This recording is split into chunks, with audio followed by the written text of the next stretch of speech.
Send him an invite. I'll start it up in a second. I just have to adjust my computers.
Most of the time are quite quiet and kind until they're not.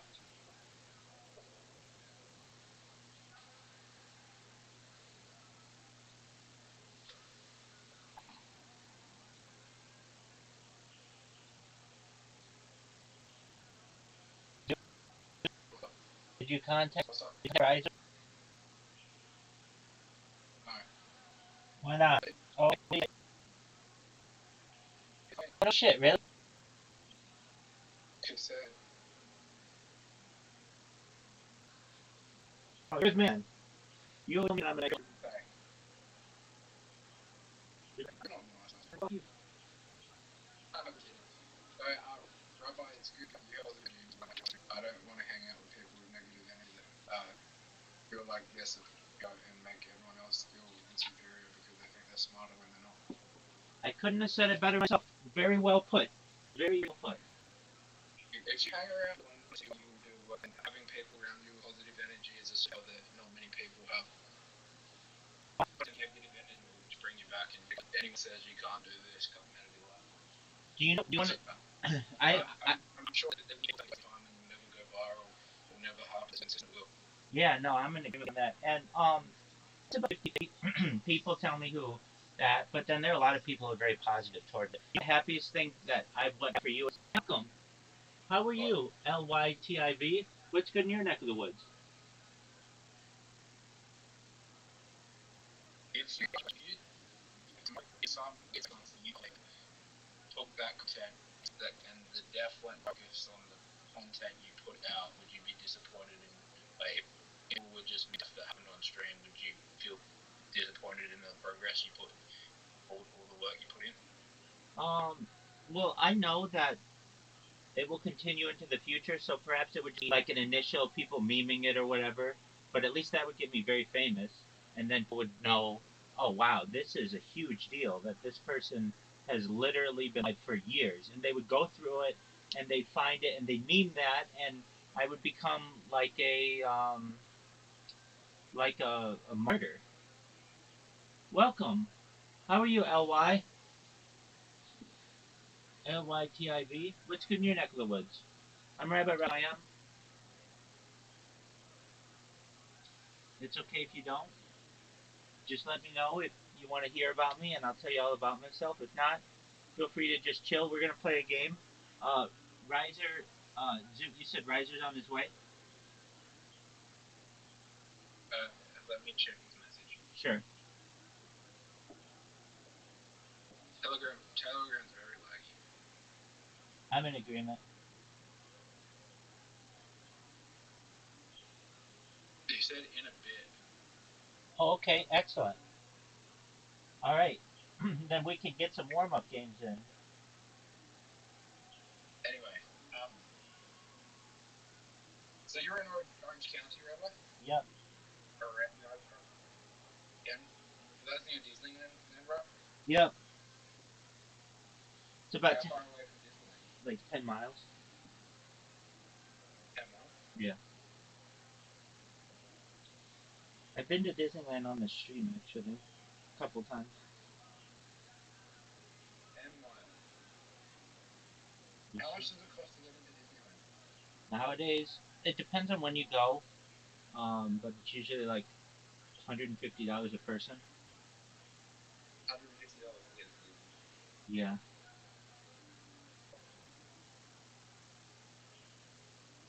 And in my opinion, in my opinion, I get bored. Like last time I went with my family, and I was bored after about 3 hours. I had done all the rides. It wasn't very. I mean, it was busy, overwhelmingly busy, and um, you can just do all the rides and everything. It's small. Disney World is you can spend days in, but Disneyland, like I also went with my family when I was 3 years old, and when you go at that age, it's like a fantasy land. But I don't know. I was older when I went most recently, and I basically was just my family came out again and visited me. There he is, and we went to downtown Disney, which has one. Riser, Disney World. where's Disney World? Disney World is in Orlando, Florida. I Okay. Um, yeah,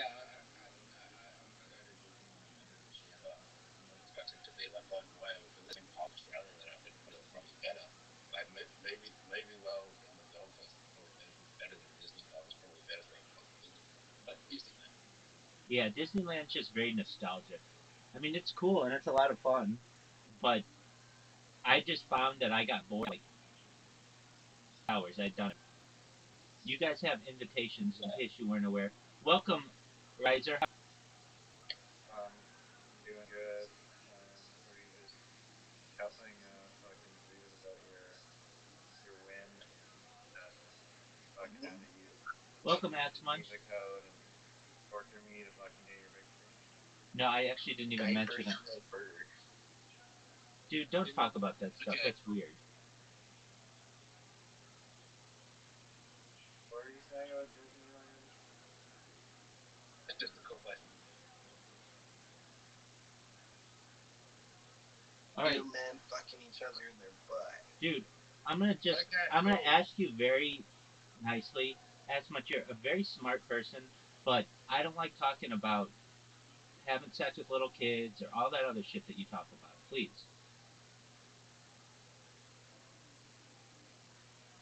Yeah, that's not something that anyone needs to talk about. I know, but those are the first words out of his mouth when he comes in here. So you're very smart, and I like talking with you. But just if you want to talk about consensual relationships amongst adults, that's fine. But that other stuff, it's just disgusting. All right, you can play if you want. Ask Munch. We have a game. It's known as mini golf. If you want to play it, we can send you an invitation. I need one, please, for my boner. Thank you. Sure. So you just want to download Play-Doh, Plato. It's on the App Store and Google Play. Feel free to download it and enjoy. Dude, what the fuck? Who are these people you brought? No, I don't want to see your penis. Um, so download Plato. Download Plato. Download Plato on the App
Store and Google Play. Create an account. And when you have an account, let me know, and I'll send you an invitation.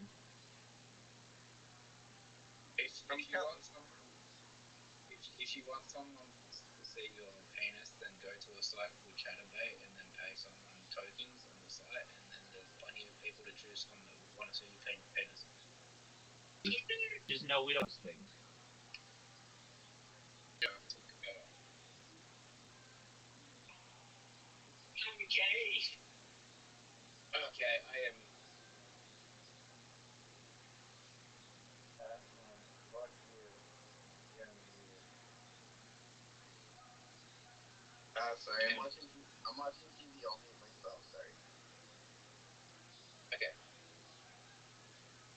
Riser, are you gonna accept the invitation that I've sent? I didn't know that you sent asking me to be awake or nothing. I don't believe so.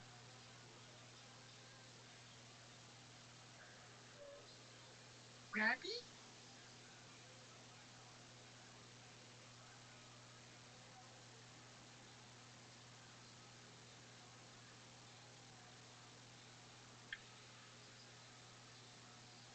eight out of 10. Somebody hit my ball.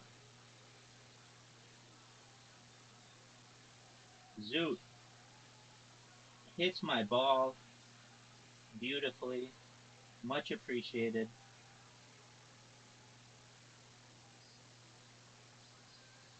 Oh, Riser. Really good. Shoot.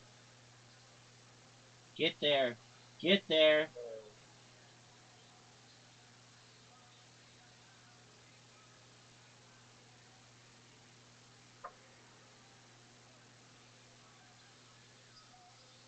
Not enough of an angle. You need more of an angle, Zoot. More of an angle. No, no. Just hit it straighter into the wall. No, see, you gotta. You need more of an angle. I had the shittest position to be in because your ball was in my way. Oh no. I don't think my ball was in your way. Sorry, Riser's ball was in your way. Please shut up. Do you mean Riser's ball was in your way? Turn his volume down. Big shot for Riser here. Not an easy shot either because of the arrows. Look at those arrows. Um, Fuck. Riser, we tied. yeah. Oh, fuck off! Just mute them, dude. Just turn their sound off. I don't know how. Are you on fucking Discord? Like on your computer? No, I'm on my phone. Zoot, how would you rank that shot? Okay, I just muted him. Sorry, I'm just muting these fuckers. That's okay. That's your right. Okay, I just muted them. You're good. If they're talking over me, it's fine. Who cares? We want to hear what you have to say, Zoot. Oh, what a great shot. Zoot! Zoot had a. Wow, he fucked me. Come on and unfuck us, Riser. Student jizz is spilling out of your ass. So I got given. I was walking down a few weeks ago, just the Be the shot. bit, Be the shot. a little bit before Christmas. I got given the New Testament and been reading it, and it's very it hasn't really made me change my opinion on anything.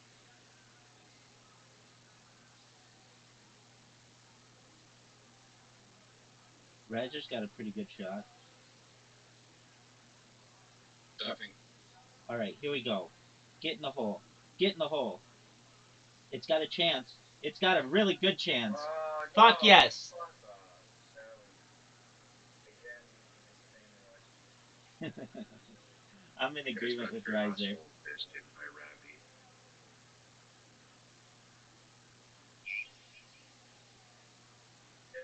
Oh, you did the same thing. Wow. Oh, rim job.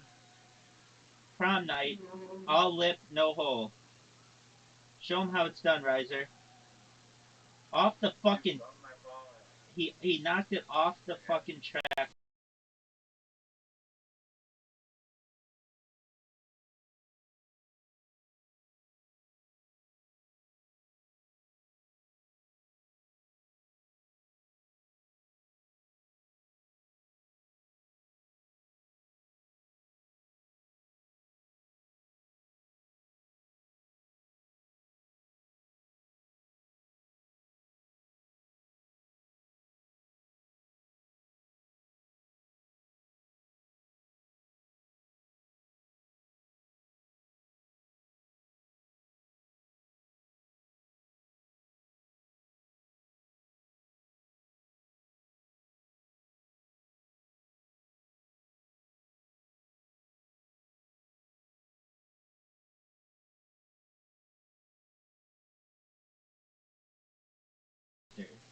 Amazing shot.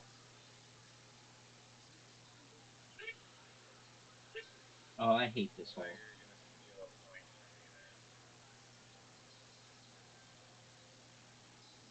from me there. There we go. Oh, that's not exactly what I wanted. Actually, it's kind of the second hard shot. Second, a difficult second shot. Rabbi! I don't know why you guys think that's funny. But Not you guys, the other guys. They just keep saying my name, and it's like, Doug, we're older than 5 years old. Come on, baby.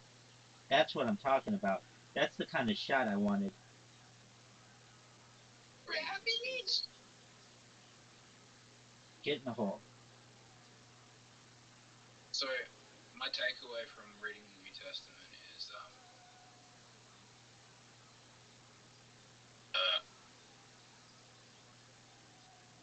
they want a lot of it. A lot of it just seems like they wanted slaves to obey their master.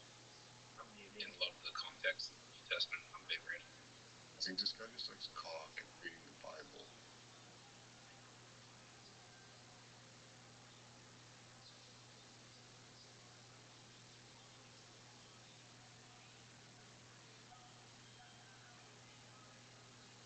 Riser's got an important shot.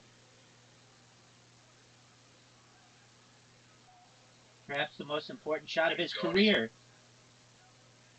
Wow. A barely a miss.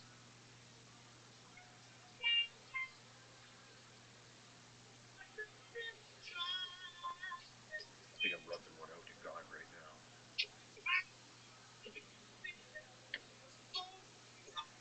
Dude, Riser, or Asmunch, mute yourself, dude. Come on.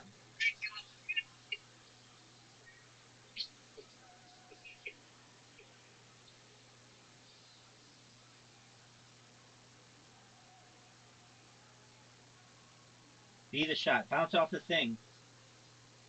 Oh shit. I just knocked myself in the black. I fucked myself.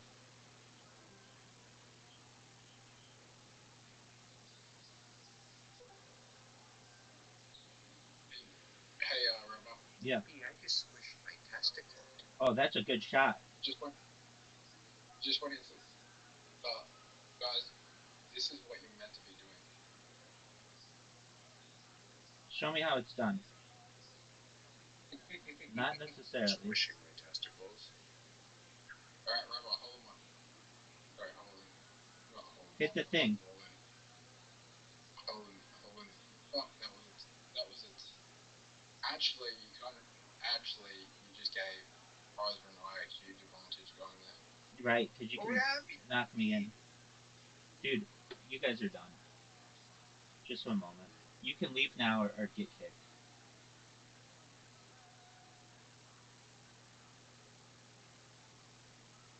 Yeah, fucked it.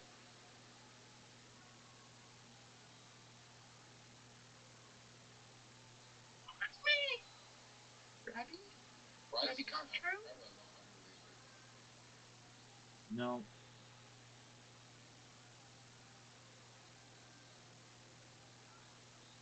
Tomorrow I should be up. Holy shit, every day is a new day.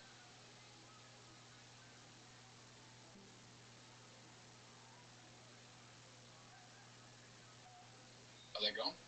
Yeah, I didn't ban him, but I kicked him. I like Munch. I think he's a funny person. I think he has a good personality, but when he's just being overly immature, he sexualizes children, and I don't like that. And um, he just can be annoying, and I don't need that. I need to focus on this game. Riser, you're up. Yeah, sure, son. Oh shit. I shot it in the hole, big dog. Oh man, You missed the shot. my fucking You missed thing, the shot. my thing froze. Rabbi, Wait, what the fuck? I got kicked out of that game. no, you didn't. Zoo must restart the hole. Can you join back? Yeah, I think I did. Dude, that was a free win for Riser. Fuck.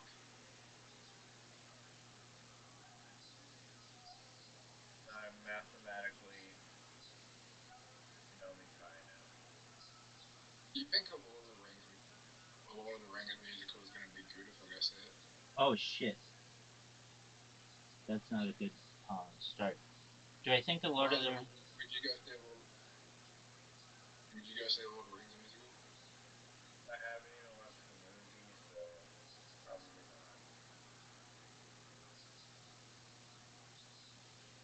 Well, it's shorter than the movie. I would hope so. That'd be a very long musical. Zoo, put it in the black, my man.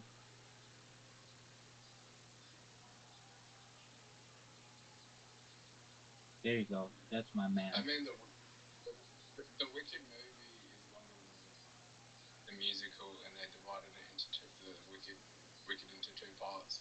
Wicked's only meant to be, yeah, 2 hours and 15 minutes long. The first part was 2 hours and 15 minutes long, so they divided it into two parts.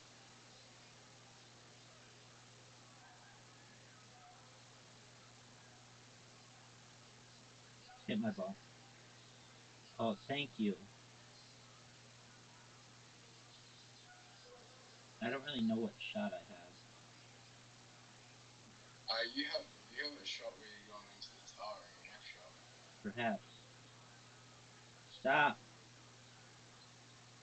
Rabbi, Yo, big dog. that was the dumbest shot you could have done.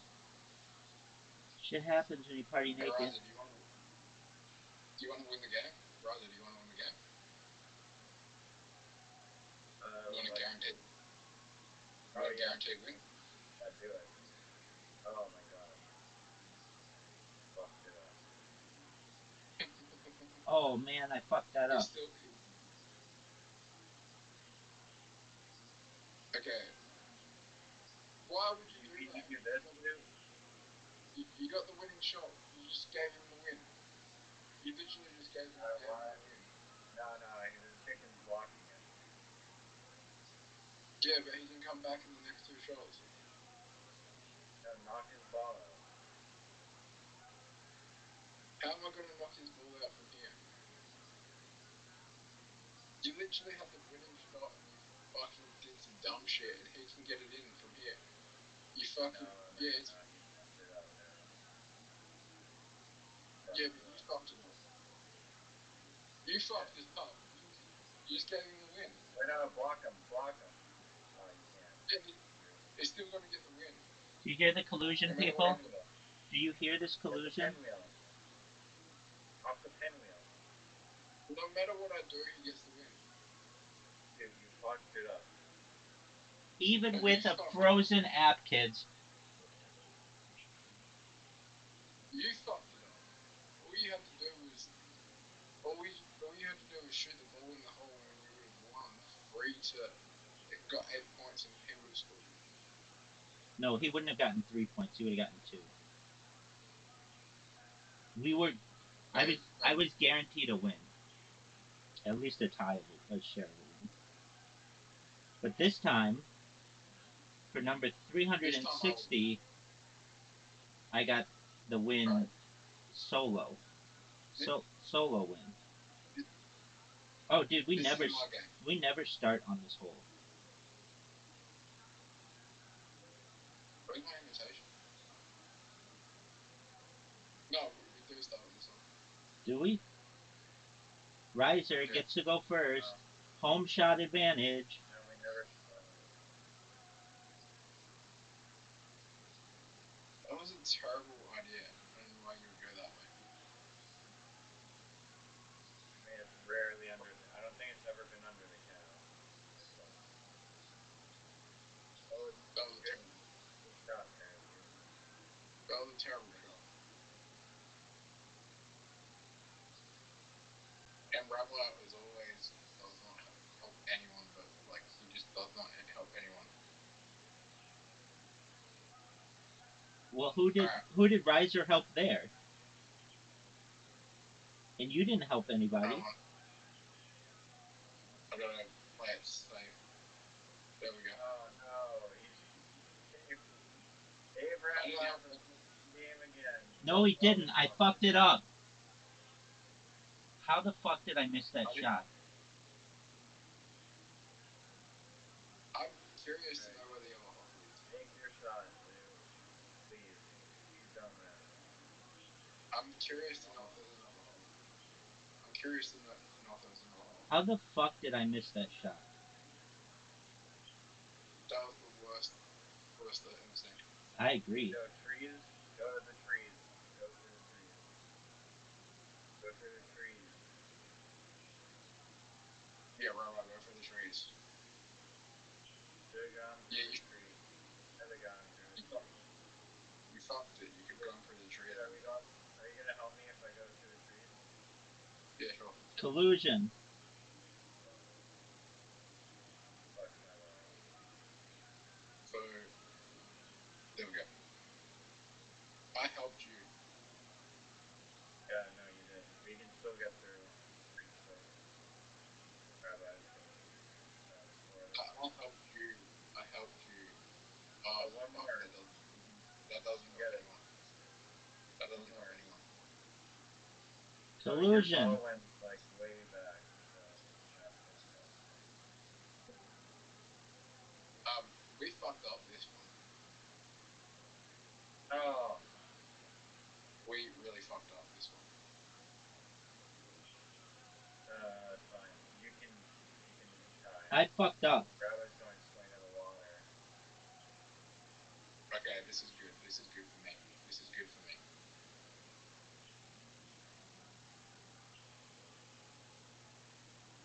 No, wait, skip it off.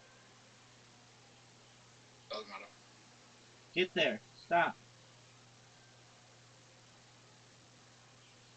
Fuck, yes. Yes. I should have shot the ball. Yes. Zoot has the lead. Oh, stop it.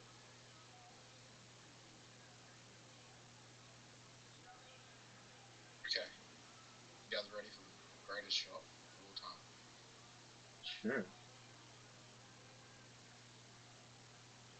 That was a 6 out of 10 to be honest. That was also that might have been a 5 by 5. I'm in agreement with you. Right, and Ryder, that's a 10 out of 10. No, it's not.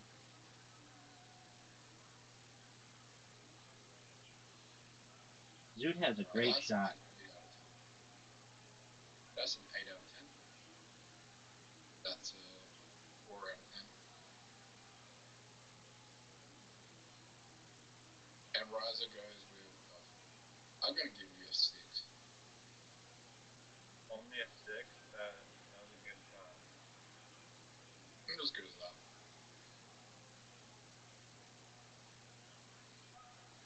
I'm going to give Rabbi a 5. Oh no. No, it's not as bad as my shot. Oh, great shot, Zoot. Zoot might be the person to stop my streak. That was a great shot. I'm on a perfect game. I don't. Like 2 holes perfect game. 3 holes perfect game, bro.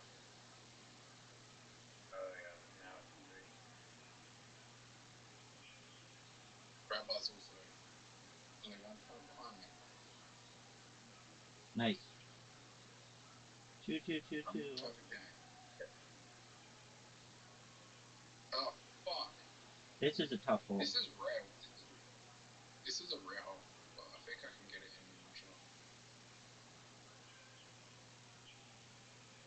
Otter. Sorry, I'm taking. Sorry, I'm taking so long. Oh, great shot, dude. Nice. Good shot. It's not a great shot. It's just not a bad shot. It's impossible to. Oh wait, maybe it's possible to get a hole in one if you like you bank it off the tree and Stop. shoot it. Oh, stop! Just stop! Stop! Easy water bump. Easy water bump. No, it doesn't. You don't need a water bump because he's not gonna score. Fuck!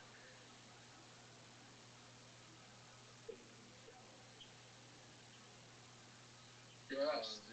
Zeus almost ruined his perfect game there. Okay, I'm in a perfect game. No one can stop him. Oh no. Okay, so most rubber I can get is a 7. No. I can get an 8. And tie you. No. No, I mean. Oh wait. No. Oh wait. I need you to get this in from here, rather, so he gets a 6, and then I've won. I get a 6 anyway. No, you get a 7. No, I just had 1 point. Oh wait, yes. I can still tie you. I've won. I've won no matter what. That's correct. At least a tie. Go for the hidden hole, dude. Way at the top that was a miss. Beautiful shot range of those holes. It was strategic. Oh shit. This is not easy. Razi, you got in the water as well. He's bouncing That's it water. off that. That's water. Good shot. Yeah, but it's not a big shot, and I'll show you why. Water bump him.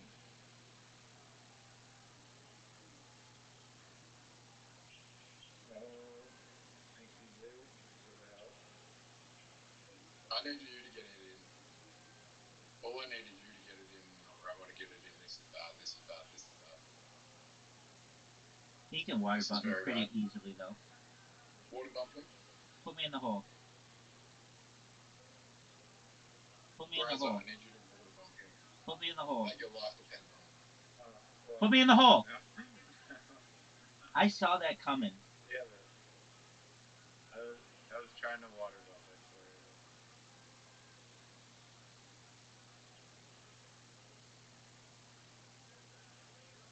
Okay, that was not a bad shot. Water bump him. It's hard for him to water bump me. I don't think it's too hard for him to water bump you. He's right in your way. You could bounce it off the thing, I guess. Water. Fuck. Riser, make Fuck. it. I'm not listening. Riser, make it. I'm not listening to. I'm not listening to Rabbi. Make it, make it, make it, make it. So I have to make it in this shot. I'm fucked.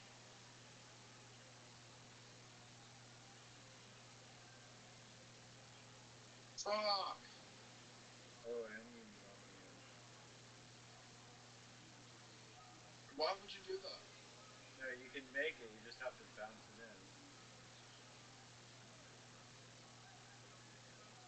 Oh. 7 wins in a row for the big dog. Riser, get it in or Rabbi wins. If you get it in, Rabbi wins. If you don't get it in, Rabbi wins. 7 wins in a row for the big dog.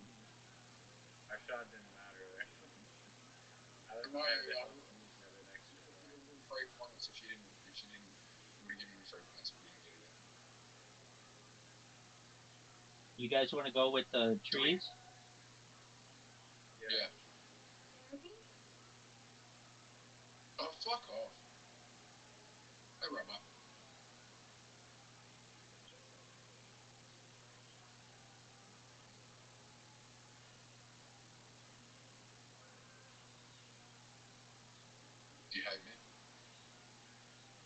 No, I love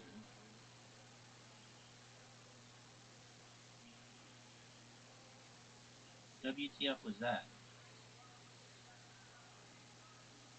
What? That's what you do in every hole that is you gotta wait, make your way through it and get.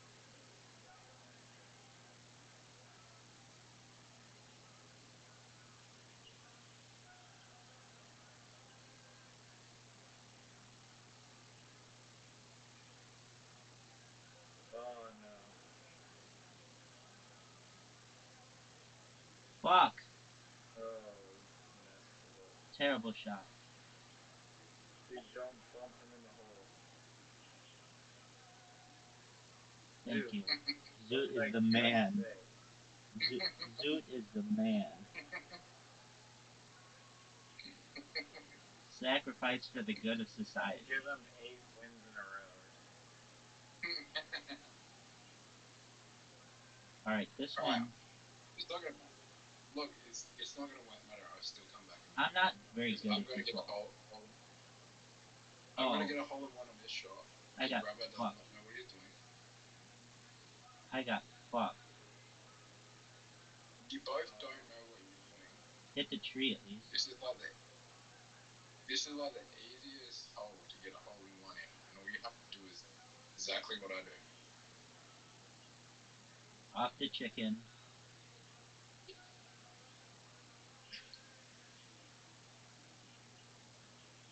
Nicky!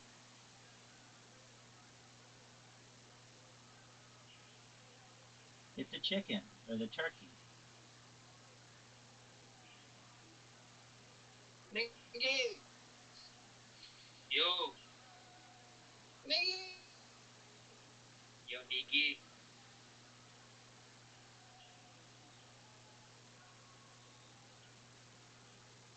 Yo, Nicky! Oh yeah, shit. Nicky. I'm getting no points here. What do we do right now? Nicky! Yeah, Nicky. Put in the mic. Hey, Rabbi, look, I'm coming back. Coming back, you've got the huge lead. Nicky! Riser! Please stop with the immature bullshit. And if you kick these guys, they're just gonna keep on coming back. Oh shit. No one ever does that. That's the worst fucking shot you can have. No, that's the best shot. That's the best shot I ever seen. Take out that shit. Take out the cheats. Fucking hell. How did you do that, Rabbi? I've never seen anyone get it on the other side. I've only done it, I think, one other time. Oh no. Wait. As much. Yo, as much. Also, can you guys please shut up? Yo.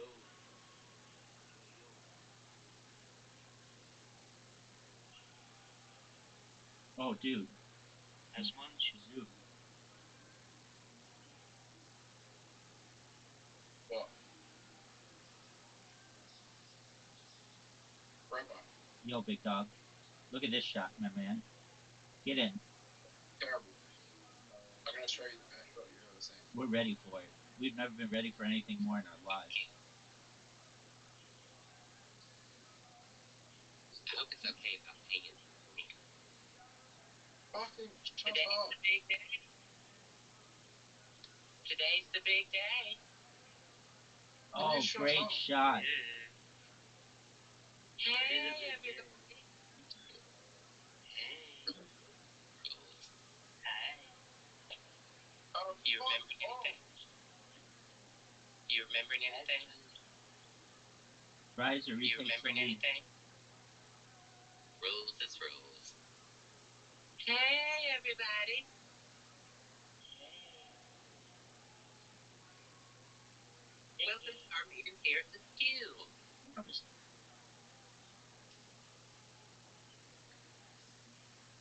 Yo, RabbiRothschild.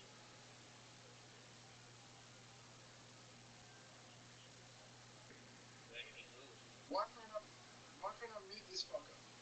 You don't need to. No cheat. He's kicking.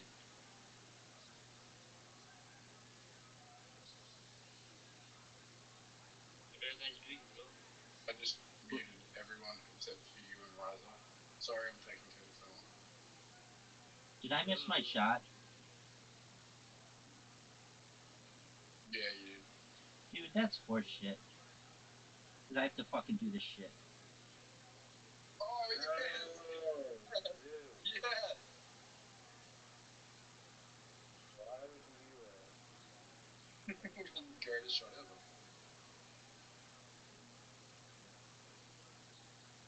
Riza, I'll give you a shot. That shot, a fucking zero. Like, Rabbi, Yo, big dog. I'll give you a shot in 10. No, it didn't go in the hole. Knock his ball into the black lagoon, please. Good Oh, shot. dude, that wasn't good. That could have been a 10 out of 10. That's the shot. Oh, the freaking arrows. I don't think it's possible to shoot this. Riza, I give you a shot a 0 out of 10. I give your shot a negative 10 out of 10. Dude just got fucked. My shot was good. Yes, it was. Riza, 0 out of 10. This is not possible. Star Wars musical? What the fuck? That sounds shit. Oh wait, I have a strategy. Okay, I'm gonna ask you something. What's a movie that should never be made into a musical?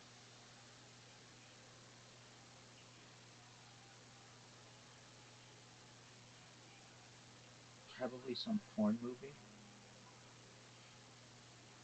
Yeah, that would be good. I kind of think it would be good if it were like a love story. What's a movie that should not be made into a musical? Oh wow. I mean, I think any movie could be made into a pretty good musical if the music's good. It's got hot Any. chicks.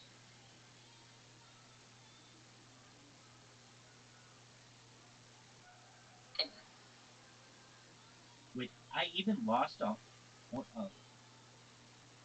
I lost a shot. Be the shot. Be the shot. Be the shot. Be the shot. It's too far. Psych. Be the shot. I don't, I Be don't the know if shot. Bambi Here we would go. be a This good is big. musical. Nope, it's not gonna run. Fuck. What'd you say, I Zoo? don't know if Bambi would be a good. I don't know if Bambi would be a good musical. I think it could be. Riser, what are you doing, big dog? Zoo, do you think there's a hole where that tree is?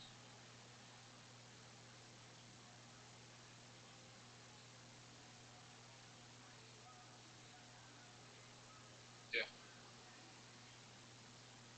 Did my app freeze or something? No. Zoo's turn. I know. You know, it'd be a terrible musical. What's that?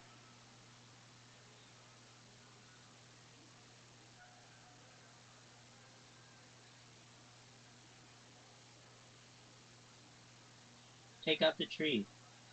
Sometimes there's a hidden hole, not a hidden hole, but like a hidden entrance there. Any Charlie Chaplin movie, maybe. Okay, there you That would go. be a terrible. But maybe not though. Yeah. Well,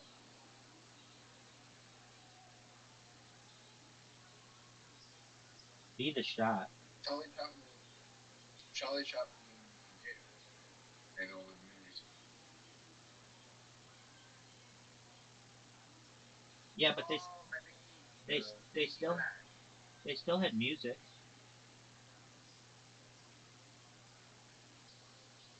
They had like piano music.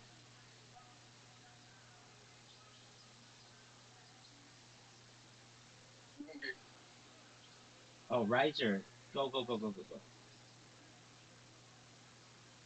I don't Dude, think. almost hit the barn. I I don't think like horror movies would make it right. It's a great one. I think they could. Kind of fun.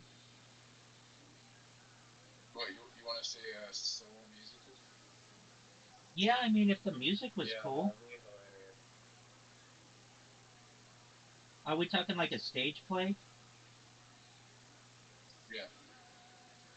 Yeah, I mean, they like take instead of having blood, they have those like ribbons that they throw out. That'd be cool. What Saw the musical?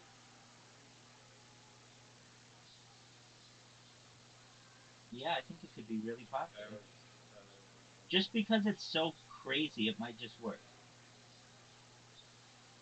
I've watched 10 musicals before. Wow, that's 8 straight wins. But I've seen The Wizard of Oz and Somebody the stop me. musical. I want Zoot to beat me.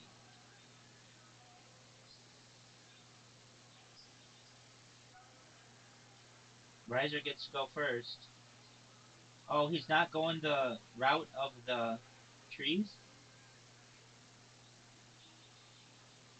You guys are allowed to go that way. Thank you for giving us permission.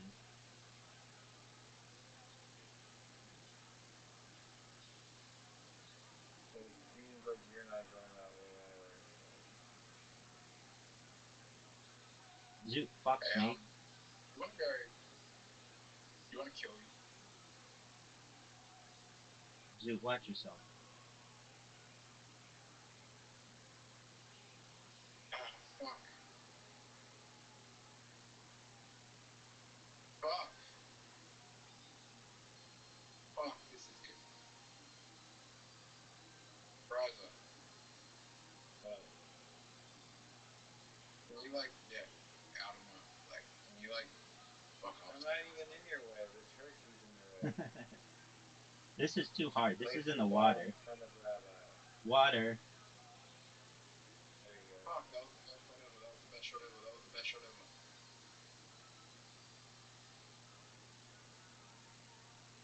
How do you?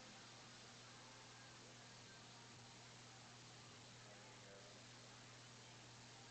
Oh no, my finger's Got him. stuck. Dude, my finger is stuck. Fuck.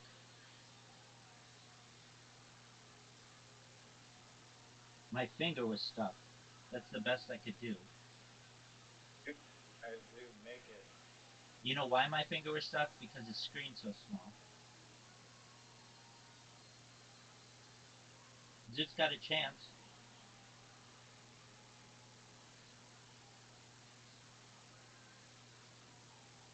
Oh my That's god. that's a perfect shot. I mean, it's a pretty easy second shot.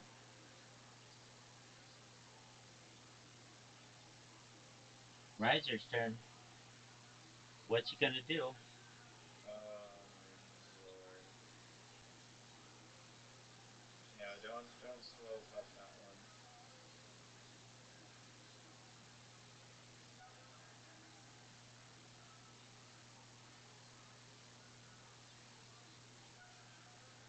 Zoot. Big shot. Oh no, I did it again.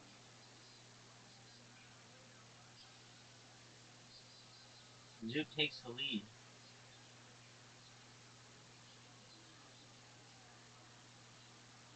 Zoot's got a great opportunity to really put himself out there.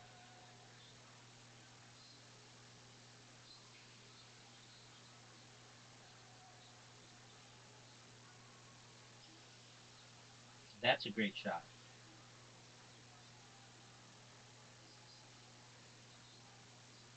Oh no. Big miss.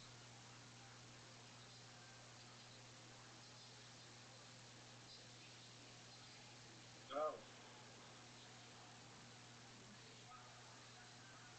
Zoot's got a chance to increase his lead. Perfect shot, dude. Do it. That's the shot, man. As close to the edge. Yeah, there you go. Go in. Go in the hole. Go into the hole. It didn't, but he's in a great position.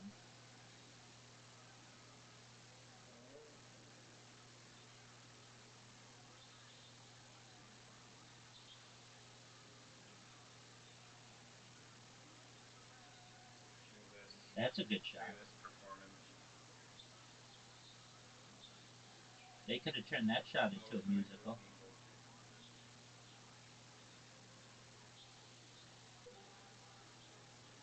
Come on now.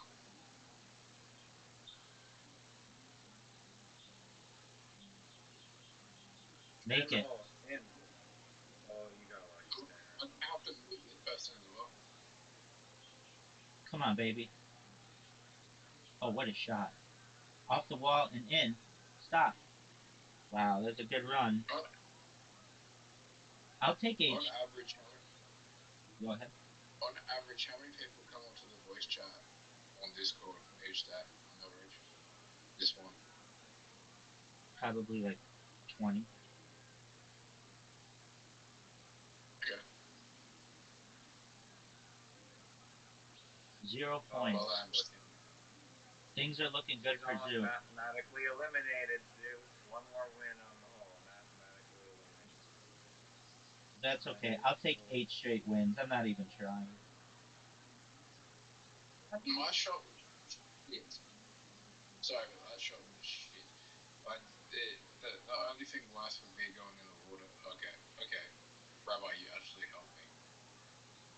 You made my like 6 out of 10 shot turn into like a 7 out of 10. So fuck, that's a shit shot. You can bank it off the seat, maybe. Oh fuck, Rabbi.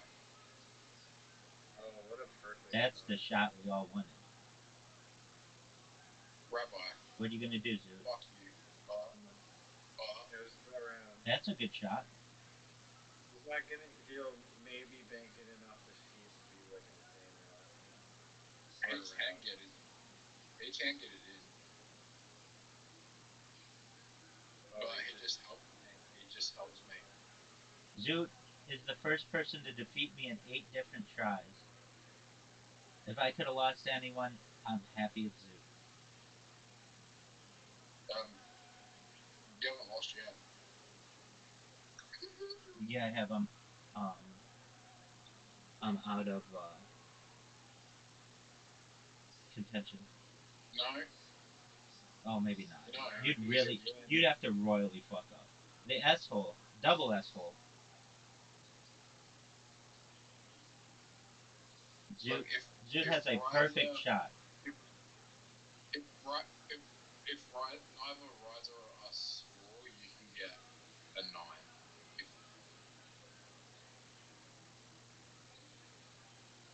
No, I can't. Actually, if neither Riser and us score, you get a free. You get a free, and then you're tied with me. I could get a 7. But there's not like something to stop you from scoring, so it's pretty easy for you to score. There's 2 holes left. That hole is pretty tough, honestly. He always fucks every hole that he did just then. There's two holes left for Riser. 2 holes, what a cup dumpster. Can you shut up, please?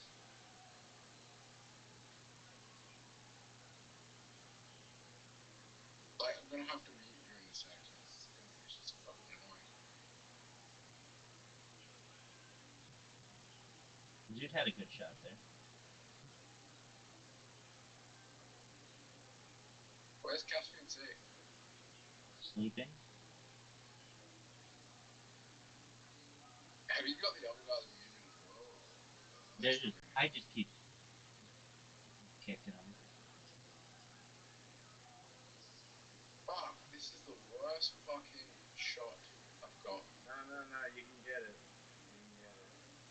Oh, amazing That shot. was perfect. Perfect shot. Most perfect shot ever. Not the most That was perfect shot. 3 out of 10, remember? Thanks, big dog. Now, Riser's was... No way. Riser just helped me. I just fucking... 3 out of 10 was 3 out of 10. Riser, I could have got it in on that shot, but you fucked it. Rabbi can get it in there. Oh my god. Oh, my Make Yeah, it, goodness, you this make is it, way make it, Riser. too. Make it, Riser. Oh, You fucked up my perfect game, Rosa. No, you fucked it up. I didn't. I barely even interacted with you at all. I didn't.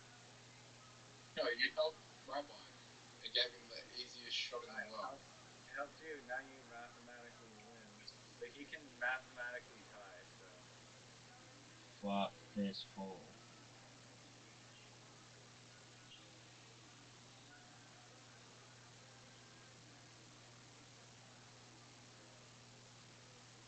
Oh, I can see the hole. I can see the hole.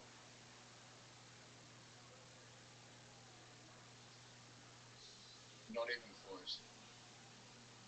escaping. Shut the fuck up, or I'll fucking kill you. Dude, calm down.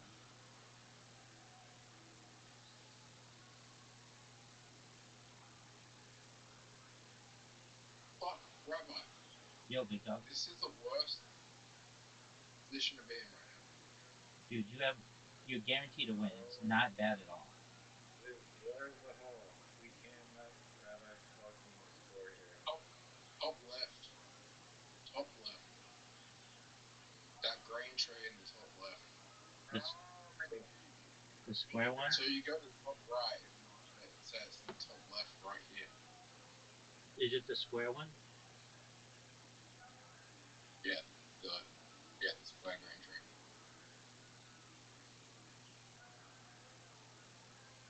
See how there's no shadow there? So you know.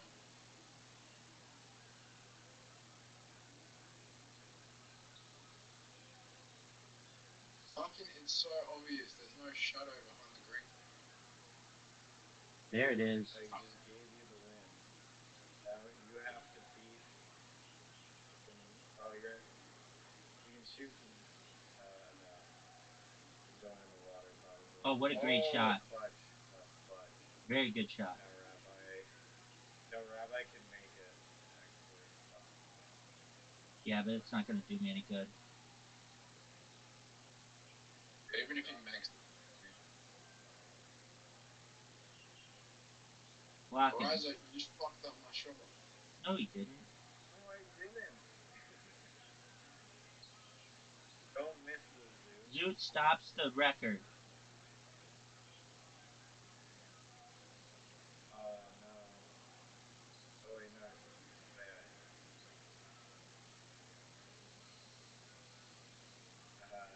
Yeah. You feel happy. 8 straight wins. I'll take them.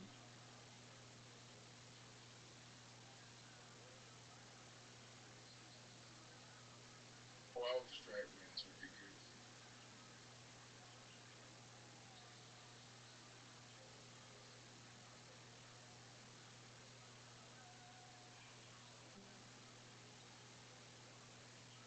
You want to play Uno? Yeah, just one moment. Or is there another game we can play? I just got 60 cat.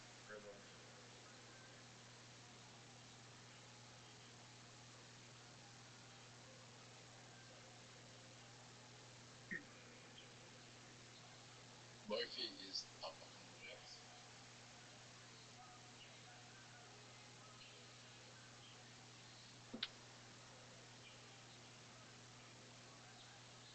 Lofi is up 100x. Yep.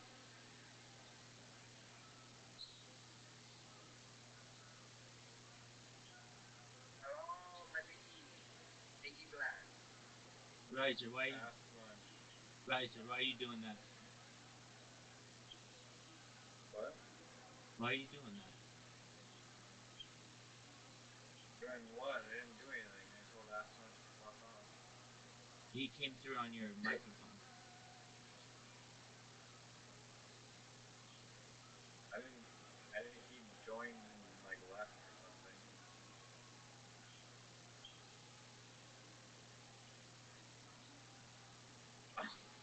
Oh wait.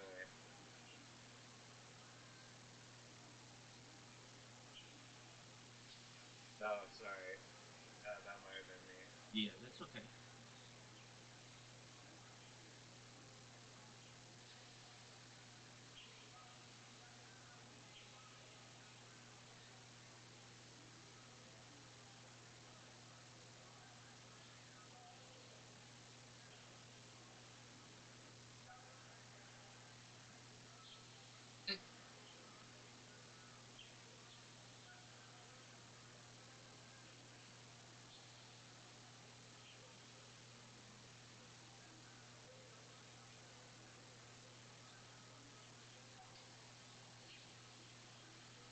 I'll invite you in a second. I'm just trying to fix permissions.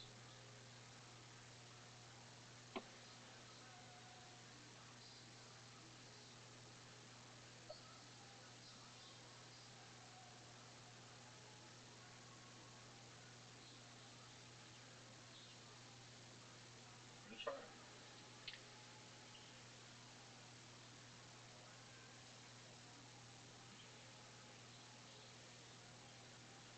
Your phone, bro.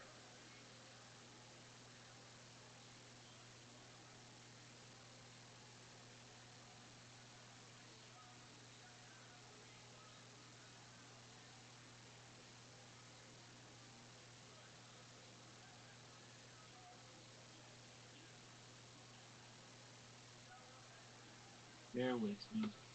I don't know. I don't know why I can't ban people from one of my accounts.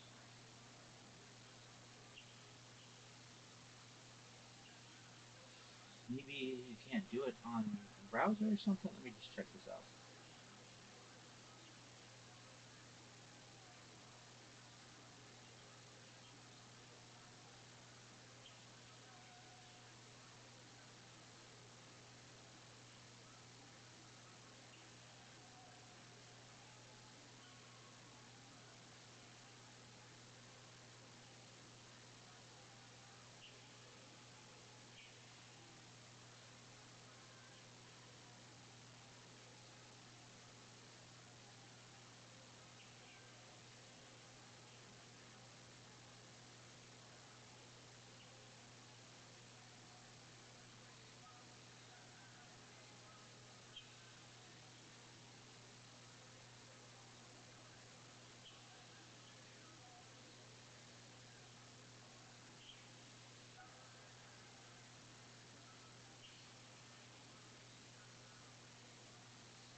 This is strange.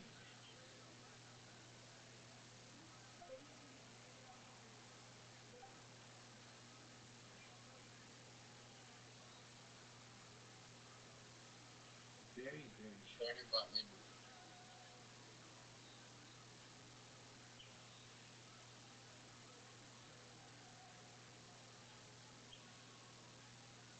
Very strange.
want to sleep young, have like insomnia, sleep to catch up on.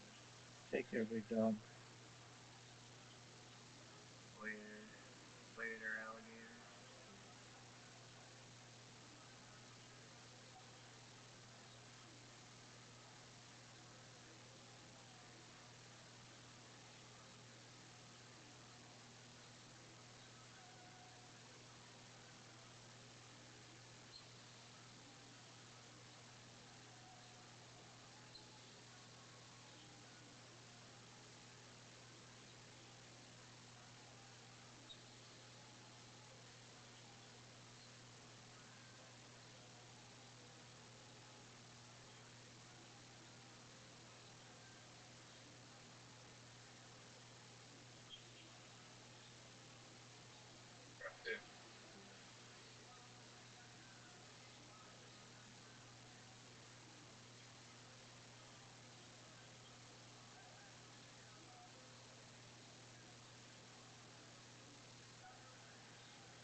conversation with Rick Speck, a historian specializing in the history of intelligence agencies, espionage, secret societies, conspiracies, the occult, and military history. This is a Let's Movement podcast. To support it, please check out our sponsors in the description. And now, dear friends, here's Rick Speck. You have written and lectured about serial killers, secret societies, cults, and intelligence agencies, so we can basically begin at any of these fascinating topics. But let's begin with intelligence agencies. Which has been the most powerful intelligence agency in history? The most powerful intelligence agency? Dude, it's Mossad. I mean, it's an interesting question. It's not. It's really I obvious. think It's Mossad. probably in terms of historical longevity and consistency of performance. MOSSAD. But the Russian intelligence Fuck services, that. notice I didn't say the KGB specifically, but the Russian intelligence services, going back to the Tsarist period, are consistently pretty good. Not infallible. None of them are. Of course, there's a common Western way of looking at anything Russian. Very often, I think this is still the case, Russians are viewed in one of two ways. Either they are bumbling idiots, or they are diabolically clever. No sort of middle ground. And you can find both of those examples in this. So what I mean by that is that if you're looking at the modern SVR or FSB, which are just two different organizations that used to be part of the one big KGB, the KGB or its predecessors, the Cheka, you're really going back to the late 19th century and the Imperial Russian Intelligence Security Service, generally known as the Okhrana or Okranka. It's really the Department of Police, the Special Corps Gendarmes. Their primary job was protecting the imperial regime and protecting it against imperial, or rather interior enemies, revolutionaries for the most part. And they got very, very good at that.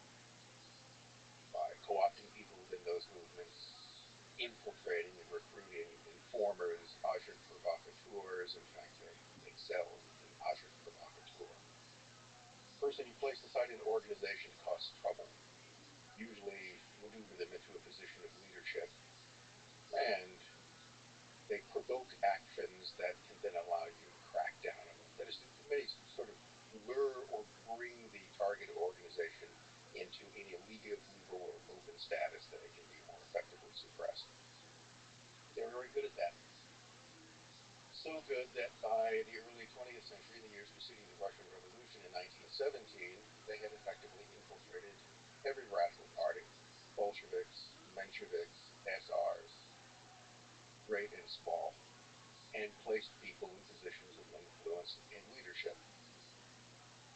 To the point that, arguably, that is, you can debate this, but I think as a whole, they could largely dictate what those parties did.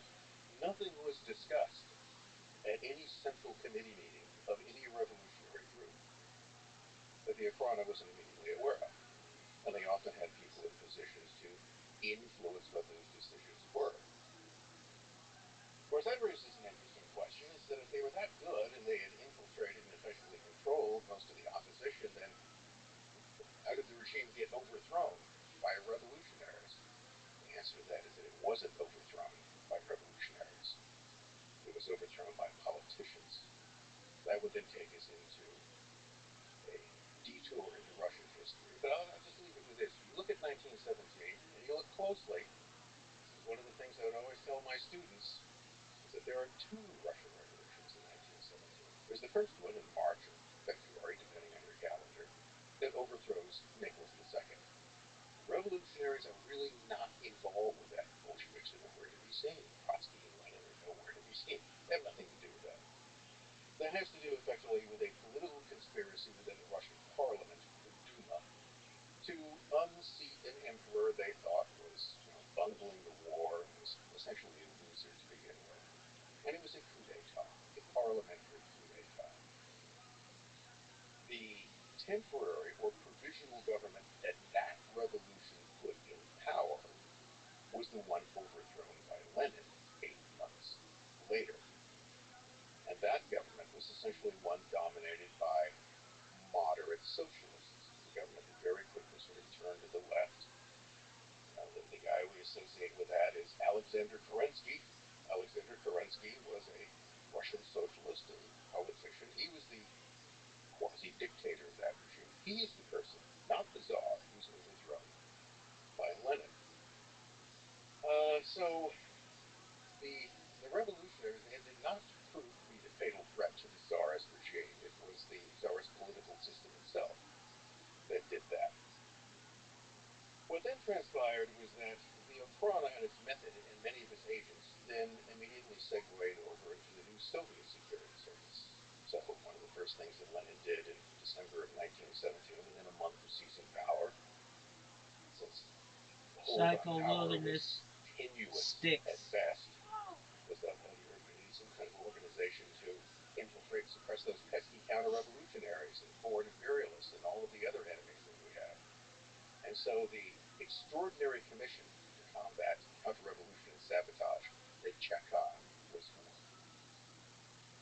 Put a veteran Bolshevik, Dzerzhinsky, at the head of that, someone you could politically rely upon. But Dzerzhinsky built his organization essentially out of the Okhrana. There were all these informers sitting around with nothing to do, and they were employed. In the early 20s, the kind of rank and file of the Cheka might have been 80 to 90% former imperial officials. Those were gradually decreased over time. So why would they do it? Well, they were professionals. They also needed to eat, and things were somewhat precarious. And so if your job is to be an agent provocateur, if your job is to infiltrate targeted organizations and lead them astray, you do that for whoever pays you. That's part of the professionalism which goes in. And under the Soviets, the Soviet intelligence services were also very good at that. They were very good at infiltrating people into opposing organizations. And I guess the one example I would give to demonstrate that are the Cambridge Five. The British traitors, Soviet standpoint, heroes, who were recruited, most notably Kim Philby, Guy Burgess, Dr. McLean, Anthony Blunt, and there may have been well more than five, but that wasn't bad out of just Cambridge. And then placing those people in high positions, the ultimate goal, of course, is to get your people into positions of leadership and influence in the opposing intelligence service. And so they did. Of course, it all fell apart, and they ended up in, Philby ended up living the last part of his life in Moscow, but they got their money's worth out of him. And you can also find this in KGB infiltrations, the CIA, the FBI, the Aldrich Ames, Hansen cases. Of course, we were infiltrating, by we, I mean the Americans and the West, managed to infiltrate our moles as well. But if it came down, someone could dispute this, but I would think if you were going to come down to kind of like a who had the most moles Super Bowl, probably the Soviets would come somewhat ahead of that. So the scale of the infiltration, the number of people, and the skill of it, is there a case to be made that the Okhrana and the Cheka orchestrated both the components of the Russian Revolution as you described them? Well, there's an interesting question for me. I mean, there are all kinds of questions about this. I mean, one of the questions is whether or not Lenin was an Okhrana agent. Okay, I just said heresy. Some people, I'll do that quite often, because I am a heretic, and proud of it. Why would you possibly say that Lenin could have been an Okhrana agent? Well, let's look what he managed to do. So you had, coming into the 20th century, a nominally a single Marxist group, the Russian Social Democratic Labor Party. And Bolsheviks and Mensheviks, majority-ites and minority-ites, are merely factions of that party. And they always agreed that they were all Marxists and they all believe in dialectical materialism and the rise of so we're all socialist, comrades. The difference was the practical means by which one would retain this. And what Lenin wanted was a militant, small-scale vanguard party. Wanted a revolution. Wanted to seize power, seize control of the state. And once you have the state, then you induce socialism from above. Whereas the majority of the people, the so-called Mensheviks, the minorities, who are, oddly enough, the vast majority of the party, that's one of the first things. How do you lose that argument? Okay. How does the minority get to grab the name majoritize it when it did that?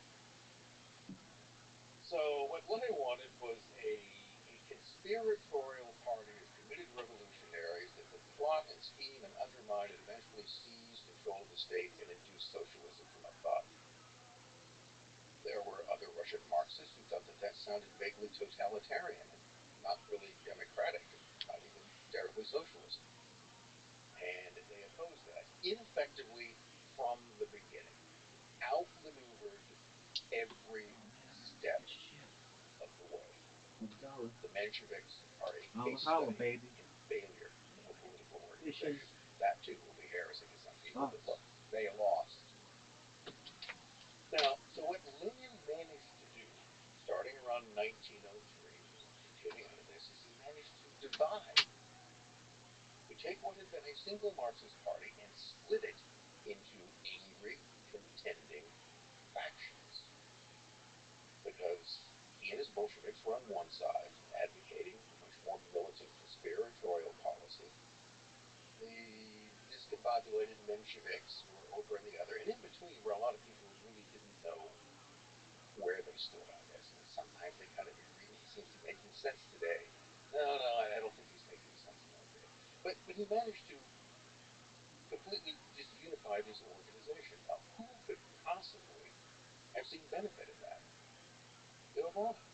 Now, whether or not they put him up to it, whether or not in some way they helped move him into a position of leadership, or encouraged it through people around him, whether he was a witting or unwitting agent of the Tsar's secret police, he certainly accomplished exactly what it was that they had wanted.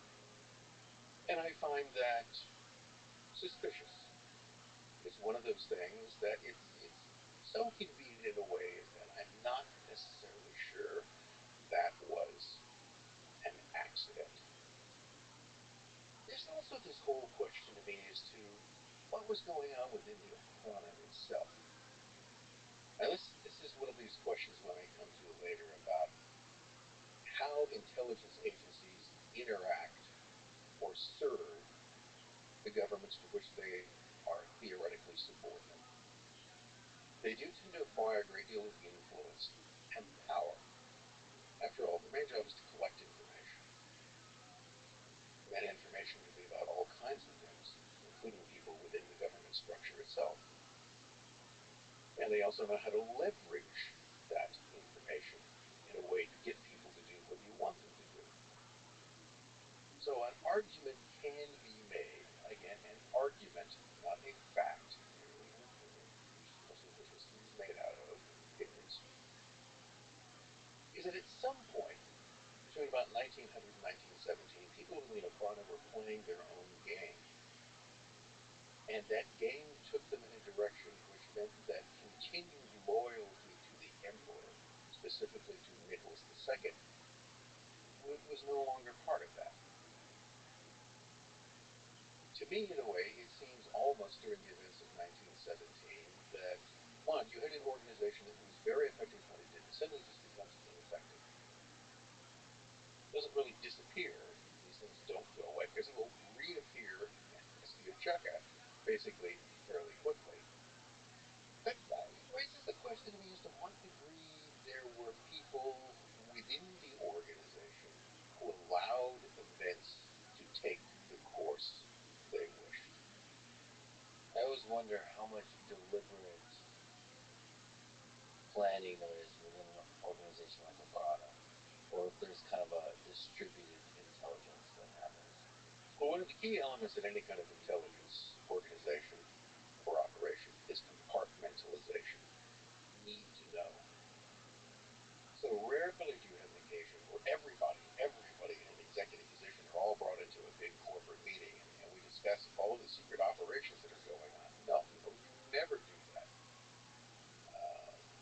only a very limited number of people who know about that. You have a person who is a case officer, is controlling agents. He's the only one who should know who these people are. Possibly his immediate superiors, but in no way do you want that to be common knowledge. So information within the organization itself is compartmentalized. So you don't need everybody to be in on it. You need the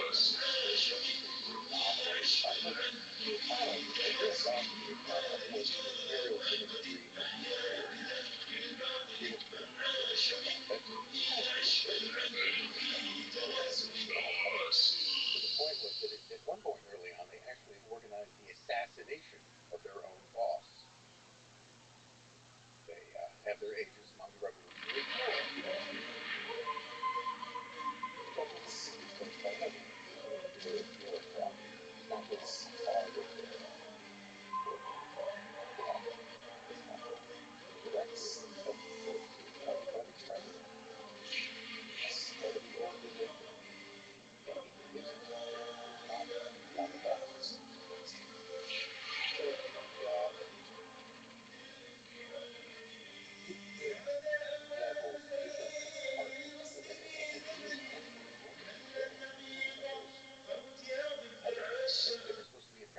Well, that's a fascinating question. I mean, you can see this with NKVD. It's obviously an extremely powerful organization that starts to eat itself, where everybody's pointing fingers internally also, as a way to gain more power. So the question is, in organizations like that are so compartmentalized, where's the power? Where's the center of power? Because you would think, given that much power, some individual or a group of individuals will start accumulating that power. But it seems like that's not always a trivial thing. Because if you get too powerful, the snake eats that person. Well, you go back again to the founder of these secret police, Dzerzhinsky. Dzerzhinsky dies in 1926. Keels over after giving a heated speech to a party meeting. Now, the common view, what you usually read, which seems at the time, is that, clearly Stalin had him whacked, because anytime someone died, it was almost always a heat. And I think a lot of times he did. But in some cases, Stalin's probably getting blamed for things that he didn't actually do. Dzerzhinsky wasn't even opposed to Stalin, so it's not clear why he would. But this was Stalin died. Obviously he was poisoned. Something happened. It was an unnatural death. Somebody goes in for an operation. Gets a little too much anesthesia. Stalin killed him. Somebody tips over in a canoe in upstate New York. Stalin killed him. There's actually a case about that. So that itself can be kind of useful, where every time someone dies, they think you killed them. That's kind of an interesting method of intimidation in that regard. But the suspicion is nonetheless there. Dzerzhinsky he was the Grand Inquisitor. He was seemingly firmly in control of the organization. Of course, maybe he wasn't. Maybe he was. My guess would be is that if Dzerzhinsky's death was not natural causes, that he was probably eliminated by someone within his own organization. And then you look at the people who take over. His immediate successor is Vyacheslav Menzhinsky, who's really not really a secret policeman, more kind of intellectual dilettante. But if you look behind him, you'll notice the fellow is Henryk Yagoda. And Yagoda will really sort of manage things from behind the scenes until Menzhinsky dies in 1934. And then Yagoda will hold on until he's a victim of the purges, I think, in 37 or 38. Yagoda is ambitious, murderous, and if I was going to point the finger to anybody who possibly had Dzerzhinsky whacked, it would be him, and for the purposes simply of advancement. It's the person to look out at any kind of corporate organizations is your immediate subordinate. person who can move into your job, because more than likely that's exactly what they're planning to do. It's just one step away from the very top. Yeah. Somebody there will probably accumulate the most power. You mentioned that the various Russian intelligence agencies were good at creating agent provocateurs, infiltrating the halls of power. What does it take to do that? Well, there's an interesting little acronym called MICE, MIC, and it's generally used. And it's just the way in which you would acquire. How do you get people to work for you? M stands for money. You pay them. People are greedy. They want money. You know, you look at Aldrich Ames, he had a very, very expensive wife with expensive tastes.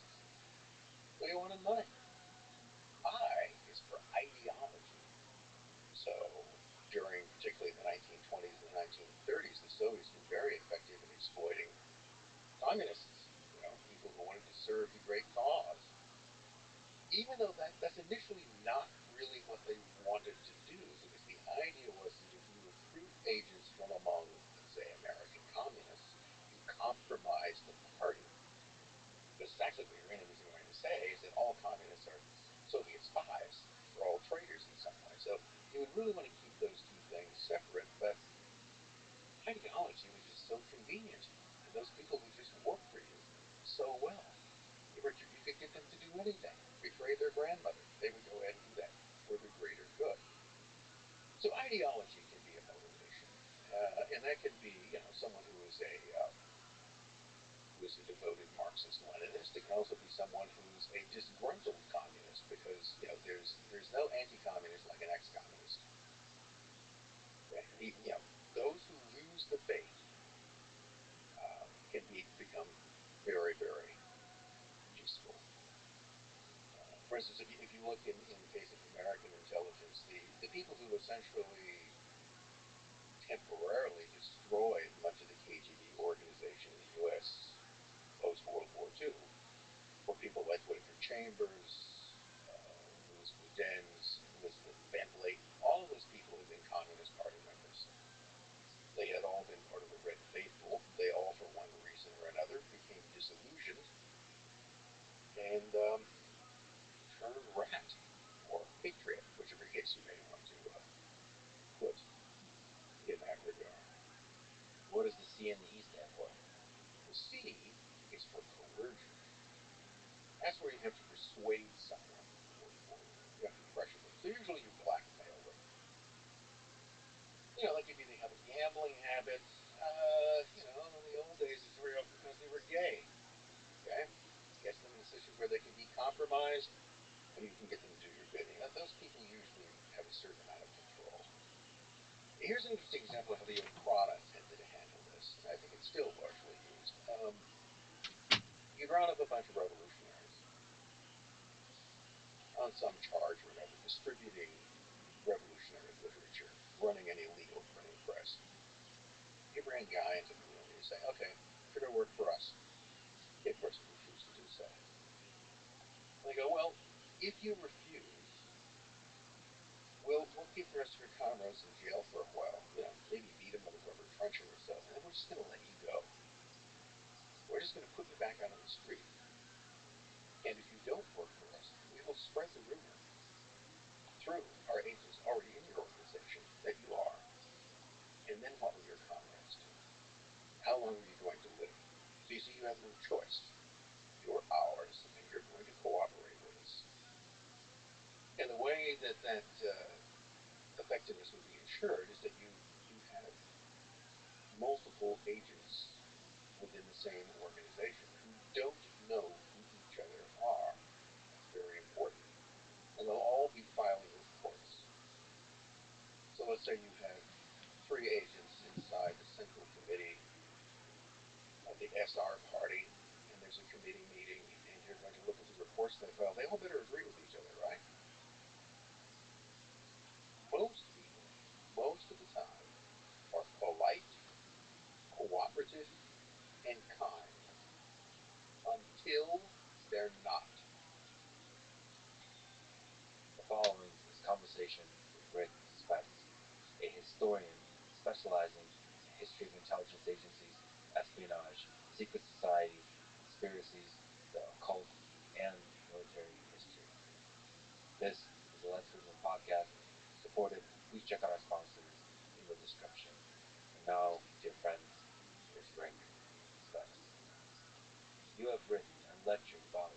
serial killers, secret societies, cults, and intelligence agencies. So we can basically begin at any of these fascinating topics. But let's begin with intelligence agencies.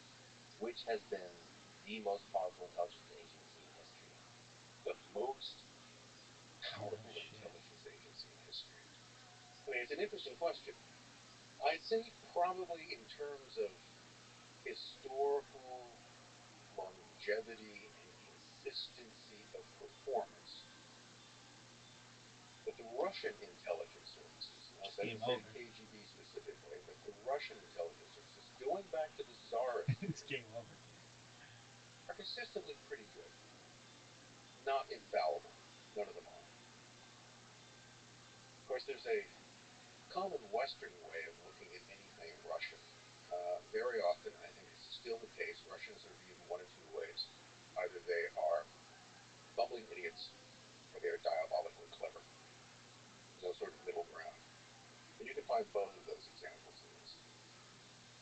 So what I mean by that is that if you're looking at the modern SVR or FSB, which are just two different organizations that used to be part of the one big KGB, the KGB or its predecessors, the Chekha, you're really going back to the late 19th century and the Imperial Russian Intelligence Security Service, generally known as the Okhrana or Okranka.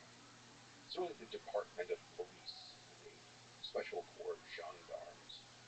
Their primary job was protecting the imperial regime and protecting it against imperial, or rather interior enemies, revolutionaries for the most part. And they got very, very good at that. By co-opting people within those movements, infiltrating and recruiting informers, agent provocateurs. In fact, they excelled in agent provocateur. The person you place inside an organization causes trouble, usually maneuver them into a position of leadership, and they provoke actions that can then allow you to crack down on them. That is, they sort of lure or bring the target organization into an illegal or open status that it can be more effectively suppressed. They're very good at that.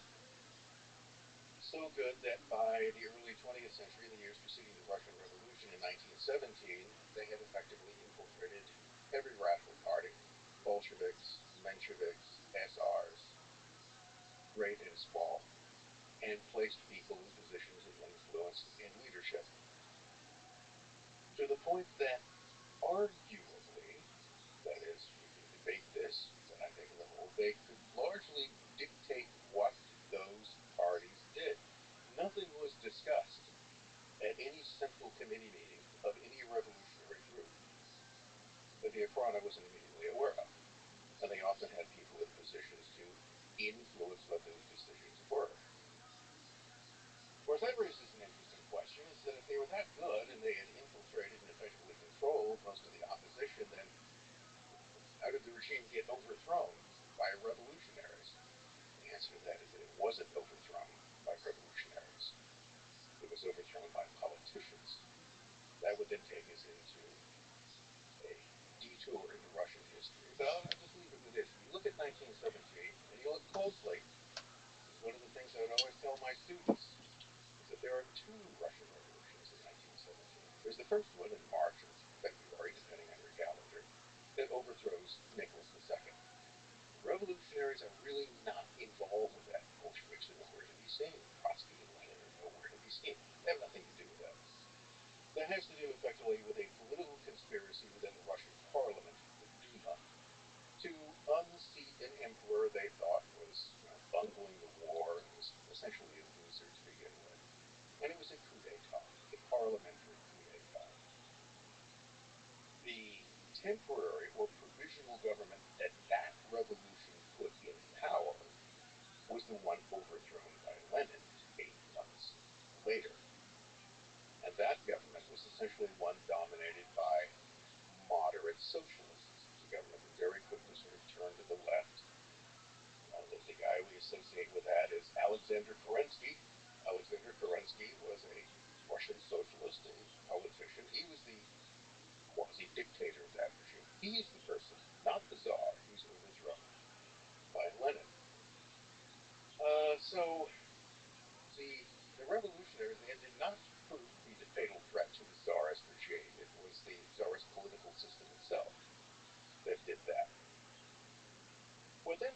transpired was that the Okhrana and its method and many of its agents then immediately segued over into the new Soviet security service.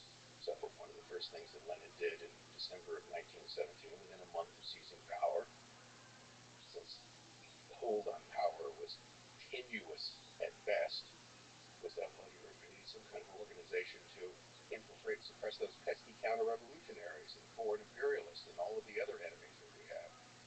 And so the Extraordinary Commission to Combat Counter-Revolution and Sabotage, the Cheka, was formed, putting veteran Bolshevik Dzerzhinsky at the head of that, someone you can politically rely upon. But Dzerzhinsky built his organization essentially out of the Okhrana. I mean, there were all of these informers sitting around with nothing to do, and they were employed.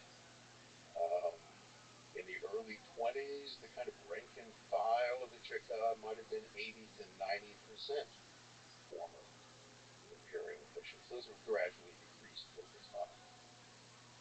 So why would they do it? Well, they were professionals. They also needed to eat, and things were somewhat precarious. And so if your job is to be an agent provocateur, if your job is to infiltrate targeted organizations and lead them astray, you do that for whoever pays you. That's part of the professionalism which goes in. And under the Soviets, the Soviet intelligence services were also very good at that.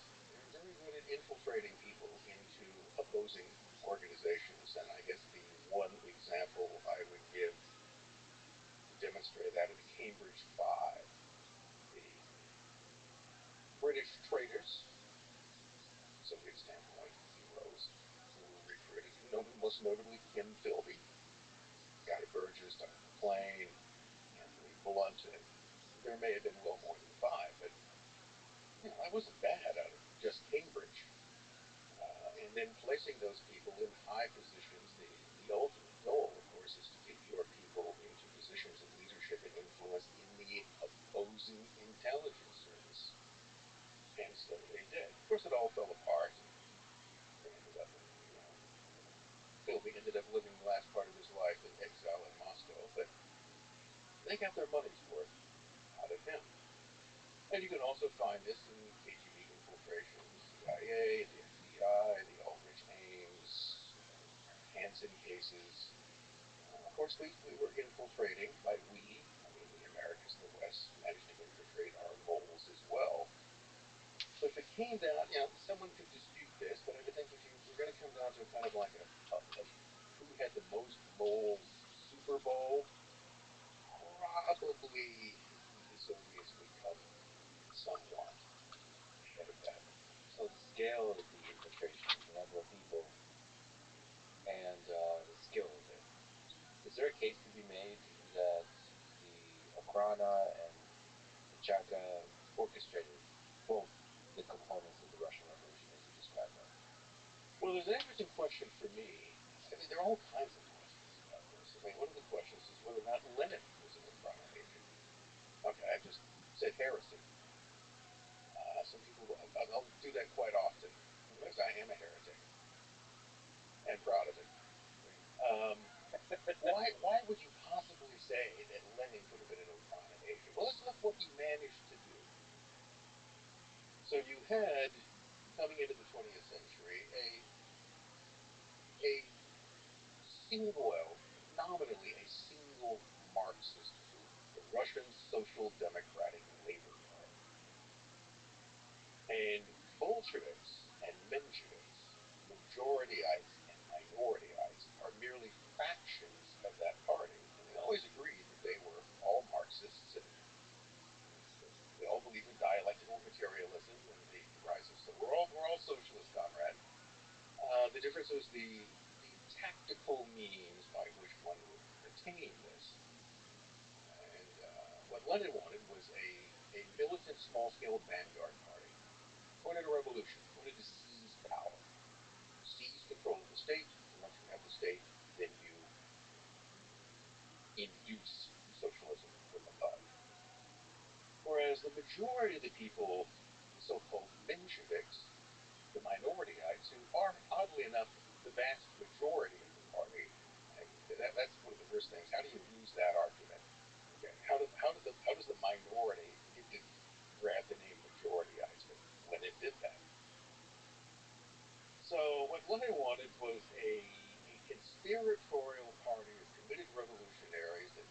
and scheme and undermine and eventually seize control of the state and induce socialism from above. There were other Russian Marxists who thought that sounded vaguely totalitarian and not really democratic, not even terribly socialist. And they opposed that ineffectively from the beginning, outmaneuvered every step of the way. The Mensheviks are a case study in failure of a political organization. That too will be heresy to some people, but look, they lost. Now, so what Lenin managed to do, starting around 1903, getting out of this, is he managed to divide, to take what had been a single Marxist party and split it into angry, contending factions. Because he and his Bolsheviks were on one side, advocating a much more militant, conspiratorial policy. The discombobulated Mensheviks were over on the other, and in between were a lot of people who really didn't know where they stood on this. And sometimes they kind of agreed. He seems to be making sense today. No, I don't think he's making sense that way. But he managed to completely disunify this organization. Now, who could possibly have seen benefit in that? The O'Brien. Now, whether or not they put him up to it, whether or not in some way they helped move him into a position of leadership, or encouraged it through people around him, whether he was a witting or unwitting agent of the Tsar's secret police, he certainly accomplished exactly what it was that they had wanted. And I find that suspicious. It's one of those things that it's so convenient in a way that I'm not necessarily sure that was an accident. There's also this whole question to me as to what was going on within the Ochrana itself. Now this is one of these questions when I come to later about how intelligence agencies interact or serve the governments to which they are theoretically subordinate. They do tend to acquire a great deal of influence and power. After all, their main job is to collect information. That information can be about all kinds of things, including people within the government structure itself. And they also know how to leverage that information in a way to get people to do what you want them to do. So an argument can be made, again, an argument, not a fact, that's what the history is made out of, opinions, is that at some point, between about 1900 and 1917, people in the Ochrana were playing their own game. And that game took them in a direction which meant that continued loyalty to the emperor, specifically to Nicholas II, was no longer part of that. To me, in a way, it seems almost during the events of 1917 that, one, you had an organization that was very effective when it did, suddenly just becomes ineffective. It doesn't really disappear. These things don't go away, because it will reappear as the Ocheka, basically fairly quickly. But it raises the question to me as to what degree there were people within the organization who allowed events to take the course they wished. I always wonder how much deliberate planning there is within an organization like Ochrana, or if there's kind of a distributed intelligence that happens. Well, one of the key elements in any kind of intelligence organization or operation is compartmentalization. Need to know. So rarely do you have an occasion where everybody in an executive position are all brought into a big corporate meeting and we discuss all of the secret operations that are going on. No, you never do that. Only a very limited number of people know about that. If you have a person who is a case officer is controlling agents, he's the only one who should know who those people are. Possibly his immediate superiors, but in no way do you want them to be common knowledge. So information within the organization itself is compartmentalized. So you don't need everybody to be in on it. You don't even need necessarily the people who are nominally at the top. First, the Ochrana, the real boss of the Ochrana was the Imperial Ministry of the Interior. Minister of the Interior, in fact. But Minister of the Interior had no real effective control over this at all. I mean, to the point was that at one point early on, they actually organized the assassination of their own boss. They have their agents among the revolutionaries kill the Minister of the Interior. So he'll just be replaced by another one. He's an imperial bureaucrat. He's not really part of their organization. You know, it's like a director of an intelligence agency appointed by the president. Maybe he's part of the organization. Maybe he isn't. Maybe he is not one of us. So you've got different levels, different compartments within it, and who's actually running the show, who anyone is, I don't know. That's never supposed to be apparent. Well, that's a fascinating question. I mean, you can see this with NKVD. It's obviously an extremely powerful organization that starts to eat itself, where everybody's pointing fingers internally also, as a way to gain more power. So the question is, in organizations like that are so compartmentalized, where's the power? Where's the center of power? Because you would think, given that much power, some individual or a group of individuals will start accumulating that power. But it seems like that's not always a trivial thing. Because if you get too powerful, the snake eats that person. Well, you go back into the founder of the Soviet Secret Police, Yuri Zhezhinsky. Zhezhinsky dies in 1926. Keels over after giving a heated speech to a party meeting. Now, the common view, what you usually read, which was seen at the time, is that, clearly Stalin had him whacked, because anytime someone died, it was almost always, I think a lot of times he did, but in some cases, Stalin's probably getting blamed for things that he didn't actually do. Brzezinski wasn't even opposed to Stalin, so it's not clear why he was. But this was Stalin died. Obviously he was poisoned. Something happened. It was an unnatural death. Somebody goes in for an operation. Gets a little too much anesthesia. Stalin killed him. Somebody tips over in a canoe in upstate New York. Stalin killed him. There's actually a case about that.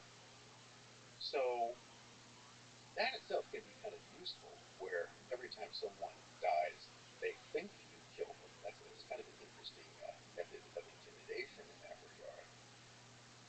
But the suspicion is nonetheless there. Dzerzhinsky he was the Grand Inquisitor. He was seemingly firmly in control of the organization. Of course, maybe he wasn't. Maybe he was. My guess would be is that if Dzerzhinsky's death was not natural causes, that he was probably eliminated by someone within his own organization. And then you look at the people who take over.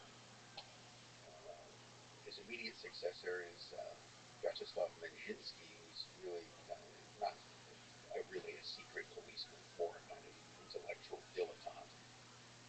But if you look behind him, you'll notice the fellow is Henryk Yagoda.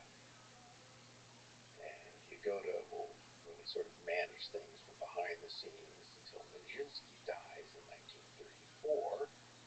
And then Yagoda will hold on until he's a victim of the purges, I think, in 37 or 38. Yagoda is ambitious, murderous, and if I was going to point the finger to anybody who possibly had Dzerzhinsky whacked, it would be him, and for the purposes simply of advancement. The person to look out at any kind of corporate organization is your immediate subordinate, the person who could move you to your job, because more than likely that's exactly what they're planning to do. It's just one step away from the very top. Yeah. Somebody there will probably accumulate the most power. You mentioned that the various Russian intelligence agencies were good at creating agent provocateurs, infiltrating the halls of power. What does it take to do that? Well, there's an interesting little acronym called MICE, M-I-C-E, and it's generally used. And it's just the way in which you would acquire. How do you get people to work for you? M stands for money. You pay them. People are greedy. They want money. You know, you look at Aldrich Ames, he had a very, very expensive wife with expensive tastes. So he wanted money. I is for ideology. So during, particularly in the 1920s and the 1930s, the Soviets were very effective in exploiting communists, you know, people who wanted to serve the great cause. Even though that's initially not really what they wanted to do, because the idea was that if you recruit agents from among, let's say, American communists, you compromise the party. Because it's actually what your enemies are going to say is that all communists are Soviet spies. They're all traitors in some way. So you would really want to keep those two things separate, but ideology was just so convenient, and those people would just work for you so well. You could get them to do anything. Betray their grandmother. They would go ahead and do that for the greater good. So ideology can be a motivation. And that can be, you know, someone who is a devoted Marxist-Leninist. It can also be someone who's a disgruntled communist, because, you know, there's no anti-communist like an ex-communist. Okay? You know, those who lose the faith can become very, very useful. No, I should watch For The instance, if you look Godfather. in case of American intelligence, the people who essentially temporarily destroyed much of the KGB organization in the U.S. post-World War II were people like Whittaker Chambers, Louis Boudin's, Elizabeth Bentley. All of those people had been Communist Party members. They had all been part of the Red Faithful. They all, for one reason or another, became disillusioned and turned rat or patriot, whichever case you may want to put in that regard. What does the C and the E stand for? The C is for coercion. That's where you have to persuade someone, or you have to pressure them. So usually you blackmail them. You know, like if they have a gambling habit, you know, in the old days it's very often because they were gay. Okay? Get them in a position where they can be compromised, and you can get them to do your bidding. Now, those people usually have a certain amount of control. Here's an interesting example of how the Okhrana tended to handle this. Zakrana It's still Lakrana? largely used. You'd round up a bunch of revolutionaries on some charge or Actually, other, I want to distributing watch Gangster. revolutionary I've never literature, seen running that. an illegal printing press. You bring a guy into the room and you say, okay, you're going to work for us. He, of course, would refuse to do so. And they go, well, if you refuse, we'll keep the rest of your comrades in jail for a while. You know, maybe beat them with a rubber truncheon or so, and then we're just going to let you go. We're just going to put you back out on the street. And if you don't work for us, we will spread the rumor through our agents already in your organization that you are. And then what will your comrades do? How long are you going to live? So you see, you have no choice. You're ours, and you're going to cooperate with us. And the way that effectiveness would be ensured is that you have multiple agents within the same organization who don't know who each other are. That's very important. And they'll all be filing reports. So let's say you have 3 agents inside the central committee of the SR party, and there's a committee meeting, and you're going to look at the reports they file. They all better agree with each other, right? If one person doesn't report what the other 2 do, then perhaps they're not entirely doing their job, and they can be liquidated at any time. All you do is drop the dime on them. And this was done periodically. In fact, in some cases, you would betray your own agents just to completely discombobulate the It's just like a little organization. thing. This happened in one particular case around 1908. The fellow who was the head of the chief revolutionary terrorist organization, it wasn't Bolshevik, but so-called socialist revolutionaries. Actually, the biggest revolutionary party, the SRs, are actually Marxists, more anarchists. But they went all in for the propaganda indeed. They really liked blowing people up, carried out quite a campaign of terrorism. The fellow who was the head of that terrorist organization was Yevno Azef. And Yevno Azef was, guess what? Osrana agent. Everything he did, every assassination that he planned, he did in consultation with control. So he kind of run out of swing. There was increasing suspicion of him. He was also asking for a lot more money. It worked like a motherfucker. So the Osrana itself arranged to have him routed out. What did that do? Well, Baller. what do you do in your party when you find out the chief of your terrorist brigade is a secret police agent? He's driven consternation and mistrust. Nobody in the party would ever trust him with his police anyone else. A fellow I wrote a biography on, 4-7 Foster Brigade. And the second in command within the terrorist organization. By the way, the guy that wouldn't Asad's job was that as a case agent. Let's make this nice. Well, on the one level, he expressed absolute horror that his boss was a police agent. Well, he should, because second boss was a police agent too. They already had the number 2 waiting in the wings to take over. But he was incredibly Fuck. But the way was manipulating this, and I found that some that, I think, is the most important. Ego. Sometimes people buy or betray because of the egotistical satisfaction that they receive. The sheer kind of possibility, joy. An example of that would be Tim Philby when he came to the job. Now Philby was a communist, and he would argue that he always thought himself as serving the communist cause, but he also made this statement, I think it's in the preface to his autobiography. He says, one never looks twice at the offer of service in force. And he's talking about his achievements in taking the United States.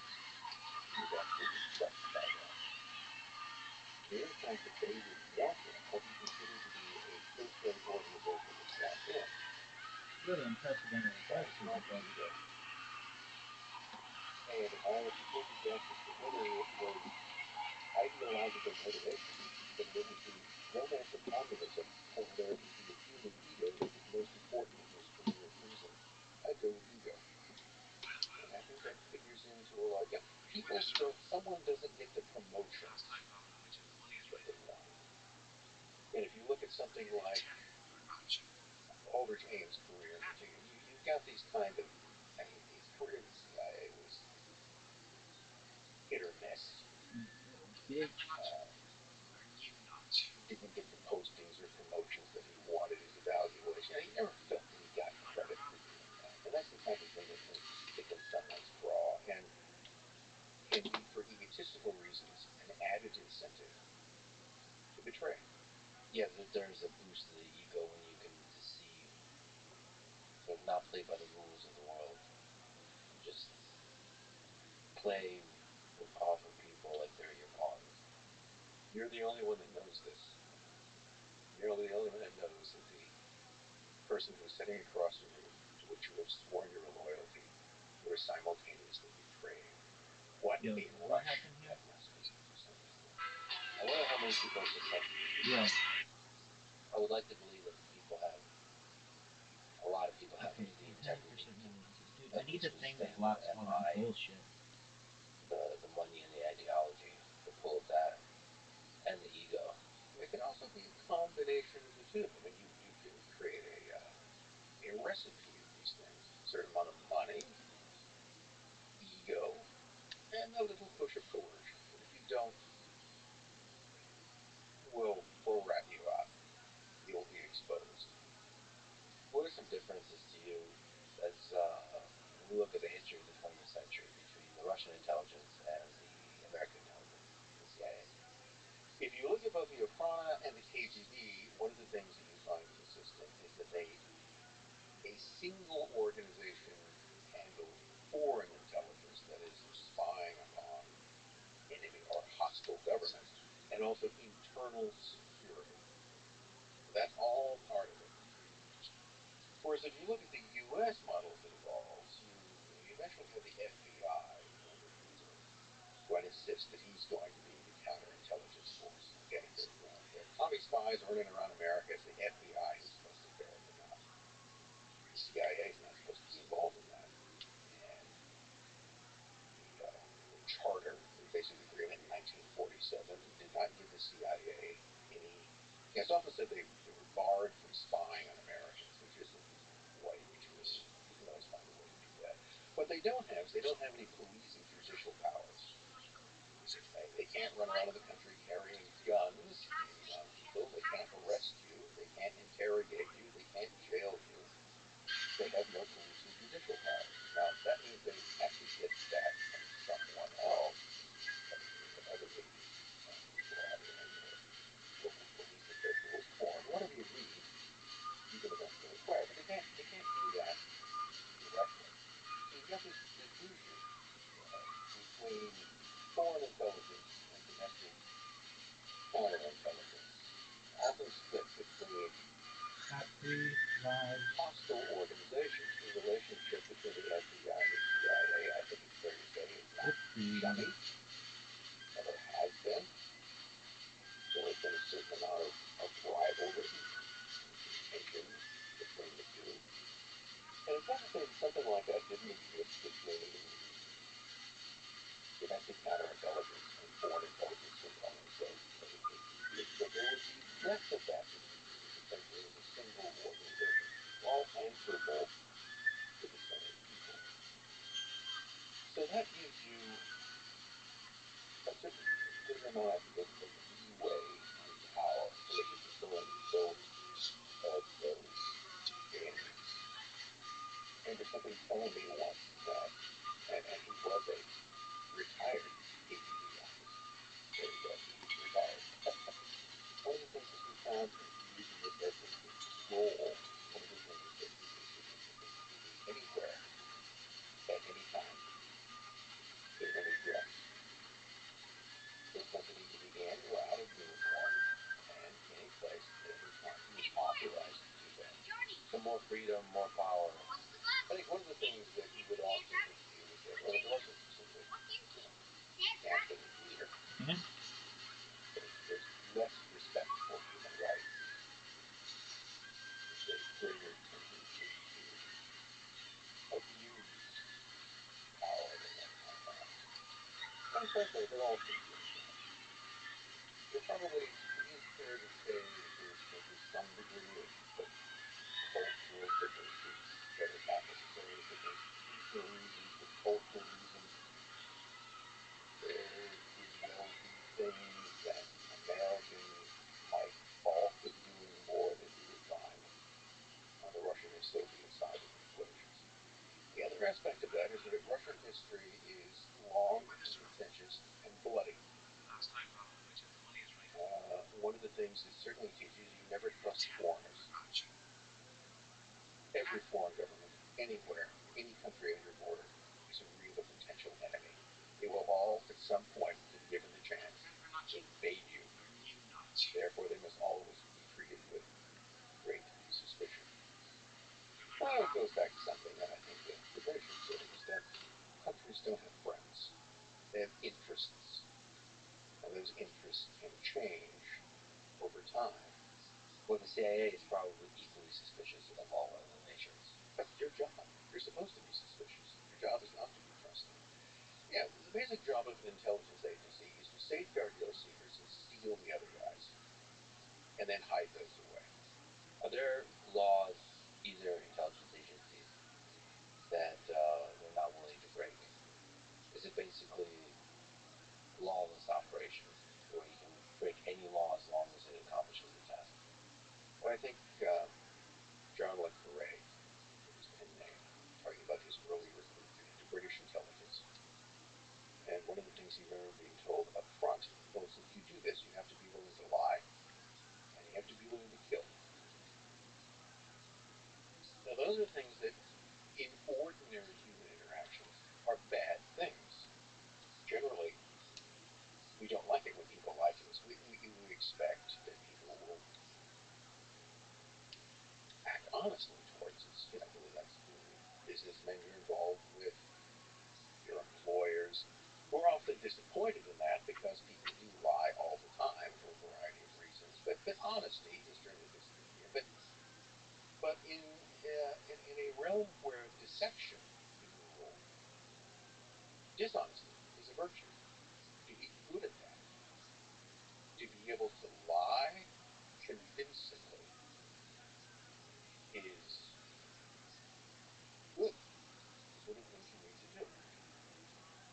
And killing also is generally frowned upon.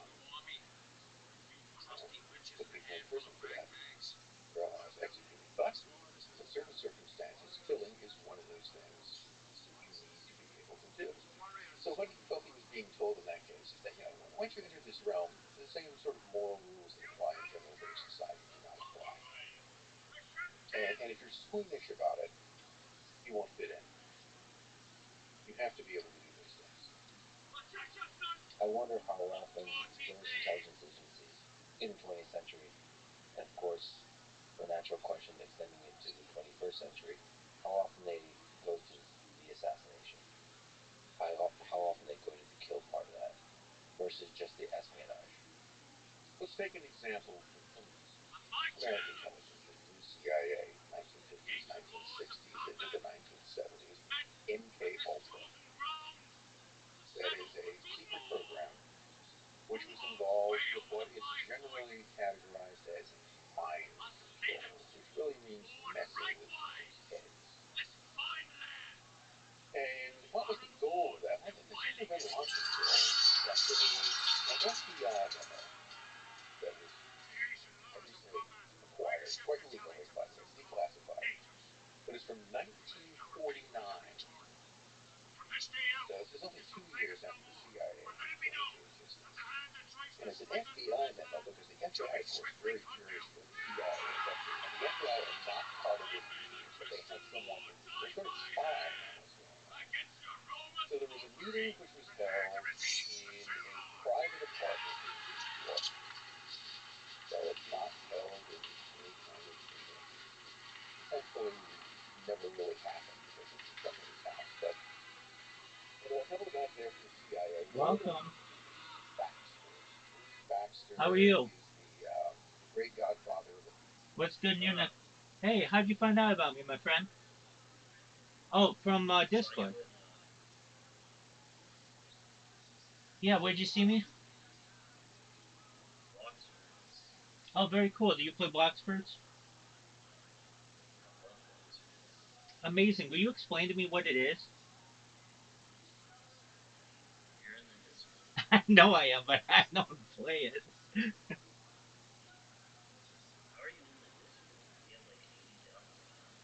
Word, dog. Yes, that is correct. Well, actually, I have like dozens of accounts, not 80,000. But you can be in multiple servers live on your camera in multiple Discords so long as you have enough devices. Let me tell you about myself. I'm Rabbi Rothschild. I stream my life 24 hours a day, 7 days a week, 365 days a year for world peace. I've been doing so for more than 3 years. This goes back to the pandemic. We've seen the death of a queen, the birth of AI, the coronation of a king, and everything in between. Essentially, I have created the world's largest time capsule or timeline of human activity.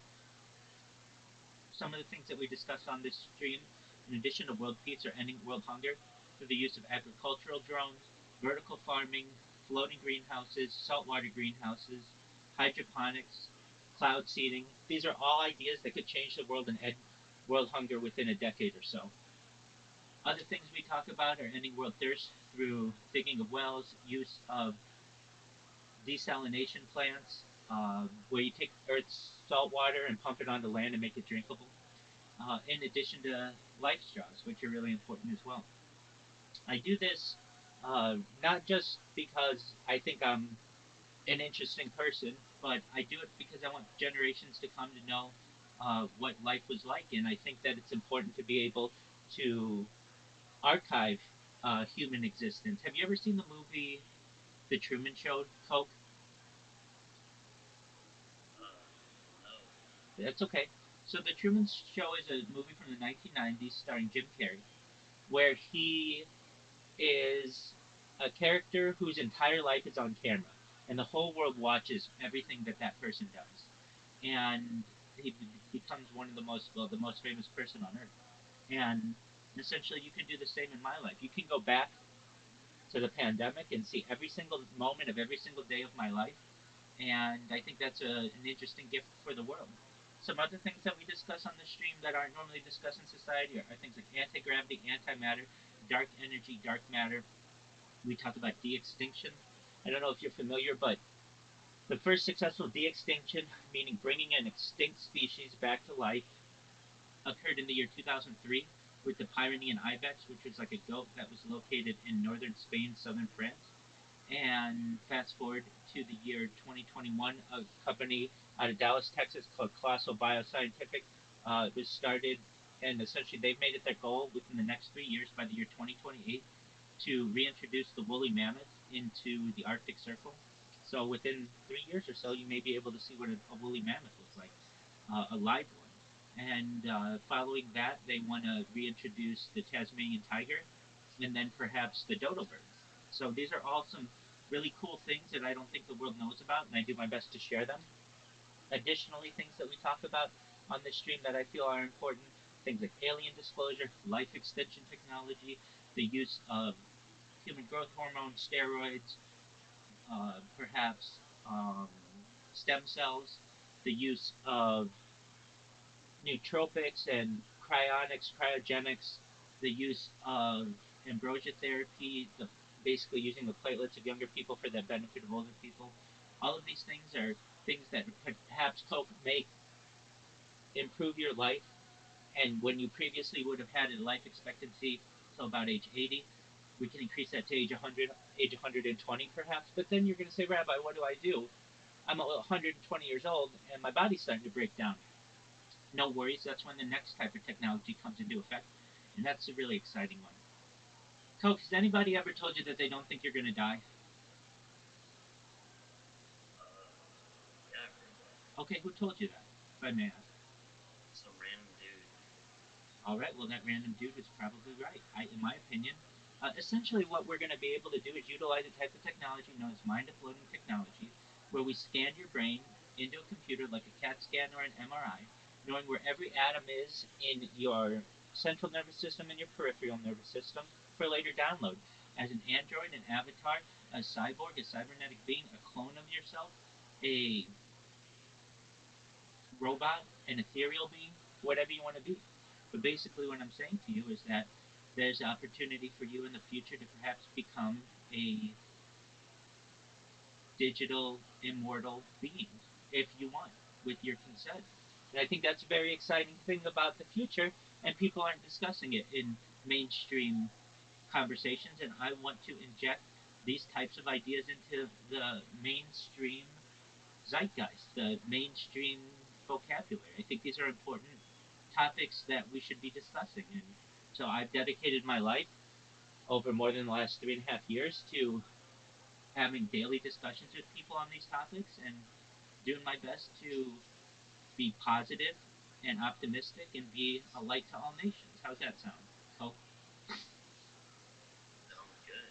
Do you have a family? I do have a family. I mean, not children, but I certainly have parents. Do you see them? No. Nope.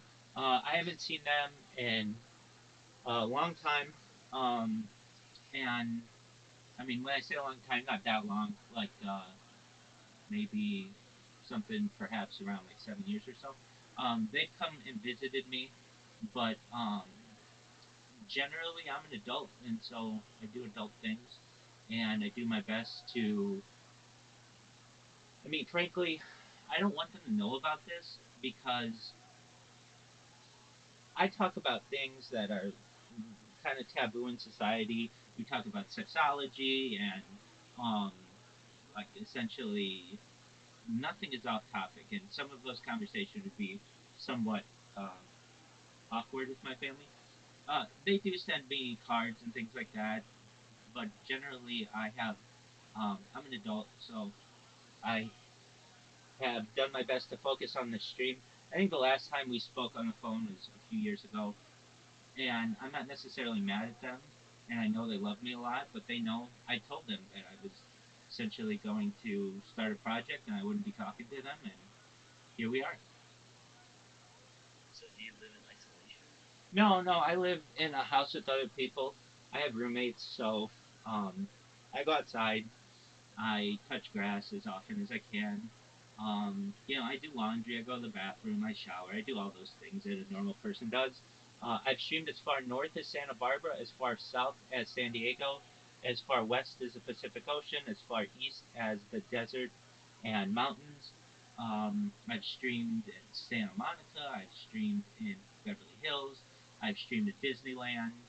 So I do IRL streaming in addition to just whatever you like, these desktop streams, I guess.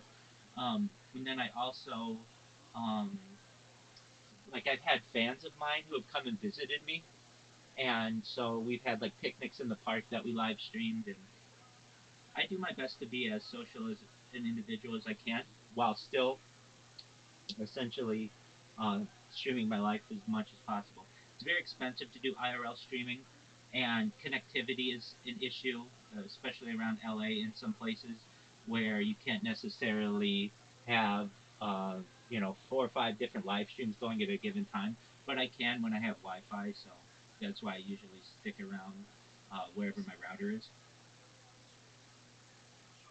How often do you have someone stop by like this?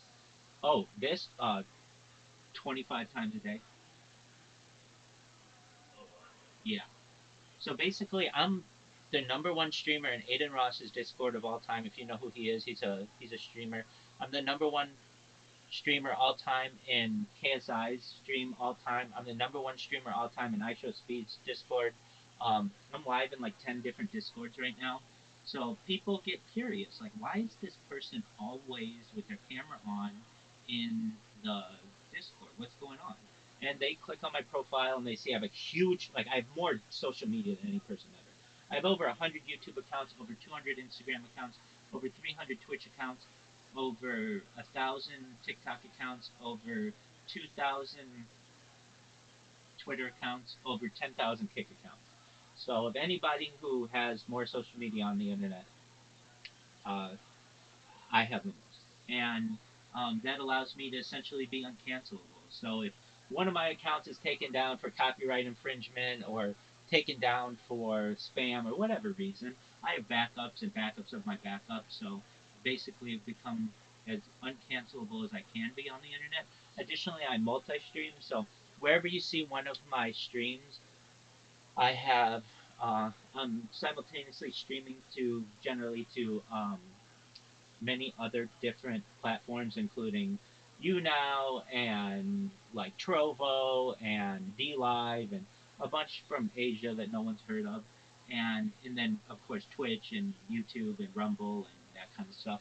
And right now I'm live streaming on more than 10 different YouTube streams. So basically, you can watch my life in 360 degrees whenever you want, and it's a very exciting opportunity for people of the future. How many laptops do you have? Great question. I've got Well, I have four laptops. One of them went down, so I've got three now. And then I have one, two, three, four, five Chromebooks. So I've got like eight different like devices for that. And then I have like 33 different other devices, including phones. I've got two phones here, three, four. Just within this area, I've got four phones. Here's another phone, five, and then I have tablets. So wherever you saw me on Roblox or Block Fruits, I've got another one, two, three, four, five tablets, six tablets, and then over there I've got another three phones. I've got four phones, three Chromebooks. I've got another Chromebook back there. So I do my best to essentially be as archivable as possible. What do you do for work? I'm a certified project management professional. So I've launched apps on the App Store and Google Play, and additionally had six-figure contracts with Fortune 500 companies. And so I'm able to live off my savings. And then whenever I need to make more money, I have the ability to complete projects for people. Additionally, I'm sponsored by a cryptocurrency that's known as Harry Potter Obama Sonic 10 Inu. It may sound like a funny name, but it's worth like $300 million or so, which is really exciting. It is essentially a meme coin that has become very successful, and I'm live right now. I've been live in a Telegram 24/7, 365 for more than 2 years, just in one group's Telegram for approximately about a year and a half now. So at any given time, any of the people there can come in, talk to me. I've become essentially a flagship of their Discord, of their Telegram.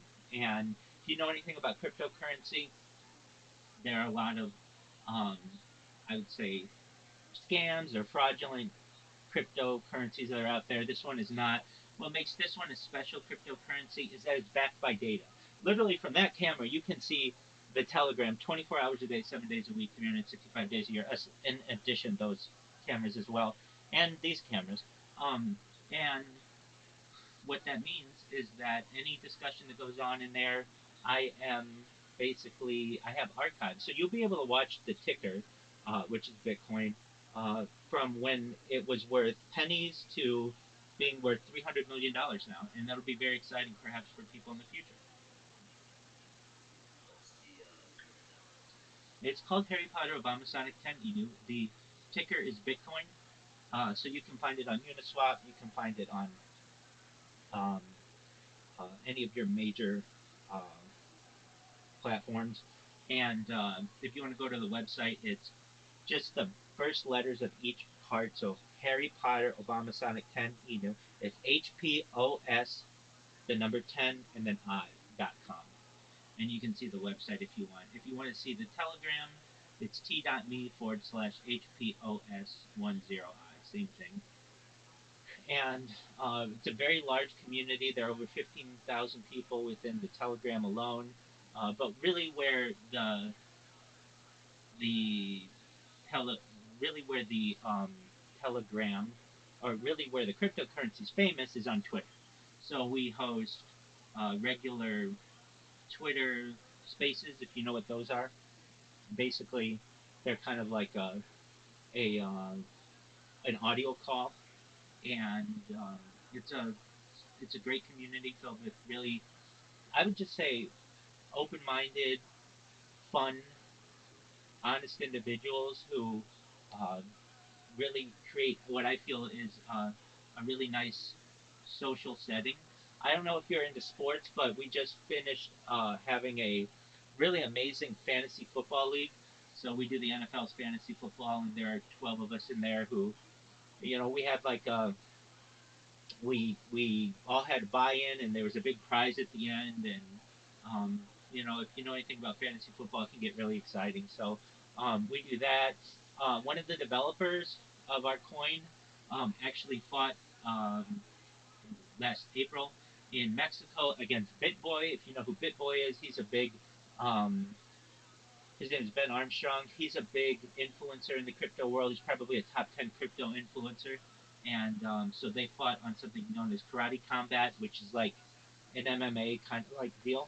And we're just really about making money, and at least in that community, and about having good vibes. Now, in this community, I don't care about making money. I know that I'm going to be perhaps the richest person in the world once this goes viral. Why? Because data is Earth's #1 resource. It's more valuable than food, water, air, gold, petroleum, everything. Bill Gates coined the phrase in the 1990s, content is king, and I'm making it true today. The Economist magazine stated that data was Earth's #1 resource in 2018, and thus that somewhat inspired me to do this, to know that it was essentially a new gold rush or a new oil strike, where or a new internet boom, but it was a data boom. And so I've done my best to corner the market on the most amount of data of any single individual archived on the internet of all time. I'll send you. Well, I thought he wasn't real. Oh yeah, I am real. How you doing, anime? How you doing, bro? Dude, living the dream, dog. Every day's a holiday. Every meal's a feast. What's good in your neck of the woods? Man, just tired, man. I get I was you. like, then when homie Cole told me he was real, I was like, what? And I had joined, because I joined your Discord before, but I didn't know, like, I don't know if y'all, like, in a BC to join, so I was like, I don't know, so I just left again. I And then Cole understand. told me he was actually real, and I had joined again. Absolutely. Yeah, I thought you were a robot. Nope, I'm a real person. if you like, I just sent you both my YouTube channels. No need to subscribe or anything like that. If you're wondering why don't you have more subscribers, I have a bunch of different accounts. So some with thousands of followers, some with just a few. But what's important about YouTube is you go to that one link and you can watch me live on any of my channels at any given time. So literally, this conversation is being archived from three different Chromebooks. There, it's being archived right here. It's being archived by two different laptops here, perhaps. It's being archived here. It's being archived here. And I'm the king of multi-streaming. So for every device that you see, I'm live streaming on like another 33 different platforms or so. So it's all over the internet. And you know, It's like a lot of power. is it a lot of power? Yeah, but we have solar in where I live, so um, that generally we actually get a um, reimbursement at the end of the year.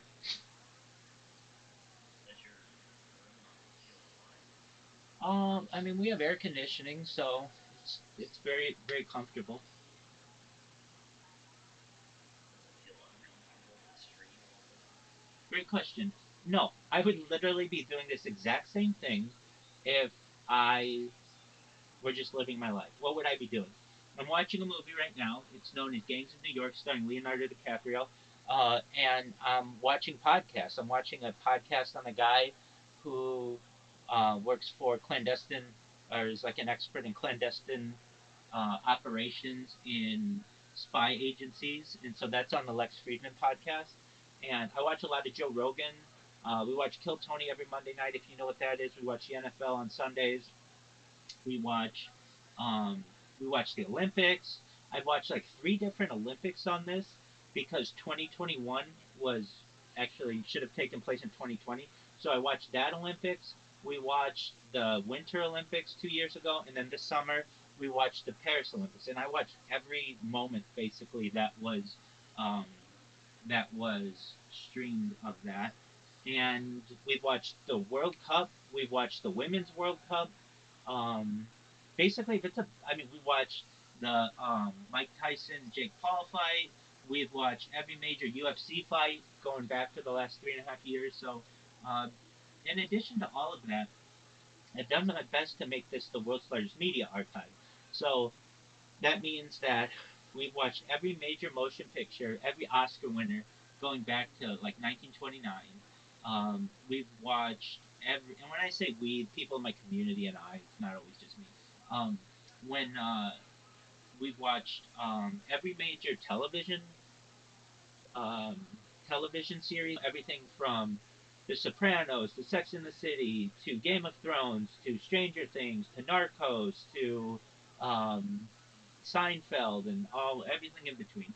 And I mean, like I Love Lucy and all kinds of things. So, like basically, in the future, people, especially with AI, it will be able to edit all of this so that there's no dead time, and you'll be able to go from one thing to another, and basically grow up with me. And I think that's a very exciting opportunity for the world.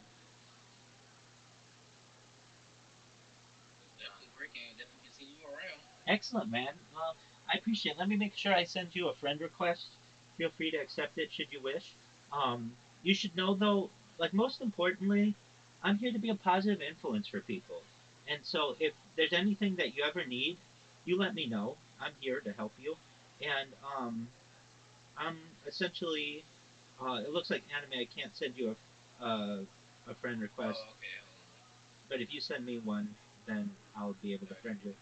Um, But if you're ever having a bad day, or you need somebody to put a smile on your face, or you just want to talk to someone, I'm always here. And so, I mean, I do sleep, but aside from that, if I have the opportunity, I'll sit here and I'll listen to you and listen to your problems or listen to good things that happen in your life. And um, I'm just all about positivity and positive vibes to the world. That's cool what you're doing, man. Excellent. Well, I appreciate that, and you guys should know. I mean, there's no need. Don't feel obligated that you have to stay here for as long as I'm here, because I'd stay here all the time. But you should know whenever you're bored. Hey, I'll see what Rabbi's doing. Check in on him, make sure everything's going well, or be able to tell him about something exciting that happened in my life, and see if any thing cool has happened in his life. Um, and like you may see, like I have a lot of confidence that this is going to go viral. And the reason why I say that, I mean, in addition to all the devices and stuff that I have, I create robots. So I don't know if you guys know what Kick is, but Kick is a streaming platform like Twitch. And I created a robot and spammed Kick for the last 6 months. Everybody on Kick knows who I am. And I'm doing the same on Twitch now. So basically, I've created robots that automatically create an account for me, automatically follow someone for me, auto- automatically spam their chat, and create a clip. And in the clip, it puts my Discord and it puts a Discord and a link to my link tree, so they get all my social media. I mean, I it's just a matter of time. The longer that I do this, the more people I have join the community. And I did this for like 2 years, for more than 2 years. I did it for 3 years without a Discord.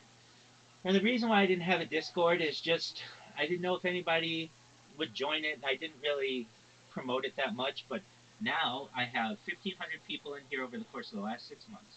I've got people who stay in here all the time. Caspian sees in here 24/7. He sleeps in here. Uh, he's a very good friend of mine.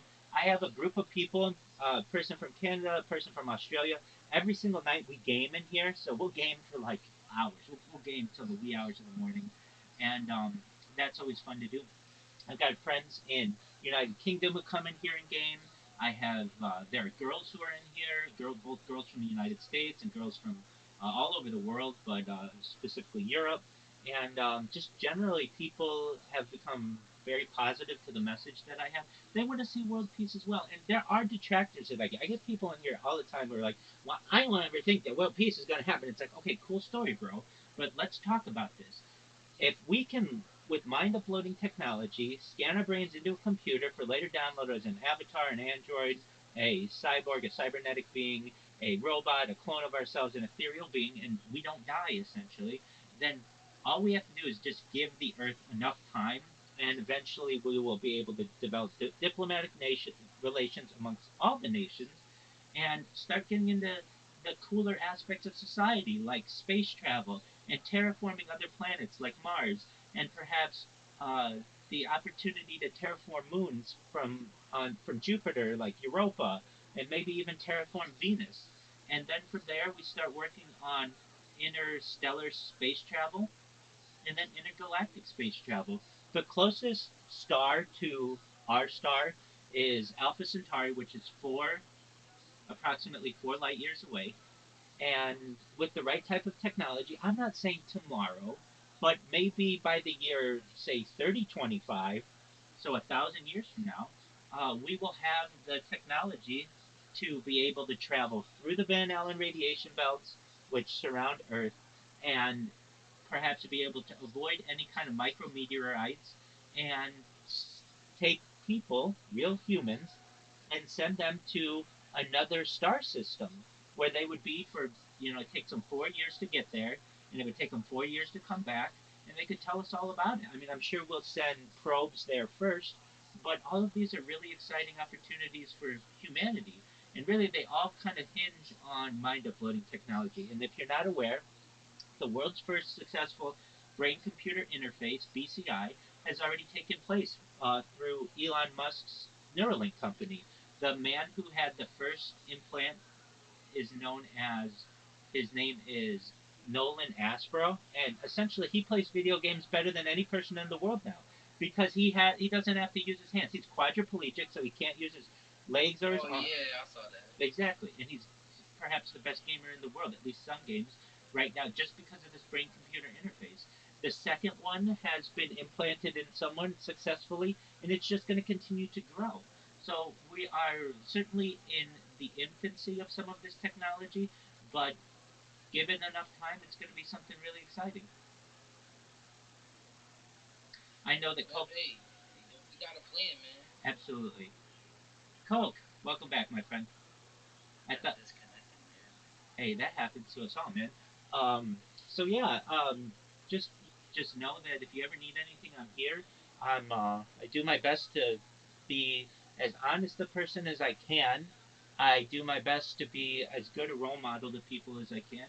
But in general, like going back to the previous question about, don't you get sick of streaming or isn't it weird? I would be doing the exact same thing that I currently do. I'd be drinking water. I would be watching podcasts. I'd be watching movies, and I'd be surfing the internet, just like you guys do. I'm sure that's basically what you guys do in your time when you have any downtime is just surf the internet, hang out with your friends, maybe go on a call or something, but and play games and like so. I do all the same stuff that you guys do with your friends, but I just turn a camera on every 12 hours to make sure that it gets archived. All right. There you go. Well, glad I found out you're not a robot. No, not Like at for all. real. Absolutely, I'm a real person. I'm gonna tell people about you. I appreciate that, Coke. That's the nicest thing that you could do, and that's the best thing that you could Cause do. like we ain't the only ones who be like thought you was a robot. It's so many people. Oh no, it happens all the time. Happens to You me just be daily. watching your like your camera on and see just looking at. Absolutely. Some people think that it's just like a camera that's just showing pre-recorded video, but no, it's all live. I mean, literally anything that I'm doing here, you can see on those devices there. And when they find out I'm real, it's mind blowing because they're like, I've been watching you for 6 months, and I didn't know who you were, I didn't know what you did. And the reason why I don't go into those calls and tell people about myself is you're not allowed to self promote in there. So I would get banned right away for just being like, "Hey guys, do you know that I live stream my life?" Boom, I get a ban. Why? Because I'm self-promoting that way. So in order to avoid that, I just go into very large discords and I just chill. And after a while, the community starts to get to know who I am. That's what happened in Aiden Ross's stream or in his Discord, and I'm a very popular person in there now. And that's what happened in the KSI stream. That's what's happened in quite a few different streams. So basically, um, that's kind of the strategy that I'm utilizing. But really, the big strategy and the thing that's going to make me go viral, I have robots that I've created. So these robots basically spam people, not overly, it just puts one message in their chat. It's not like spam after spam after spam. On Kick it was, but on Discord it's not. And or I'm sorry, on Twitch it's not. But yeah, and it's just got all my social media in there, and then I create a clip, and I'm just working on those bots now. I should have them done within within the next couple hours, and then it's a beautiful thing because I can sleep then, and the bots are always going 24/7. They're creating an account for me. They're following people. They're putting a message in their chat. It creates a clip of them and it moves on to the next person. It does that for about 25 different people, and then it creates a new account and does the whole thing all over again. And if you're wondering, well, why just 25 people? Especially on Twitch, if you continue to do that too much, they're just going to ban your account. So I just ensure that I do it enough so I don't get banned, and then I go on to the next person. It's kind of a flawless strategy, in my opinion.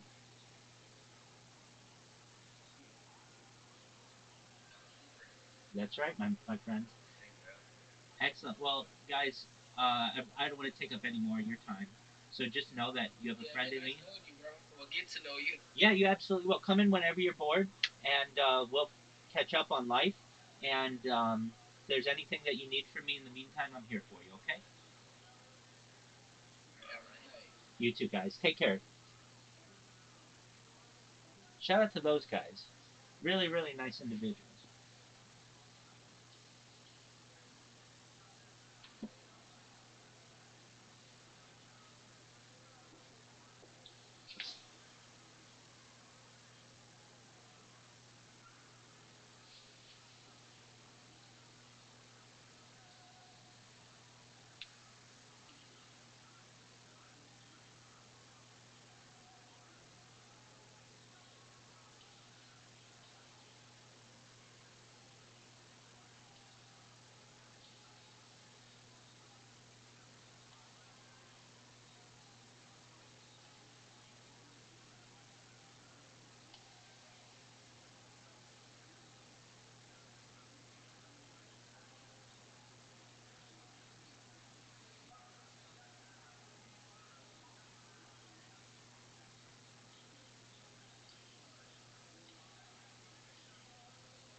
Come on, bitch. Come on, bitch. Shit.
Interesting.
See?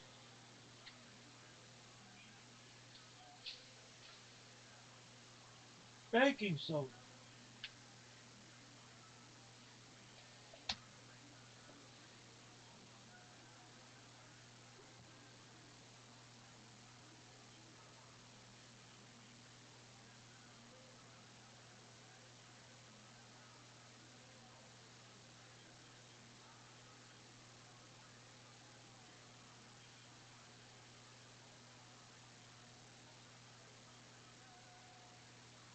Shiz.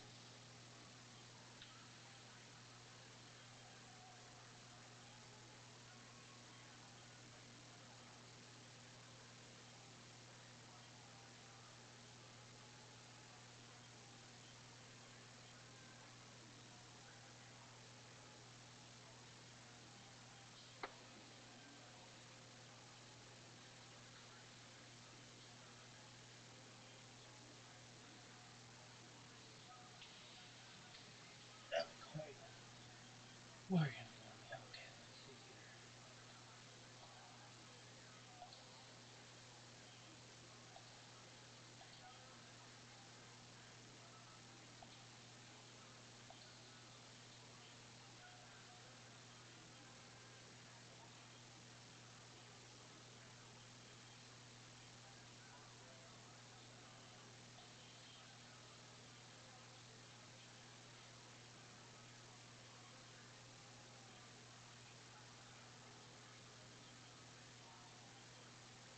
WTF is this shit?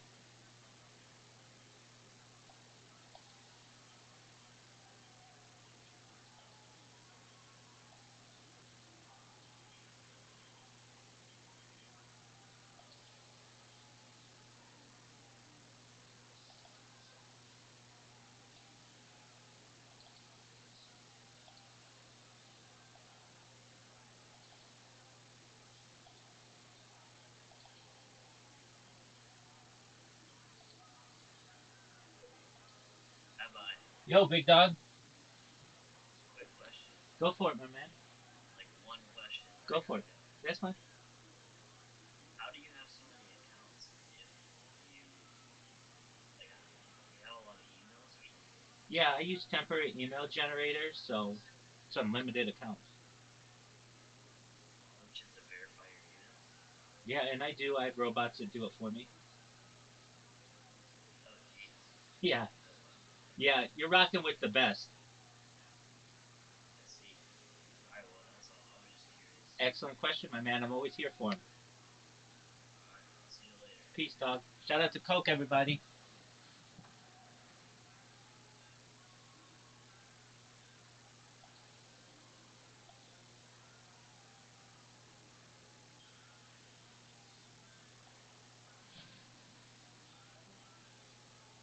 They're the lie detector. Pretty much everything that we know or think we know about lie detectors today, they go to Cleve Baxter. He's also the same guy that thought that plants could feel, I do too.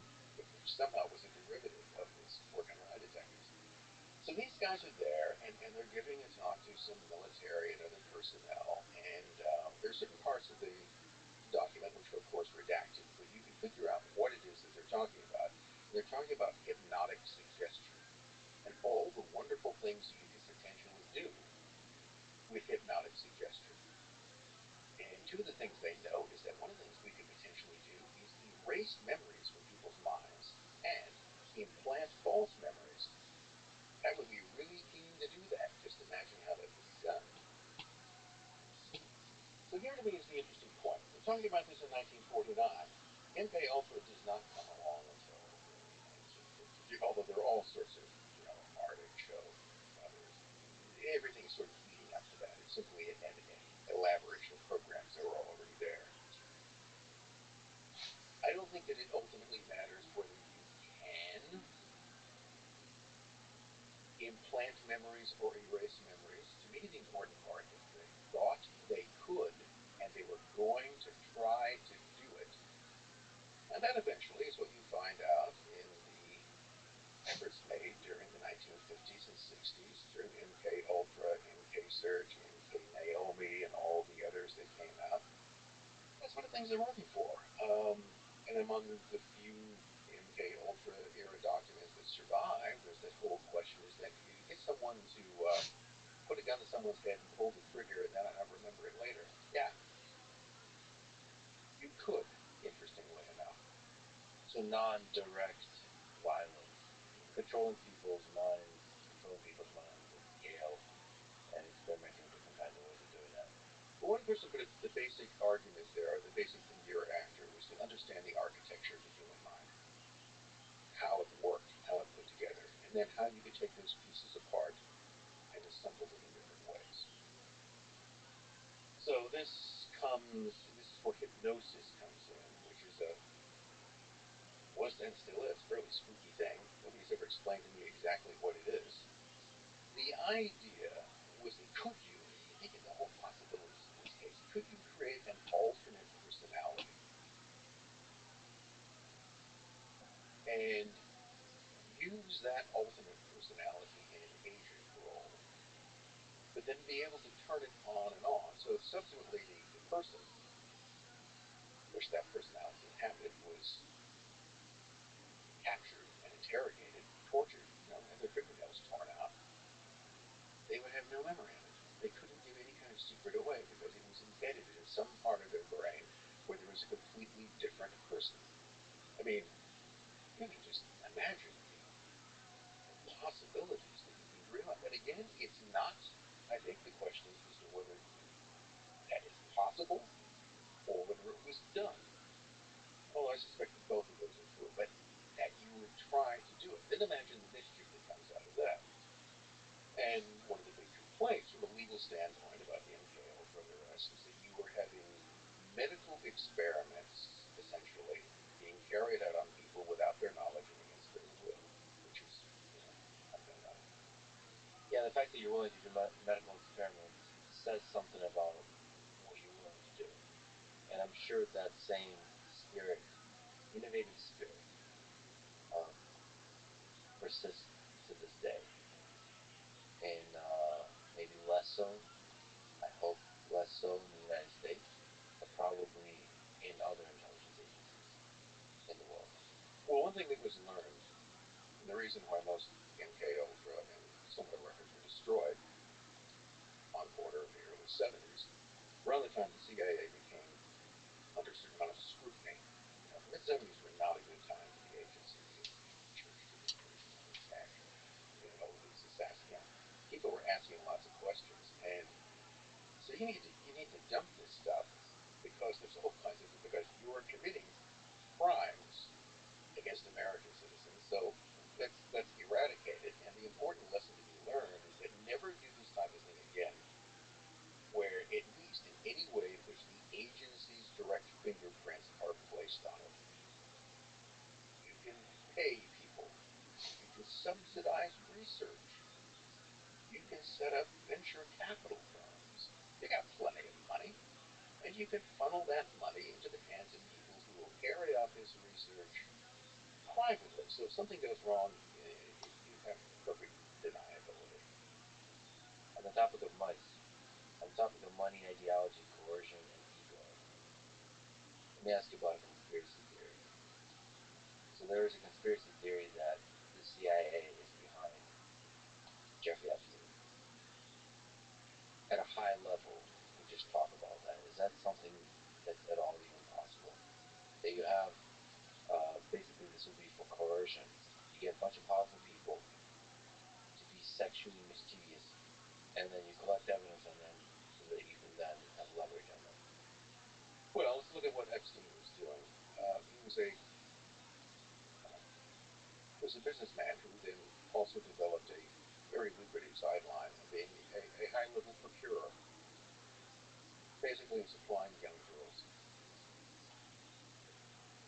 And he also filmed much of that activity. I think his partner in this, Ghislaine, and I hope I'm pronouncing her name. I think it's Ghislaine. Ghislaine? Well, I've heard it both ways. Ghislaine or Ghislaine, whichever it may be. I think her argument at one point was that, well, we did this to protect ourselves. But this type of thing has been done before. There's nothing new about this. Getting influential people and compromising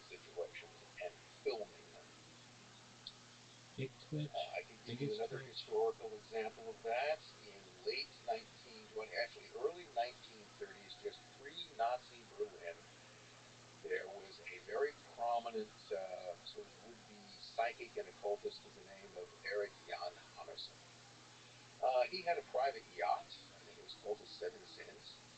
And he hosted parties. He also had a whole club called the Palace of the Occult, which hosted parties where things went on, and there were cameras everywhere. He filmed important people, you know, guys like the brown shirt chief of Berlin in various states of undress and sexual congress. And he did that for the purposes of blackmail. So, in Epstein's case, he is a procurer of young girls to wealthy men, largely. And many of those events were recorded. Now, even if it wasn't his intention to use them for blackmail, think of what someone else uses. People know about this. So you can raise a question, is this not, Epstein is just kind of a greedy pervert. But through his greedy perversion, he's now collecting information that can be useful to who would like dirt on Prince Andrew. Think of all the people who would act. There were important people who, went to Lolita Island. So if it isn't Epstein directly, he might have been I'm not trying to let him off the hook because I have anything for him. He was either running his own blackmail business or someone was using him as a front for that. I think we're kidding ourselves if we try to pretend that's not what was going on. So you think even American intelligence agencies would be willing to swoop in and take advantage of a situation like that? Well, Big Twitch. Just American politicians could ultimately end up in a position to oversee things like intelligence budgets. One of them might even become director. You never know. You can never tell what some crazy president might do. It could be one of the guys who understood this part was J. Edgar Hoover. J. Edgar Hoover spent a long time collecting dossiers of politicians. How do you think he'd remain director of the FBI as long as he did? Because he systematically collected dirt on people. So, there is a history of this type of thing. And again, you could argue that's partly for his protection, to keep his job, to protect the sanctity and security of the Bureau. You can find a million different ways to justify that. It's really dark. Well,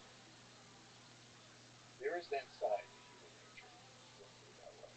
Whether it's the CIA or the Crown, maybe that's what the President of the United States sees when they show up to office, is all the stuff they have on him or her. And say that there's an internal mechanism of power that you don't want to mess with, and so you will listen. Whether that internal mechanism of power is the military-industrial complex or whatever, the bureaucracy of government. Hundreds of the deep state. The deep state. French bureaucratic.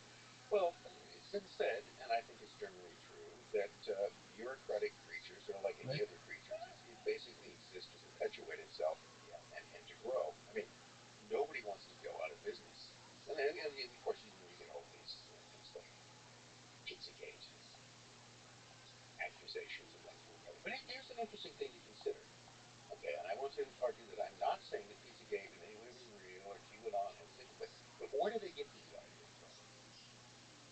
So, let's ask ourselves, do pedophiles exist?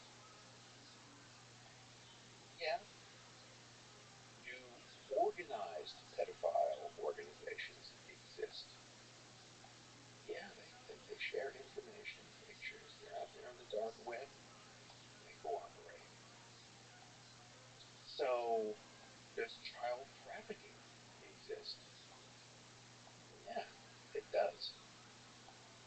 So, in other words, whether or not specific conspiracy theories about this or that group of organized pedophile cultists is real, all the ingredients for that theory are there. Pedophiles exist. organized pedophilia exists. Child and human trafficking exists. At some point, at some time, someone will put all of those together. In fact, certainly, they already have.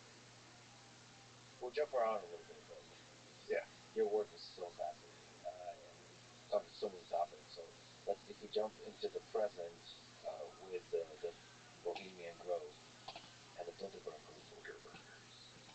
So the elites, I think you refer to them. So this gathering of the elites. Can you just talk about that? What is this? Well, first thing I'd point out is that Bohemian Grove is a place, not an organization. It's where the Bohemian Club meets. It's that 2,700-acre old growth redwood near north of San Francisco.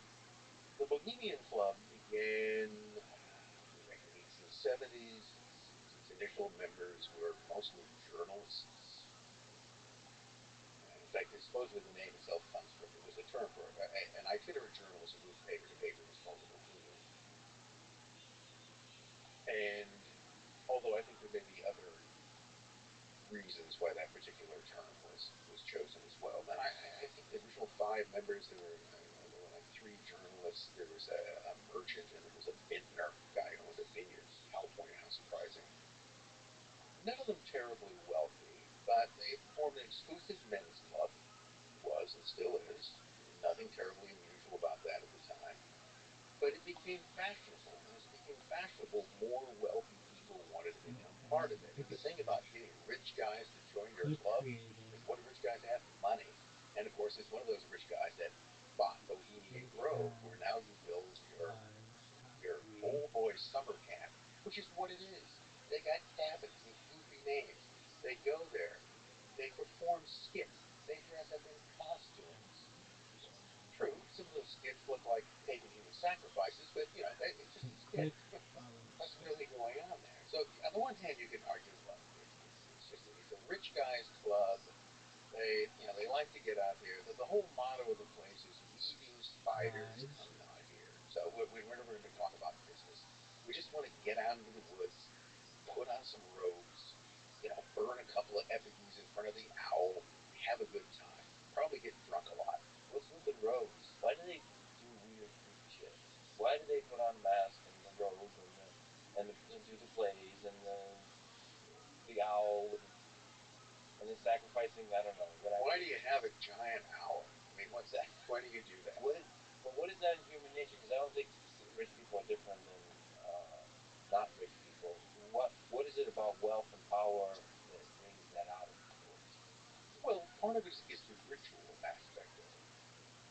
And that clearly is a ritual. And rituals are pretty simple. Rituals are just a series of actions performed in a precise sequence to produce an effect. That describes a lot of things. It describes plays, symphonies, every movie you've ever seen. A movie is a ritual. It is a series of actions carried out with a precise sequence to produce an effect, with an added soundtrack to cue you to what emotions you're supposed to be feeling. It's a great idea. So the rich people should just go to a movie. Why don't you just go to a Taylor Swift concert? Like, why Well, why the owl face? Part of it is to create this kind of sense, I suppose, of group solidarity. You're all going to appear, and also a way of sort of transcending yourself in a way. When you put on the robe, it's like putting on a uniform. You are in some way a different or more important person. It's a ritual. Okay, the key ritual at Bohemian Grove is a thing called the cremation of care. And cremation, and that's what it's supposed to be. We're going to put all of our, we're rich, important people. We have to make all of these critical decisions. Life is so hard. So we're going to go out here in the woods and we're going to kick back, and we're all going to gather around the lake, and we're going to carry, it's wicker. It's not a real person. And we do that. And this is the cremation of our care. It's a ritual which is meant to produce a sense of solidarity and relief among those people. Welcome. How are you?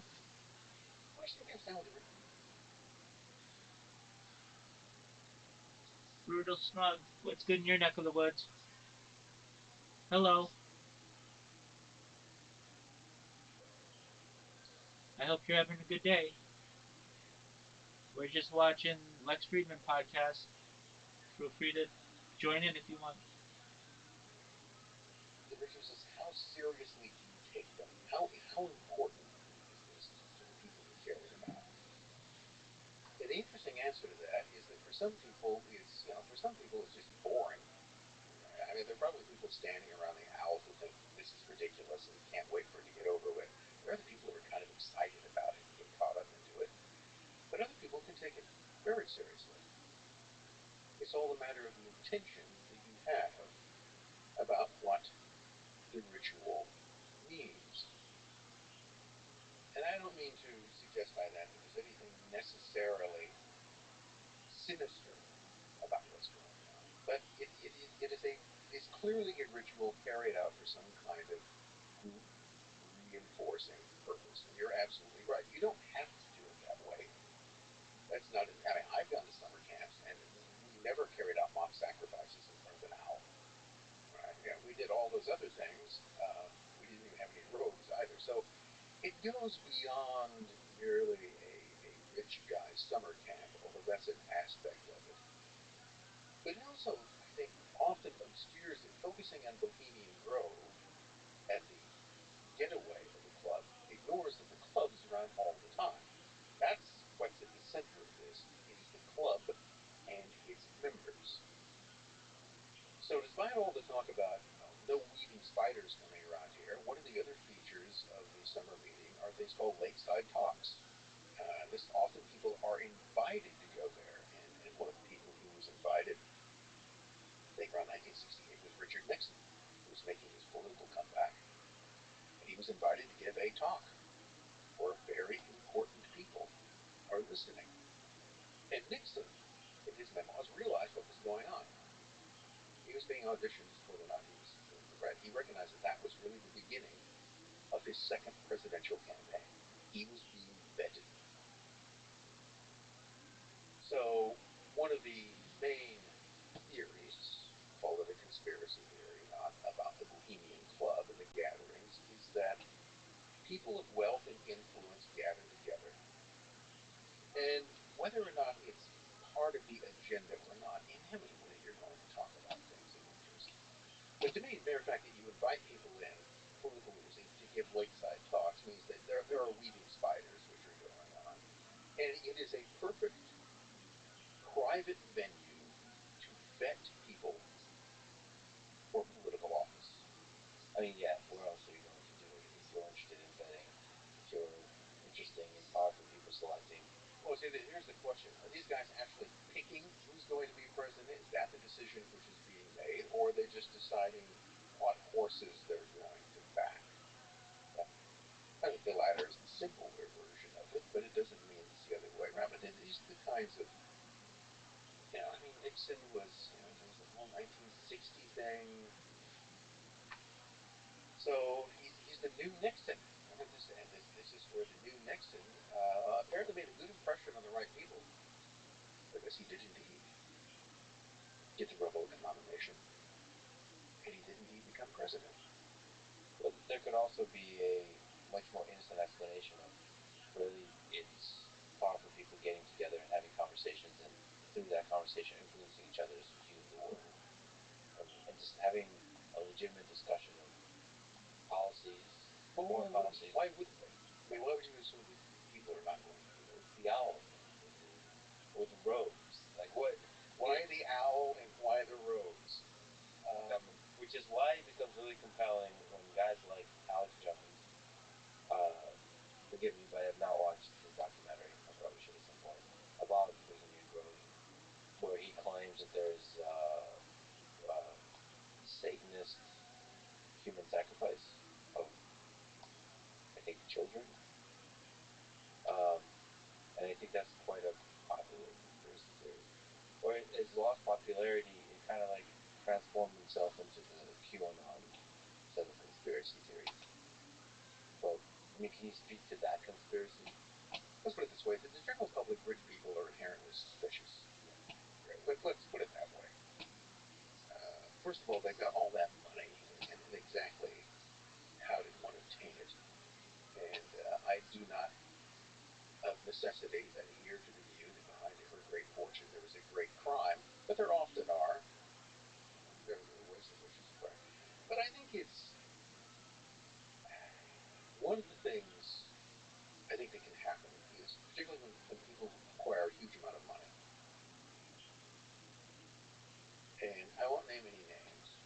say there are people who perhaps in the tech sphere who, coming from no particular background of wealth, suddenly find themselves with $600 billion.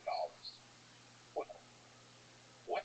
This is the question you would have to ask yourself. Why me?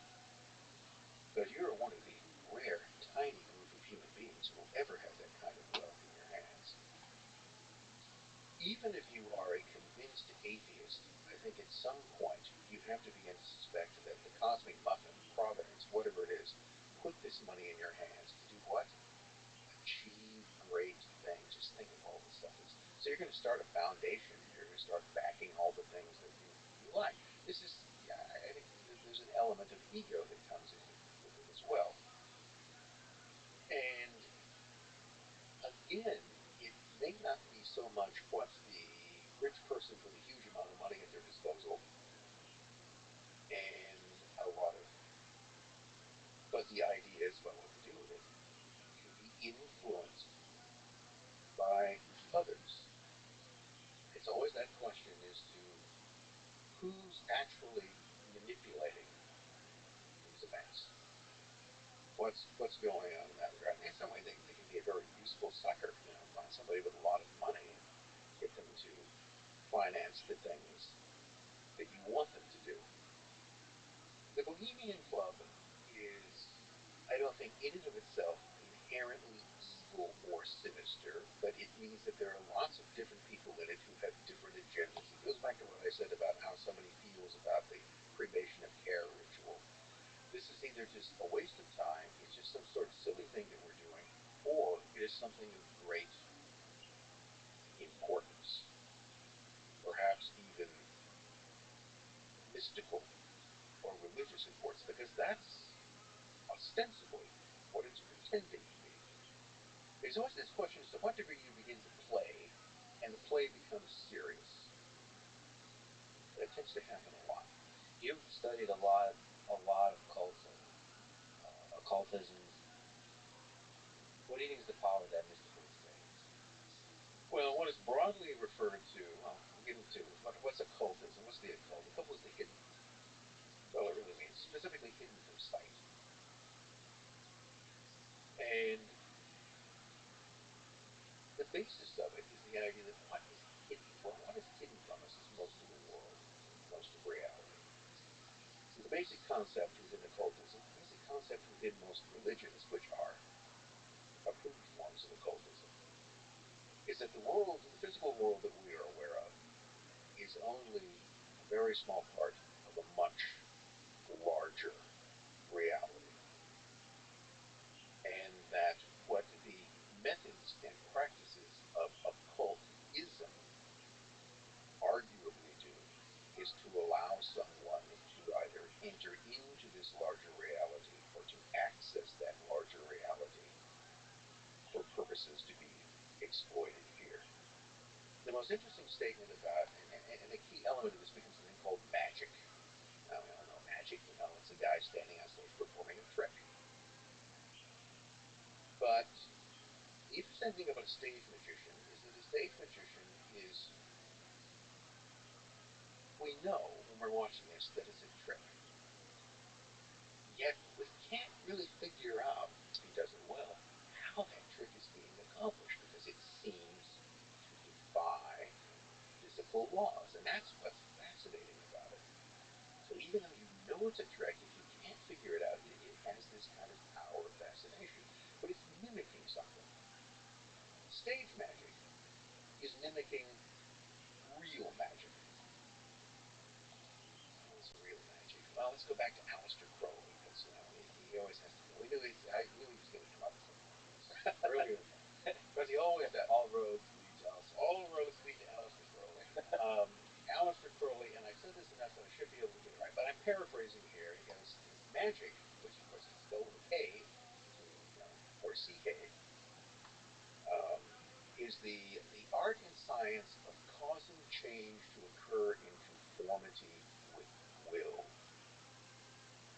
So in a way that's sort of mind over matter, but it's the idea that one can, through will, through intention, bend reality to make something happen let's put it this way, it's tipping the luck plane. And so now you got some kind of a level plane. Now, what we're trying to do is just tip it a little bit. So marble rules over one side or another. Now that presupposes a lot of things. That is there a luck plane? I don't know, but it's a good sort of idea to have. But and here again, don't become overly bothered trying to figure out whether you actually can bend reality. Become bothered by the fact that there are people who believe that they can and will go to great efforts to do so, and will often believe they have succeeded. So it's this effort to make things occur in a particular way, maybe just to sort of nudge reality in one little way or another. And that's where things like rituals come in. Rituals are a way of focusing will and attention. We're all there, we're all thinking about the same thing. And you have to imagine just how, the pervasiveness of what could be called that kind of magical thinking every day is everywhere. So, let me give you an example. You ever attended a high school football pep rally? Think of what's going on there. Okay, your team is going to battle the other team. You've now assembled everyone in the gymnasium. You've got people who are dancing around in animal totem costumes. And what are you chanting? Everyone is supposed to chant that the other team dies, that you will be horribly defeated, and that our team will be victorious. That is a magic ritual. The idea is, it comes into this idea, it's very popular about visualizing things, visualizing, manifesting, at least. But you need to manifest your success. Well, that's just magic. That is trying to cause change in conformity with will. So these things can happen without you being even consciously aware of what's going on. And you don't need to be. Because if you're all a part of the mob, which is there in the gymnasium, and you get into this and you get worked up, what you're doing is you're creating a huge amount of energy. All of these people are putting energy into something, and that energy goes somewhere. And maybe you can, just maybe, you actually can slightly increase the chances of your team's victory. Of course, your opponents are having their own ritual at the same time, so whoever has the bigger mojo will apparently win the game. So that's I would say, trivial example of that, but a clear one. But I do believe that there's incredible power in groups of humans getting together and morphing reality. I think that's probably one of the things that made human civilization what it is. Groups of people being able to believe a thing and bring that belief into reality. Yes, you're exactly right. To conceive of something, and then through intention, will, to manifest that into this realm. And of course, that power of the collective mind can be leveraged by charismatic leaders to do all kinds of stuff, where you get cults that do horrible things, or anything. There might be a cult that does good things. I don't know. Depends. We don't call those cults. Yeah. Exactly. Without endorsing this entirely, and interesting, one of the questions: what's the difference between a cult and a religion? And it has been said, You little bitch. that in the case of a cult, there's always someone at the top who knows what's going on. Generally, who knows it's a scam. In a religion, that person is dead. So, see, I just managed to insult every single religion. But it's an interesting way of thinking about it, because I think there is some degree of accuracy in that statement. Do you think, actually, the interesting psychological question, in cults, do you think the person at the top always knows that it's a scam? Do you think there's something about the human mind where you gradually begin to believe your own bullshit? Yeah. Yes, that seems to be that again is part of magic. I think, is believing your own bullshit. It doesn't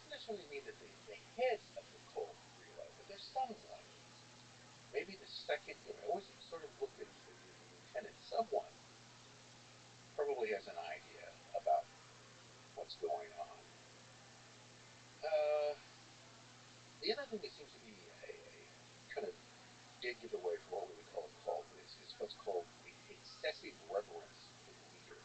People just believe everything these people say. I give you an example. The first time I ever encountered anything like that was in Santa Barbara, California in the 1970s when I was going to grad school. And there was a particular cult locally, which I think was Brotherhood of the Sun. And it was the same. So there was some guy who, among the other things, followers were convinced to hand over all their money and personal belongings to him. I believe he used part of that money to buy a yacht with. Anyway, a lot of it went to him. And then, of course, working for free upon different cult-owned business enterprises, of which there were several. And there was a person I knew who became a devoted follower of this, and it was all I could think of at one point was ask him, what the hell is the matter with you? I mean, have you lost your mind? Why would you, what is it that this person can possibly be providing with you that you essentially are going to become a slave to them, which is what they were doing? And I actually give that credit in a way of sort of sparking my whole interest in things like secret societies. And here again, as a disclaimer, I am not now nor have I ever been a member of any fraternal organization, secret society, or cult that I know of. And that's what interests me about them. Because I'm just always trying to figure out why people do these things. Like I said, why the rose in the album? Why? Yeah. Why do you do that? And it's trying to figure it out. I mean, I couldn't even hack the Boy Scouts. Okay, that was too much of it. Because to me, you join an organization, and the first thing that comes along is there are rules, and someone is telling you what to do. Okay, I don't like people telling me what to do. Spent much of my life trying to avoid that as much as possible. And if you join a cult, there's going to be someone telling you what to do. If you join the Bohemian Club, and there's going to be someone telling you what to do. And obviously, a lot of people really get something out of that. It becomes, in some ways, it's sort of necessary for them to function. But I do not understand it, and my study of it is a personal effort to try to understand why people do that. And there are so many reasons. Uh, Primary of which I would say is the desire in the human heart to belong. Yes. And the dark forms that takes throughout human history, recent human history, is something I'd love to talk to you a bit about. If we could go back to the beginning of the 20th century, on the German side, you've described how secret societies like the Thule Society laid the foundation for Nazi ideology. Can you, through that lens, from that perspective, describe the rise of the Nazi Party? Well, I guess we could start with what on earth is the Thule Society? So the Thule Society was a small German occult society. That is, they study metaphysics. That's a fancy word for occult. That appeared in Munich around 1917, 1918. There he is. The key figure behind Oh, it baby was girl. I'm the man from the NBA. Why don't you come play around my way and listen to what I got to say? Oh, a dog. Okay. I want you to think back about that that clip I sent you yesterday from Santa Maria. You know what I'm referencing? I will look at the one you sent because You downloaded it? yes. Okay. Yes, I do remember this one. Okay. Yeah. I watched it like 3 times. Exactly. The one with the middle finger. Okay.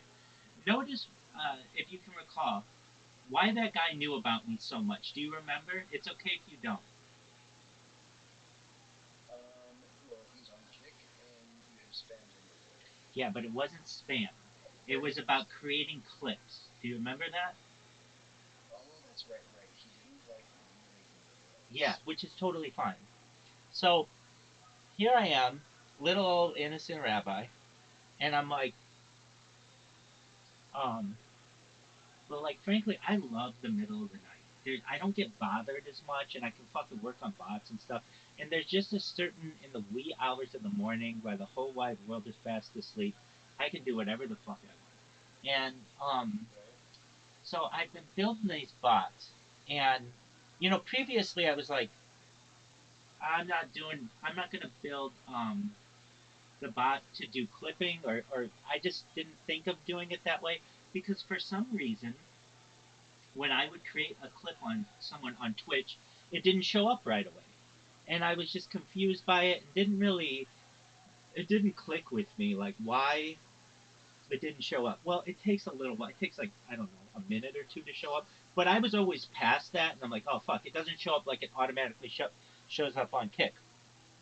Well, I'm starting to find that I'm annoying these people on Twitch, which is what I want to do.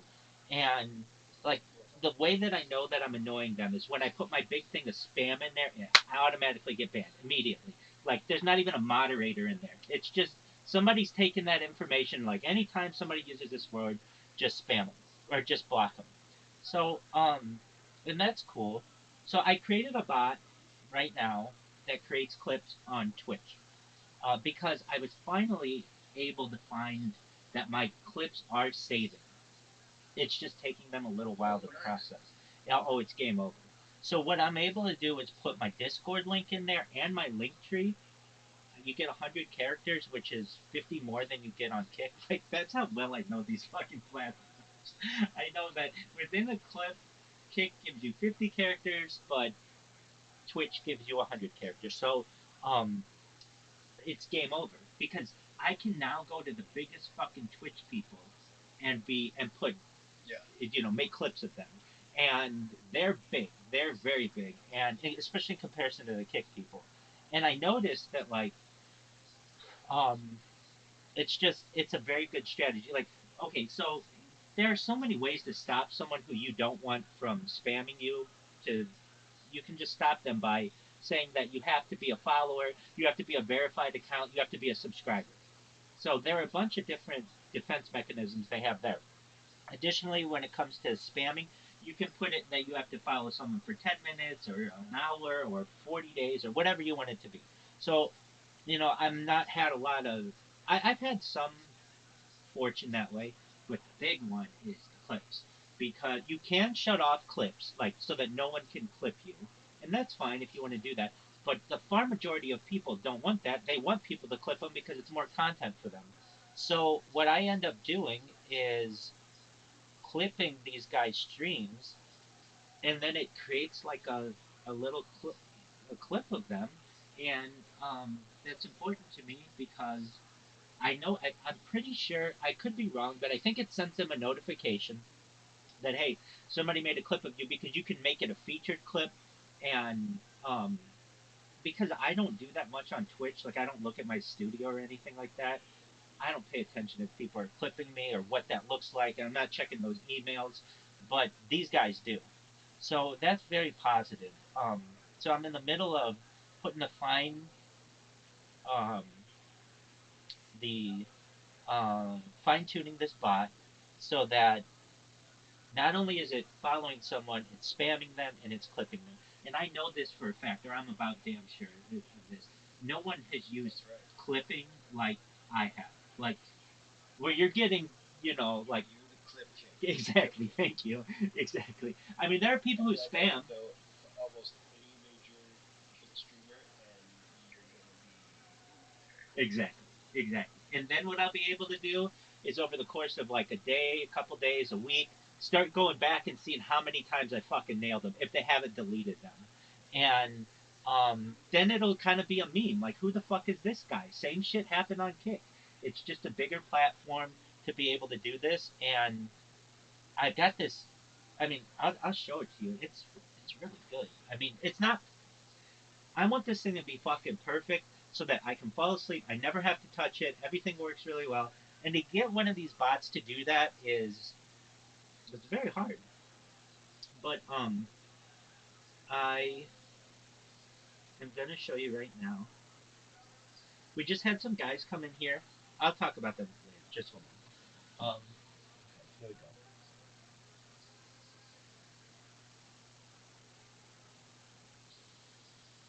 one thing that I don't like is Twitch just takes a lot longer to load because it has all these ads and stuff.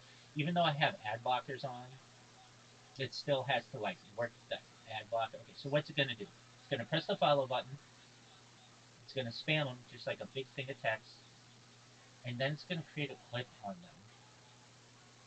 And so now it opens up a new page, and this is what the Twitch page looks like for a clip, which is a little different than the Kick version. The Kick one doesn't open up a new browser. It opens up like it opens up right in front.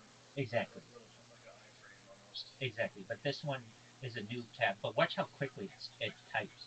And then it just created a clip. Now it said unable to render clip. The reason why is I just did one like um, within the last minute or something. They have some kind of rule or something that you can't clip more than like one clip per minute or something. But that's fine. I mean, I don't care. It's just going to move on to the next person. If you notice, it's not opening three at once like I did because it just I need all the RAM as I can get, and I don't need that shit rendering in the background. I absolutely understand. Yeah. Yep. So what's it doing? It's gonna. RAM is my major bottleneck at It's this point as well. it's everybody's. We're at such a point now that these computers should be so fast. RAM hasn't improved that much in the last 10 years. Okay, so it's gonna spam this Honestly, motherfucker. now that we have the M.2, NMD, whatever, I don't understand how we can't apply that methodology to RAM. I feel like we should have, I mean, if we can have, a terabyte of hard disk space in M.2, why can't we have a terabyte of RAM? I'm in agreement with You you. know what I mean? I'm 100% in agreement with you. Okay, so um, right now I'm only spamming. Fucking, sorry, I was just trying to imagine what that would be like. Right, like how fast that would be. Just why? Like every click is just instant, no matter what you do. There's no delay. It doesn't matter. It doesn't matter. Like at that point, we start complaining about our data connection again. You know what I Right, mean? exactly. It's kind of a I don't want to say it. Like with more RAM, then you want to upload more data. So then with more data, you want to upload more RAM and vice versa, and they kind of um, oh, I want to say they're connected. It's the easiest way I can put it right now. Okay, so it's going to create a clip of this person, or it should, and watch how fast it types. Like way faster than a human can type. Just one moment. Sometimes it's got to load. Sometimes it doesn't load perfectly. But I got it so that if it doesn't do it correctly, it'll just still move on to the next person. Watch how fast this bitch is going to type. There it is. There you go. Look at that. Right. Smooth. And then it just created a clip of them. Close it, move on to the next person. And now I've thought to myself, what if I just make these things clip bots? Like, so I create an account and it just, all it does is do clips of people. Which I haven't necessarily ruled out. But as of right now, I think it's still okay for me to spam because I can spam 500 characters then, and that's beneficial. So like right here, this for some reason it didn't work exactly the way that I wanted, and that's all right. I mean, it will. It didn't even load the load. Right, exactly. It's up there, but it's just like the timing is off a little bit on it, and those are the little things that I have to work through. But the key is that How if often do you go through your computers and and frag or like really like do a good cleanup on the hard disk space? um, Because with how much you're using it, I know that I'm one of those people. I kind of do like a full boot maybe once a year. It also has an excuse to decide what is important for me to keep right. data. these three But computers that I have currently, I bought them this summer, and um, so I haven't, and all they do is spam. I mean, it's not like they have games on them, or I don't do that. Yeah, you're really like, it's not like, they're very, I was just curious because even after a few years of different bots, and who knows, I was just curious. Yeah, no, I Yeah, get it. these are brand new, that's cool. Um, I see, like, I'm off by just like 1 second on one of these. So all I have to do, let's see, page down live, click follow spam. I, these used to take me, oh, no wonder. No wonder. Okay. Delay. Click follow spam. Um, I was wondering why this wasn't working correctly. And, oh, okay. Just one moment. Recent. Click follow spam. Three.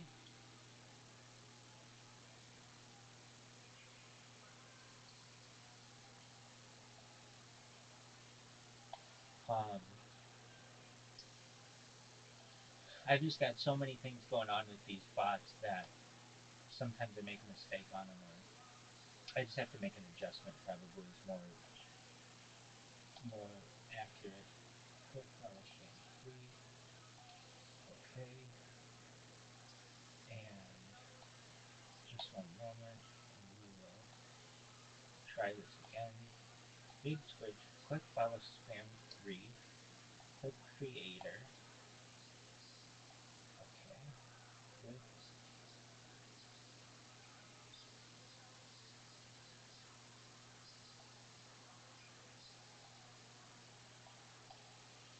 Okay.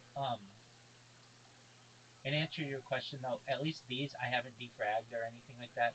But on my other computer that no longer works, or it basically just it was an excellent computer. It just got old. That one I would have to do like every 3 months or so because it would just get filled up with cache. Like its cache was just fucked. And I don't. I really think it's a problem with how Windows is saving data. And I've read this in so many different people who have said this that basically it will just save cache just like in an infinite loop, and then the computer will become basically unusable until you really do some Yeah. deep dives in it and clear it out, and then it works fine. But then it will continue to like develop cache, and it's called like a runaway cache issue. But it isn't just specific to me. It's it's it's specific to like Windows 10. Um, on one of my computers, it's a newer computer. It's got Windows 11, but it's slow. I wouldn't have bought it if I had the chance to buy it again. I wouldn't have. I bought it on Amazon, and I bought it on Amazon, and it didn't have any reviews on it. And I was like, well, I'll just try it. It's cheap. It's a gaming laptop. It's really big. It's this one right here, and it just turned out to be e-waste. I mean, it works, but it's just it's slow, and I will never do that again. But it's whatever. It wasn't very. It was cheap, so okay. Let's try this again. Let's see if this bitch works.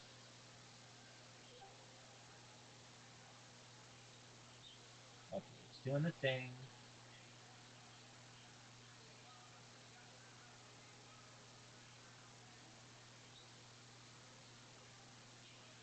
It's going to the live.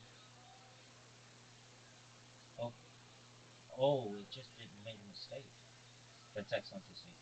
Excellent to see that I saw that. I love when I catch it not doing what it's supposed to do because that I can fix it. Okay. Wow, it did it right on the first one. Click follow scan.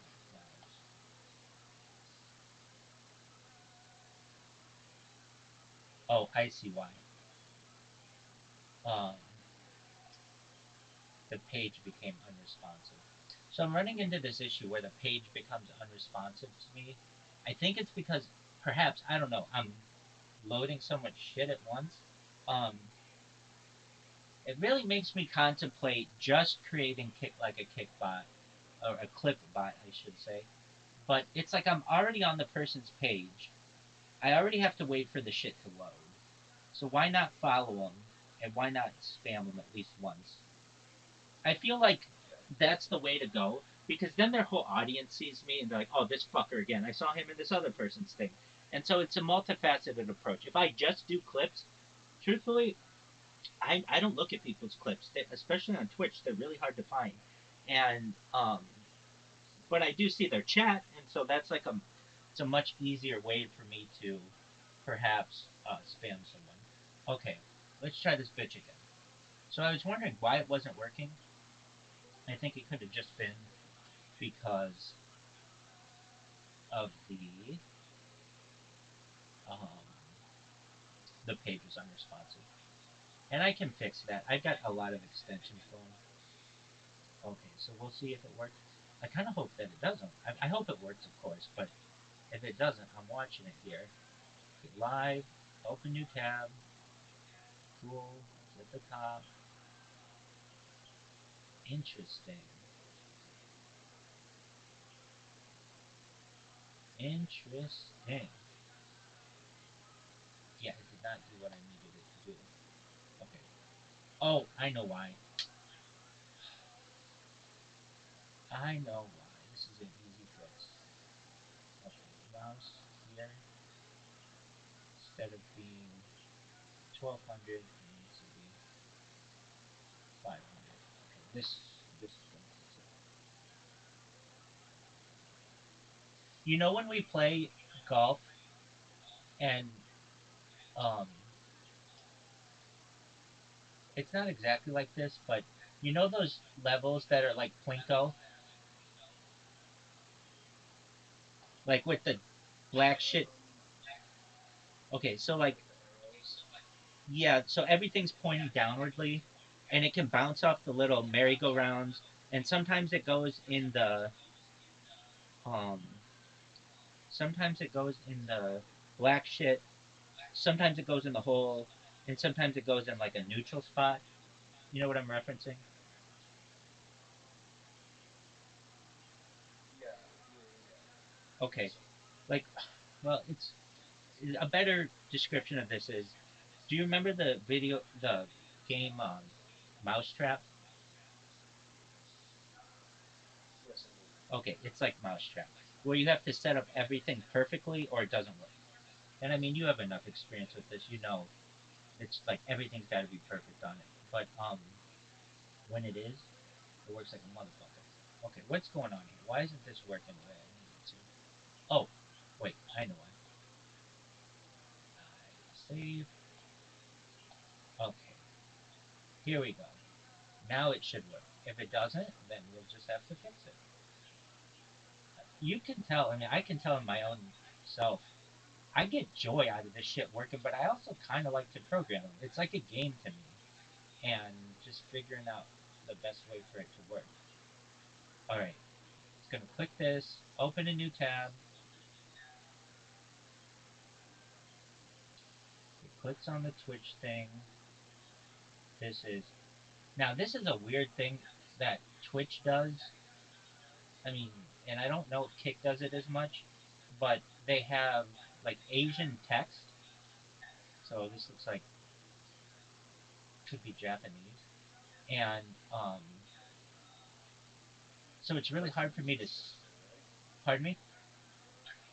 That's like I just found out that's the easiest thing, right?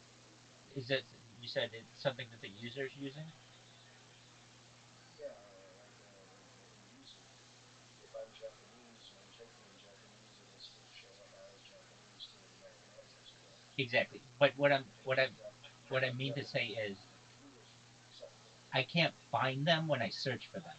Like I don't have a Japanese uh, keyboard that I'm using. Okay, but it works now. It works really really well. Okay. Um, so like basically, if I want to find this guy,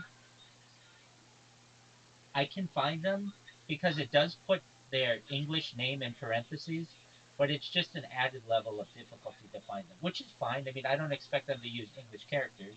Okay, but it's just sometimes I'll be looking for a guy and it'll just be in Chinese or Japanese or something. I won't know how to search for them.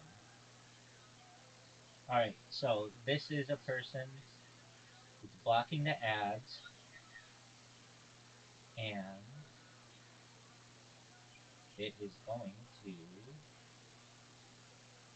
follow them. And I have to let it load for a little bit. Then follow. It's gonna spam this motherfucker.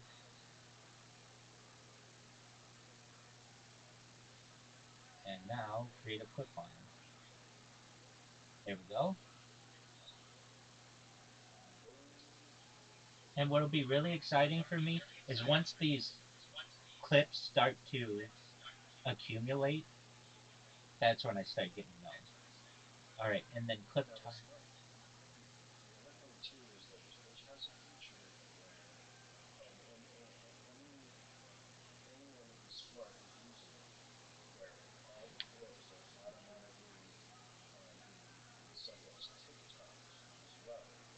I see Well, that. imagine that on Twitch, for people who have already set it up, you're also making TikToks. You know what I mean?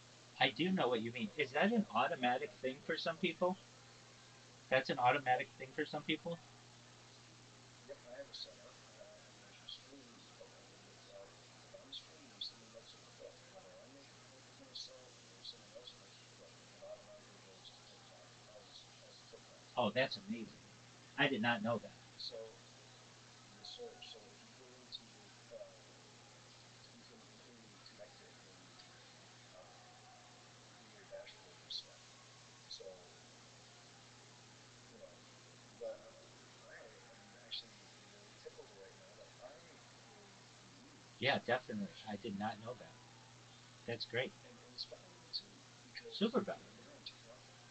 So if you're tagging yourself, then you'll be automatically tagging yourself on TikTok as well. You see what I mean? Yeah, I don't know if it's tagging though. I'm not sure. Yeah, I'm sure that there's a way to make sure that like I'm sure there's got to be something. You know what I mean? right, There's exploits everywhere. right. I could maybe use a You're hashtag in. just the man to find it out. Exactly. I might use a hashtag that might tag it. And that's what I mean. Like if you use the hashtag, if Yeah, that's available, then hopefully that would transfer over as well. yeah. That's a very good idea. I was just thinking. Um, so I say join Rabbi's Discord, and then I put the Discord link. If I just change it to join Rabbi and then put the Discord link, like basically the word Discord will give me a few characters that I might need. Um, Mm-hmm. okay, so this bitch is going. Oh no. Oh, hold on 1 second. There is click, follow, spam, GIF image, GIF image. Okay, this is the one I want.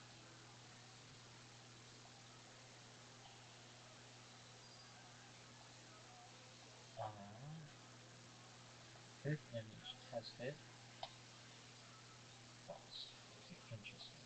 Capture, cancel. GIF image, paste, capture. Okay, file save.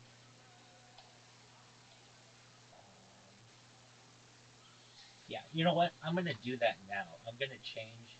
It'll just take me a second to change that text. And let's see here. Click creator. Let's see here. Control X or whatever. Well, this is awkward. Refresh the stream.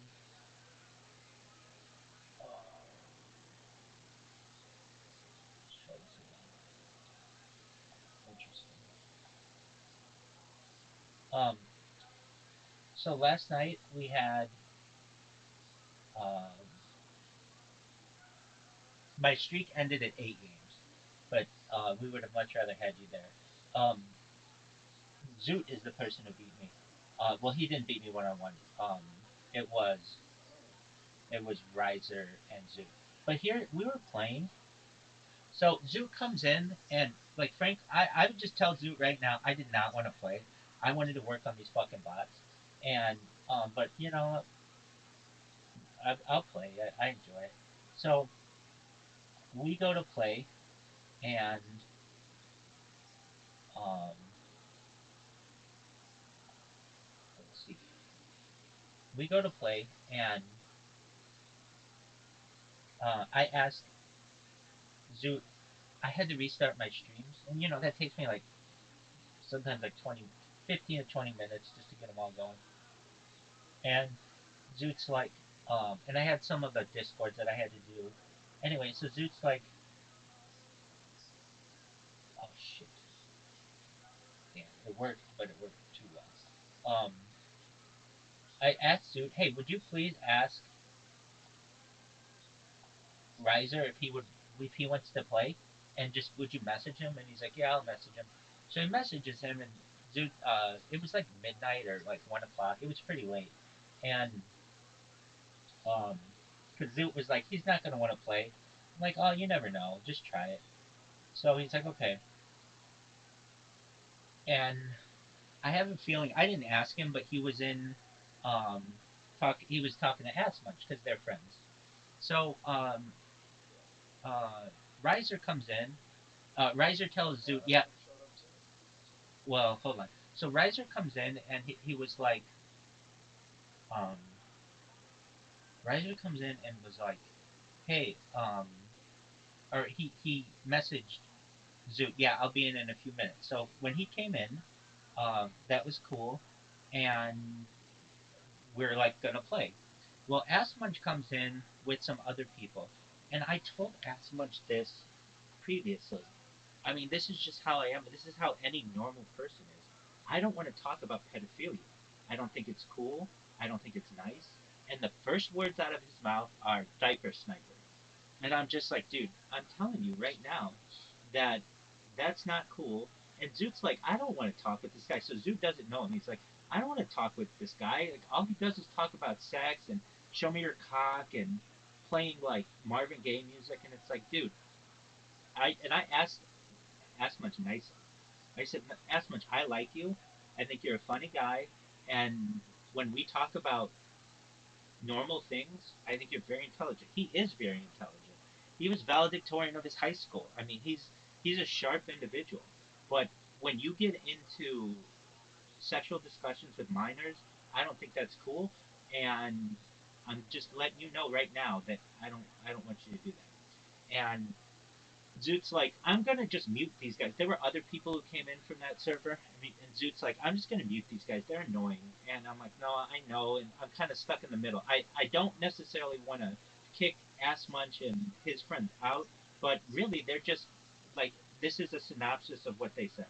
Um, Show me your dick, uh, like all this just stupid shit, and um, so even Riser was muting them, and I'm like, look, I'm telling you right now, if you continue to like leave yourself off mic and just I hear just you moaning in the background or playing these kind of music, I don't want that. That's we're playing a game here, guys. And I got to the point where Asmuch kept doing it, and I was like, dude. So I kicked him for a week, and I didn't want to do that. I like him, and I told him like straight up, very nicely, hey, do not do this. And I mean, you're making the other people in here feel awkward. It's not the kind of discussion that I want to have. If you want to talk about anything but sex, I'm fine with that. But what happens to you is, and I think I don't know, he's just obsessed with it, and that's fine if that's your thing. But you start to talk about children, and I don't think that's cool. And I don't think it's funny. And then um, I explained to him in as nice a way as I could and gave him enough warnings. So um, once we booted them, then he started coming back with alternate accounts. Now, if this happened to me, with anybody I know, I would say, "Look, Rabbi, I took it too far. Don't ban my account or don't kick me out. Like I just know that like I'll be good, you know." But it wasn't like that. It would just be like, "Oh, Rabbi, Rabbi, Rabbi," and it's like, dog, this is immature. Like even that's what Zoot kept saying. You guys are just being so immature. We're just literally trying to play a game right now, and you just are moaning and doing all these other things. You had that conversation with that speech. No, it's not. And I had it with him recently, like within the last 4 days or so, because he came in here and he would be like, um, he was using this phrase, diaper sniper. And I'm like, what is, I didn't even say that. He would just say it. And he said, Rabbi, do you know what a diaper sniper is? And I'm like, no, I don't know what that is. And he's like, it's a pedophile. Sound like something you want. Yeah. Exactly. Zoot's here. He's a Zoot. For fuck's sake. Zoot, can you hear me? Yo, what up, Zoot? Zoot. Just chilling. Zoot, how annoying were those guys who came in, Here, here. ass munching those guys? Yeah, very annoying. And to the point where Zoot's having to mute them. Once I'm in Discord levels, I'll be like, let them know. I'm like, I chat with us bunch I met him on Telegram before Rabbi even came over here. That's right. And I don't know. It's like He's too sexual. I hate to say it, but yeah, exactly. And the sad thing is he's a very intelligent individual. He's very talented, and but he just can't get his mind off that. And then he brought in the other people in here who were annoying as fuck. And Zoot, I was just telling him, telling Caspian Sea Zoot that you were saying, like, I'm just gonna mute these guys. They're so annoying, and you were having to, and eventually it was getting in the way of the game, where I'd have to leave the game, ban them or kick them, because I didn't want to ban him forever, but just kick him, and then come back, and the game would freeze, and I'd have to close it, reopen it, and lose a shot, and all this other shit. And it's like that's not how I want this to go. But yeah, Zoot can vouch. They were annoying as fuck, and they were over the top. Oh, also, they were also coming back and holding with all accounts and kept on coming back with all accounts. Right, and as I said, if this happened to me, after all this time of learning, like that's why shit like that. Honestly, exactly. there's no reason to come hang out with Rabbi from Telegram to Discord unless you're friendly, I guess. You know, Exactly. Unless he's just being dedicated to trolling, which I don't know. I mean, I consider him my friend, meaning like you guys, but meaning like I've known him on different platforms, and I've gotten to get to know him a little bit better. But it's something that's always annoyed me about him. And when we talk about real stuff, he's very intelligent. But it always gets back to, oh, Rabbi, I want to suck your dick. Oh, Rabbi, show me your dick. And it's just like, dude, that is not enjoyable. Because I've been there when it's happened. Exactly. It's like, And the the alt accounts that he used were Rabbi Cockchild and like shit like that. And it's just like, okay, now you want to mock me. I mean, that's fine if you want to do that. That's I can see why you think it's funny. But if you're my friend, the first thing once I kick you, because you know that I have a lot of, I give people a long leash, is, hey, I apologize. I was out of hand, or will you please let me back in with my other account? I didn't mean it. But instead, you want to just do the same shit and be quiet in here, and then when we're playing the game and just be like, show me your cock and all this other shit. It's just like, no, dog. There's no more of that. And I that's why I only banned him for a week.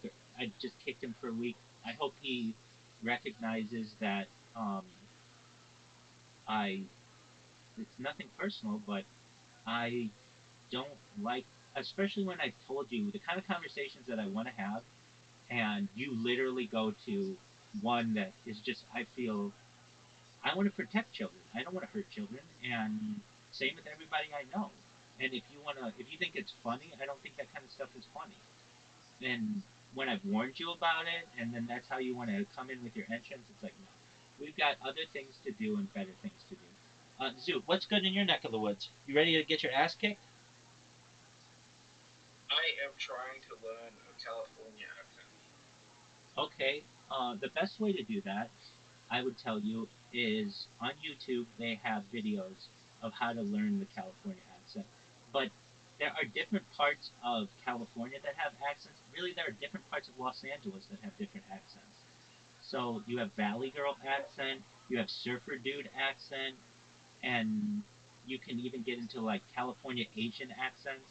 Um, but the best way to do that is to go on YouTube and listen to the different accents that are specifically in Los Angeles. I don't understand why like the hillbillies of Nevada they sound like it, and like it's so fucking confusing. Well, you know what? The best way to learn the California accent is just hang out with people from California, like you guys. Yeah, but we don't necessarily have too much of an accent in comparison to stressed accents. Well, I used to way back. I have worked on it a bit, so you know, growing up in Southern California, we used to talk like this all the time, and I don't know, kind of got out of line there, so I really did kind of stop it. It was a little bit surfery. It's kind of Southern California. It's kind of a little bit. Yeah, so California. if you really wanna California is if you really wanna land the California accent, at least today's one, it's known as it's up talking, so that like every sentence that you have kind of sounds like a question. Like, so it'd be something like, you want to talk like someone from California? Is that something that is of interest to you? And but that's the more modern one. Um, there are well, we talk like something.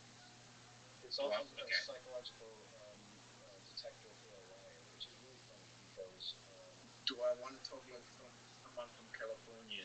Is that an interest to you? well, here's the thing, Zoo. If you really want to know what words you use, if you want to drop your accent, and I don't think it's a bad thing to have your accent. It's one of the most desired accents in the world. There are just a few words that you use that are dead giveaways. The way you say no, you don't enunciate the O as much, and it turns into no, and that's a big one.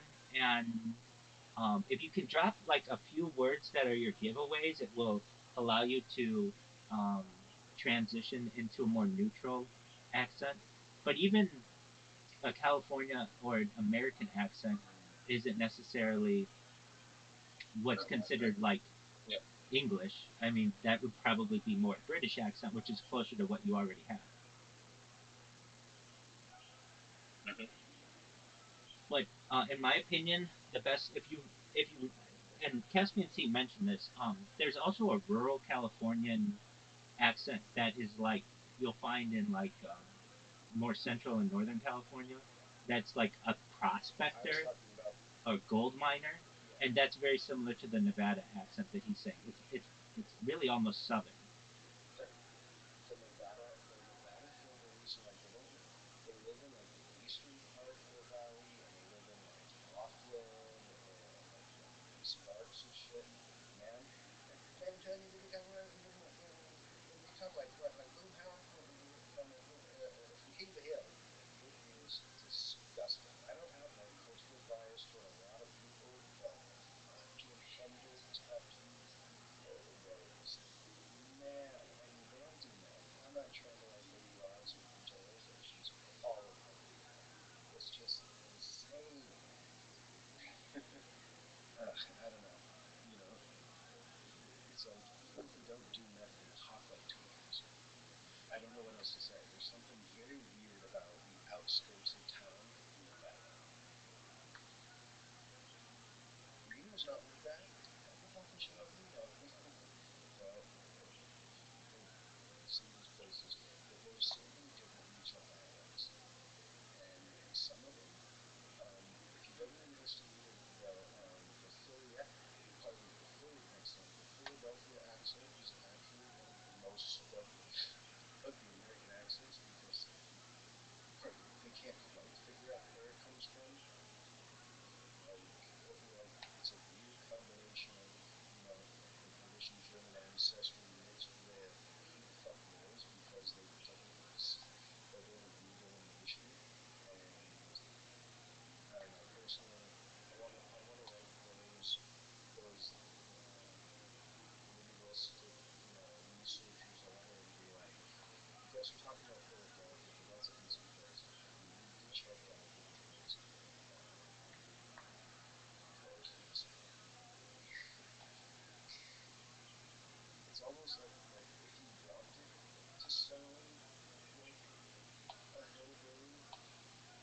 that's basically, it's almost like racist in like a caricature of the entire world, you know.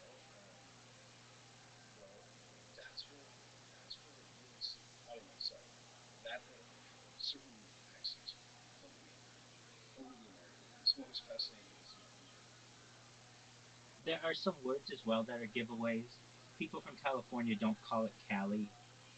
Uh, people Like, from people don't like people use the word like a lot. They use the word so a lot. I would tell you a good and keep in mind I use like way too much. if you came here and spoke to people, they would love your accent. They would think it's like one of the most endearing things about you.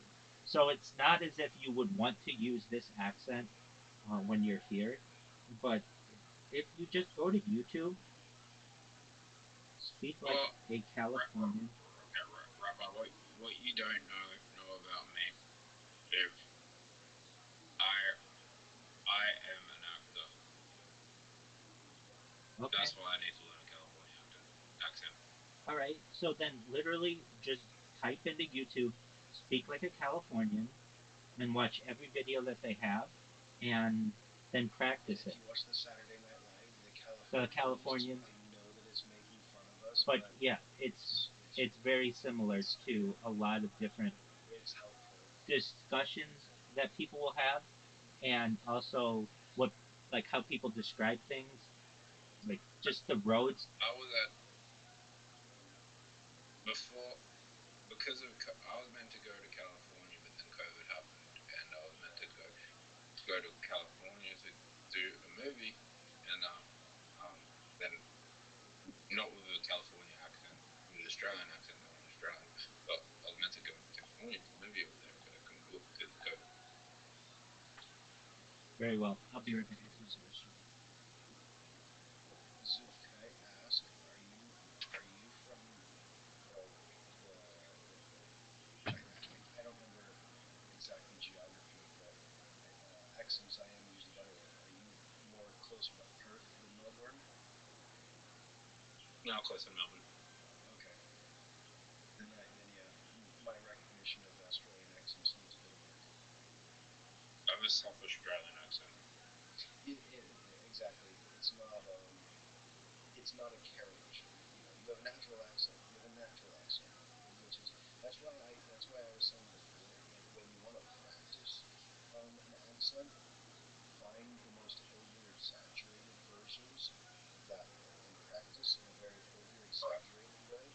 That way, when you become acclimated to it, you fall back into more relaxed, soft accent, which will be more natural. So, as funny as it is, I actually think that watching the skit, The Californians from Saturday Night Live, because they're like way over exaggerate everything.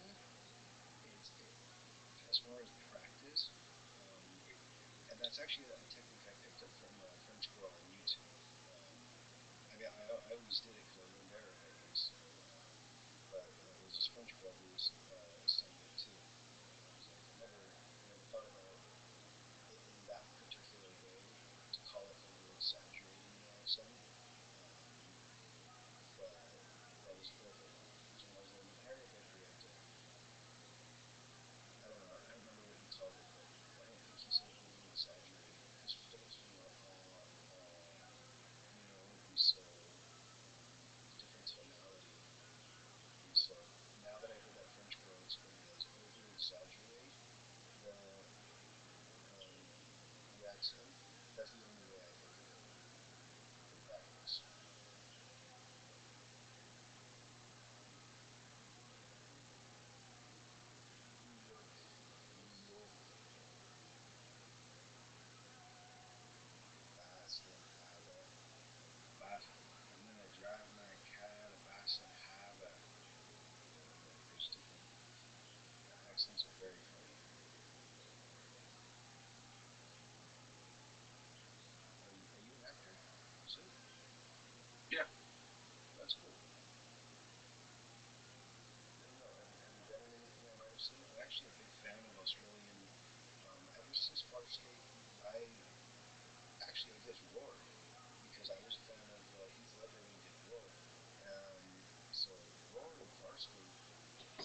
That's New Zealand. That was New Zealand? Yep. Wow, I could have swore. My bad. I thought that you were right. Yeah, so I got really into those South Seas like uh, filmmakers and production houses because they're really good, you know, phenomenal storytelling. But mostly it was Barstool because that show was just out there. And then Blood Red Black is still my number one. Yeah, where's Hercules? Hercules New Zealand? I thought they filmed that in Australia, but I might be wrong for sure. I don't know off the top of my head. That's an animated film.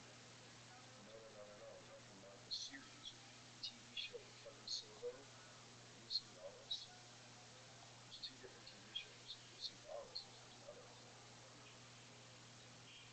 I like that voice. No, it was filmed in New Zealand. Okay. Well, I'll tell you, my very first crush was Kylie Minogue. You don't want to ride that locomotive since I was a kid. Yeah, that's she's from Neighbours. You thought about Neighbours. I auditioned for Neighbours, but I didn't get the role. Yeah, I auditioned for Neighbours. Yeah, I still just can't get her out of my head.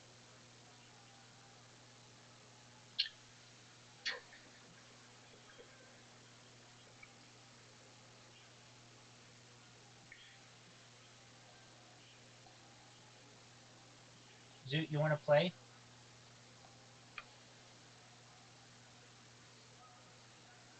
Yeah, sure. Okay, just give me. Other than okay, I'm playing, and I have no money.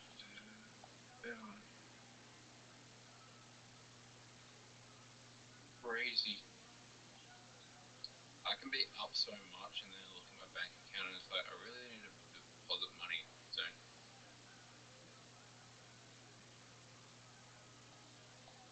Are you playing? Yeah, just one moment.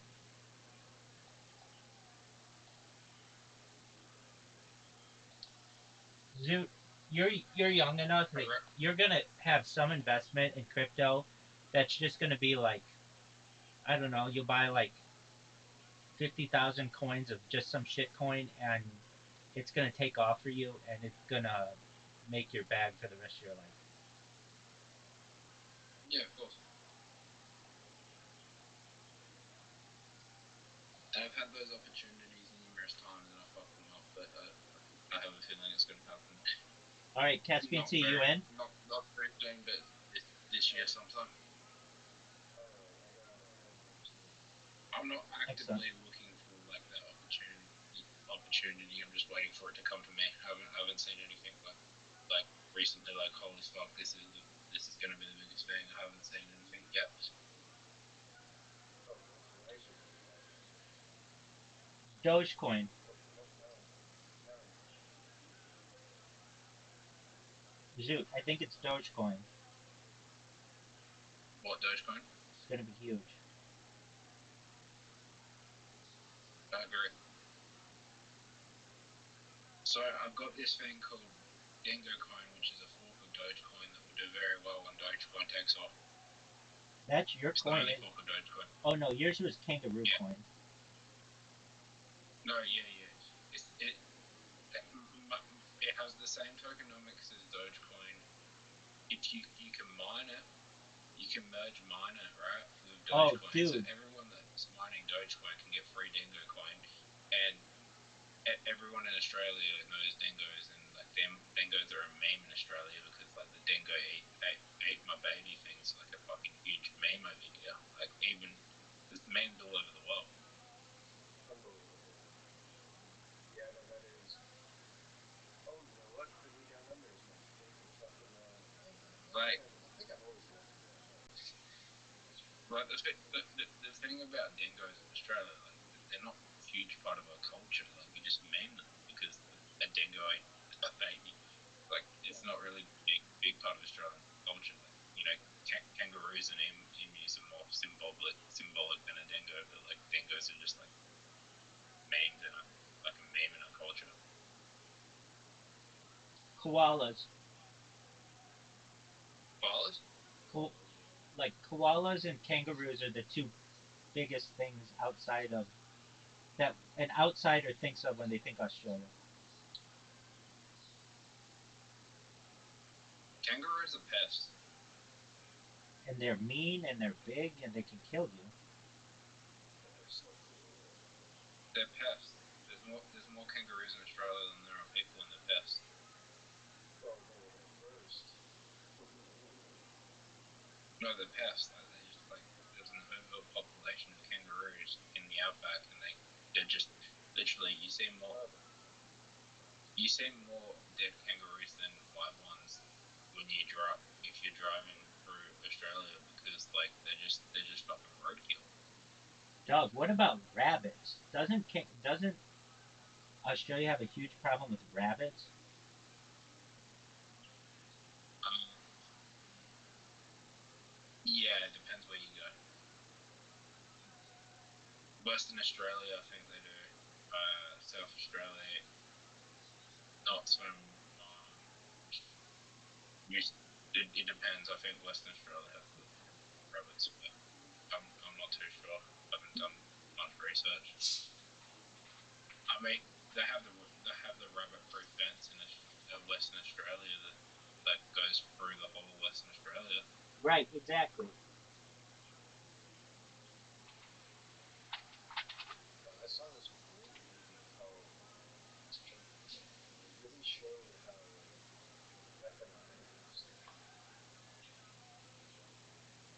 Okay, there's a movie called Rabbit-Proof Fence as well. Rabbit-proof fence. Yep, Oh, it's about the stolen generation.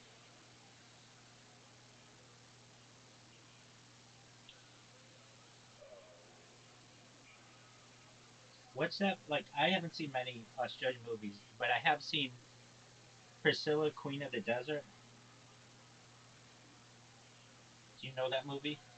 Yeah, yeah, of course. yeah. Like I know of that movie. I don't like it.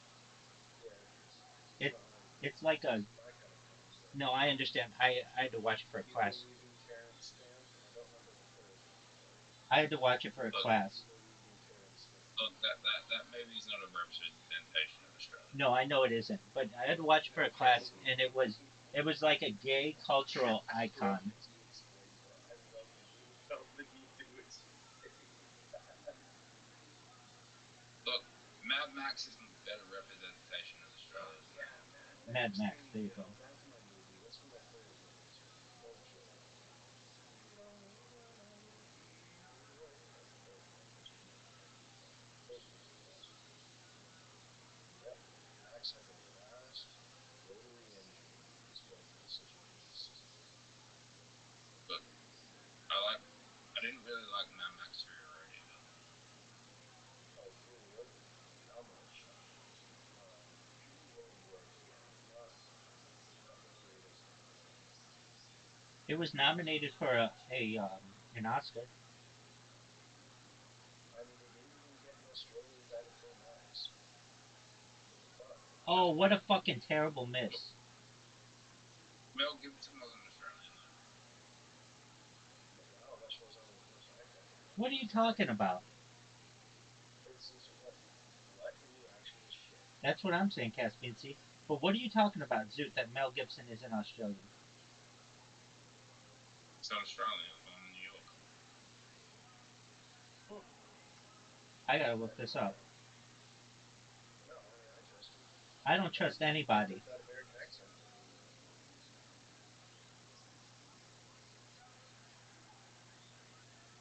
Now, Paul Hogan, that's There you Australian. go. So that Paul Hogan, obviously, you know him. He was. He was born in Peekskill, New York. Damn, you learn something new every day. Good job, Zoot. I know, right?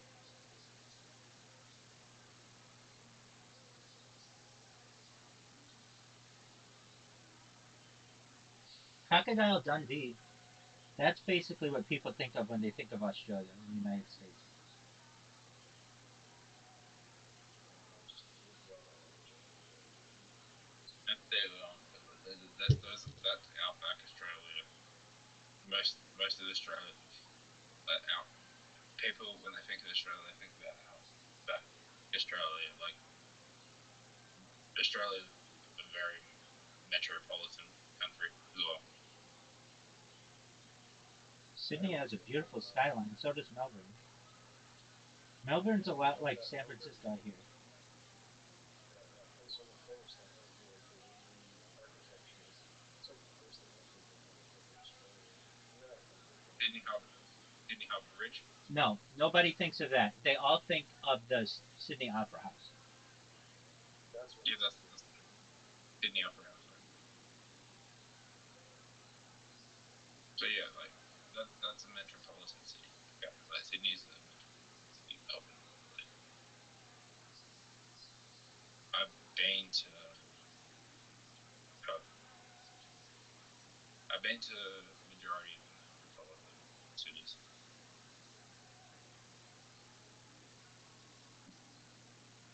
It depends what you like, but like I like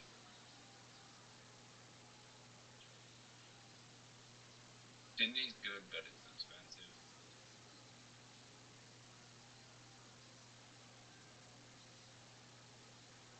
Wow, Zoot. Zoot's been playing out of his mind the past few games.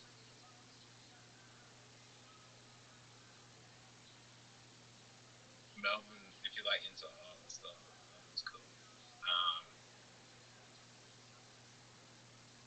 If you're into beaches, Gold Coast, best. Hit my ball. Gold Coast, yeah, Gold Coast or Bondi Beach, which is the most famous beach in the world. I disagree with you on that. One of the most famous beaches in the world. I'll agree with you on that. I would say South Beach is pretty famous. Venice Beach. And Venice Beach. that nose show is Wahoo. What a fucking miss. What's the most famous beach in Los Angeles? Venice. Venice Beach. Then there's Huntington, Newport.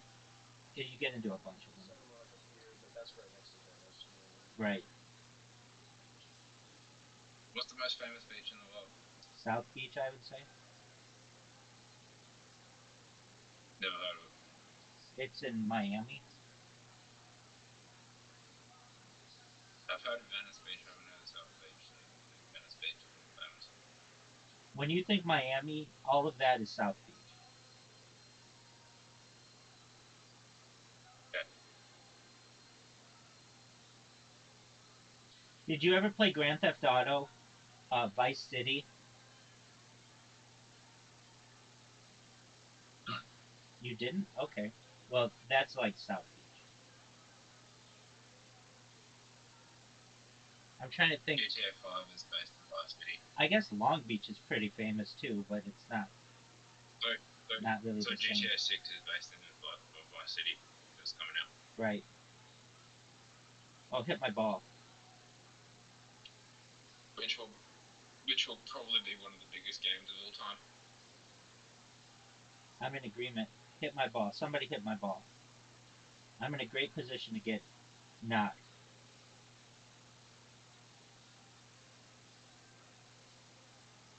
Look, I don't think there's been a more anticipated game ever than GTA 6. Agreed. Well, yeah, one. Quake 3? Not Quake 3. Yeah, Quake 3.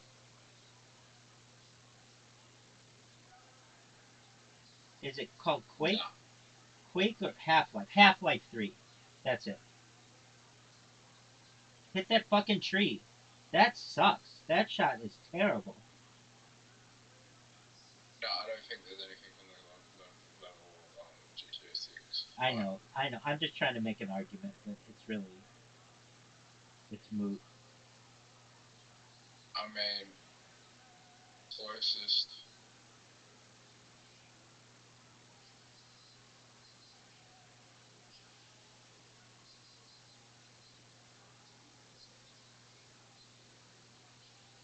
Dude. I mean, Elder Scrolls 6 might be close, but I don't think it has as big as fan base.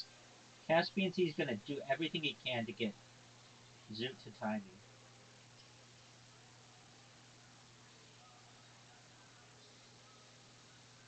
If I can't win, no one gets a soul. Oh shit. Oh. Zoot, big shot here for the win. No surprise, it's a lot of pink, baby. Caspian Sea's gonna shove his ball through. Oh, no way. Great shot. Mother. Terrible shot. Hey, Rabbi, Yo, big dog. How do you like that shot, Zoot? you may. Zoot for the win. I have to get it in now. Zoot for the I have to win. get it in now. Zoot for the win. Slow, slow, slow, slow, slow, slow, slow. Slow, slow. Caspian Sea can bump him in, though.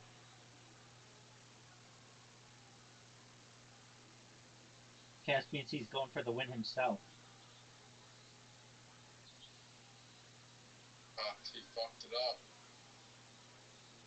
Why dodging for that last one? You know, a beach that I didn't mention, Atlantic City. That's pretty big. Like the Jersey Shore. What about? Yeah, those are all American beaches. That's probably good.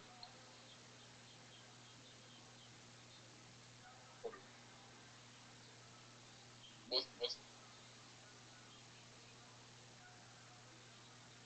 There's Pebble Beach, but that's like a golf course. what about Cali? What about Cali? California beaches. What's the most famous? Probably Venice Beach. Muscle Beach is Venice Beach.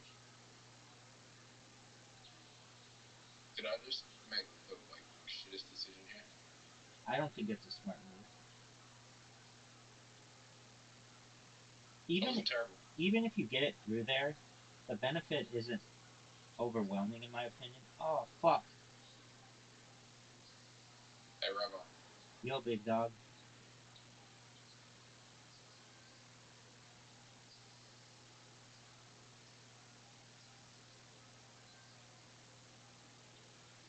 Actually, Zoot's got a pretty good shot.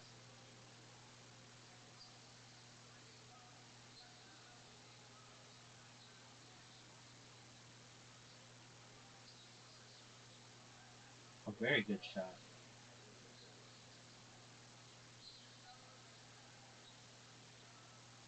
Give it to me. Caspian Sea is going to be able to blast himself into the open area. Hits a very good shot. Zoot's kind of fucked because of that tree. He's going to hit the tree. No, he's not. That's the shot. That's okay. No, that was the best shot I could have done.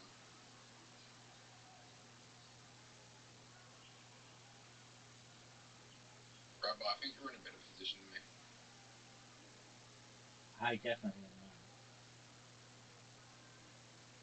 I was trying to fuck it up for the viewers.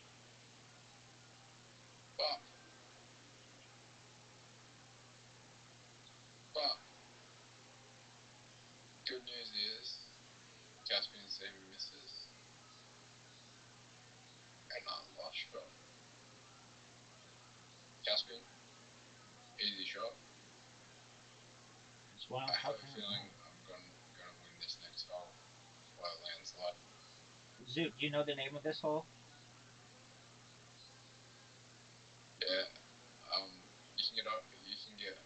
You can't get a hole in one of these holes. What's the name of this hole, Zoot? Um, boring. No, it's the S hole. The boring hole.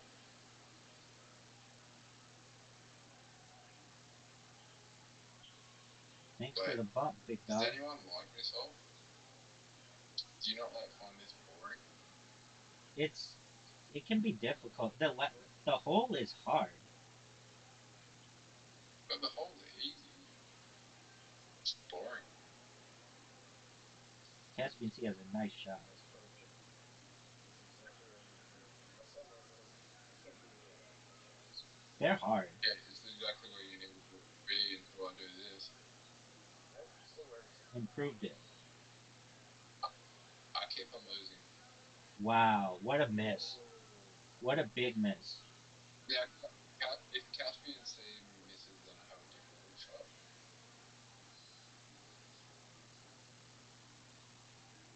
There goes the lead. I told you I'd win this. Fuck, I hate this hole. This is my least favorite hole. It's my least favorite hole when we're playing with Riser. Because he has that fucking iPad and he can just always make it. That looks good. That looked good. Didn't work out though.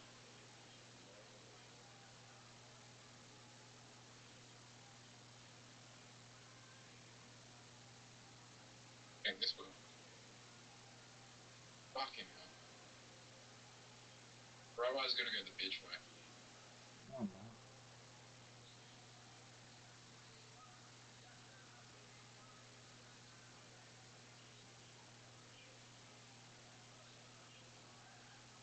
Rabbi, you should have just gone the bitch way.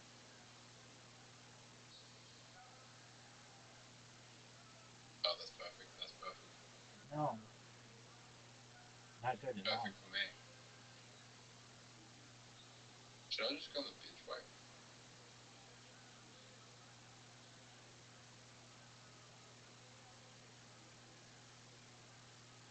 I think this is it. You're too far to the left.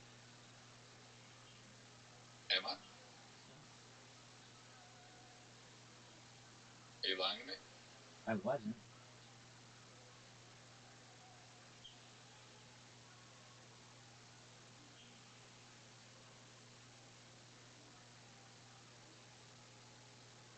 Perfect shot.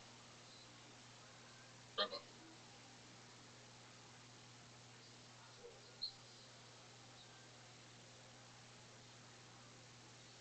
Doesn't matter.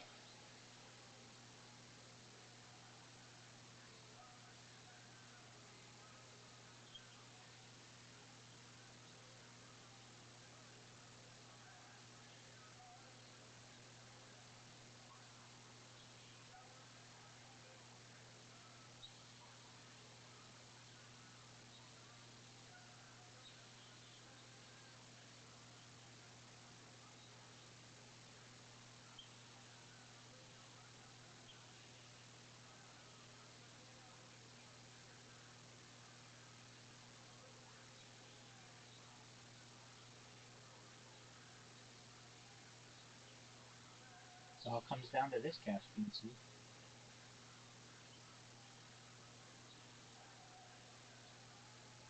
He's got a tough shot. Oh.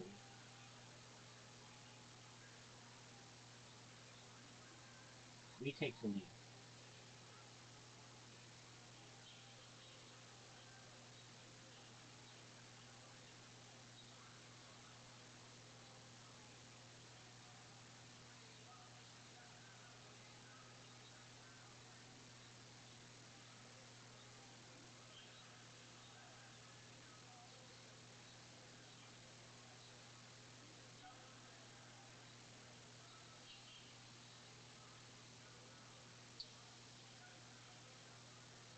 It's a tough shot.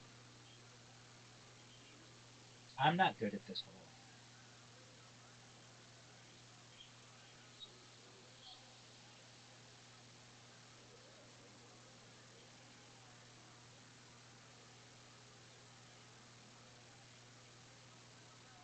I could go at it.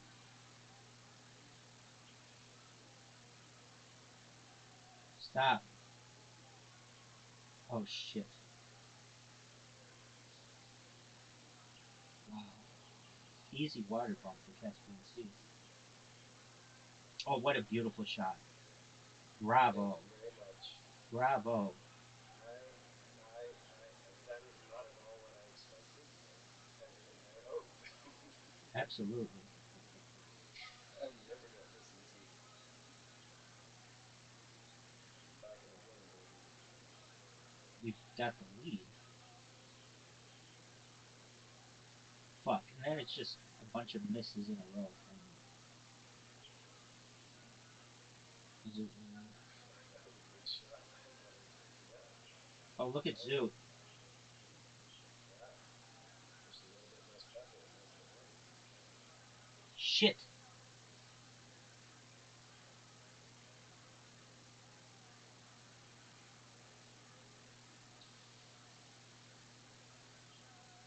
I have to make this shot.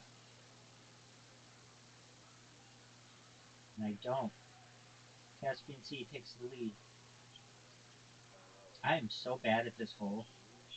I am so bad at this hole.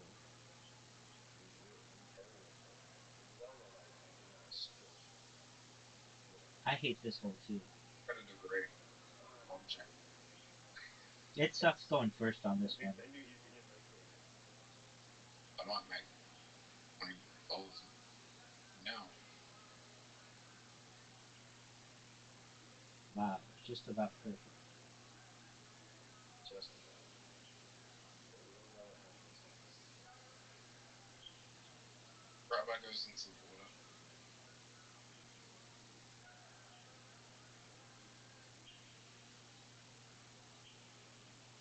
Are you ready? Yes, sir. Let's see it. He's not gonna water You ready bump to me. get water bump, Rabbi? You're not gonna water bump me.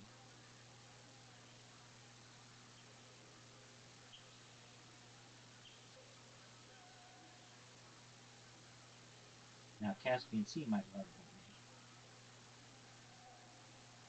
There's no point in water bumping you. Oh wow, you fucked me though. I hit. I'm in the perfect hole. Don't hit me, I'm in the fucking perfect hole. Fuck you. Rabbi, I had the perfect fucking shot. And then you go and do that dickhead shit.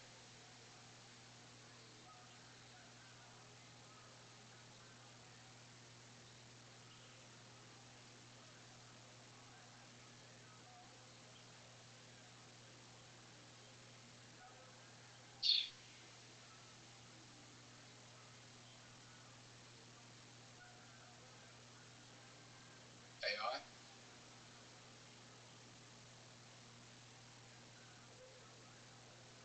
Fuck. Was that the worst shot you ever seen? No. This one is. Rabbi, Yo, big dog. Fuck. can you get out of my fucking way? There we go.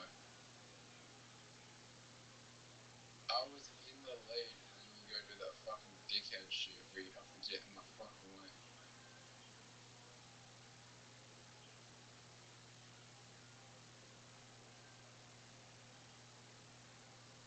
Oh, Rabbi, you're fucked.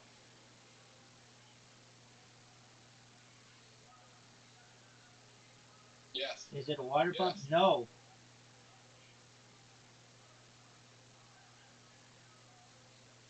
Caspian Are we gonna Sea. tie that? Yeah. No, I'm gonna straight up win.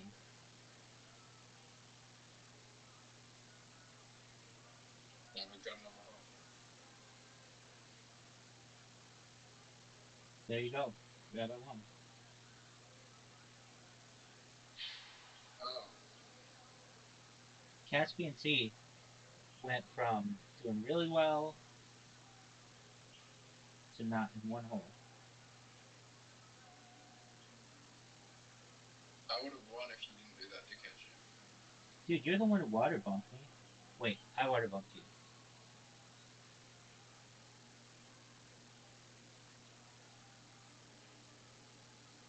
Oh yeah, that's the spot. Stop.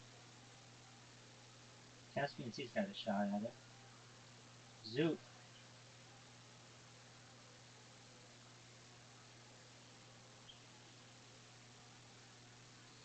Be the shot.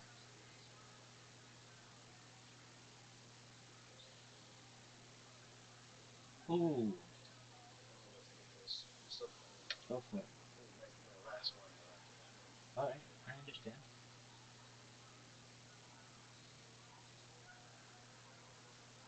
Great shot, Zoot. You're gonna win.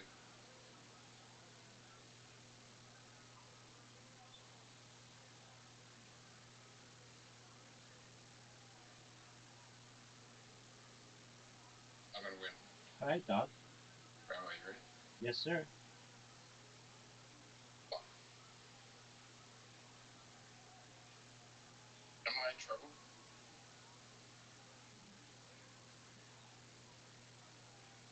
This is not good. It's a very easy shot.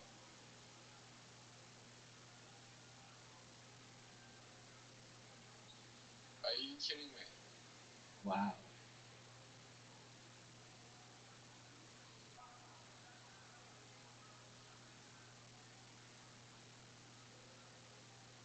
Would you be impressed if like got it in from here? Like, would you be impressed if I got a hole in one right now? Grade my shot, Zoot. 9. Yeah, I agree with you. I don't think you can get a 10 out of 10. Maybe if the hole is like right there.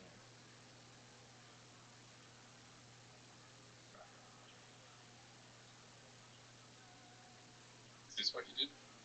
Yeah. What percentage did you do? 100%. 100%. Nice two shot there, Rabbi. Thank you. Boy, did I get fortunate. You got better, man. Now, Caspian stays in my way. Unfortunately, I think this.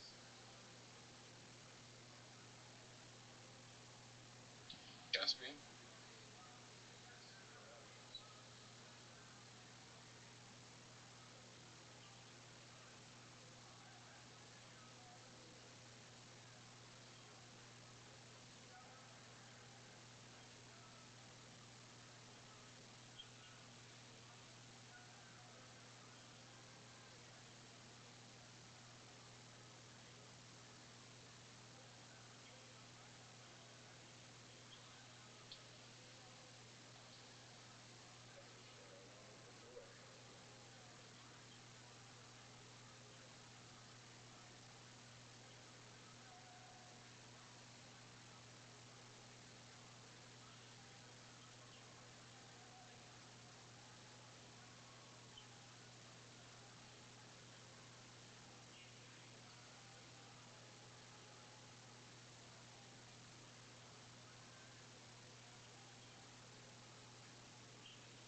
All right, here we go.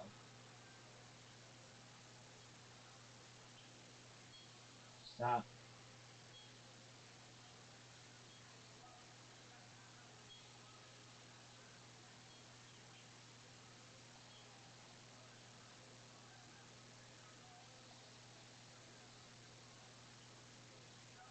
Wow, Caspian C, you fucked me.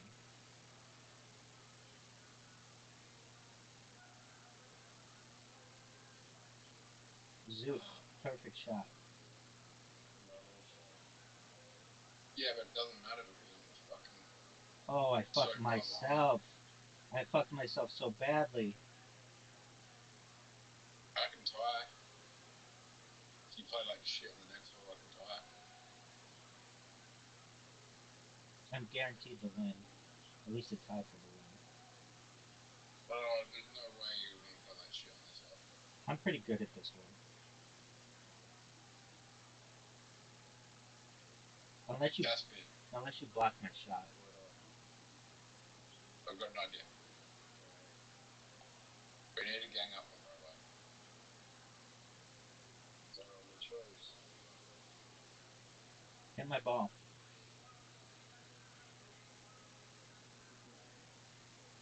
Okay. Just don't get too far. One, two. Yes, perfect shot, perfect shot. Perfect. Go to the left here, actually.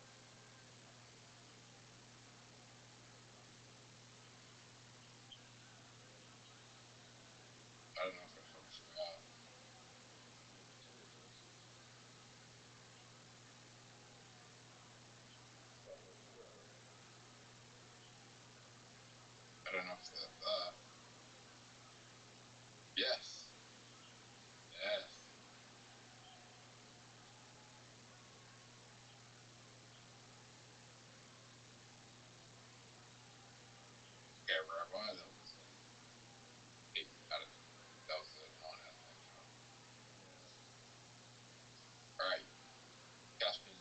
Oh, that's the Yes, she did the shot. perfect shot. That's the shot. That's a 10 out of 10. That's a 10 out of 10 from there. Of course not. From there, absolutely. That's an excellent shot. And then I'm just gonna come along with you. I'm gonna help you help demon me. Thank you, sir. Here we go. Oh, a 9 out of 10 shot. No, that was a 10 out of 10. No, if I would have gone in, it would have been. That was a 8 out of 10, right?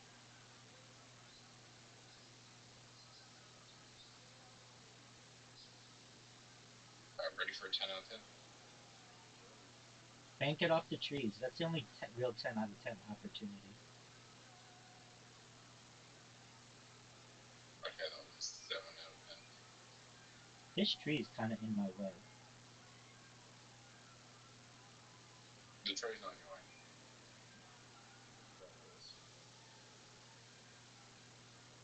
Oh, that was the shittest shot I've ever seen. Oh,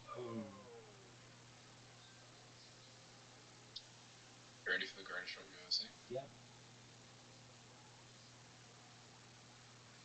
Yes.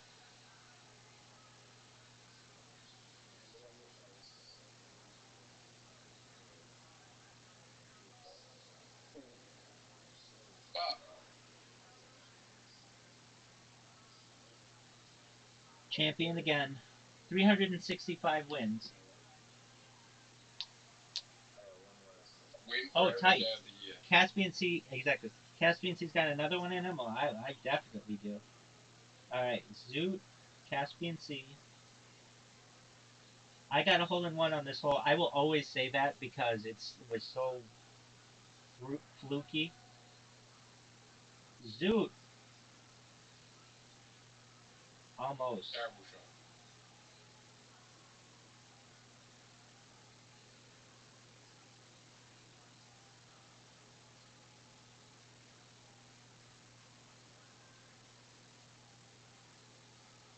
Be the shot. Off there. There we go. It's gonna be a hole Too in one hard, again. too hard, too hard. You can still get in the hole in one. I don't think so. Yeah. No. If Caspian Sea hits your ball, Oh, look at this okay, shot. no chance on that.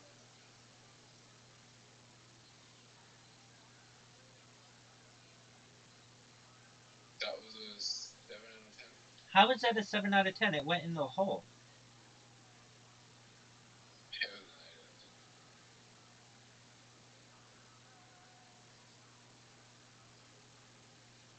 10. Caspian Sea. Crown Knight. All lip, no hole. That's right. Alright, ready for a 10 out of 10? Yep. 10 out of 10. There you go. You both Give got a me point. another 10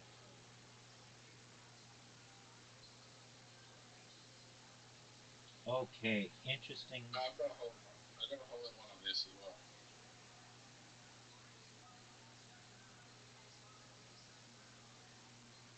RabbiRothschild got a hole in one. Ready for a hole in one? Yep. Or a terrible water bump. I got that little wood piece that's going to protect me. That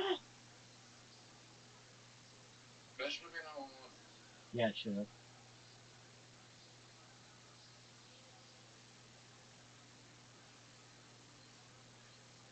Oh. Same shot.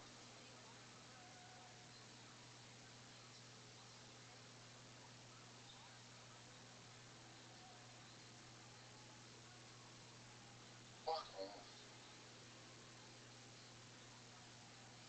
Rabbi, you've actually played it perfect. Nah, it's because you got to go first. That was all it was.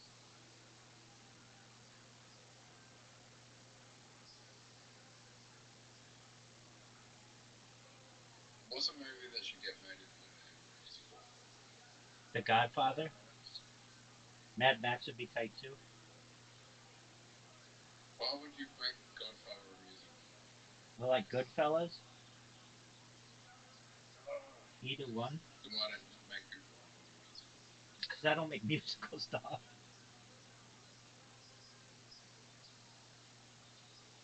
Wow, Zoo put his ball in the most difficult position for you.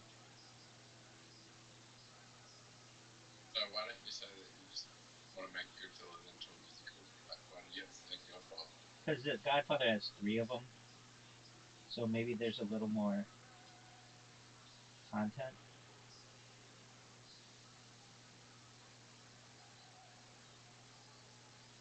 Oh, fuck.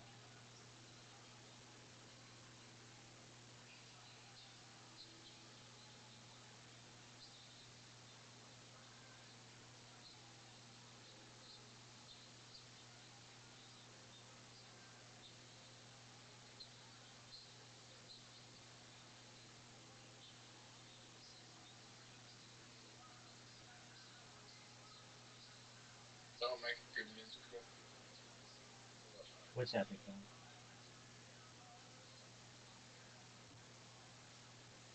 Mini Golf the musical. Oh, that was terrible. God, the music. Under the Games. Dominating the musical. Dominating. The Simpsons already predicted that it already. But they There's put a, the there's a Simpsons version. first. Yeah. But like, imagine if that was real. I'm kind of fucked here. Get there. Oh, wow. I was not expecting that to go in. That was the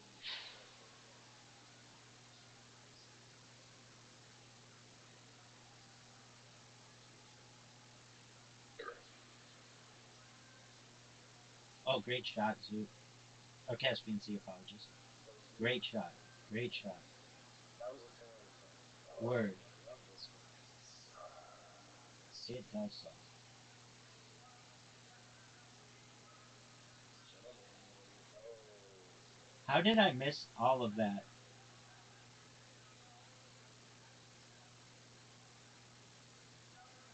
Somebody can fuck me over. Get in the hole.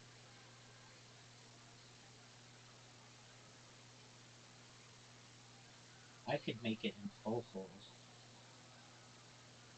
Yep. That's what he That's where said. it's going. That's what he said. Oh, not now though. Zoot's gonna fucking end that. End that plan. Get in the hole. Stop. Man, those gnomes were just perfectly positioned for me. Zoot has the I mean, ability. my best friend. Am I your best friend? You want me to be, baby? Yeah. I don't know who you talk to, probably outside your family, more than the three of us when Ryder's here. Unflip. No way. Unstuck. My fucking screen froze. It happens. I was trying to aim directly up to see if I can escape that little whiff of light that was supposed to land on. Okay, What is wrong? you're not my real mini golf. You're just my stuck mini golf. Pretty frequently. You're so. Easy water bump. It's an easy water bump. Easy water bump.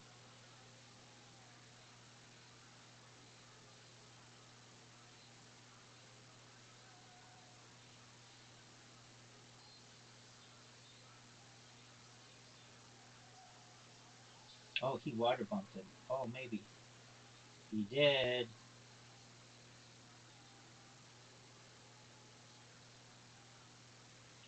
Ooh, not what I wanted to do. I love you, Zoo. I never water bump anybody. It's nasty. Oh, that's a good shot.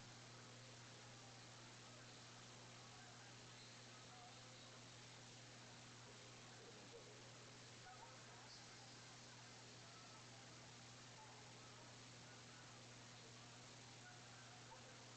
I feel like the actual hole, moves around, So good. but on some holes it does not, like this one.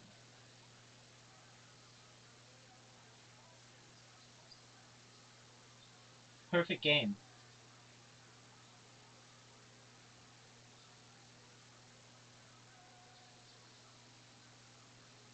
That'll do it for me. Yeah. All right, boys. Well, whenever you have the time, feel free. I want to lose. I want somebody to beat me.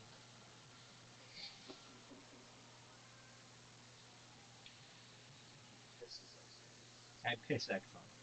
I wake up and piss excellent. What else do you got going up there, Lazy? No.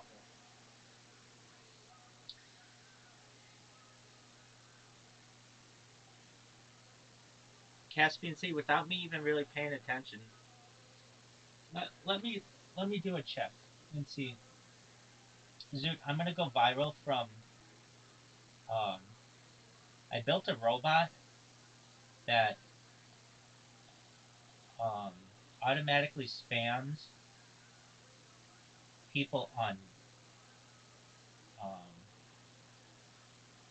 Twitch, not Kick, and it creates clips of them and all kinds of other things. So you should know that that's pretty bitchin'. I'm going viral because of it. Perhaps we'll see.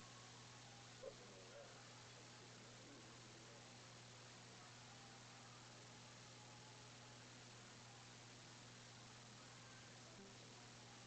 Well, he really cared. That's cool. Oh,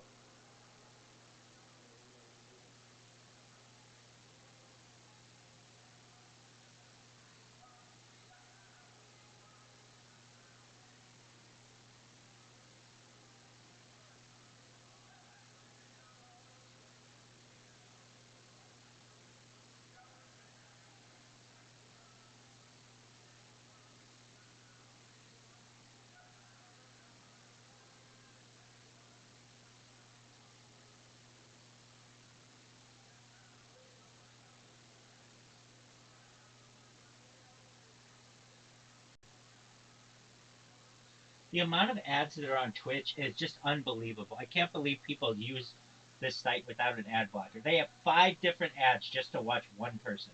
It's absolutely ridiculous.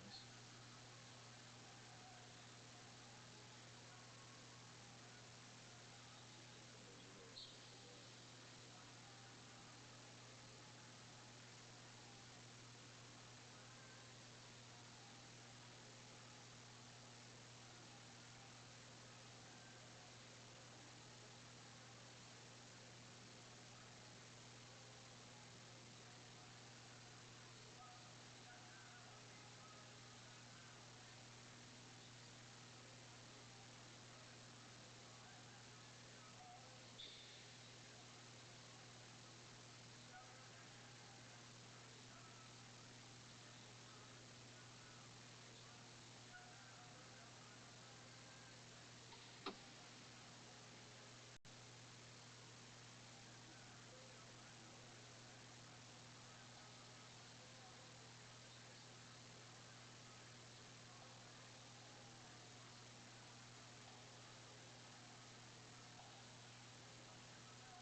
A German esotericist by the name of Um, Rudolf really well, I think. Okay, So not his real I name. just changed it to just spam popular people.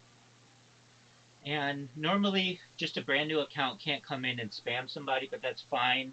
It'll get on their it'll get on their clips, and I'll start taking over their clips slowly but surely. And once that happens, it's basically game over because they Kick does not get rid of old clips, so they'll be on there for years. And I just say to myself, it may not be a day, it may not be a week, but maybe a month or two, and somebody's gonna fucking take notice. Somebody's gonna come in here and be like, yeah, like just like Aframacia, hey, I found out about you because you created a clip, and I clicked the link, and now here I am, and then it's home free. And his real name was Adam Rudolf Glauer. He was adopted by a German nobleman and got the name von Zebotendorf. And I like to say that name. So I have this real thing about vague, mysterious characters who show up and do things, and trying to figure out who these people are. So we're working for the years sort of prior to the First World War. So a decade or so prior to World War I, spends a lot of time in the Ottoman Empire. Turkey, originally the Ottoman Empire, which was a fairly tumultuous place, because in 1908 1909 there was a Young Turk Revolution, and a kind of military coup which effectively overthrew the Ottoman Sultan and installed a military junta, which would go on during the First World War to make its greatest achievement, the Armenian genocide. Eventually, he created a genocidal military regime, which would lead the country into disastrous First World War, which would destroy the Ottoman Empire, out of which modern Turkey emerges. Yada yada yada. And by the way, we should take a tiny tangent here, which is that you refer to the intelligence agencies as being exceptionally successful, and here in the case of the Young Turks being also very successful in doing the genocide, meaning they've achieved the greatest impact, even though the impact on the scale of good to evil tends towards evil. It's one of those things that often comes out of revolutionary situations. Revolutions always seek to make things better. We're going to take a bad old regime.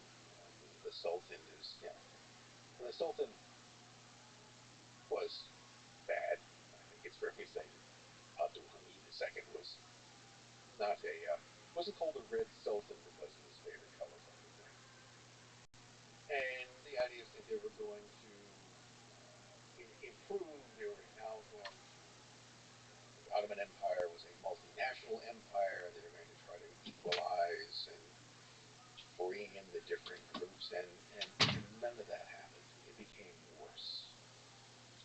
In the same way that you could argue that the goal of Russian revolutionaries was to get rid of the bad, old, incompetent medieval czarist regime and bring in a new, great, shining future, and it became even more authoritarian. And the crimes of the imperial Russian regime pale in significance of what would follow, in the same way that the crimes of Abdul Hamid paled in the Young Turks. But that wasn't necessarily the intention. But von Hoppendorf is this German businessman who's working in this period, and the whole point here is that the Ottoman Empire in this period is a hotbed of political intrigue. There are all kinds of interesting things about it. The Young Turk Revolution is essentially a military coup, but it is plotted in Masonic lodges. I know, technically, Masonic lodges are never supposed to be involved in politics, but they are. The lodge meeting breaks up, and then you plot the revolution. So, same group of people, but it's not technically. But yes, there's Macedonia Resorka Lodge in Thessaloniki was ground zero for plotting this military coup that was supposed to improve the empire. The Bottendorf is in one way or another mixed up in all of this, or at least he's an observer. Plus, he's initiated into the Masonic lodges, and interestingly enough, the fellow who initiates him into one of these Eastern lodges is a Jewish merchant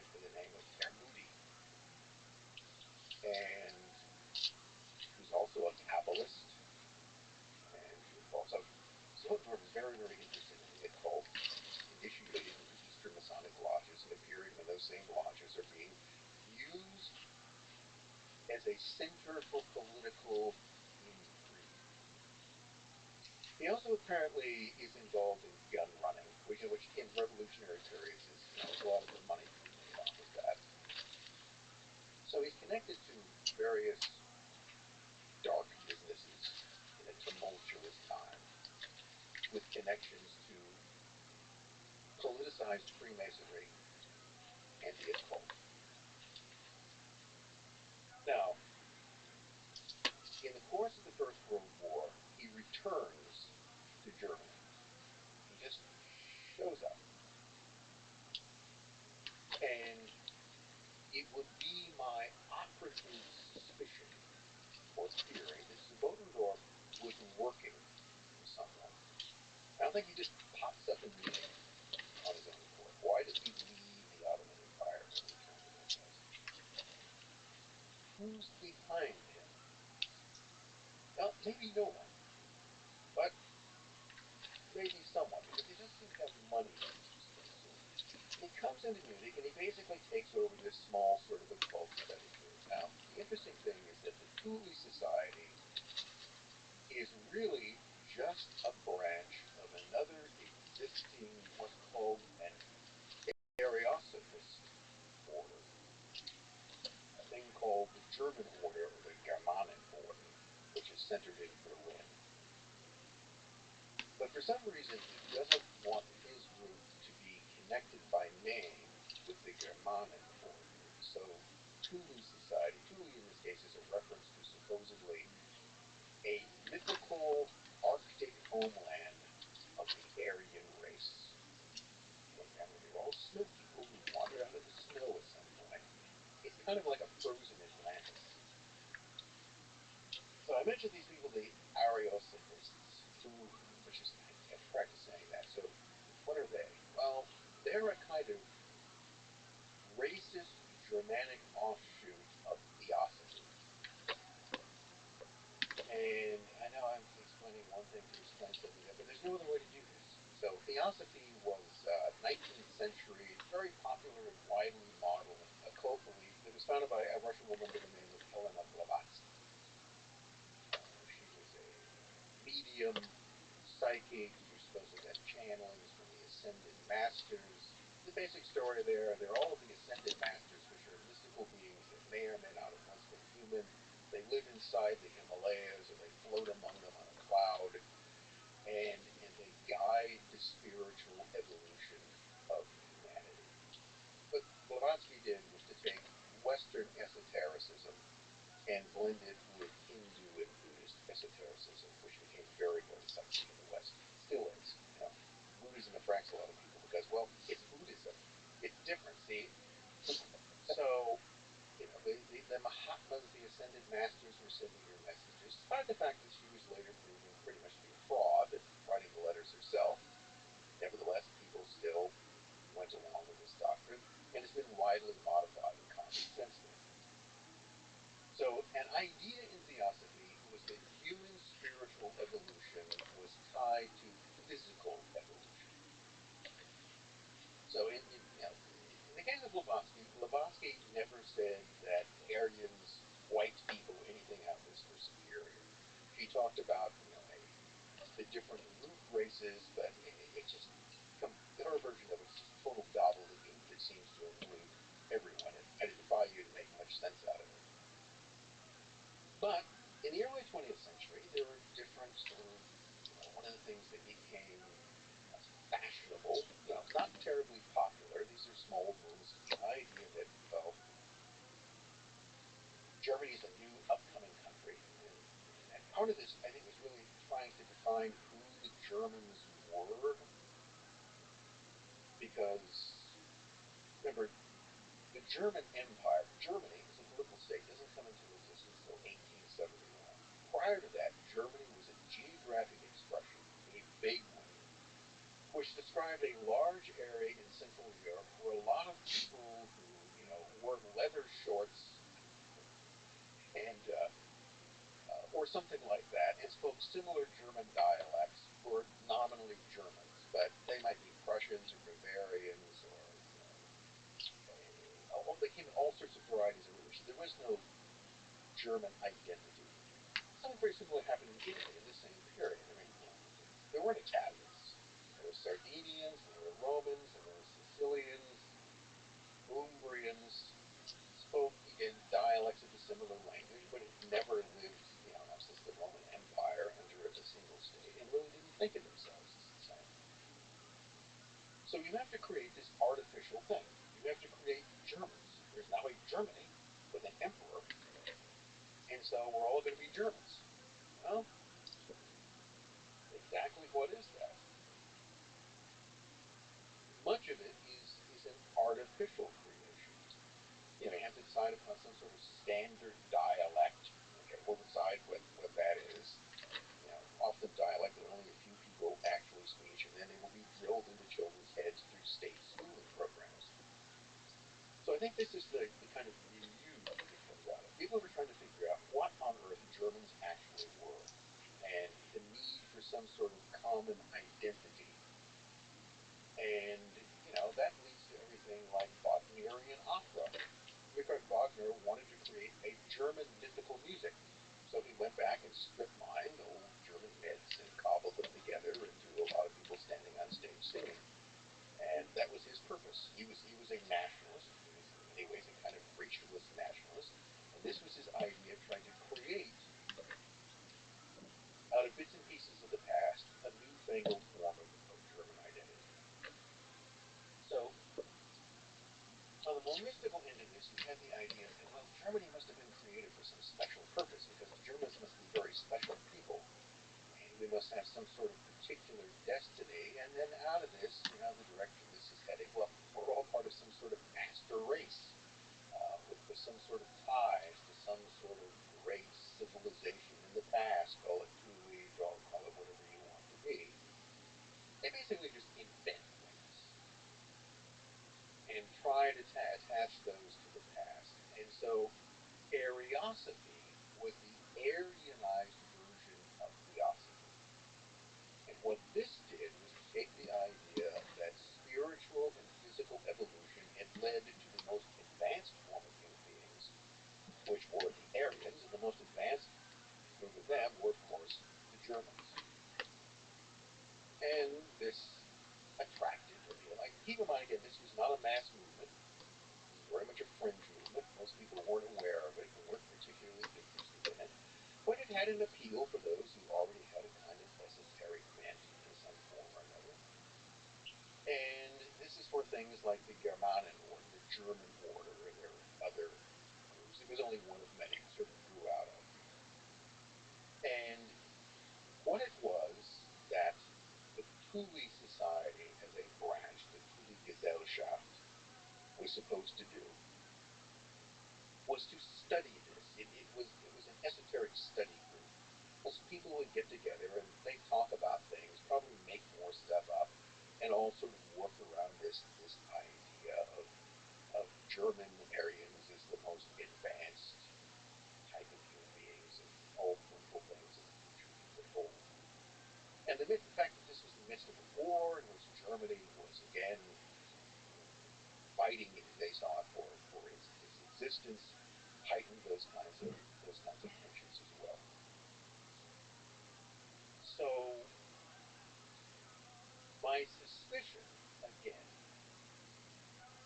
is that Zbondorf, in terms of who was behind him, that he was essentially called back to Germany to work either for the Prussian political police or for some aspect of German intelligence or security to try to mobilize occultism or esotericism for the war effort. Whereas again, this is 1918. The war is gone on way too long. Within a few months, Germany will collapse, and it will collapse simply from the psychological exhaustion of the population. So this is almost like to help the war effort with a kind of propaganda, a narrative that can strengthen the will of the German people. Well, to strengthen the will of some people. You have to try to appeal to different aspects of this. But the mystical aspect is one of those things that can have a very powerful influence. And the idea is we can come up with some kind of mystical can be exploited for the white. At this point, you're kind of grasping at straws.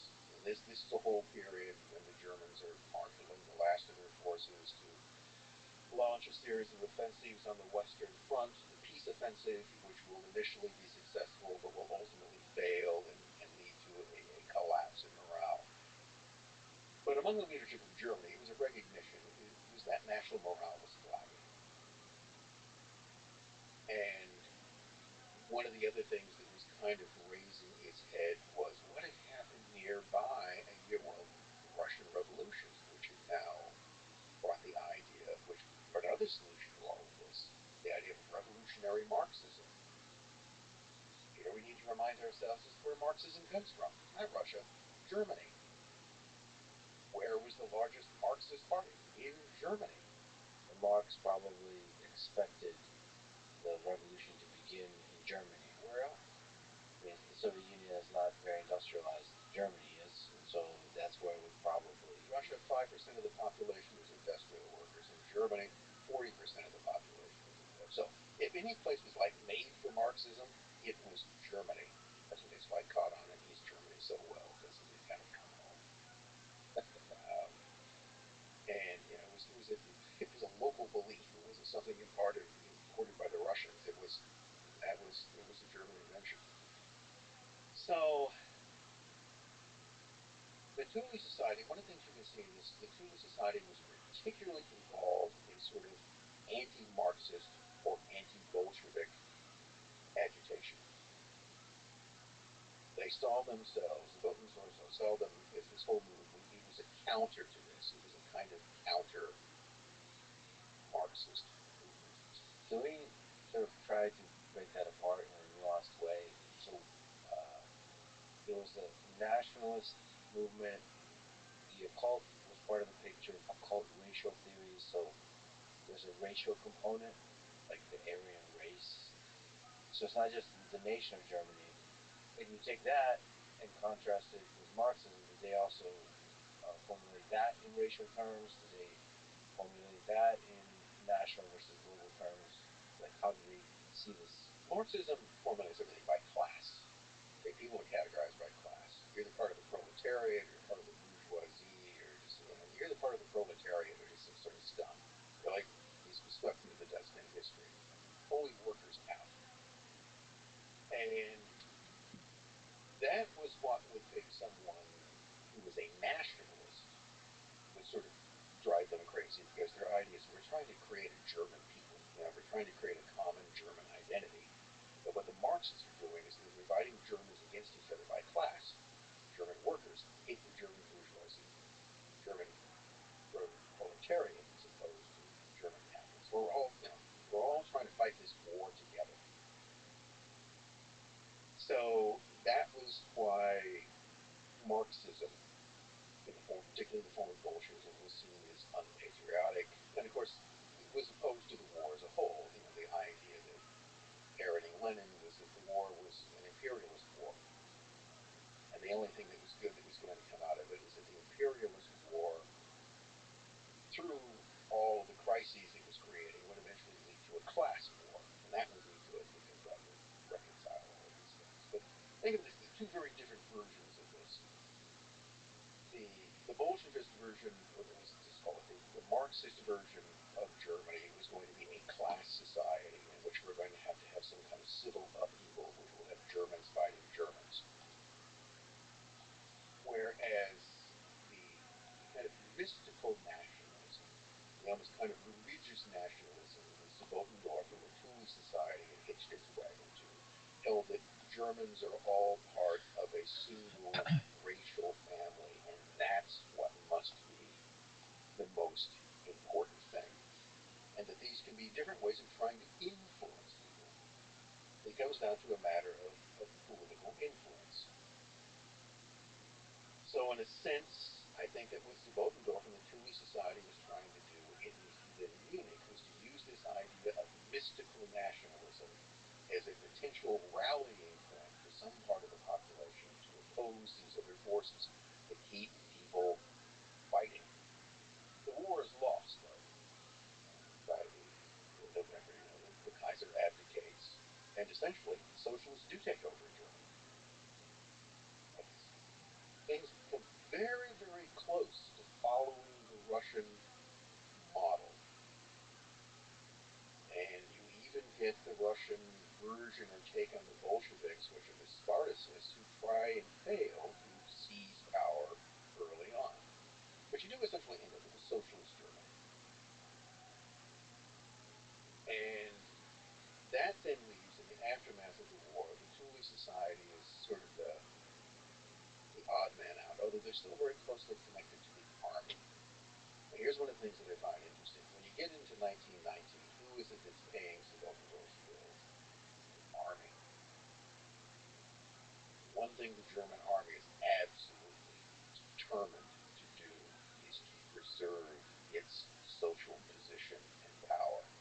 And they're perfectly willing to dump the Kaiser to do that. That's sort of this deal which is made. In November of 1918, Kaiser's abdication, the proclamation of the German Republic, which, you know, you just had this guy declare it. It wasn't really planned. There's the Ebert-Groener Pact. Groener is the chief of staff, general staff at this point. Friedrich Ebert is the chief socialist politician, basically, and they make an agreement. And the agreement basically is that the army will support Ebert's government if Ebert supports the army. And particularly that means the continuation of the officer corps and the general staff in one form or another. So a deal is made. And that, of course, is what will eventually help defeat the Spartacist uprising. Now, was the army doing the similar kinds of things that we talked about with intelligence agencies? This kind of same kind of trying to control the direction of the power? The German intelligence landscape in the First World War is obscure in many ways. There are lots of things that are going on. You've got Germany has a military intelligence service called Abteilung, or Section 3B. That's just plain military intelligence. You know, they're constantly trying to collect military information, you know, before the war about the weaponry and plans of the enemies, and then about what the operational plans were during the war. It doesn't really go much beyond that, though. The German Foreign Office runs a kind of political intelligence service.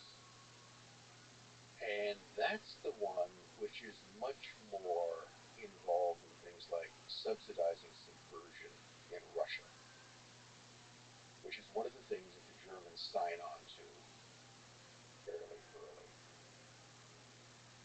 Little diversion here. In 1915, there's a Russian revolutionary who's lived much of his life in Germany,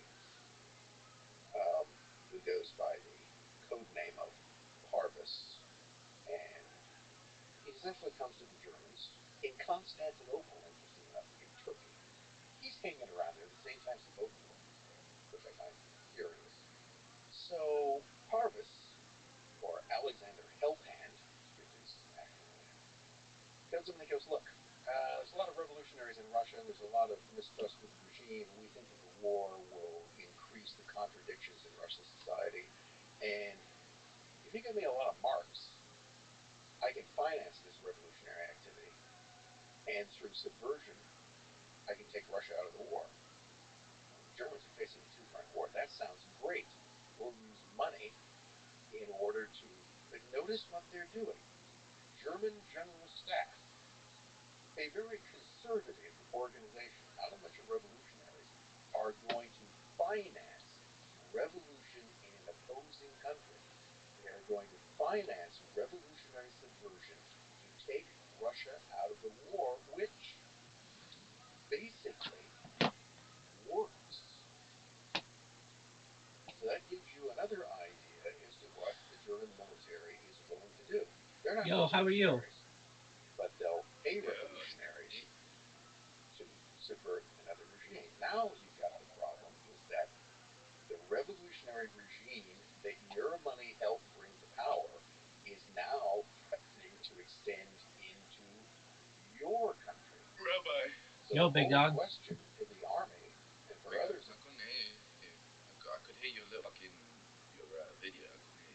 How are you? Excuse me. I'm all good.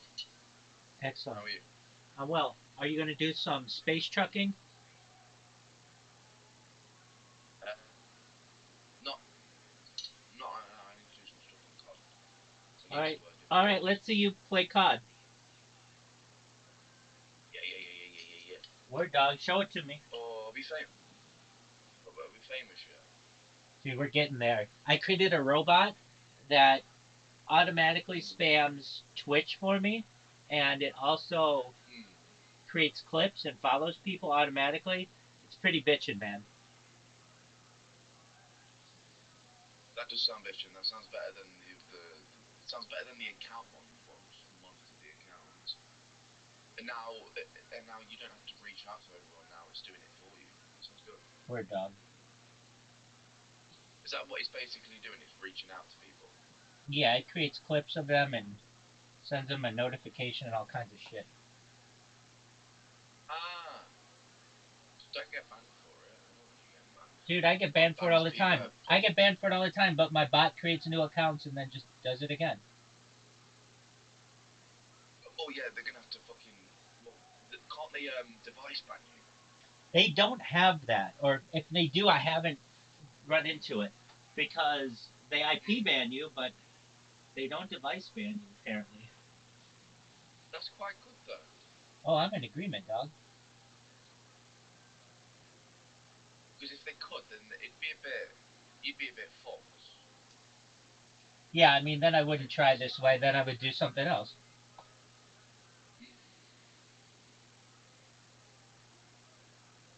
Oh, I've got my incense burning. How's that going? Feeling happy, feeling quite calm. Excellent. See, people don't like incense because it smells like Indian culture. Like racist people say that, and I'm like, incense is not just Indian. It's quite a lot of cultures put together. I'd rather breathe in incense than breathe in perfumes all day, because at least I know the shit's natural. There you go. What flavor is it? Yes, sir. Naga, Naga Champman, Naga Champman. It's one of the most popular flavors going. What is it? And then I've got sandalwood. What's Naga Chaka smell like? Arabian oud. All right.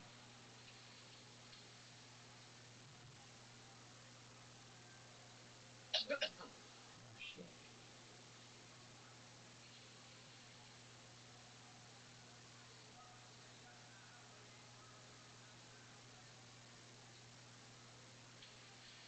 Oh, that went straight under. Yeah. Oh.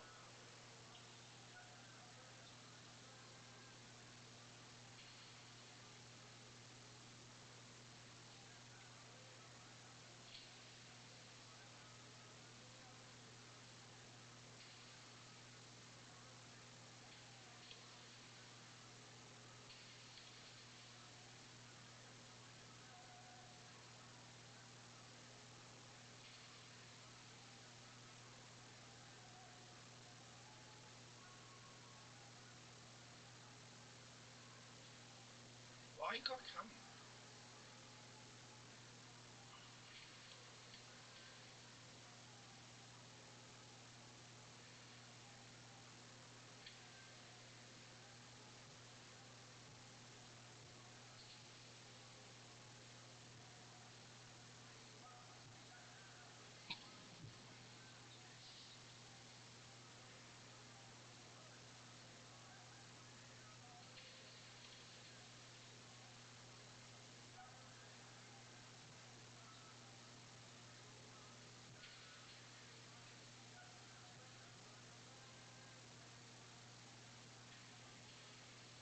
Haha.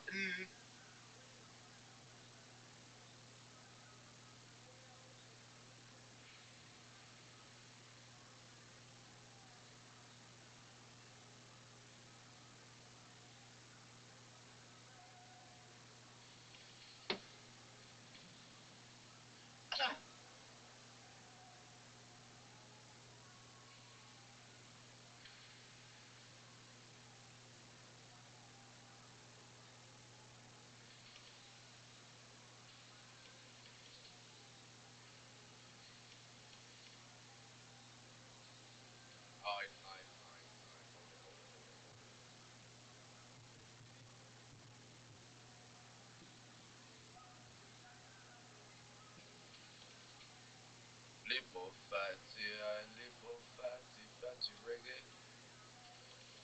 Oh, fuck off.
Had a trophy system down. That should have been fucking stopping the grenades, not letting them pass.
in Germany in 1819 is how to keep Germany from going Bolshevik, from in a sense being hoisted by your own petard. So the Thule Society, I don't think, is a huge part of this program, but it is a part of it. It's all an effort to try to keep control, and that's where the Army is financing them. That's even where the Army at some point then supplies them with its own propagandists. So the Thule Society begins to create, under Sobotendorf's leadership, what he called the Rings of Thule. And these are satellite organizations that aren't the society itself, but they're kind of controlled and inspired by it. And one of those is a thing called the German Workers' Party. German Workers' Party, again, is local, it's not large, it's not terribly influential, but what does it aspire to be? It aspires to be a party that will bring German workers away from the seductive influence of the Bolsheviks and into a more patriotic, a patriot. And the way that I describe this is that it's not an anti-communist organization, it's a counter-communist organization. So you don't create something which completely opposes it, you create something which mimics it, which is ultimately what the German Workers' Party will become, is the National Socialist German Workers' Party. Notice that term, socialist. And that is, in my view, what Nazism is from the beginning. It is a counter-communist movement. And by the way, for people who don't know, the National Socialist German Workers' Party is also known as the Nazi Party. So how did this evolution happen from that complicated little interplay? We should also say that a guy named Adolf Hitler is in the army at this time. Yes. Well, it's going to come into this, because remember, so the Army was going to supply its own propagandists to help the German Workers' Party and the Thule Society do their work, and the propagandist they supply them with is a man the Army trains, sends to classes to learn the art of public speaking and propaganda, and that fellow is Corporal Adolf Hitler. So how does Adolf Hitler connect with the German Workers' Party? Well, he'd been in the Army during the war, the only regular job that he'd ever had. Kind of liked it. So you often get the view is that, well, at the end of the war, he joined millions of other German soldiers who didn't have jobs. No, he stays in the Army. He stays in the Army until 1921. He's on the Army payroll at the very time in which he is helping to set this up. What appears to have happened is this. Bodendorf had organized the Thule Society. That didn't have, that had tried to oppose. There's actually a brief period of time in which the communists actually take over Munich, the Bavarian Soviet Republic, which doesn't last very long, and eventually the army and volunteers put this down. While that's going on, by the way, Hitler is actually sitting in the barracks in Munich wearing a red armband, because he is technically part of the soldiers who have gone over to the Bavarian Soviet Republic. He seems to have had flexible interests in this case. So once order is restored, so to speak, the Army comes in and decides that, well, one of the things we need to have people who can lecture soldiers on patriotic topics. And so there is a particular captain by the name of Karl Meyer who sort of spots Hitler. He later describes him as like a stray dog looking for a master. Hitler has a knack for public speaking. Other soldiers will listen to him. Now, some people can do that, some people can't. Meyer decides that he's a good candidate for further training. And so yes, they bring him in, they turn him into what's called a Baymann, a kind of liaison man. He's an army propagandist. And then you've got this little outfit called the German Workers' Party. And essentially what happens is that Hitler is sent in to take over leadership of that, which is what happens. He shows up, he attends a meeting, There are like 50 people there. By the way, the topic of that, the first meeting he's at is how and why capitalism should be abolished, okay, which is not what you might well expect. And because remember, the German Workers' Party is trying to cast itself as a counter-Bolshevism. So it's not saying that capitalism is great, which is important. Now, capitalism is evil. We agree upon that. We just agree it has to be destroyed from a nationalist point of view, as opposed from some sort of strange internationalist point of view. So Hitler is essentially, as I see it, sent in by the army as their trained man to assume leadership within this small party and to use it for the army's patriotic propaganda campaign. And he succeeds in doing so, even to the name change to the National Socialist or German Workers' Party. I mean, really, what sounds more red than that? So the interesting thing here is, from where did anti-Semitism seep into this whole thing? It seems like the way they try to formulate counter-Marxism is by saying the problem with capitalism and the problem with Marxism is that it's really Judeo-capitalism and, quote, Judeo-Bolshevism. From where did that ideology seep in? Well, it's a huge topic. Where does anti-Semitism come from? Well, let's start with that term itself, a term which I really grown increasingly to dislike because it doesn't actually say what it means. Anti-Semitism is anti-Jewism. That's all it is. I'm not sure whether there has ever existed a person who hated Jews, Arabs, and Maltese equally. Yeah, it's kind of hard to imagine. I don't know. But that's technically what that would mean, because let's face it, most Semites are Arabs. So if you're an anti-Semite, then you don't seem to distinguish Jews from Arabs. Makes no sense. The origin of the term is invented by, guess what? An anti-Semite. A guy in the 1870s, a German journalist named Wilhelm Marr, who is, wouldn't you know it, part Jewish himself, and who decides that you really need a better term than Judenhass, Jew hate, which was the term that, because that just sounds so, inelegant, doesn't it? Okay. What do you want to call yourself? A Jew hater or an anti-Semite? The anti-Semitism, it's got that ism part of the end of it, which means it's a system of belief. Anything that has an ism must somehow be scientific and important.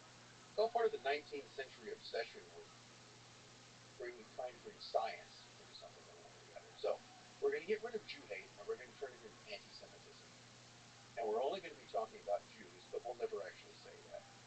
And somehow, the invention of a Jew hater to disguise the fact that he's a Jew hater, even though he's partly Jewish, by inventing the term anti-Semitism worked, because everybody has bought it and repeated it ever since. So, I don't know. Maybe just because anti-Jewism would just be that, is it too direct in some way? So we have difficulty confronting actually what it is that we're talking about. I do wish terms were a little bit more direct and self-explanatory, yeah. Jew hate is a better term. Well, the question becomes, what exactly do you hate about Jews? And a lot of this has to do with, if you go back far to the 19th century, if Jews were hated, they were hated for religious reasons. In Christian Europe, they're hated because they weren't Christians. And they existed as the only kind of significant religious minority, but other than that, they tended to live separately. They had little economic influence. Jews tended to live in shtetls in the east, ghettos elsewhere. Some were involved in banking and business, but they sort of remained segregated from much of society. That changes when you get to the 19th century and with what's called Jewish emancipation. And that means that between about 1800 and 1850, most European countries drop the various legal or social restrictions against Jews. They are assimilated into the general society. So ideally, you stop being a German Jew and you become a Jewish German. Those are two very different important concepts. And what that does, of course, is that it opens up the professions, business world elsewhere. So Jews move, who had been largely within those realms to begin with. They didn't really have a good deal of experience in banking and business. And they move into those areas and professions and become quite visible. And that's what then creates anti-Semitism. Because in some way that is seen as part of the changes that have taken place. And there are a lot of things going on here. Part of it has to do with the kind of wrenching social and economic changes that took place with industrialization.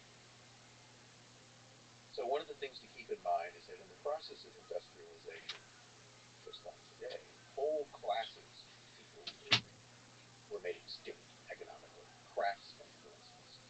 So when factories came along and began to produce things with machines, all the craftspeople who had made those things previously are now unemployed or go to work as wage labor in factories. So there are winners and losers in industrialization. And what people saw in Germany and elsewhere is that among this new sort of rising capitalist elite, among these new professions, among the bureaucrats that were coming out of these burgeoning states, there were visibly a fair number of Jews. So in some way, the rise of Jews in the minds of many people were connected to all of the other bad things that were going on. You know, the world is changing in a way we don't like. And seemingly, the Jews are prospering, while I am not. And that was true in Germany and elsewhere. Jews became highly visible in the professions. They became very visible in banking. They became visible in legal profession. They became visible in the medical profession. And those are people that a lot of people would come in contact with. Bankers, lawyers, and doctors. They were not the majority there, but you know, vastly overrepresented in terms of the general population. And especially within the cities. So in that sense, the roots of anti-Semitism to me is that Jews in Germany and elsewhere, and not just in Germany by any means, France, Britain, became identified with the bad changes that were taking place. But you also found that Jews were not only prominent among capitalists, they were also prominent in the socialist movement as well. So one of the things you could look around, if we return to Germany in 1919 in the aftermath of World War I, and you look around in Bavaria or elsewhere, you tend to find that there are a lot of Jews in visible positions on the German left. Rosa Luxemburg is but one example of that. Eugen Levine, some of them came in from Russia. You know, when the Soviets sent a representative to Germany in this period, it's Karl Radek, a Jew. So it wasn't difficult to exploit that, to argue that just as the ranks of capitalism was full of Jews, the ranks of Bolshevism or of the revolutionary left were full of Jews, because you could easily go around and distinguish a great many of them. Again, they don't have to be the majority, they just have to be numerous, prominent, and visible, which they were. So this provided you in the case of the propaganda of the German army, the type of stuff that Hitler was spewed out, they could put all the anti-capitalist rhetoric in there, wanted to. The army was never going to overthrow capitalism, and the capitalists knew they weren't going to do it. So go ahead, talk shit about us. We don't really care. That's not going to, because we know that the army would prevent that from happening. The way to then undermine the real enemy who's the scene, the revolutionary left, was to point out the Jewish influence there. I mean, look at Russia. Well, it's like Trotsky. There he is. Look, there's a Jew. There's one. Radek is a Jew. It wasn't hard to find him in that regard. You gave a lecture on the protocols of the elders of Zion. It's widely considered to be the most influential work of anti-Semitism ever, perhaps. Can you describe this text? Well, the Protocols of the Learned Elders of Zion is probably one of the most troublesome and destructive works of literature that has ever emerged. And yet, its origins remain obscure. So you get a whole variety of stories about where it came from. So the one story that is often is that it was the work of the Okhrana, the Russian secret police, and in particular it was all crafted in 1904 and 1905. In Paris, there's a whole description of Pyotr Rachkovsky, who was supposedly the chief of the Okhrana at the time, was the man behind it. Another fellow by the name of Matvei Golovinsky was the drafter of it, and that they had this document written by a French political writer from some decades back called Dialogue in Hell between Machiavelli and Montesquieu, which they were then adapting. Usually it's argued that they plagiarized it into the Protocols, and none of that is really true. I mean, the first part about it is that at the time this supposedly took place, Rachkovsky wasn't working for the Okhrana. He'd been fired, and he wasn't in Paris. And the whole situation which is described couldn't have taken place because the people who did it weren't there. It's a story. But it provides a kind of explanation for it. So the protocols emerge. So you always have to go back. This is one of the things that I have found always useful in research. Go back to the beginning. Find the first place this is mentioned, or the first version, or the first iteration. Where it started. So you go back to St. Petersburg, Russia, around 1903. There is a small right-wing anti-Semitic newspaper published there called Znamya, Banner. And it publishes in a kind of serial form a work, doesn't credit with any original author. And this is the first version of the Protocols of the Learned Elders of Zion. But what it's actually describing is a Judeo-Masonic plot to rule the world. Those two terms are always combined together. And I think in the earlier version, there's far more mentions of Freemasons than there are Jews. And it's the publisher of Znamya is closely connected to a thing called the Union of Russian Peoples, the Union of Russian Men, which was ostensibly existed to defend the empire against subversion, particularly against what he thought was Jewish subversion. They also argued that the prominence of Jews in revolutionary movements somehow proved that this was in some way a Jewish revolution. But again, this is not a mainstream newspaper. It's not appealing to a mainstream population. Very few people saw it. But this is where it appears. Now keep in mind, that's 2 or 3 years before it's usually said to have been written. Or the other version is that there's this crazy priest by the name of Sergei Milas, and he wrote it, or actually appended it as an appendix to his work in 1905. Now, it was around before that. So Milas didn't create it, wasn't drafted in Paris in 1904 and 1905. It was serialized in an obscure right-wing Russian newspaper in 1903. And by the way, we should say that these are 24 protocols. Well, it varies. It varies. That are, I guess, supposed to be like meaning notes about the supposed cabal where the Jews and Freemasons are planning together a world domination. But it's like meaning notes, right? Protocol, which are Russian term basically for notes of a meeting. Yeah. Well, as notes of a meeting is the goofiest things I've ever seen. Because what you've got here, it's not note. No one takes notes from the meeting that way. What you've got is like the exposition of all of this, oh, then we're going to do this. And then the last thing you want to do is lay out if you're going to plan for world domination, my suggestion would be don't write it down.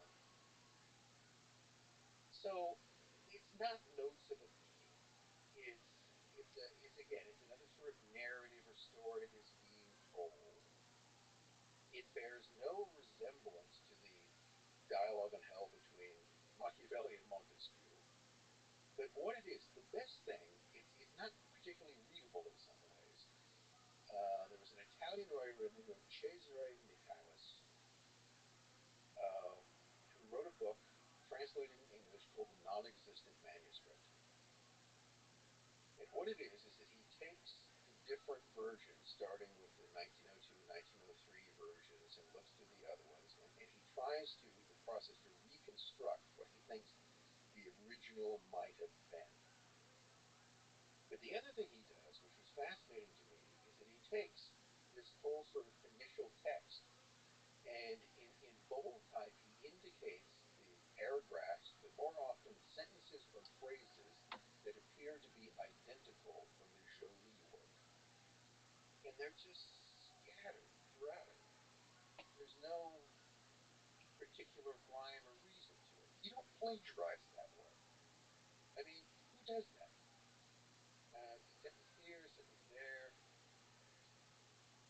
Which has led to a peculiar theory of mine, which of course I will have to expound upon, which is that I think that the original author of the protocols was the same Maurice Joly.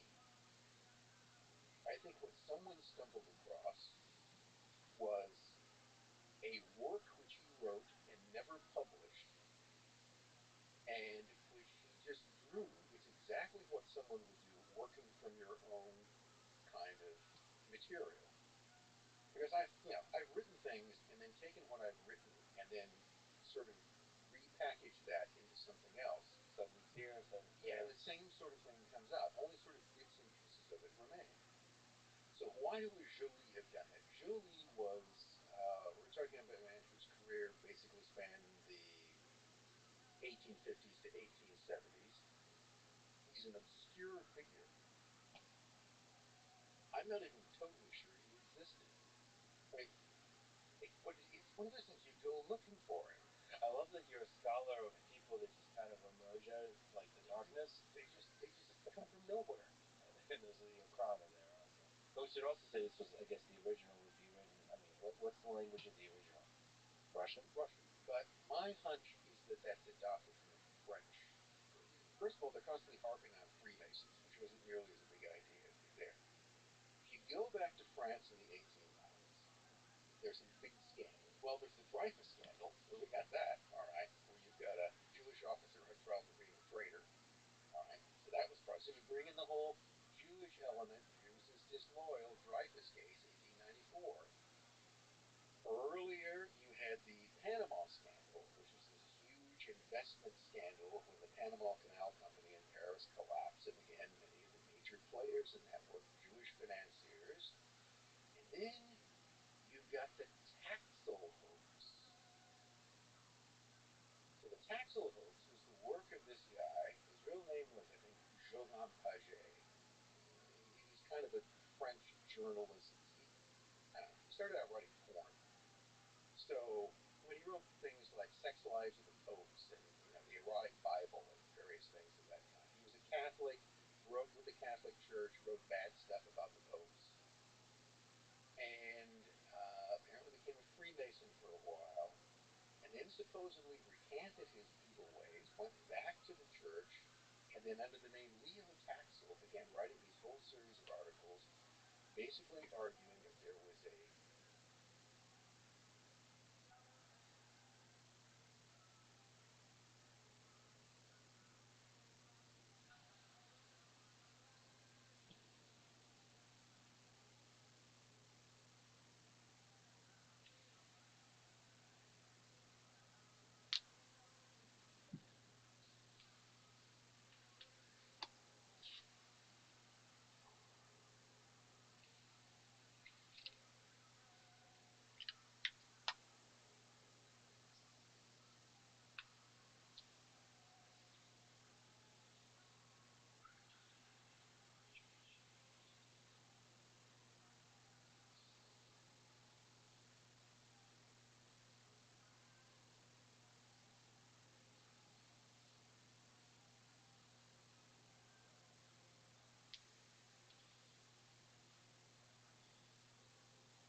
Masonic satanic conspiracy, run, by the way, by an American, Albert Pike.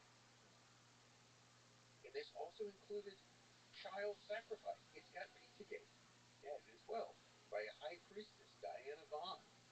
And so there's like child sacrifice, weird Roby Bohemian Grove stuff. And the Freemasons are devil worshippers going back to the Knights Templars. And so there's a thing called the devil in the 19th century and the secrets of Freemasonry. And this became a bestseller in France. So France is just obsessed with all of these kinds of conspiracies. So evil satanic Freemasons, evil Jewish financiers, Dreyfus. This is the brew where all of this comes. So I want to figure out how Freemasons and Jews get connected together. France is the place where this happens. Now, Taxil, or Chauvin Paget, eventually pulls another interesting thing in this. Around 1897, critics argue that he's making this stuff up and demand that he present Diana Vaughn, supposed satanic high priestess toddler killer. And he says, oh, we're going to have a press conference. She'll appear and say all of this stuff as she returns to the church and, possibly becomes a nun. And so people show up, high figures from the Catholic Church shows up, and he does, no Diana Vaughn. And Dogan Paget goes, it's all a hoax. I made it up. You're all a bunch of idiots for believing it. Okay, you members of the church especially, just what gullible, morons you are. And that's it. He confesses it. To this day, however, you will find people who will insist that it's actually true, because they desperately want it to be true. But this is, I think, the milieu that, I think the word that this comes out of. This is this whole kind of unhealthy mix. So France, to me, is the only place that in the decade preceding it that something like this would be concocted. So it was either created by some sort of unknown person there, but I still think that even though he dies in like 1879, that in Maurice Joly's troubled career, he went from being an opponent of French Emperor Napoleon III, which is what the whole dialogues was written against. And then he was, for a time, a close political ally of a French politician by the name of Adolphe Cremieux. So Adolphe Cremieux, what's he got going for him? Well, he was kind of a radical politician. He was an opponent of Napoleon III. He was a Freemason. Oh, and he was Jewish. In fact, at one point, I think he was actually the head both of the Scottish Rite in France and an important figure in the Alliance Israélite, in the Jewish organization in France. So he was publicly very prominently Jewish and Masonic. So someone else would have looked at together. Joly, as he did with basically everyone, this is a guy whose life largely consisted of dual threats and fistfights. So he gets angry at Cremieux, and it's exactly the type of thing that he might write to vent his spleen about it. But he died, probably a suicide, it's a little difficult to tell, in obscurity. His son seems to have inherited most of his literary works. And his son then became a journalist, worked for newspapers in France in the 1890s, but was also associated with some people on the fringes of the Okhrana, or the Russian press, in France. So one of the little things that had happened by this time is that France and Russia had become allies, even though their political systems were incompatible. And so the Russians were using money to subsidize French newspapers that were championing the alliance between the two, Russia and Italy. Which is paying to have the right kind of newspapers. This whole connection between the kind of Russian journalistic world, the French journalistic world, and all of these scandals which are going on, and Jolie's son, and then, 10 years down the road, this thing pops up in the newspaper in St. Petersburg. That's where I think the origins lay. Why do you think it took off? Why do you think it grabbed a large number of people's imaginations? And even after it was shown to be not actually what it's supposed to be, people still believe it's great. Well, it doesn't take off immediately. Okay, it never receives any kind of wide. Nobody much reads the first edition of it. When it's re-edited, it keeps getting. There are something like 18 or 19 different versions it goes through. People leave this protocol out or read another one. As time goes on, there's more and more emphasis on Jews and less on Freemasons. So it's sort of, and the whole thing could have begun as an anti-Masonic plot. You could leave Jews out of it entirely and just turn it into a Masonic plot to rule the world. So let's just throw them in as well, since the two things are already being combined elsewhere. It doesn't become a big deal until really after the First World War, because the initial versions of it are all in Russian. And, let's face it, while that's widely read in Russia, it's not much read anywhere else. It's a different alphabet. Nobody can even see what it means. So it has no particular influence outside of Russia. But then you get to 1919, and you get all these different versions of it. So suddenly you get two English versions in the U.S., another English version in Britain, a German edition, a French edition, a Dutch edition. Everybody is coming up with these things. So it's not until the immediate aftermath of the First World War that this metastasizes, and it begins to show up in all different foreign editions. And I think that just has to do with the changes that have taken place after a war. We just had this whole disaster die down. So there has to be some kind of explanation for that. I don't know. And one of the things is obviously there's this evil plan. There's this evil plan that has been put into motion. And this could possibly explain what's taking place. The reason why the protocols were, I think, widely thought then, and why they still are in many ways, is the same reason that the Taxil hoax I was talking about was, because it told a story that people wanted to believe. So in France in the 1890s, there was widespread suspicion of Freemasons. It was seen as a somewhat sinister, secretive organization, certainly secretive. And there was also the same sort of generalized prejudices about Jews. Clannish, distinct, too much influence, all of the things that went on. So it was sort of easy to combine those two things together. And even though Taxil admits it was a hoax, there were those who argued that this is just too accurate. It describes things too completely to be a hoax. And then you get the same argument.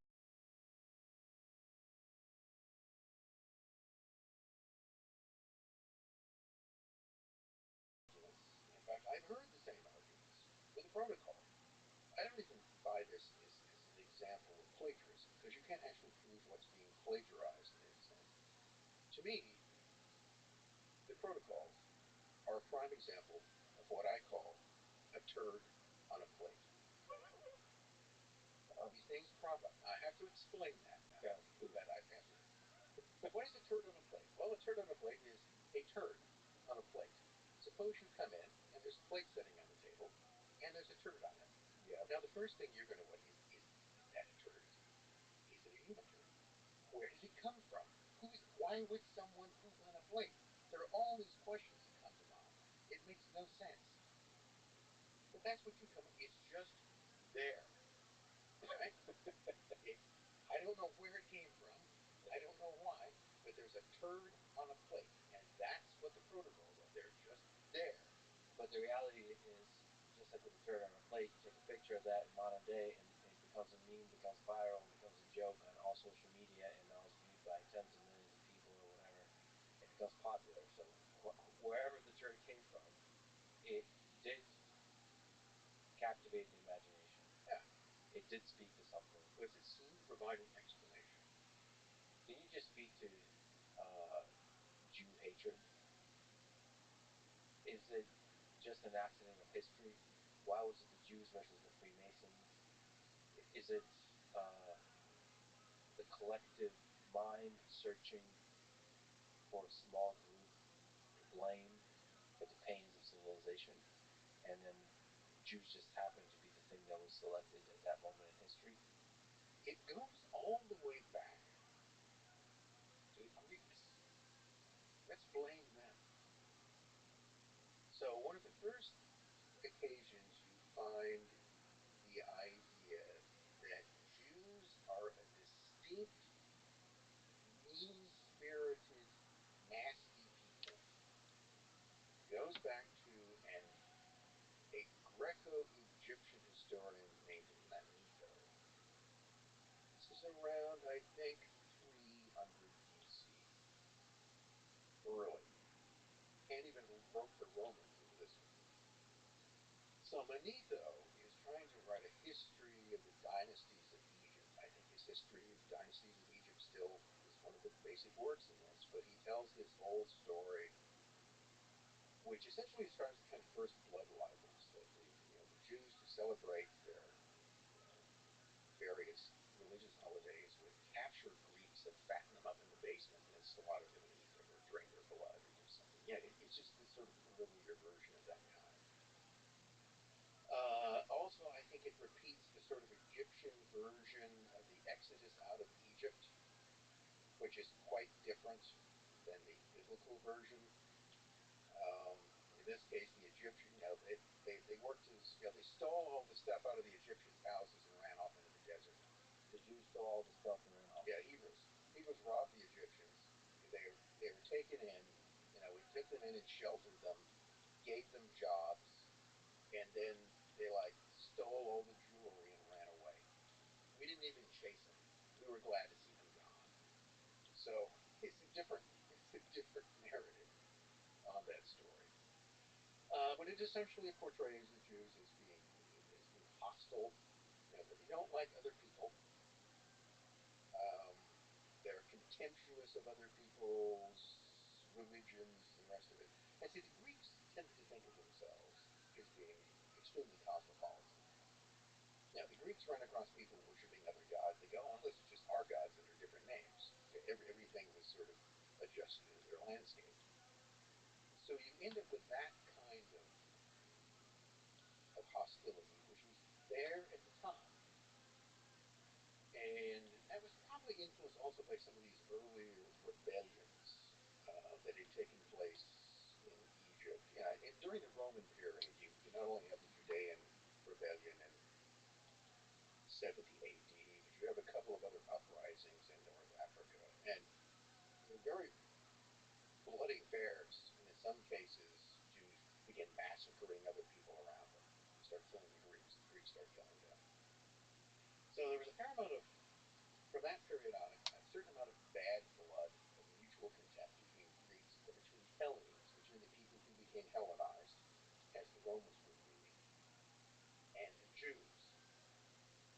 And developed much of that idea. They considered Judea as being, to have to govern, inhabited by a stubborn, obnoxious people. Not well liked. So that's really where you see the earliest version of that. And the reasons for it would be complicated. What you could say is that going back to Manetho into the Roman period, Jews, Judeans frequently experienced difficulties, conflicts with other people living around them. And part of that probably had to do with the diaspora, which was the movement. Well, you get the idea. The Romans came in and kicked everybody out, which the Jews had been leaving Judea since it was a poor, limited area, moving to areas like North Africa, Egypt, Cyrenaica, all the way into southern France. They moved widely around the Roman Empire. So that sense of both distinctness and hostility existed since it wasn't just the attitude of the church towards Jews was mixed by, well, one of the ideas, of course, is that at the end of time, just before the second coming, one of the signs, how will you know that Jesus is going to return and the world is going to end? Well, the Jews will all convert. There will be a mass conversion. They'll sort of see the light. Now, so there have to be Jews around to do that, or we won't. It's like a canary in the coal mine. You would have to have them there to tip it off. So that was one of the arguments as to why, within the church, as to why Jews would not be forcibly converted. Beyond the fact that it's just kind of bad policy to forcibly convert people because you don't know whether it's sincere. But they need to be preserved as a kind of artifact.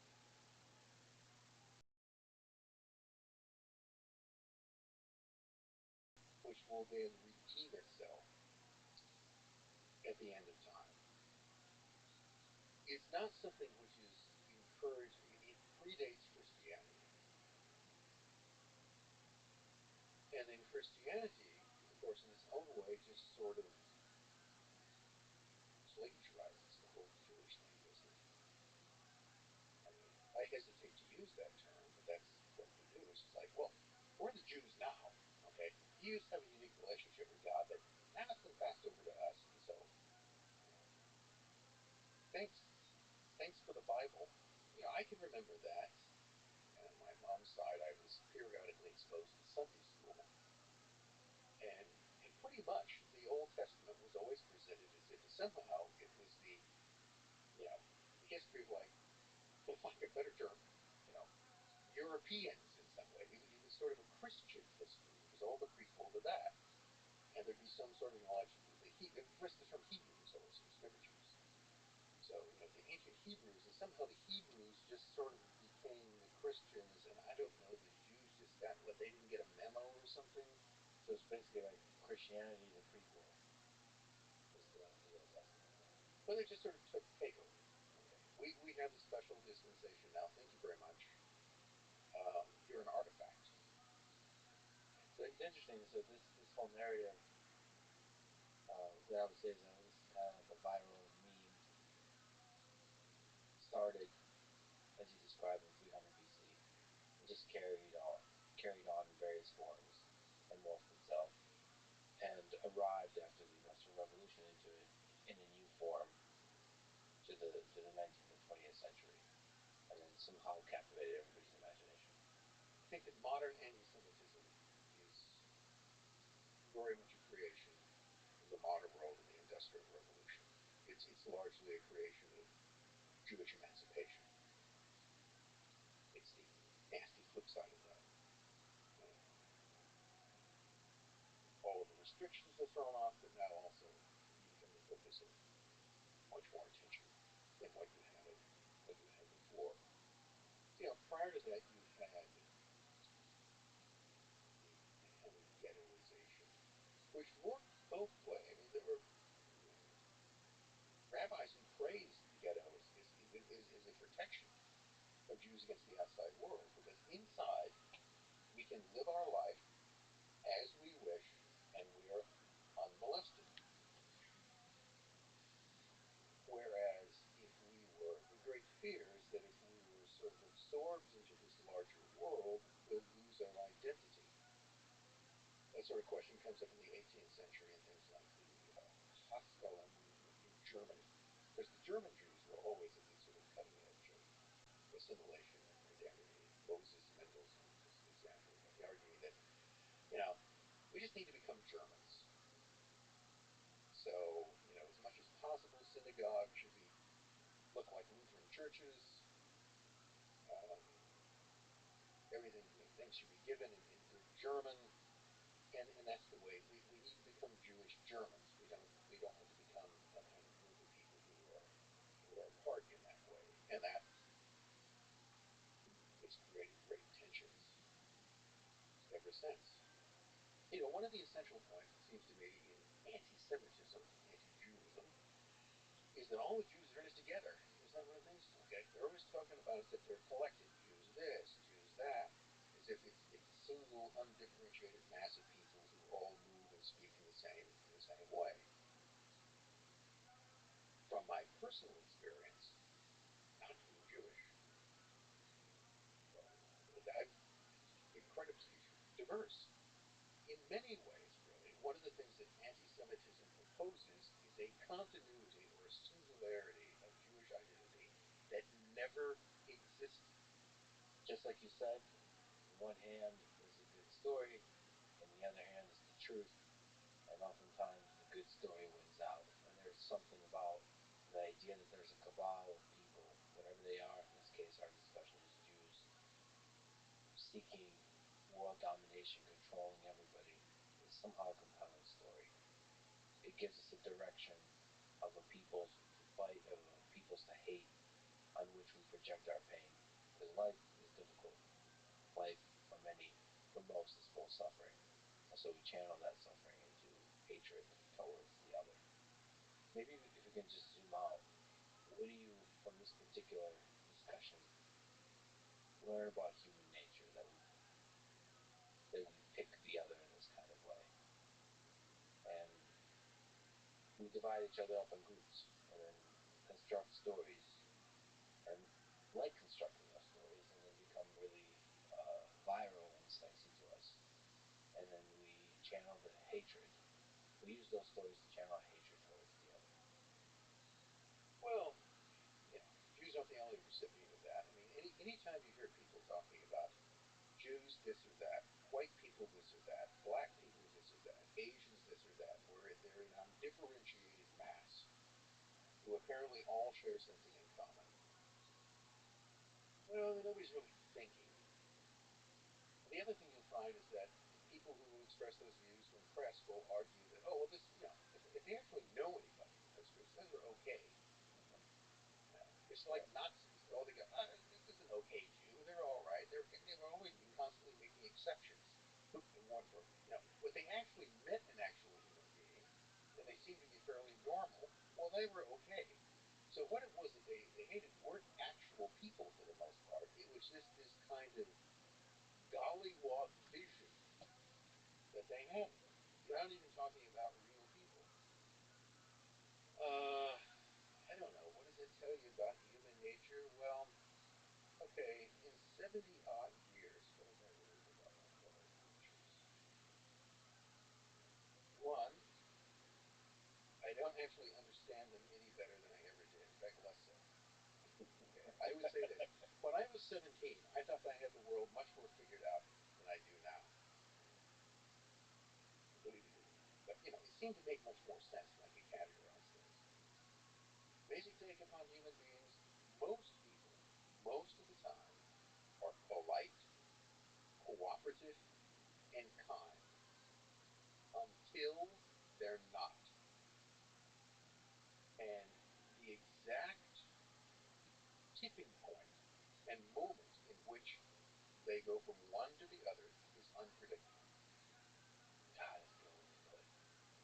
Speaking of the tipping point, you gave a series of lectures on murderers, crimes in the 20th century. One of the crimes that you describe is the Manson family murders. And that combines a lot of the elements of what we've been talking about, and a lot of the elements of the human nature that you just described. So can you just tell this story at a high level as you understand it? Manson. Well, you begin with Charles Manson, who's the key element in this. And Charles Manson, for most of his life, up until the time that he's around 33, is an unexceptional petty criminal. In and out of prison, reform school from an early age, not really associated with violent crimes. He did stuff like steal cars, write bad checks, became an unsuccessful pimp and drug dealer. So around 1967, he gets out of his latest stint in federal lockup in Terminal Island, or Los Angeles, California.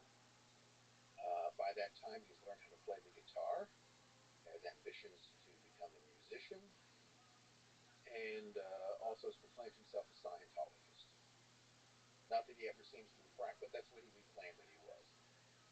And self-educated himself in prison to a certain degree. And so when he gets out of prison in 67,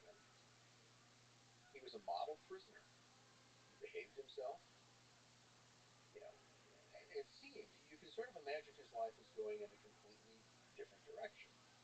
And here again, I'm going to say something kind of good about Charles Manson, which is that he actually was a decent singer.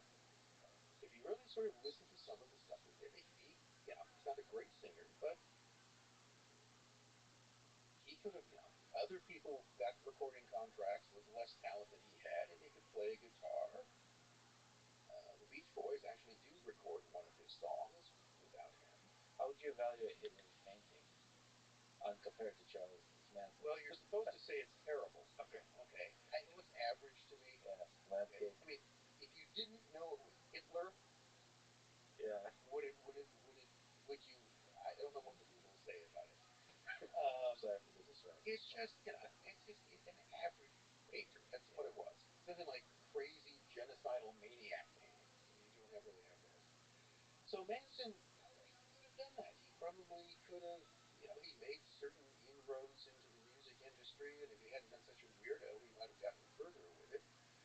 But his life could have taken a different turn. So this is one of the questions I have. Where did a guy who's an unexceptional career petty criminal suddenly emerge into some sort of criminal mastermind, a Svengali, who can bend all of these people to his will and get them to go out and commit murder? That's a real shift in him. So the first thing it kind of could tell you that something odd is going on is he gets out of prison in L.A. County, and he's supposed to, he's on parole. Parolees are supposed to have a job, not supposed to leave the jurisdiction of their parole. He heads straight for the Bay Area, violates parole right off the bat. 2 weeks later, he drifts into the parole office in the Bay Area, whereupon he should have been arrested and sent back to Terminal Island. But instead, they just assign him a parole. I don't know, maybe things were easier then in some way. So he gets assigned a parole officer, Michael Smith. Michael Smith is initially handling a number of parolees, but after a while, once he takes on Manson, he only has one parolee he's supervising, Charlie Manson, which is odd. And you also find out that Michael Smith, in addition to being a parole officer, is a graduate student at the University of California, studying group dynamics, especially the influence of drugs on gangs and groups. And he's also connected to the Ashbury Free Clinic, which is a place where the influence of, because in Ashbury had lots of drugs, lots of groups. So, Charlie Manson never gets a regular job, hangs around with young girls, ex-cons, engages in criminal activity, is repeatedly arrested, but nothing ever sticks for the next couple of years. So who gets that type of thing? Who gets a get-out-of-jail-free card? Informants. So here is what, again, this is speculation, but Manson, at some point after he got out of prison, is getting mistreated because he is recruited as a confidential informant. That's the interesting question. So, probably not for any local police departments. My best suspicion is probably the Federal Bureau of Narcotics, precursor to the DEA. Federal parolee, federal parole officer, graduate student in drugs and group dynamics, and eventually, with permission, he goes back down to L.A. And what is he part of when he's there? Well, he's on the fringes of the music industry. Not so much Yankee. There's the Wilsons and elsewhere, which also brings him to the fringes of the film industry. So one of the things, if you're sort of looking in terms of Hollywood music industry, it leads in the flow of, and he's also dealing in drugs and girls. So an early version of Jeffrey Epstein. Yeah, Manson attracted lots of underage runaways and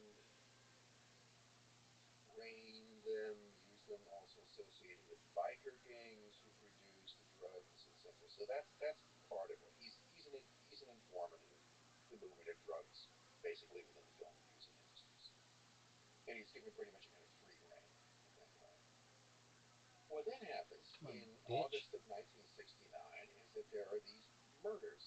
First Sharon Tate and her friends, Cielo Drive. I think everybody's probably pretty much heard that story before. And of course the question is, why Cielo Drive? Why Sharon Tate Petosky and the rest of the EFN? Manson was familiar with the place. He had been there before. Members of the family had been there before. So he knew where it was. It wasn't an easy place to find.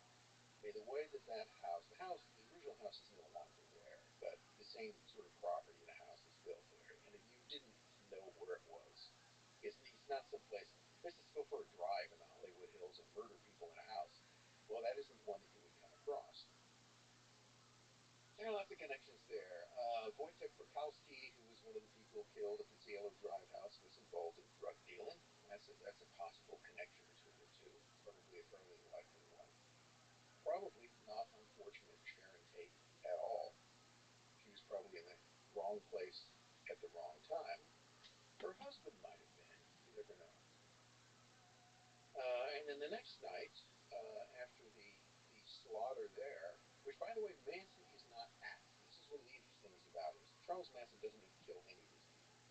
His crime is supposedly order killings of people.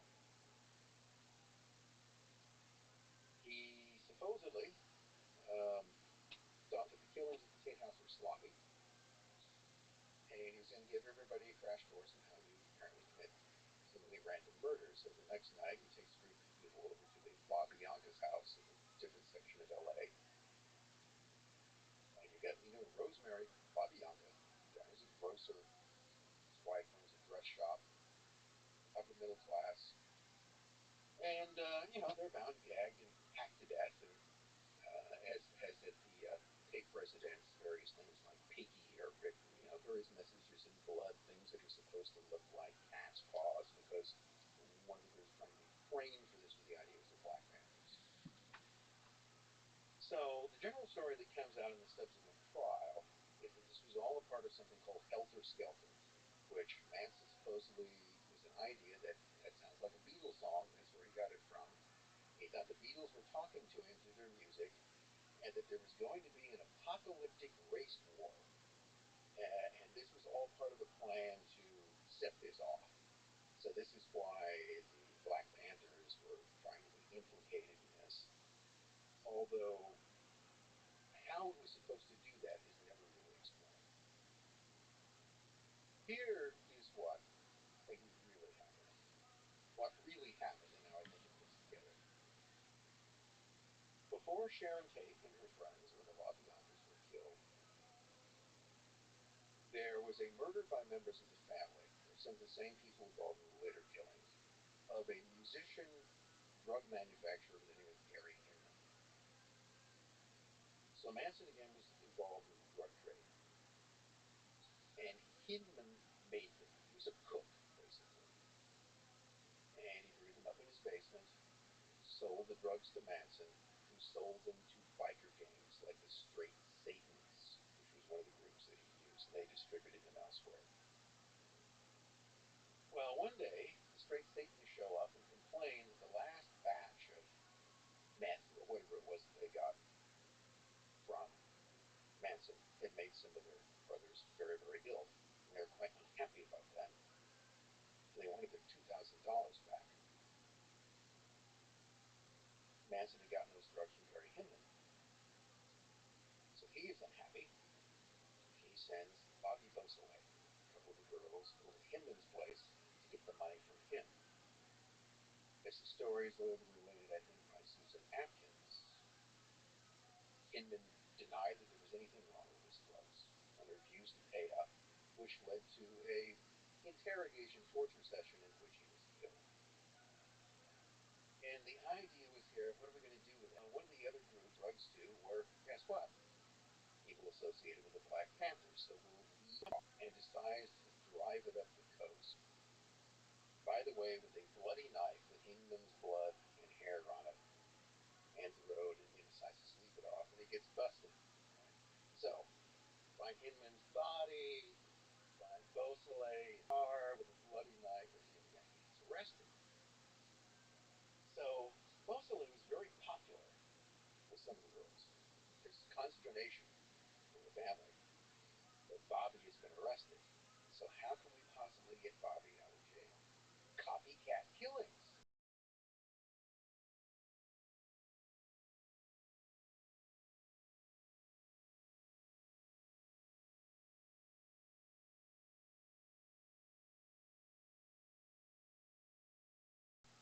So if we go kill more people and we make it look the same, then see, Bobby couldn't possibly have done it. No, see, he just borrowed the car. Yeah, okay, he stole the car, but the knife was already, he didn't have anything to do with it. So that, to me, makes the most sense out of what followed. How often do people talk about that theory? That's an interesting theory. Well, it's there. It's just not the one that Bugliosi wanted to go with Helter's character because it was, again, it was a story that people could understand. Yeah. And it was sensational, and it would catch on. Also, another probable issue in that was that his star witness was Linda Kasabian. Linda Kasabian, she was present at both the Tate and LaBianca murders.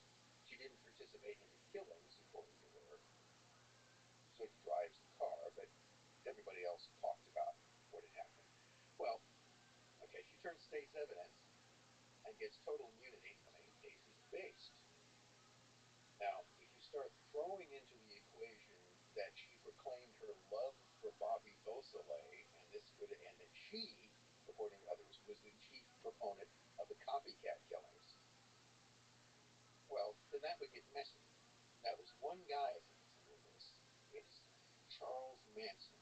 He ordered all of this done to ignite a race war, even though how would any of that do it? Okay. So that doesn't make sense. But he is nevertheless at the center of this because he's the glue of the family, right? He exerts a tremendous amount of psychological control. How was he able to do that? Like what? Because he said he was a petty criminal, but this thing he was pretty prolific in his petty crimes. Like he did a lot of them. He had a lot of access to LSD. Okay. Which he started getting at the free clinic in San Francisco. So lots of it floating around. Some descriptions of the family's con ranches that people were basically taking acid on a daily basis, which, by the way, was also a potential problem with Linda Kasabian's testimony, since she also admitted to being high most of the time and also thinking she was a witch. All right, so you want to put her? Okay. Where do you want to go with that? See, if Manson wasn't Manson, if he hadn't acted like such a complete, if he hadn't actually acted like the crazed hippie psycho goofball that Bugliosi painted him as being, then Kasabian's testimony wouldn't have been as strong, because you could, I mean, the first thing against her is you've got immunity for telling the story the prosecution wants. You know, that's a little hippie. And we won't even bring in the witch and the drugs and being in love with Bobby Beausoleil. So if Manson had been dressed like you, sitting there in a suit and tie, and behaved himself and spoken normally, things might have. This isn't to say that he wasn't guilty as hell. So what he supposedly did was to inspire all of these killings. And I think that's probably, sort of beginning with the Hinman killing. He told them to go over there and get the money, one way or the other. I don't know whether this quickly he told them if you don't get the money, kill him. But Hinman's dead. And then you might also see the value in terms of having copycat killings as a way of throwing off any other kind of play. The other story you get is that one of the people who had lived at the Cielo house where Sharon Tate was before was a record producer by the name of Terry Melcher.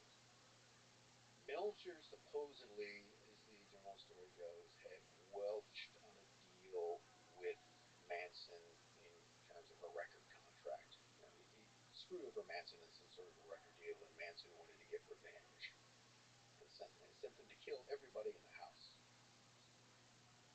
which again doesn't make as much of sense. One, Manson knew that Melcher wasn't living there anymore. He probably knew where Melcher was living. If he wanted to get Melcher, he could have found him. It wasn't that difficult to do. And so it's not revenge on Terry Melcher that drew him there. He was familiar with the house, so the idea was to simply commit random killings that would grow, would muddy the whole waters. It'd be Indian killings. You might pick some place you knew of. You knew the place was rented out. There'd be someone there. You really didn't care. In the same way that the La Biancas seemed to have been. Manson was familiar with that because it supposedly had been the scene of creepy crawling.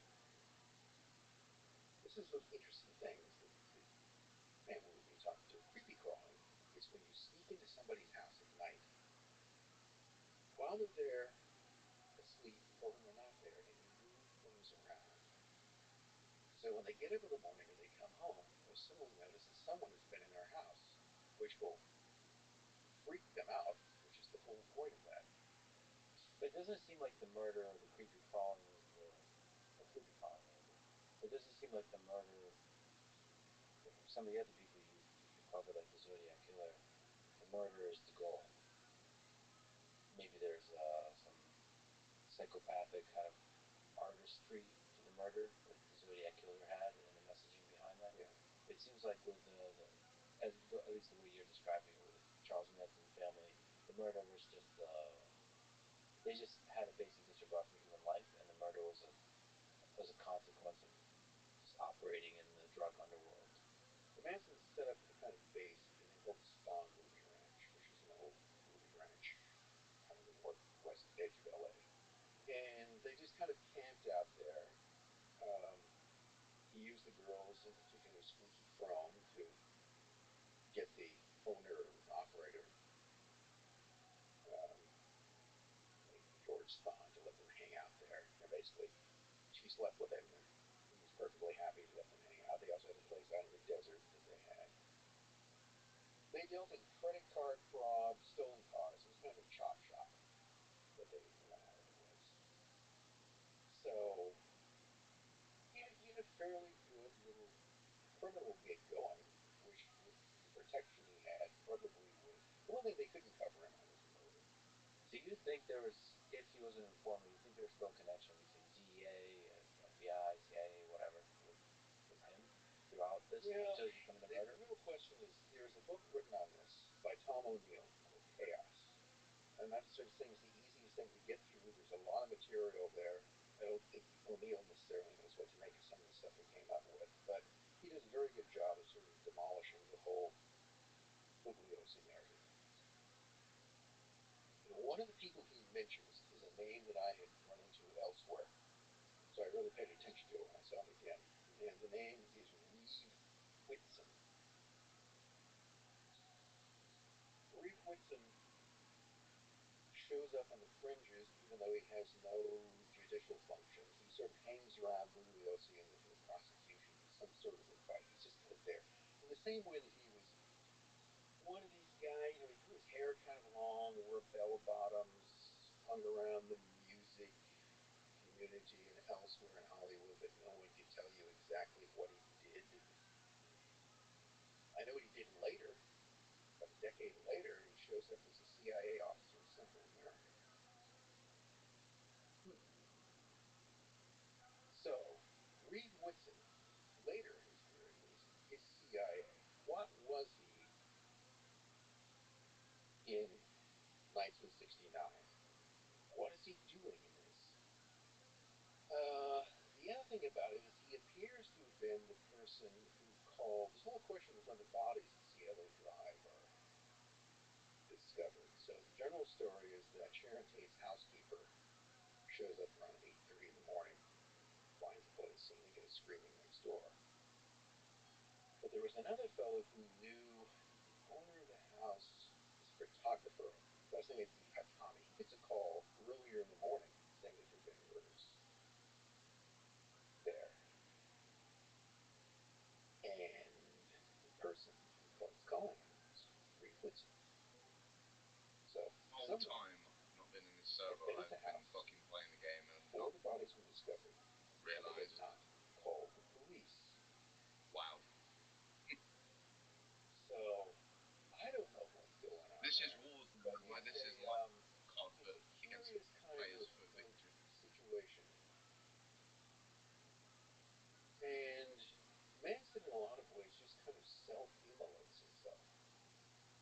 His behavior at the trial is bizarre. He's threatening. He's disruptive. You know, he's got his girls out on the street carving X's in their forehead, carrying knives. One of the attorneys, initially his attorney, Ron Hughes, becomes Van Houten's attorney, and he figures out that the three girls, supposedly on Charlie's insistence, are going to confess. And they confess that it was all their idea and Charlie had nothing to do with it.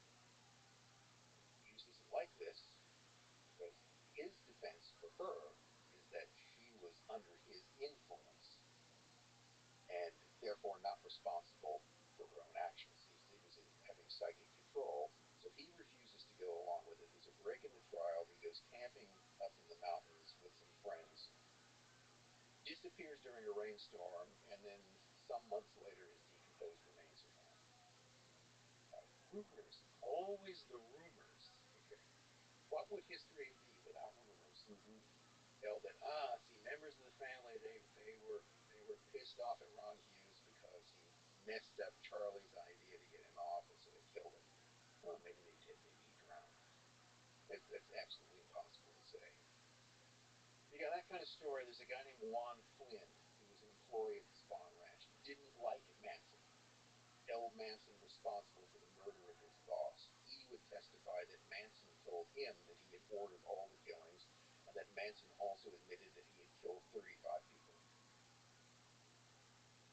Maybe he did. On the other hand, Juan Flynn didn't like him, and he had no, other than his word, had no real proof of what he was saying.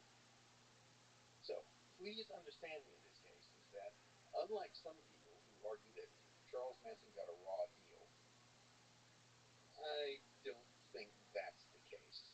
I think that he influenced tremendous influence over the people there through drugs, through sex was another frequent component in it. He had a real whammy over a lot of these people's minds. I'm not sure how. That still kind of puzzles me. He was a scrawny guy, and he wasn't physically intimidating. I mean, even a lot of women wouldn't be physically intimidated by him, but he nevertheless had this real psychological power. And there Welcome, were, if you welcome. look around How are at you? the male. I'm fine. I'm fine. How'd you find out about me? What? How'd you find out about me? Sorry, my English, bro. What language do you speak? So Spanish. Excellent. Do you speak European Spanish or American Spanish? What? Do you speak Spain Spanish or Mexico Spanish? Spain, castellano. Un momento, por favor. Okay.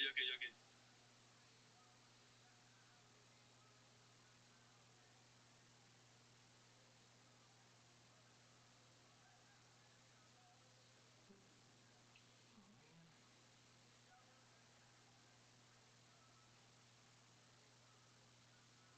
Well, that's some shit.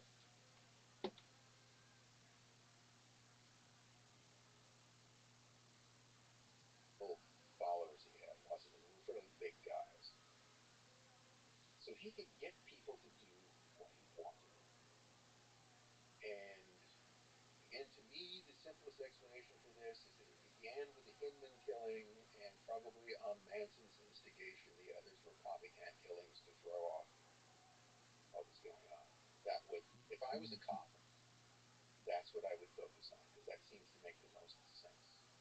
It still is fascinating that he's able to have that much psychological control over people. And he twitch. Without having a very clear ideology. It's a cult. Yes. Can't stop, great won't focus stop, on Charlie the Rockefeller. Yeah, the excessive devotion. But there's not like a maybe there's not an ideology behind that, like with something like Scientology or some kind of religious or some kind of Come on, bitch. utopian That's ideology. 5 people Nothing look like at that this. one. No, I think that Manson, Amazing. again, was essentially a criminal. Very sociopathic mindset. 5 And he people hit look at upon a that pretty one. good deal. It's Yeah, fucking but like phenomenal. how Those do are people crazy convince numbers. anybody of anything with a Alright, cult? what about Usually you Black have UFA? either an ideology or you have maybe And then he's personal got religion some. is just sex and drugs. But underneath that, can you really keep people How with about sex this and one? drugs? You have to kind of convince them Rizzo, that you love them FN. in some deep sense. Like there's some You still secret, going, dog? like a Clips. commune of love. Show me Yeah, them you have a lot clips, of people bitch. there, Nicole. They have some sort of, it's called dysfunctional families. Yeah. A lot of the females in particular seem to have come from, more or less middle class families, but those are full of dysfunction. The parents didn't love them.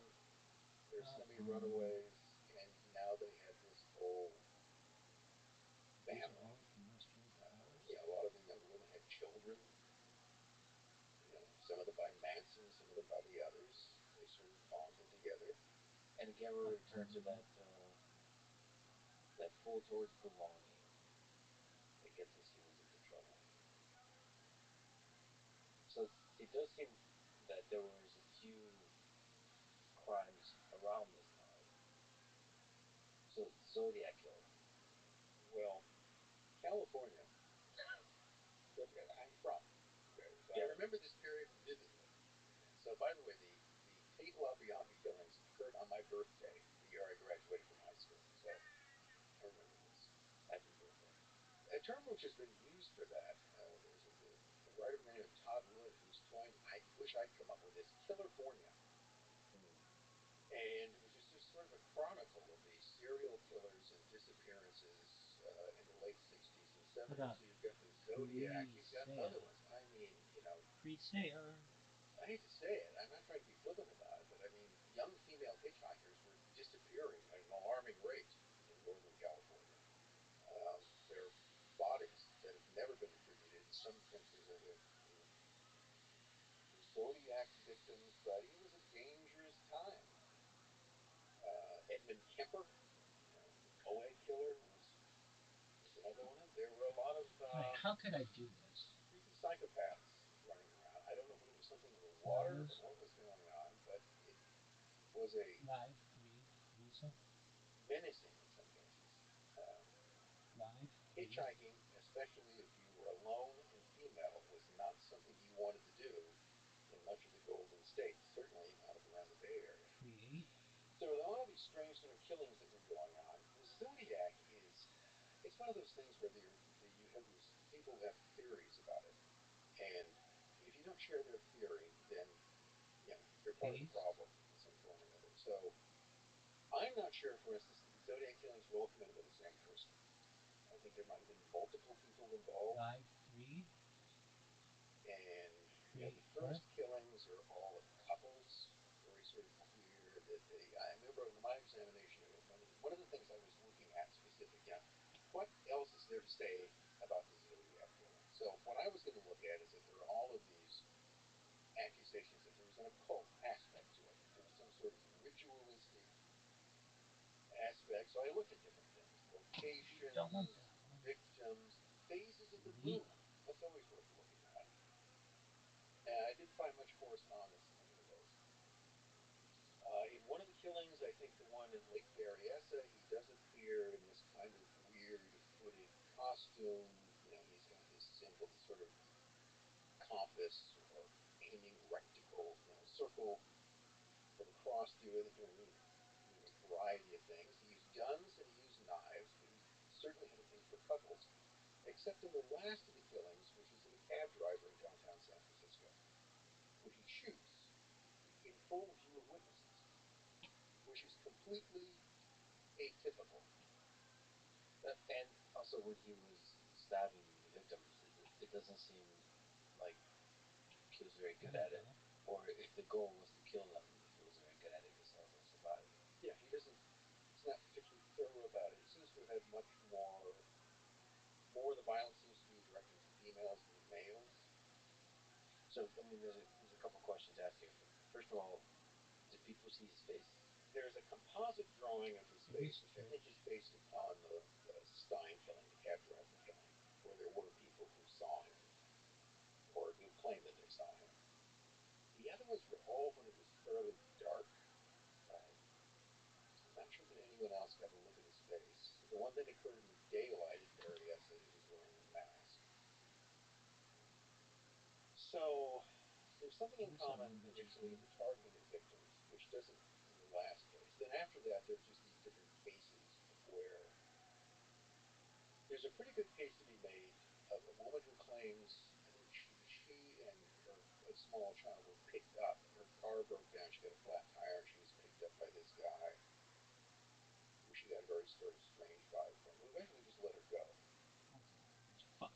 Well, you know, that might have been the Zodiac. It might not have been. You do this. Chat?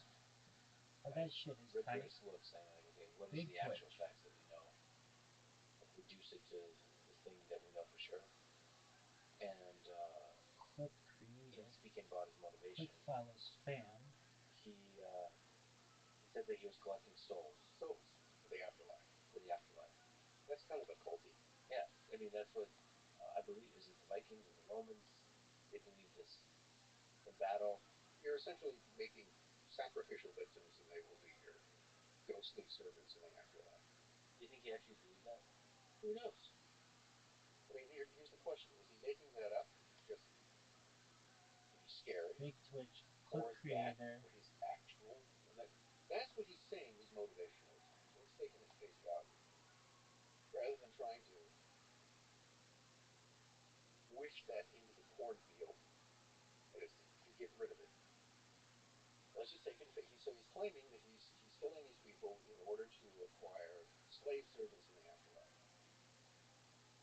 He will subsequently go on to claim many more victims. I'm sure 44. Eventually, he will have 40. Just kind of vanishes. Oh shit. One of the really interesting clues to me when I was looking at that case, which I didn't find anybody else intended to make much of, is that it all has to do with this kind of Halloween card that he sends to the press of San Francisco. And it's talking about sort of rope by gun, by fire, and there's this whole sort of wheel as the zodiacs. But what's this drawn from? Where he got this from is from a Tim Holt Western comic book published in 1951.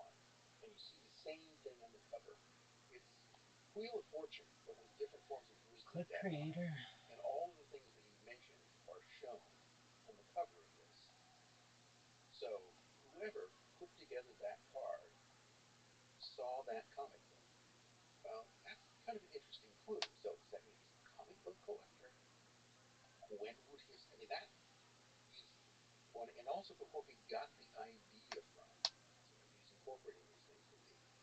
Then there are, of course, his codes, which people have, which aren't all that Big difficult Twitch. to decipher, probably because they weren't meant to be.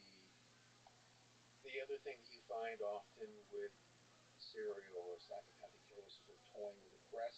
This goes all the way back to Jack the Ripper. They get attention. And then he just disappears. Why do you think he was never caught? I think he knew who to look for. Something must be going on. And there was a guy who was long a suspect, and then eventually he tested his DNA and found it didn't match any of the things that they found. Again, it goes back to I'm not even sure that it's one person who's responsible for all of it. Well, so one of the interesting things you kind of bring up here in our discussion of Manson inspires us, but there does seem to be a connection, a shared inspiration between several killers here. The Zodiac, the Son of Sam later, and the Monster of Florence. So is it possible there's some kind of like an underworld that is connecting these people? Well, take the Zodiac, and you got his claim that he's collecting souls for the afterlife. There are other things that are occultish connected to that. He may have picked some of the killing sites due to their physical location, their position in a particular place. If you look at the Son of Sam case, of course, David Berkowitz will on and off claim that he was part of a satanic cult that was carrying out, again, these killings, mostly of couples and young women similar to the Zodiac, and that he had only committed some of them and was witnesses of others. And that has really created the whole idea that, yes, there is this some kind of satanic cult which engages in ritual murders. And if you go all the way to Florence, you've got murders that go on and off for a long period of time, again, focused focusing on couples in isolated areas, which Italian prosecutors ultimately tried to connect to some kind of satanic cult, although I'm not sure they ever made a particularly strong case for that. But that element comes up in all three of them. So you can, with a little imagination, argue that those similarities, that those things should come up in each of those cases in different places, either suggest that, oddly enough, psychopathic criminals are all sort of thinking the same way, or that there is some sort of higher element involved in this, that there's some kind of common inspiration. That close. But here again, you come back to something similar we were talking before about, do pedophiles exist? Do pedophiles not taste? So do satanic cults exist? Well, they do. There's one in my hometown. Apparently quite harmless. As far as I know, but there are people who, robes, here we come again, robes, cut the head off of a chicken, naked woman is an altar, you can get off on that, I suppose, if that's your thing. So, professed Satanists exist, satanic cults exist, serial killers exist, ritual murders exist. Are those things necessarily connected? No. Could they be connected? Yes. Right. There's nothing. Don't ever tell me that something is just too crazy for people to do, because that's crazy talk. You study secret societies. You gave a lot of amazing lectures on secret societies. It's fascinating to look at human history through the lens of secret societies, because they've permeated all of human history. You've talked about from everything from the Knights Templar to the Illuminati, Freemasons, like we brought up. Freemasons lasted a long time. Illuminati, as you talked about, in its sort of main form, lasted a short time, but its legend Never gone away. Never gone away. Maybe like Illuminati is a really interesting one. What was that? Well, the Illuminati that we know started in 1776. In fact, you can pin it down to a day, the 1st of May, May Day, 1776, in Ingolstadt, Germany, founded by a Professor Adam Weishaupt. It wasn't initially called the Illuminati, because that's not really the name of the organization. It's called the Order of Perfectibilists. It's often would say things like, never let our organization be known under its real name anywhere, which leaves the Illuminatus, which means one who is illuminated, one who has seen the light. So we're Illuminati because they had seen the light. Anyone who thinks, and there have been organizations called Illuminati. The term is not trademarked, not copyrighted. Anybody who thinks they've seen the light about anything is an Illuminati. So it defines nothing.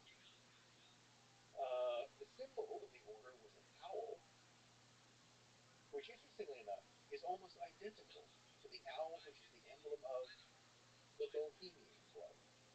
Oh boy. Make of that what you will. I don't make that much out of it because one owl looks pretty much like another owl to me. But compare them, you got to kind of wonder about it. Just a little, maybe there's some kind of connection there. So, but that supposedly has to do with a connection to the goddess Minerva, and the owls singing to her in order of the Minerval who was brought in. The number of levels changed over time. There was a higher level to the order that people at the lower level didn't know about. Pretty typical for this. But the thing about Weishaupt is that he was a lineal correspondent. Can't stop, won't stop Rockefeller. Illuminati, both during the time that it legally existed in Bavaria and later on. So Weishaupt himself lived, I think, until 1830. Damn, this bitch is taking forever. Dies in Gotha, which was ruled by an Illuminati prince, and says that nothing ever happened. Bit more time. No Illuminati was ever put to death, arrested, imprisoned for any period of time. What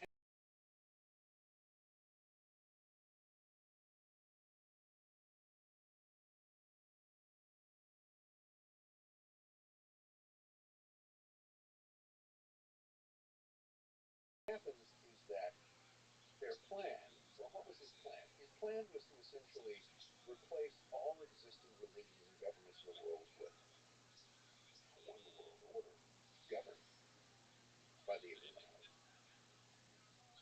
So to do this, you had to subvert and destroy all the existing order. And he argues the Can't purpose of stop, this won't is stop, to Rockefeller. we wish to make men happy and free because we must make them good. All right. So that's what the order is all about. Of course, he Come also on, said close this things shit. like, "Oh man, is there Where's definitely no fucking belief?" app? Dude, There's what a the myth fuck? being used in that. Also thought women should be brought into it.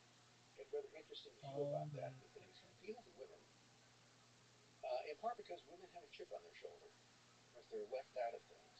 So we should appeal to their Can't stop, vanity won't on this stop. point, and offer that in the future Dude, no one wants to see all this things will be shit. open and they will be emancipated. So we should Close hold this up the bullshit. prospect of female emancipation to attract them, because he argued in the short term there's no better way to influence men than through women.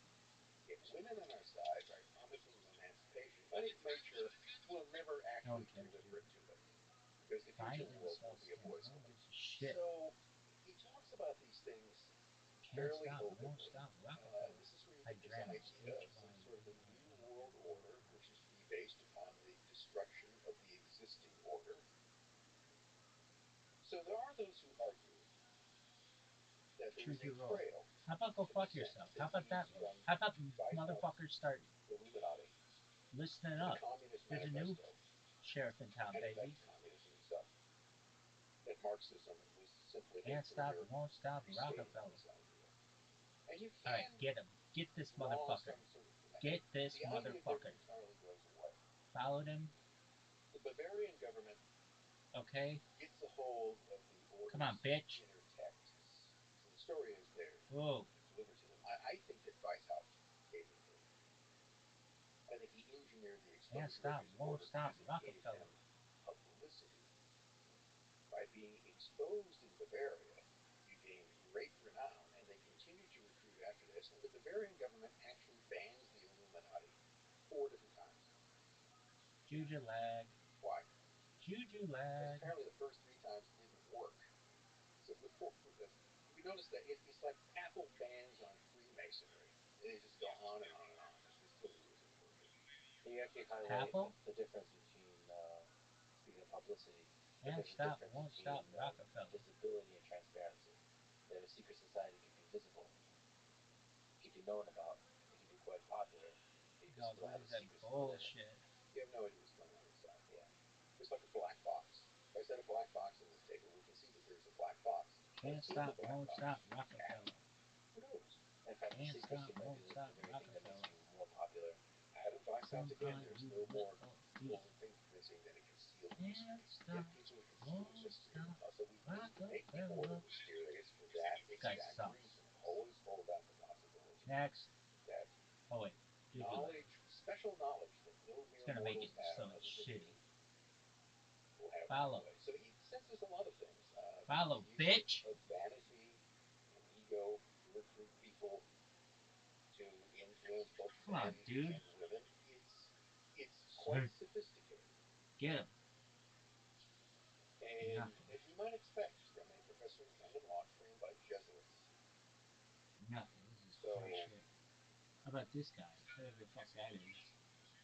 Fucking I chicken certainly don't scratch. think that it ceased Bullshit. when it was banned in Bavaria. Come on, Because everybody dog. just scattered. What is that? How do I even search like that? Paris. 1.5? Is that a fucking name? And then you have the French Revolution. So the idea of the Illuminati, to put it crudely, the branding is a really powerful one. Just 1 second. How about you And kiss so this it fucking makes sense Ashkenazi ass, there's motherfucker? a thread connecting it to Fasuluka. today. A lot of organizations, a lot of secret societies F-A-S-O-O-L-K-L-O-K. continue to adopt. Hey guys, hey, TurboTax, go fuck Club yourselves. and call it the Illuminati. And if you're effective at it, I think it does attract. Is this bitch gonna take her top off? Come on, you little shit. Powerful people tend to have gigantic egos, and people with gigantic egos tend to like the exclusivity Can't of stop, secret won't stop, societies. Rockefeller. And so like there's a Can't stop, won't gravitational stop, force that pulls powerful Rockefeller. people to these societies. Exclusive. And you also notice something goes back to Get him. what we learned about nature. Get him. And intelligence. Remember, Get him. nice ego. Get lots him. of improvement and control. That's a great Achilles heel in human beings, the Can't exploitation stop, won't of stop. ego. Rockefeller. And of course, if we go back to the Fuck conversation of yeah. intelligence Hey, Rabbi. agencies, What up, baby? the So, the I mean, very maybe this isn't exactly what you meant when you told me I should go on Reddit, but I went on Reddit, and as I was scrolling, I see somebody posted in AMA.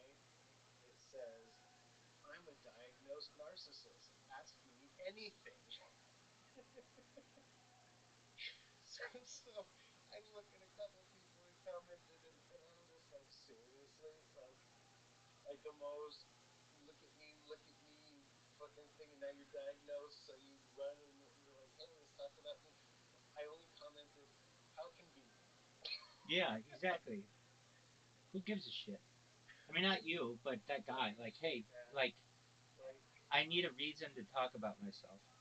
I There, need a it. reason to talk about myself. So I've been diagnosed with like I'm gonna talk about myself. So let's talk about that. Yeah, exactly. Yeah, it's basically paradoxical, or it's like an infinite loop. It just I didn't even know how else to respond except how convenient.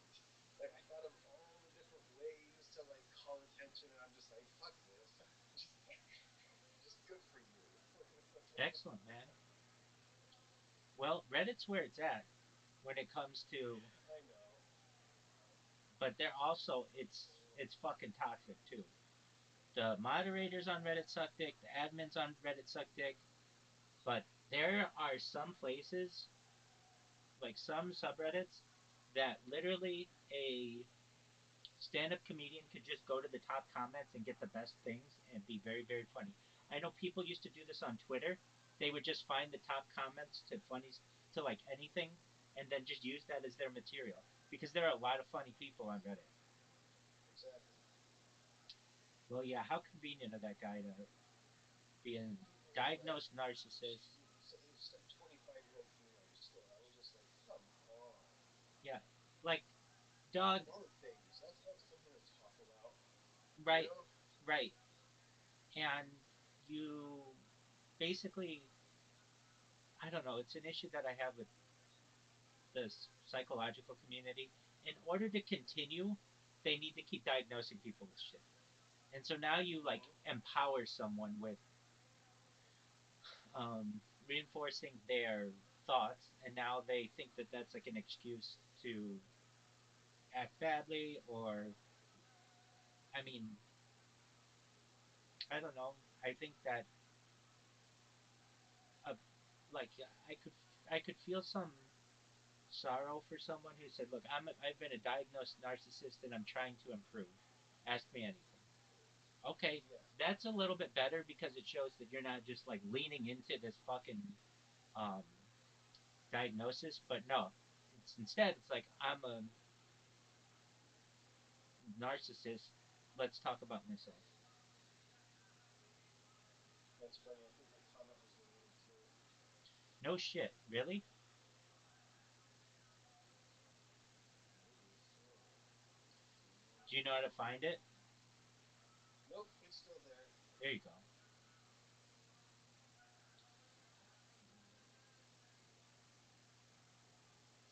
No, no major updates for me. Oh fuck. Um. Well, actually, one. I had to change my robot. Before the robot would go like this. It would go follow, spam, create a clip. It does not do that anymore. Now it creates a clip, follows, and spams. Here's why. If you get banned from a chat, you can't create a clip on the person. So I do the clip first because they don't know that's coming. And then I follow and then spam. And if they ban me then, who gives a shit? Yeah, exactly. All these like little intricacies though, I mean, you just have to learn before your bot is fucking unstoppable. We had one guy in here.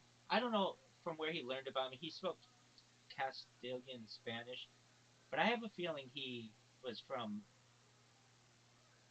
Twitch. I could be wrong, but um, I've been in a lot of Spanish Twitch users. Um, Not purposefully. It's just kind of how the cookie crumbles when it's randomized. But one day, I think it may be today, but if it's not today, it's hopefully this week. Somebody's like, yeah, quit making fucking clips of me, dude. I'm fucking sick of it. And I'll be like, yes, you are the winner.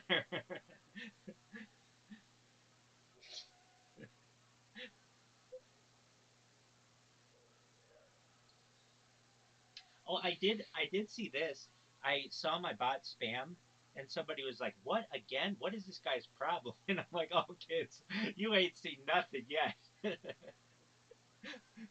So, like, the fact that they're like, "Hey, this guy again," means like I'm starting to work into the zeitgeist, the neural network of the Twitch universe.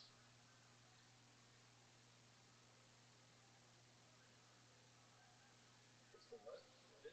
I'm basically like seeping into the global Yeah. consciousness of the Twitch universe. That like just like I Yes. did with Kick, like to the point where anybody on Kick, if you ask them about me, they know who I am. Now, I ask myself, well, if everybody knows about me on Kick, why didn't I go viral from that? And it's just not that big of a platform in comparison. Like I see, That's way what it is. Yeah. yeah, I see how big Twitch is now, and like I know Kick well enough that if they're an English speaking, like I could name like the top 50 English speaking Twitch users, Kick users. Apologies, I've used these interchangeably because I just use them so much. Anyway, um, I've just seen them so much, and I've gotten to know what their streams look like and all this other shit. But I don't quite know that on Twitch yet. But I will. I'll learn it once this shit starts just repeatedly showing me their platforms. I'll know who I'll be able to spam, who I won't be able to spam, and all that other shit. And it's just a matter of time. So I've got the two bots going right now, and they are they're they're pretty they are pretty independent, or they I don't really have to do anything to them. I have one of them that kind of I don't know if it's timing out because of um, RAM, or but I've kind of got to keep an eye on. I have to keep an eye on both of them, but um, as of right now, and oh, the other thing is I'm spamming big people. So I know I started with spamming small people because it's like, well, then my spam is already always there. But if I look at this, Especially competitive practice, probably. exactly, You know what I mean? exactly, it's 100% right. And once I got it down, then I could move it to the bigger people. Because if you do it on the bigger people while practicing, they have so many things in there to stop you that you don't know if it's working or not. Um, that's exactly right. And then another thing that I did is I checked to see if anybody had viewed any of the spam that I created, and or the clips. And yeah, the first one I did has 5 views on it, and I did it like a couple hours ago. It wasn't even like, so I know what's gonna happen is over a few days, just like what happened on um, Kick, is I've just become like this the most annoying motherfucker on the platform. I don't know how else to describe it. And And then you'll make friends with some folks and have a lot exactly, more fun. exactly. And we'll get And some move people on. in here. So the thing that my since they give me 100 characters to use, I can really make a long message. It says join Rabbi Rothschild's Discord discord.me/rabbi, linktree.com/Rabbi Rothschild, #viral rabbi. Now I have to find one of these motherfuckers. I'll work on it where I know that they allow that thing that you said, like automatic uploading to their TikTok, and then we'll see if that #viral rabbi is like connected. I mean, it should work in the search function. Um, Usually with a hashtag, you have to like put the hashtag and then space, and it's got to be like a different color. I don't know. It's like hyperlinks or something.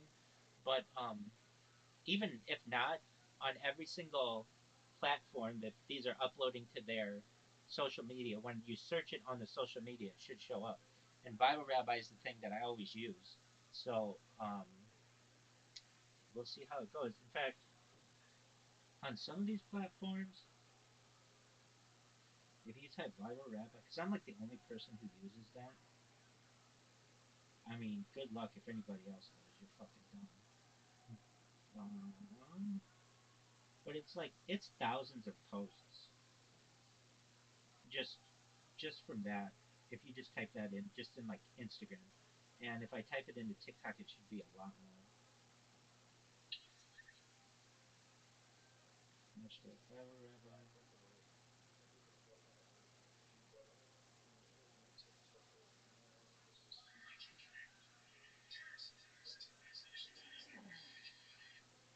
Video.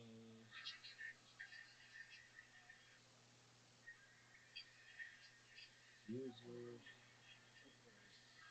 Hashtags. There we go.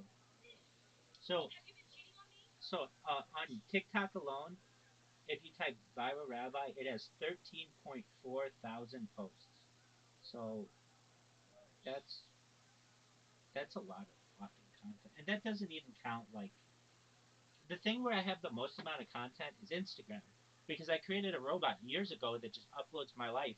So my Instagram posts are like an hour long, which is a lot of content in itself, and there are just tens of thousands of them.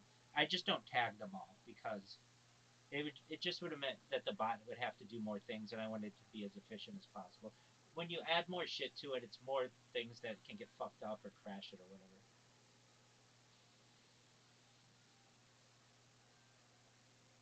As we're talking, I noticed one of my bots is not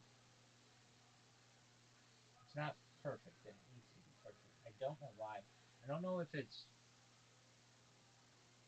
just like not loading correctly. And then I have another one. So let's see how this works. Like if I go in Twitch and look up a user, MAZ. Oh, one thing that Twitch has that Kick does not have, which is somewhat disappointing but not really, is they have a thing you have to be following someone for a certain amount of days before they can create a clip on you. Which that's fine. I mean, it, but nobody really has that turned on because no one's used this as like basically something to spam. So I'm going to be interested to see. Basically, I've only seen it on one person, and yeah, we'll see. Okay, here's this guy, MAZ. I fucking don't know. It's just in comparison to Kick, like Kick, I became a big fish in a small pond in comparison to Twitch. Twitch is just massive with the amount of people who are watching it at once. Like Kick doesn't have even close to these numbers. I'm not saying that it can't happen in the future. You're good. Uh, the sheer numbers between Kick and Twitch is pretty amazing. Meaning, like Twitch has just tens of thousands, hundreds of thousands of viewers. I'm not saying that they're real. I know they're not real. In fact, there's one guy who had 3,000 people watching him, and I posted my spam, and that spam lasted there for 2 hours. Like, you have 3,000 people watching you, and not one person chatted once in 2 hours. Um, I just thought that that was interesting. Yeah. And I'm starting to remember who these people are. This is what happened on Kick, where I didn't know any of the guys on Kick, any of the women on Kick. I didn't know anybody, and now I can like name their usernames because I've seen them so much. And it's just gonna be like, okay. And once I start to notice these people and recognize who they are, then it's like I'll know. It just tells me I'm learning the platform better.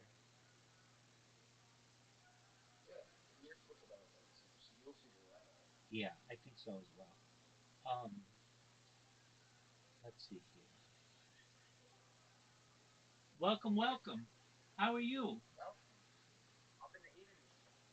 Hey, okay, what are you guys talking about?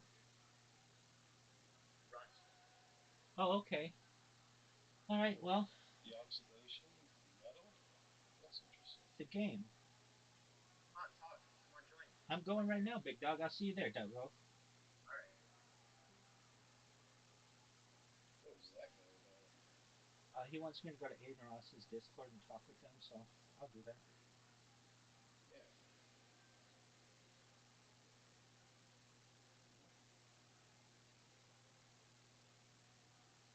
Television. Oh, oh, with the sound music. That Yeah. makes sense. Why? Because. Oh, there he is. There he is. What's up, pimps? How you living, babies? Every day's a holiday. Every meal's a feast. What's good in your neck of the woods? Word. Where's my? All right. Well, enjoy that. Hey, where's my man, Biggest Loser on the internet? Oh, he's muted right now. I think he's sleeping. All right. Well, we need to get his ass in the game. He's my G. I like him. All right, friends. So I was asked to come here. Do you guys know anything about me? Yeah, you met Aiden Ross. Have I met him in real life? No. He's been in my stream. Word. Oh shit, that's kind of crazy. Yeah. Do you mind? Do you mind if I tell you about myself? Excellent. I'm Rabbi Rothschild. I stream live 24/7, 365 for world peace. I don't want war anymore. I've been streaming live for more than 3.5 years. This goes back to the pandemic. We've seen the death of a queen, the birth of AI, the coronation of a king, and everything in between. We talk about some things on the stream that aren't normally discussed, things like anti-gravity, antimatter, alien disclosure, things like faster than light travel, life extension technology, mind uploading technology, some really interesting things. Essentially, it's a time capsule for the world. So essentially, people can go back any day in my life for the last 3.5 years and see exactly what I did for everything, whether it's eat, sleep, go to the bathroom, my circadian rhythm, my behavior patterns. It's really an opportunity for the world to learn from someone and learn about someone. Has anybody here seen the movie The Truman Show? Okay, it stars Jim Carrey. It's from the 1990s. Essentially, the story of The Truman Show is the main character, played by Jim Carrey. His name is Truman Burbank, and his entire life is on camera 24 hours a day, 7 days a week, 365 days a year. The only difference is that he doesn't know that it's happening, and I do know it's happening. So essentially, we have my consent to do this.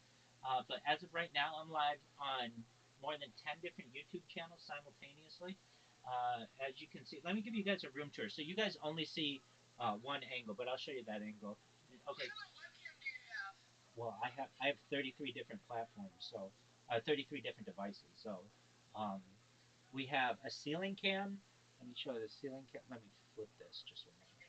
Real quick while you're showing this shit, you were just talking about like the gravity shit and shit. Did you see that thing that happened outside of Trump Tower? What happened outside of Trump Tower?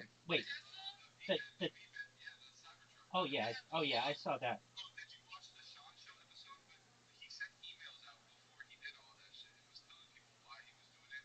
The FBI, Homeland Security, and everyone was tracking him down. Very interesting. So they wouldn't do nothing about it. Interesting. Uh, I did see that he charged his Cybertruck and had some kind of weapon with him, perhaps. Not exactly sure what happened there. You said Trump Tower, so I was thinking in Manhattan. So I believe that's the one in Las Vegas, correct? The Trump Hotel. Excellent. So what we have here, I'm live on 33 different platforms right there, essentially. Over here, you can see I've got a bunch of devices up there and down there. So up here, there is a Telegram that I'm in. I've been live in that Telegram for more than a year and a half, and uh, they're a community that has supported me. It's a cryptocurrency. It's known as Harry Potter Obama Sonic 10 Inu. It essentially is worth $300 million. When I started, it was worth pennies, but it's it's an excellent um, cryptocurrency. It's a cryptocurrency, so essentially, oh, enough. Um, and no, I mean it's been around for more than a year and a half, which is a lifetime in terms of cryptocurrencies, and it's only going higher. Its ticker is Bitcoin if you're interested. But what I think is special about it is it's backed by data. Literally, it's been in my conversations 24/7 since since the beginning. Pardon me. Let me show you these other devices I've got. Actually, let me show you the camera you guys normally watch me on.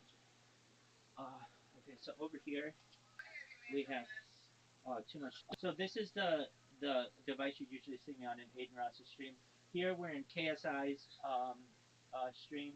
Here, this is live on Instagram. These are YouTube and Rumble, YouTube and Rumble, YouTube and Rumble, and also Twitch and all these others. This is live in the Socialized Discord. Just for a moment, I have a ceiling cam. So if you can see, there's a ceiling cam up there. I'll switch it so I can see. Okay, yeah, there's a ceiling cam up there. And then over here, you see all those devices. I made a bot recently. So kids and ladies and gentlemen, whoever's watching this, if you um, didn't know, I'm going viral soon. And why do I have so much confidence in it? I created a robot for Twitch just recently. I'd done this on Kick. What's up, Pimp? How you living?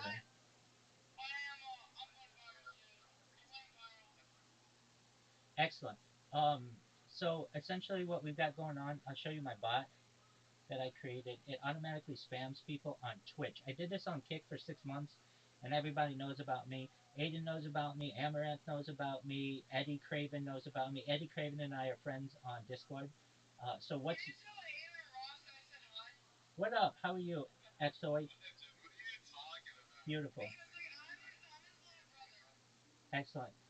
So what you'll see here is it will open up a random uh, Twitch user, and then it will essentially open it in a new tab. And as you see, like this is all hands free. So it opens a new tab, and what it's going to do is it's going to create a clip on them, of them, and then in the clip it puts my Discord, it puts my link tree, and then what it does is it follows them and it spams them, and then it moves on to the next person. And it does this so well that once it does it enough times, then it will create a brand new account and just do it over and over. So it's essentially an infinite loop. And I've got a bunch of these accounts that with which I'm doing this. So yeah, it's just a matter of time till we go viral. Now, for you guys, why is this important to you guys? Well, I mean, anybody who has supported me along the way is going to be rewarded. And I can tell you that data is Earth's number one resource. That's not Rabbi saying that. That's The Economist magazine saying that. In 2018, The Economist magazine stated that data had overtaken petroleum as Earth's number one resource. And I have more data online archived than any person ever. I mean, literally, I'm live on 10 different streams going back for 3.5 years. So what does that mean? I'm going to be able to monetize this, and when I do, I'm going to make all your dreams come true. I mean that. I mean this. I'm saying this live on camera. So what does that mean? That means that I'm going to give you money in the future. I don't want anything from you guys, just your support. But I'm going to give you money, and I want you to give it to your friends and families, and then I want you to start charities with it and help people who are less fortunate. That's what I'm about. I'm about positivity and spreading love to the world. So just know that you're part of a very cool project, and just by your mere presence in Aiden Ross's server, you guys are going to be made rich. So that's pretty tight.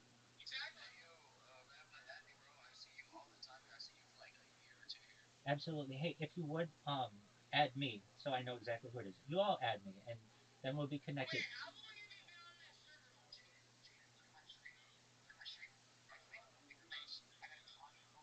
How long have I been? How long have I been in this server? I've been well at, at the at the very beginning.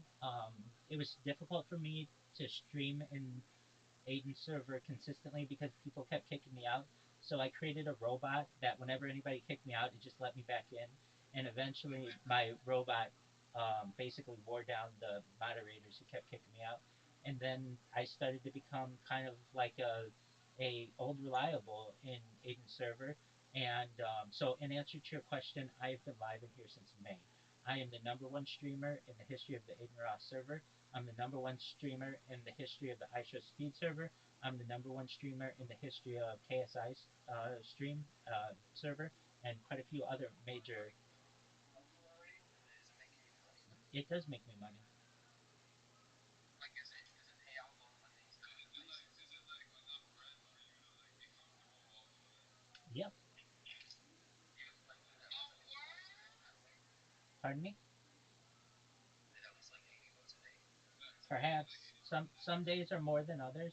I don't want to put a I don't want to put a solid number on it, but it does generate me money every single day.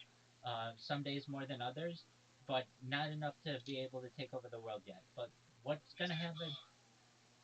gifts that you're getting? Is that what it is? I get people who donate crypto to me. Yeah. Um, I wouldn't say every. Yeah, I wouldn't say that happens every day, but it does. When it does happen, sometimes it's many people in a day, and people hear about Like the it's like a trade for like one does it, the next one does it. exactly, exactly, and it turns out to sometimes hundreds or thousands of dollars at points.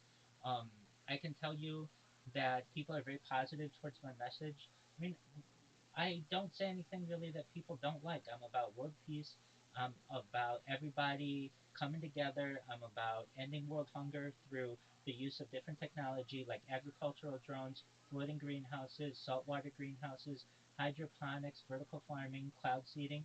I really think that with some of these ideas, within a generation or two, we are going to be able to end world hunger. Now, one of the things that I mentioned that is really one of the most exciting things about this is the idea of mind uploading technology. So before I get to that, I'm a major um, um, I'm a major promoter of life extension technology. So things like human growth hormone, stem cells, steroids, things like perhaps ambrosia therapy using the platelets of younger people for the benefit of older people, things like cryonics, cryogenics, nootropics, things that make your body last longer. And basically everybody in here had a life expectancy of about 80 years old. And through the use of life technology, we're going to start to break down. You're going to say, Rabbi, what can you do for me? And that's where the next type of technology comes into play. It's very exciting. It's known as mind uploading technology. May I ask?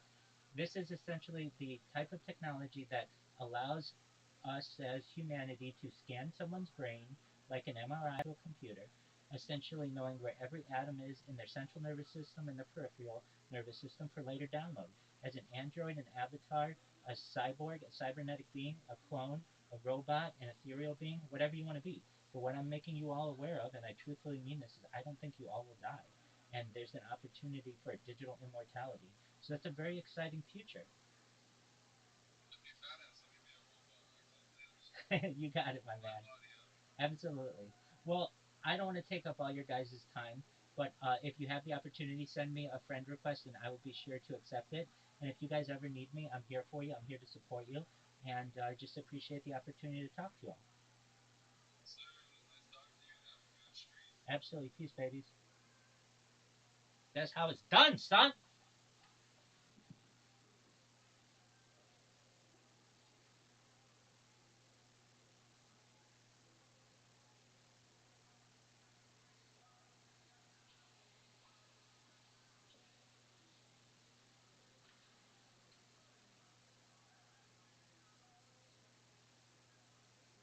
Another banger, Rabbi. Thank you, my friend. We just got a bunch of friend requests, so that's cool. That's right. Nice people.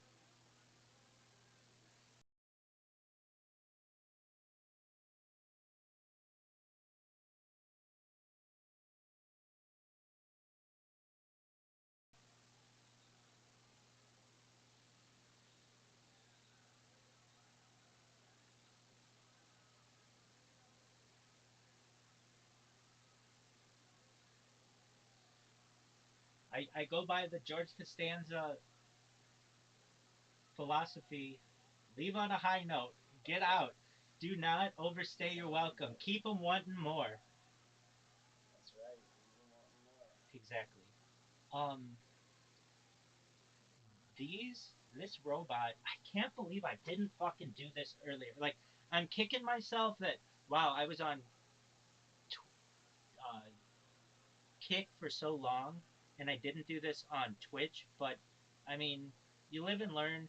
I recognize that it's a lot more difficult to uh, create a spam bot on chat on Twitch, but now that it's working, it's it's pretty solid. I mean, it's like with any I was span. wondering if they have bottlenecks to like slow down load speeds so that even if you do, because the loading on Twitch is so stupid. I kind of, after I saw the way it was loading for you, I was like, I wonder if they took this into account and they figured at the very least, if someone does do this, we'll make sure that it's not the most convenient to do it. You know what I mean? That's some pretty slow load times. Oh, it's totally slow. So I use a bot that's called um, oh, what is it called? Streamer. It's a Chrome extension called. If you want it, I'll get the real name for it. But it's basically a Twitch ad blocker, and it works pretty well. Um, but even still, it's very slow to load, and I think it has to do with they're loading ads, which is always going to take a long time. Then you have to avoid the ads with your ad blocker. Then it's got a chat that it has to load that is usually like tens of thousands of people. It's usually a lot of people in there, and then Yeah. um, and so all this has, and then they have stuff that like Twitch doesn't have, like, or I mean Kick, apologies, doesn't have, like oh, this is interesting. Um, they have things like you can donate to certain like charities, so then that shit has to load, and if you want to subscribe, that shit has to load. They have just so much more running that it can just cause issues, but I I'm pretty stoked about just having a new project, basically. Like, um, I think it's it's exciting for me to build something, and this is, I don't know, I get a great amount of joy just that, like, hey, if I press the right buttons on Yeah. a computer, I get somebody in here. It's like that's Yeah. that's that's that's like It's that's true. almost like magic to me, and I think that's really really cool. And I when fucked around on Twitter yesterday morning before I hopped in here, and just from like an hour of retweets and like commenting and stuff, I ended up getting like 100 people following me, and only like 8 of them have left. Two of them I blocked because they tried scamming me. But how how'd you get 100 of them? You said. yeah, I had like 84 yesterday. I'm at like one. What am I at right now? Right now I'm at 172. So that's 88 up. Or I'm sorry, 19. Yeah, 88 up. How did you get all the people to pay attention to you? I mean, it was crypto shit. I was just like retweeting and you know, entering contests and shit. Just bullshit. You know what I mean? Yeah. It's nothing of value. It's just a stupid little metric a tick. And then someone tried to scam me, so I took a picture of them blocking me, and I was just like, hey, you told me I won $70,000 in Bitcoin, but you didn't like that I told you you can send it to CaspianC.E. You blocked me. What's with that, you scammer fuck? And I Right. posted that with a picture. Hey, can somebody send you Bitcoin to an ETH address? uh, yeah, through ENS, I've set it up so you can, if you, as my address, you can send me Bitcoin, you can send me ETH or any ETH tokens, you can send me Solana. What Perfect, else man. do I have set That's up? really cool. I got it set up so if you want to send me crypto, just CaspianC.ETH.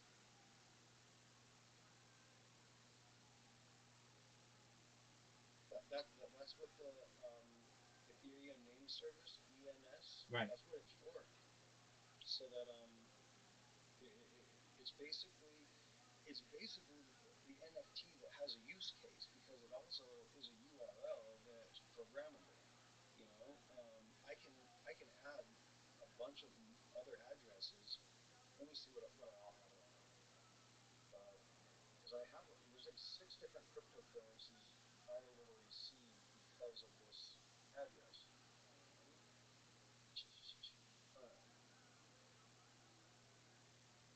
So yeah, I can receive Ethereum, Bitcoin, Solana, Binance Smart Chain, Doge, Monero, and Chronos, the crypto.com coin. So those seven, and if I actually make money one day, I'll add more. Let's see. So I mean, yeah, I'm gonna connect the Google browser wallet. That way I can. Let me see what else I can add more to profile. Other addresses. I can add XRP. Oh, I forgot. I wanted to add Matic, but I didn't. I can also add to it an XRP address. Matic, Litecoin, Polkadot, whatever ABBC is, Cardano, ADA, AE, whatever that is, Aeon, Algorand, Avalanche. I want to add Bitcoin Cash, Bitcoin Gold, CeeLo. I mean, dude, I'm just now getting into the D's. You know what I mean? Like there are so many different, um, and all you do is you add your address, and so it makes it safe. So if anybody wants to send you something, just say Caspian or Rabbi.e. Because someone probably took Rabbi, but if you did, viral Rabbi, RabbiRothschild.e, it costs Ethereum to purchase this, but um, it's phenomenal. Like I also have it set up so that yeah, when you do it, like my profile pic is there, and what else? Owner, it says that it expires on my birthday of 2031. I got That's tight. 7 more years. No, Right. That's really tight. so it's pretty cool.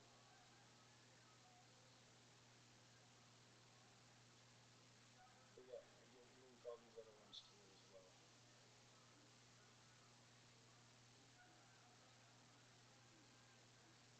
So yeah, I get someone slides into my DMs on X and says, "You've won. What's your address so I can send you $70,000 in Bitcoin?" And I'm like, for fuck's sake, you know what I mean? Who do you think I am? You're just gonna send me zero point 0.8 of a Bitcoin, right? My ass. So I was just like, oh, cool, thank you. CaspianSea.eth is my address. I look forward to it. Thank you so much. They're like, oh, we don't send it to Bitcoin. We don't send it. They're like, did you want it in Bitcoin? I said, you said I want it in Bitcoin. Do you know what I mean? Right. I'm like, you just told me I won 70 grand worth of Bitcoin. What do you mean? Do I accept Bitcoin? I said, rad, of course, yeah. What do my other wallets have to do with Bitcoin? An excellent So I point. was like, look, dude, this is a valid address. He's like, well, are you an investor? And it's like, what does it matter if Doug, I'm an what does it investor matter? if I won or not? Fucking Well, scammer. well, I'm glad that somebody else goes through this shit because I get these, I don't know, probably a dozen times a day, and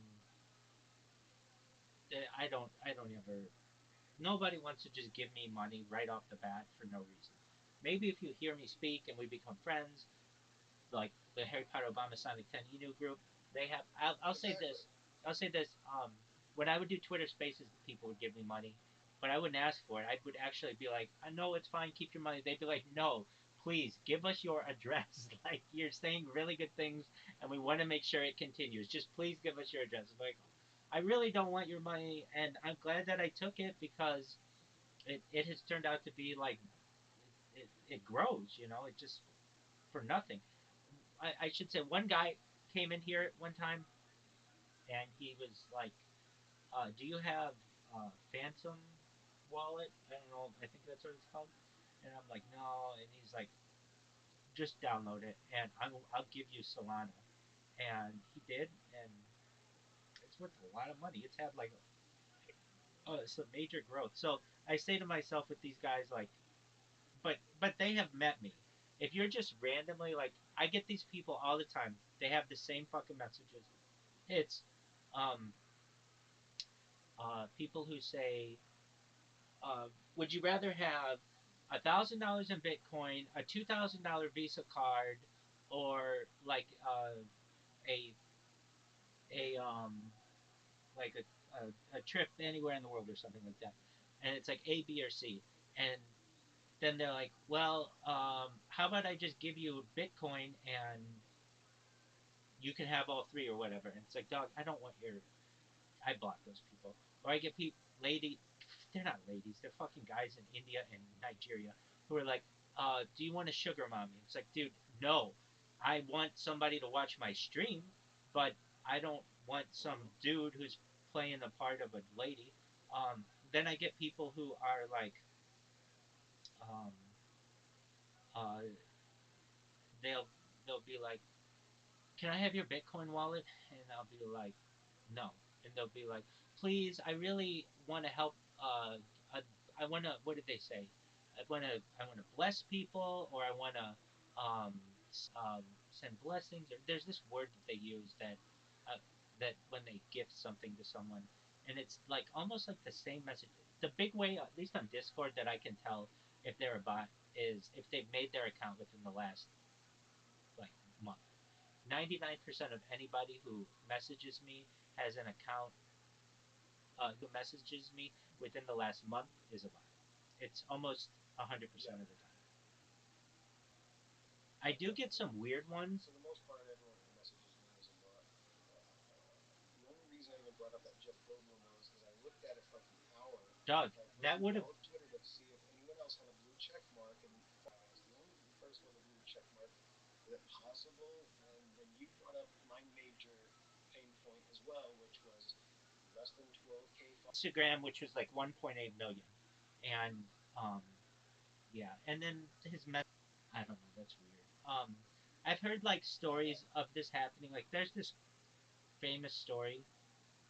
I don't know if it's true or not, where it was just like a tweet that I saw one time that went viral. It was even just like a copy of a tweet, but it was like this one day I was at a Wendy's eating a value meal or whatever they call them at Wendy's, and all of a sudden, out of nowhere, Bill Murray walks up to my table, takes a French fry off of my I know this plate, story, yeah.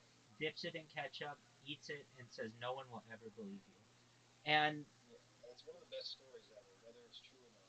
okay, so you know that, and that's I know kind of that story. when that kind of shit happens, like, It's exactly the story I thought of when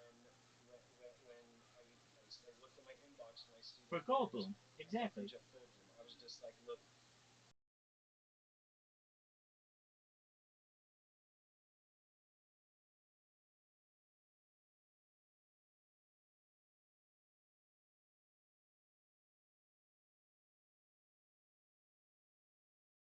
the only reason I'm willing to entertain this is because he seems eccentric and I know about Bill Murray. There you go. Well, okay, so you know of that story too, and whether it's I mean, that's just one of many Bill Murray stories. yeah, and definitely, and like he gets off by fucking with people in right, real life. It's just his thing. I get it, and in a friendly way. I get it, Know? I get it. It's I want to think if any celebrity has gotten me, like there's somebody playing it up like a celebrity, and um, I don't think so. I've had people. I've gotten. I don't want to say. Oh yeah, the closest I want to say I got fucked to getting fucked, but I fortunately did not. Was, and I told you about it. Some guy was like, "Hey, I want you to be on my podcast," and he sent me the link, and the link was a virus or something to drain my wallet. But that was the closest that ever anything ever came. I get a lot of people who um, they'll be like a lot of people who are just selling like OnlyFans shit, and so I sometimes entertain these ones just because I'm bored. So if somebody will be like, um, "Hey, are you lonely?" like or something like that, I'll be like, "Do you have a menu?" I just get straight to the fucking point. Do you have a menu? And I actually like to see how they price themselves and price whatever it is. And So somebody will send me their menu like I don't know, butt pictures $5, and I don't know, like topless pictures $10 or whatever. And then I'll be like, um, do you wanna meet for real? And they'll be like, yeah, where are you located? And I'll be like, are you near LA? And they'll be like, yeah. And I'll be like, okay, how much for an hour? They'll be like $30. I'll be like, no chick in LA is gonna spend an hour with you for $30. Get the fuck out of here. And so I like it that these guys. I mean, generally, I think it's dudes who are just what do they call it? Picture. There's a name for it, like where they just go to some hot chick on Instagram, get her pictures, and then they say that they're that person. And then if you're like, oh, or like they get some OnlyFans chick, and they'll just send you that. Oh, they're called picture brokers. That's what they're called. Anyway, I'll ask them. Um, I'll be like, oh, okay. I'll be like, send me a send me a face pic, and they'll send me some super hot chick from Instagram, and I'll be like, all right, so send me a pic with your like I'm like, oh, send me a pic with the date and your username. And they're like, oh, I can't do that right now. I'm really busy. It's like, you stupid dumbass. You are literally on Discord typing to like thousands of people. And, because I'm on there and I'm like, I have nothing else to do many times, I will entertain them. Many times I've gotten to the point now that I'm just blocking people. I had this strategy. It's not a strategy. It's a philosophy. When I first started, that I'm not gonna block anybody. I don't want to have to block anybody. But man, there were just some people who would just send me swastikas all the time, or really mean things, and I would entertain it. I'd be like, oh, cool story, bro. But when you're getting that shit all the time, it's like, and then what happens is I'll show my phone like on camera, and then people will be like, "Why the fuck do you have a bunch of swastikas on?" It's like, no, somebody fucking sent me these things. It's definitely not my jazz, and it's just it's random ass people. Now, Discord, I was gonna tell you this. If you were in like if what's his name? Ask Munch had a Discord, I would tell you to get out of it because there's a like if a Discord gets nuked, you lose your account. Um, I wouldn't tell you to do the same in his Telegram. Feel free to stay in there if you want. I still have a bunch of accounts in there, though not my main. Yeah, but like Yeah. he's the kind of guy who would get something nuked and like he'd get your Discord nuked, and he fucked like I'm not Oh, I'm just by being there and his presence, not like hacking it. oh yeah, yeah, exactly. Like he I fucked me switched. he fucked me over with Amaranth. I was able to spend a lot of time in her Discord talking with her. She would do these streams, and she would have 25 people who would hey uh, ask when you want to go in there, and he's like yeah, and I'm like okay, well don't whatever you do. Minutes is like Amaranth wants to suck Rabbi's dick, and she bans us. I don't know. I kept giving him chances after chance, and I'm not saying him, but he and Well, yeah, I mean, I'll tell you what made me, uh, when he hops in to chat, and Bill's a smart guy. Bill's very smart, and he can hang in a conversation. He's sarcastic, and you can tell sometimes he has a hard time, like, not just falling into being purely sarcastic and shit. right, But um, when you get on a roll with L, he's a phenomenal conversationalist. You know that, I'm sure. I'm sitting there having chatting, and Ask Much was there for a minute, but he left, and then we kept having our chat. And a little bit later, um, Ask I mean, he was, guys, here, I just sent you a link. We're trolling this guy. You gotta come right now. And he's like, L, come on. And I was like, he was like, and I can tell L doesn't want it. And Aspen was like, come on, guys, come on. And I was like, oh, sweet, trolling, yeah. And Aspen was like, yeah, let's go.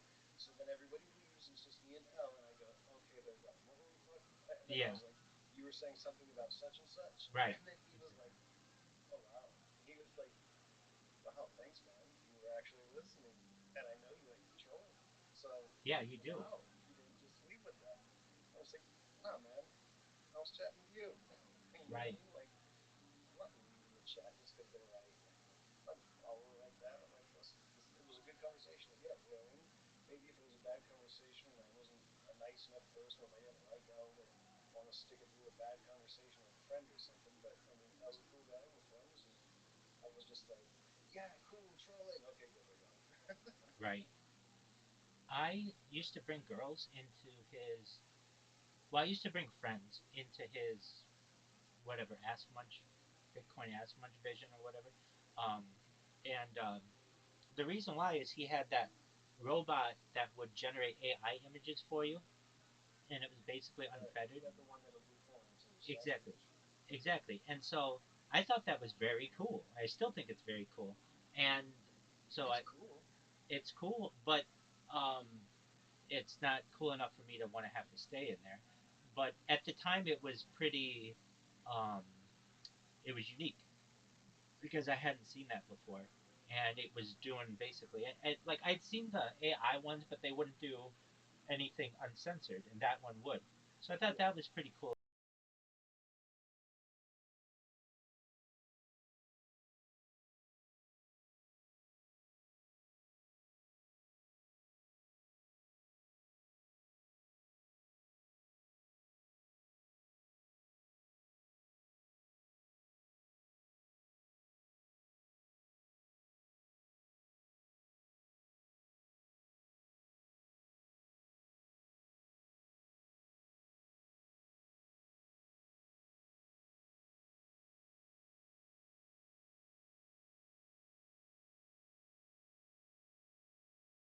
about it. I met some of his friends. I met this one. This is a weird, not a weird story, but kind of weird. I met. He introduced me to this. Or there was this one girl who was in his chat or something. I don't remember her name, but this was the weirdest story. Okay, so this is her deal. She's in crypto, and she's a mom, and which there's nothing wrong with that. In fact, I think that's very cool that she's a mom. But I say that because I feel like she was looking for someone to basically start a new family with. Not a new family necessarily, but like complete her family. And if I recall, she was a mom. I think so.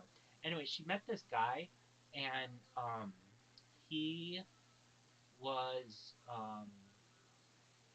he was kind of actually like a huge loser in my opinion, and he's like one of these guys who like doesn't pay attention to the girl, and the girl's like all gaga over him, and so Yeah. I got to asking her like, um, how'd you guys meet? And she's like, actually, that's the funny thing is we haven't met. I'm like, what? You haven't met, and you're like head over heels for this guy?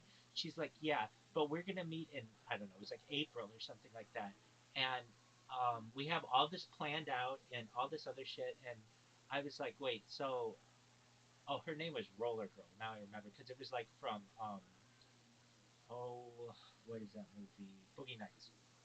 Anyway, um, and she just had this she was so head over heels on this guy that I figured like, oh man, this guy must be pushing the right buttons. But instead, it was like, oh, you haven't even met yet. There's no way this is gonna work. Anyway, shout out to Roller Girl. She's out there somewhere. Hopefully she found love somewhere else. Because this guy was just mean to her. Oh, that's what it was. So I was live streaming. Oh, I remember what it was. Okay, so she was gonna have me on a podcast, and this is when I was like actively looking for podcasts and crypto and stuff. Though I shouldn't say I ever really actively looked for them. Because usually the podcast game has turned into you pay the podcast to be on their podcast. Podcasts rarely accept people for free nowadays, unless it's like Joe Rogan or something like that. Or basically, if you want to be on a podcast, you have to pay them money. I know I pay money to be on podcasts before, and it's not a lot, but it's like $20 or something like that. And I understand. Anyway, but she wanted me to be on her podcast and or this podcast with which she was helping, and she told me that she had a Telegram and invited me to stream in it. And so I did, and I streamed it. And this one day, this loser dude is in there with her, and he's just being so mean to her, and just like very, very mean. And when he left, or at another point, I I want to say I said to her something like, "You can do so much better than like you can get I would treat you so much better than that. I don't know where he is, but it's not that guy. That guy is mean." And she's like, "No, he's just having a bad day or something like that." I'm like, "I heard he was like he was just very verbally abusive." And that's when I rate that I met them. That what I'm trying to say is everybody I met in that Ass Munch Bitcoin Ass Munch or whatever vision uh basically some I don't want to say something was wrong with all of them. It's and no means by no means true, but something. I mean, you've got to be kind of fucked up in that um, Discord. I can see why if you're as much his friend. Now I've I've had long talks with as much before, and if I can keep him, I shouldn't even say I can keep him focused, but we can talk about things like he's a welder, and we've talked about like social media and things like that. But whenever we start talking about it, he'll be like, "Yeah, daddy," and I'll be like, "Dude, it's just two dudes here." And I'll ask, I'm like, "Are you gay?" And he'll be like, "No, but for the right price." And I'll be like, "Dude, I don't. That's not my thing, dog. Like, if you're if that's your thing, that's cool." But he's like, "No, I'm," and so it's like as much. Say that again. So at As much as married to a woman? yeah, exactly. So how did this work? I think he likes you. I think of everything that I think he likes you. Well, let me explain. Let me explain. I think He goes into depth about it, and here's what I can say. Um, he, we would be in a conversation, and we'd be talking about welding. I remember he's a welder, and he would be like, "Yeah, daddy," and I'd be like, "Dude, are you gay?" And he's like, "No, actually, I've been in a relationship for like many years. In fact, I uh,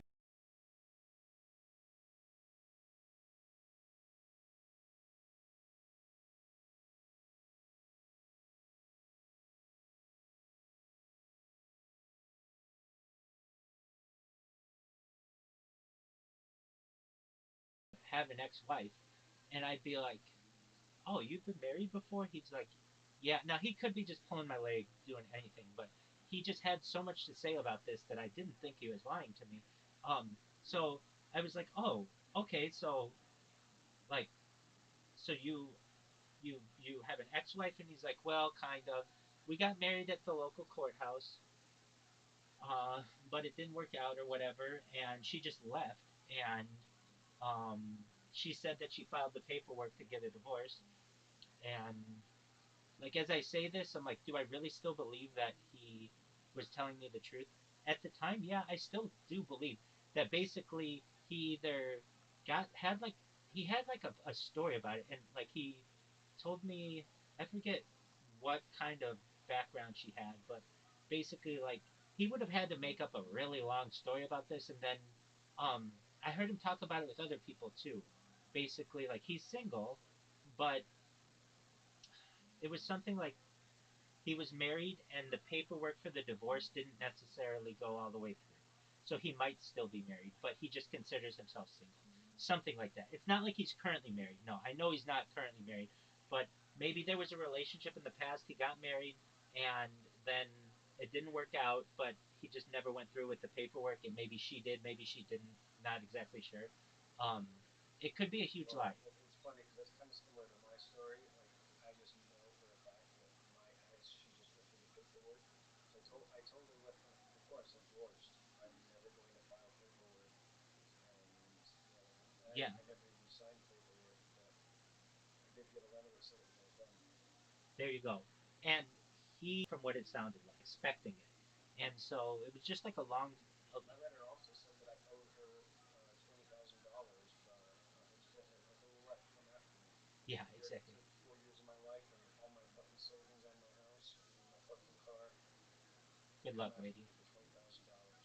There you go. Got pent up rage. I hope she brings some Well, Sorry, you're that good. was just a bit of a You're good.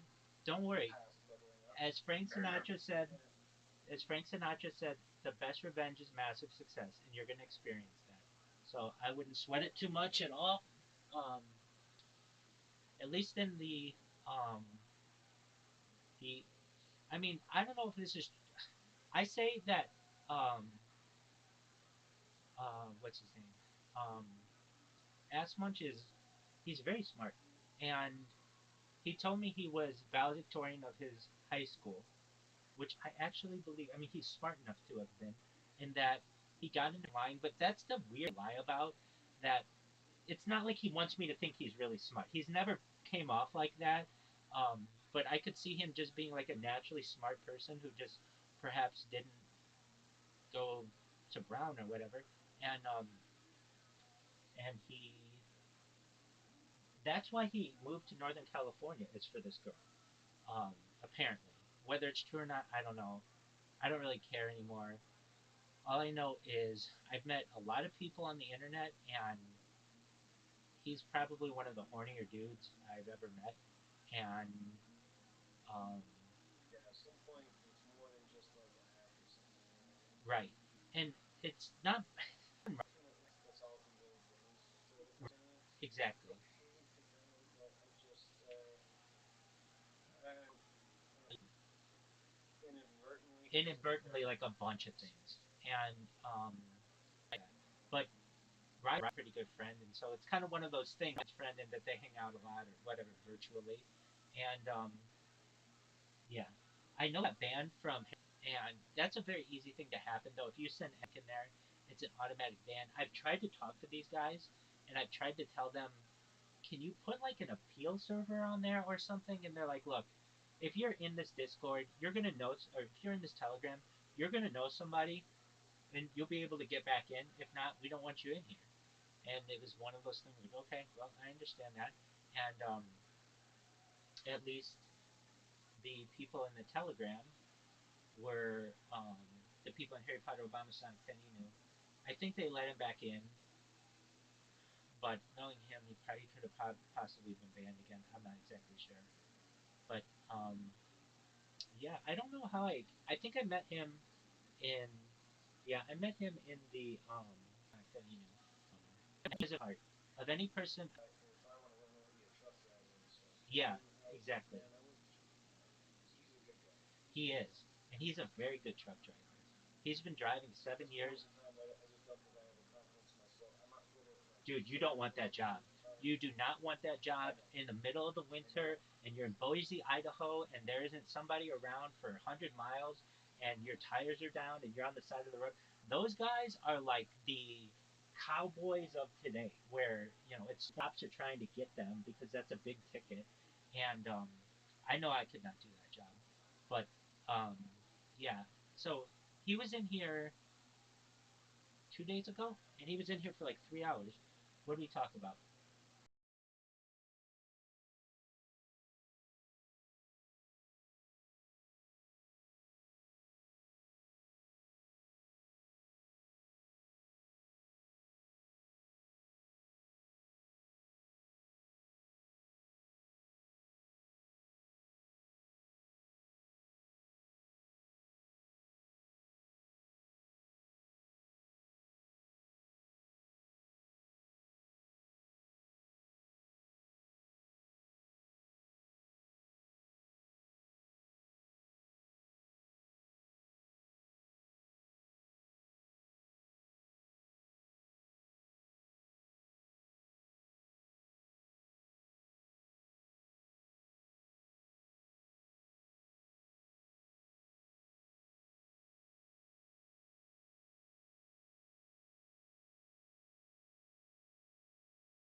Well, it's really interesting.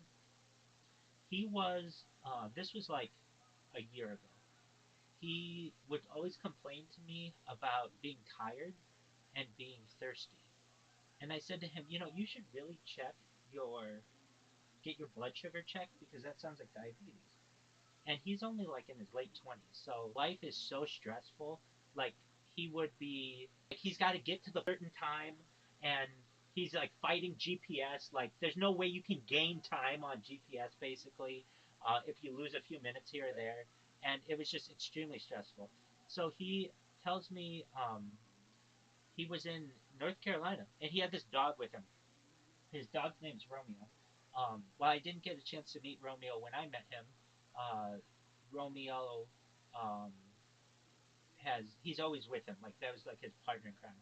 So he was gone for a couple days and or weeks really, and he comes into the telegram one day, and he's like, "You're never gonna believe this." I'm like, "What?" He's like, I went into a diabetic shock in North Carolina, and fortunately, there was another truck driver who could take over his route or whatever, and dog sit for him.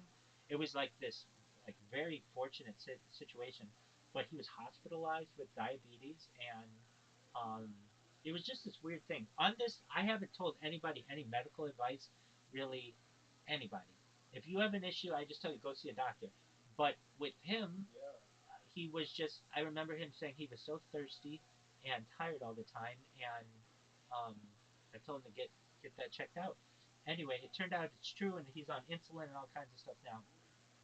Well, he's dealing with that.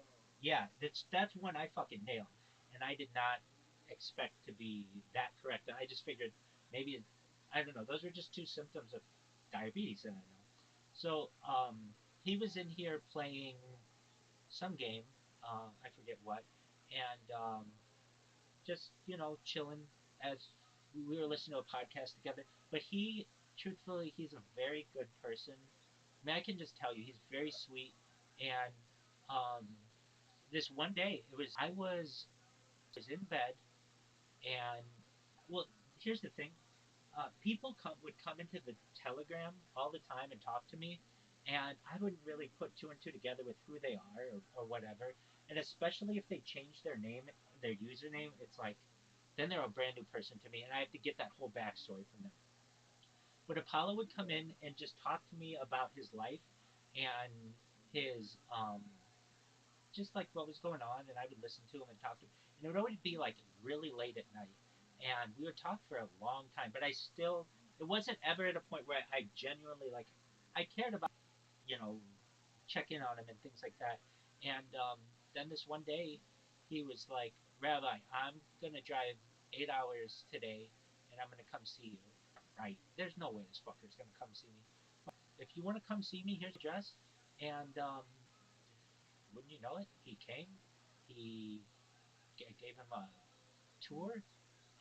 We went to the local park, and we had a picnic, and we live streamed it, and it was just like he was just a really, really genuinely nice person. And I told him he even met the guy who owns the house or the manager of the house, and I just remember being like, oh, this guy, he has a heart of gold, basically. And I didn't get the same off of Past Match. Like, they're different. And I've helped him. Well, so there are dreamers in this world and there are doers. And Apollo is a doer in a lot of ways, but he's a dreamer when it comes to his token. He's got a token. He, I gave him a really good rate at what I would create his social media at, and because he was a friend of mine, I told him I would do it for free. But he's like, no, I want to pay you. Like, I want to at least give you something. I know it's going to take your time. So we came to a counted rate, and I got everything ready for his token. So, so it's like all over Google and YouTube, and it's all over Instagram, and it's ready to go. But he hasn't launched it yet. And when he was going to launch it was when he got diabetes or whatever, and he still hasn't launched it. So if he ever talks to you about his coin, don't hold your breath on it. I hope he launches it some from maybe Ethereum to Solana or something like that. Um, I told him I see people like at least on TikTok who are very popular by doing um, their truck driving streams. So basically, it's just a truck driver who's driving the open road, and they take a camera and they just point it at the road, and they get a ton of people watching them because it's entertaining and it's soothing and you danger, but you get to see the whole United States. And I told him, if you're interested, he was interested in doing social media and stuff. I'm like, that's what you should do because that's really interesting to people. And he was a little on the fence about it, but I mean, he just concluded that's not what he wants to do. And I recognize, like, these truck drivers, if they're like, they have to basically lie on every single form that they have. Like, not saying he does, but I watched a documentary this summer about truck driving, and not that I didn't know what they do, but it was like really in depth. And basically, they were like, "Yeah, I'm a new truck driver. I've been doing this for like, you know, uh, a year or two or whatever, and not once have I ever put the truth down in this book." And the guys under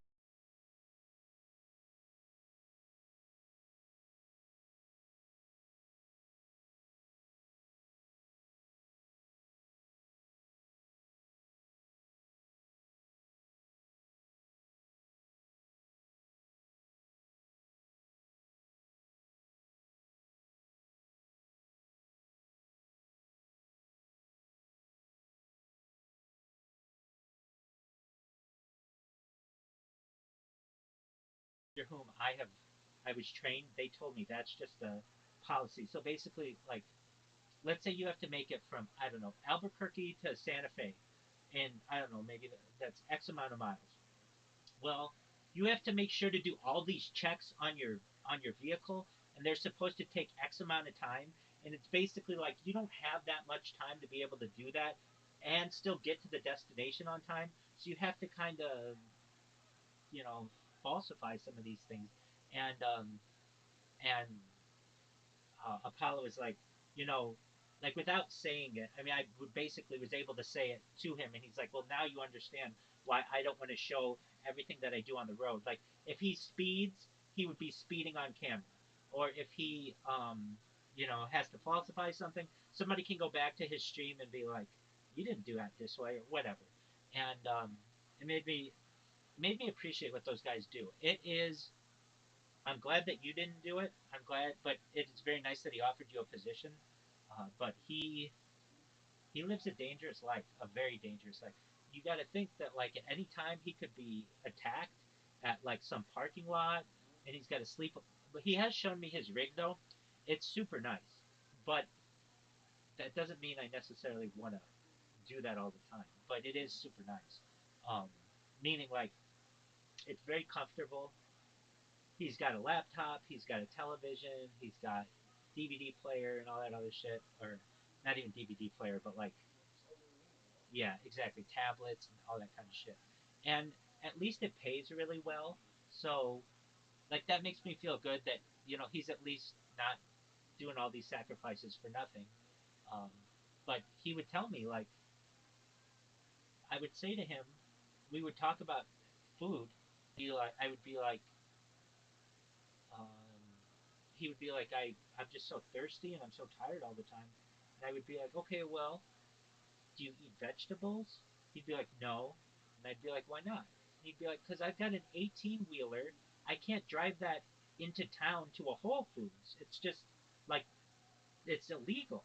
And it's like, yeah, that's what I figured. And like, you can't get to a farmer's market in an 18 days and they don't have fresh food there. He'd be like, the best I can get is like a banana and an apple at the cash register of a 7-Eleven. And like, even when he came to visit me, he had to park his 18 wheeler in some other city and take an Uber to me because, it's just like, they're not going to allow me to have an 18 wheeler outside my house. Uh, Unless I guess like if you're moving, there are maybe some exceptions that can be made, but they don't have the ability to turn around and all that other shit. So, long story short, I'm glad that Paulo has the provide for himself, that he got his taken care of. He's a very good-hearted individual. I really mean that. I really think he's a cool person.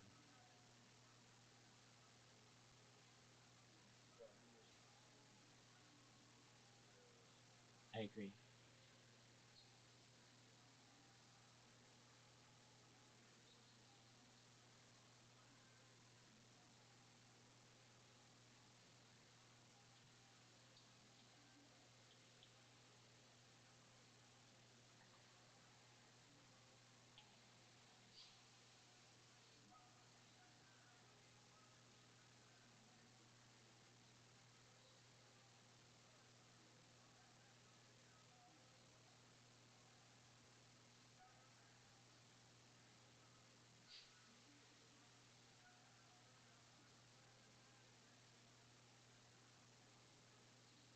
Musk hasn't streamed in a few months on Kick. He still hasn't streamed on Kick.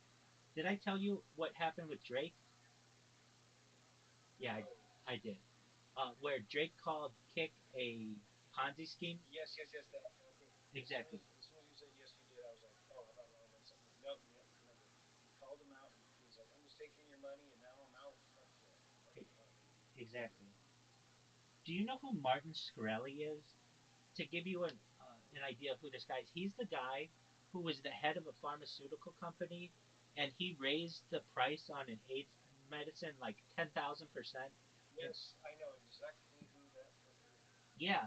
So I've is. spoken with him at least. I've spoken to him on this on Twitter Spaces, and he was very nice to me. And like basically, if you really get down to what happened, it was his fault, but not necessarily. Like he was being pushed to raise the prices on these things, and he just basically became the um, the scapegoat of this. Oh, one thing, Musk maybe within the last week posted a bunch of times about this guy named Adrian Dittman. Do you know who this person is? If you don't, that's fine. It sounds familiar. Yeah. It So does sound familiar. this guy's all over Twitter Spaces. The reason why he's famous is because he sounds exactly like Elon Musk. I mean, exactly. To the point where people think that it's an alt account of Elon Musk's. It is not an alt account of Elon Musk's. I can basically guarantee you that because I've heard them talk to each other and they sound exactly the same, like they're talking to each other. But it's not like Elon Musk would be able to pull that off, even like on some random person's Twitter space. Um, um, Elon Musk posted recently because there were all these theories that they're the same person, and they are not the same person. When I started my Best Rabbi Ever account, I had 3,000 followers. Adrian Dittman had 3,000 followers. Now Adrian Dittman has like 170,000 followers, and we used to get in the same Twitter spaces all the time because they were crypto. We're into the same shit. We're into like crypto and nootropics and advanced technology and shit like that. Um, this one guy I know, I think his name is Chris Turner. I say I know. I mean, I knew him on Twitter Spaces. He used to do these nightly crypto calls, and this is actually how I met the people from Harry Potter Obama Sonic Teninu in one of those calls. And basically, um, one day, like I would go and I would talk about the future of technology and all these other things. That's how Harry Potter Obama Sonic Teninu found out about me. That's how I got in their community. But this one day, they were like, "Hey, Adrian Dittman's in here. Rabbi, will you debate Adrian Dittman?" And I'm like, "Sure. You name the topic, I'll debate it. I'll take both sides on any topic, and I'll be able to argue it successfully." So they're like, "All right. Well, you were. I was talking about the hydrogen car and how it's superior to the electric car, and so Adrian Dittman gets in there, and they're like, Adrian, everybody says that you're Elon Musk because he's an Elon Musk fanboy as well, and they talk about everything. And while I think the electric car, in some ways, is superior to some gas-powered vehicles, I think both are inferior to the hydrogen car. The reason why is because there's nowhere to fuel them. I know, like 20 years ago, Hummer, but there was Southern California that you could use.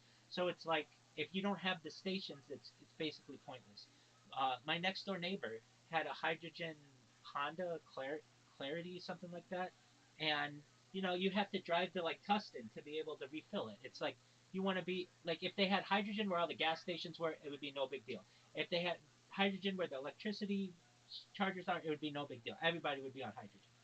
And the reason why is, well, I'll explain my argument. So they get this Adrian Dittman guy on, who sounds just like Elon Musk, and they're like, okay, and they kind of pit us against each other, which I was fine.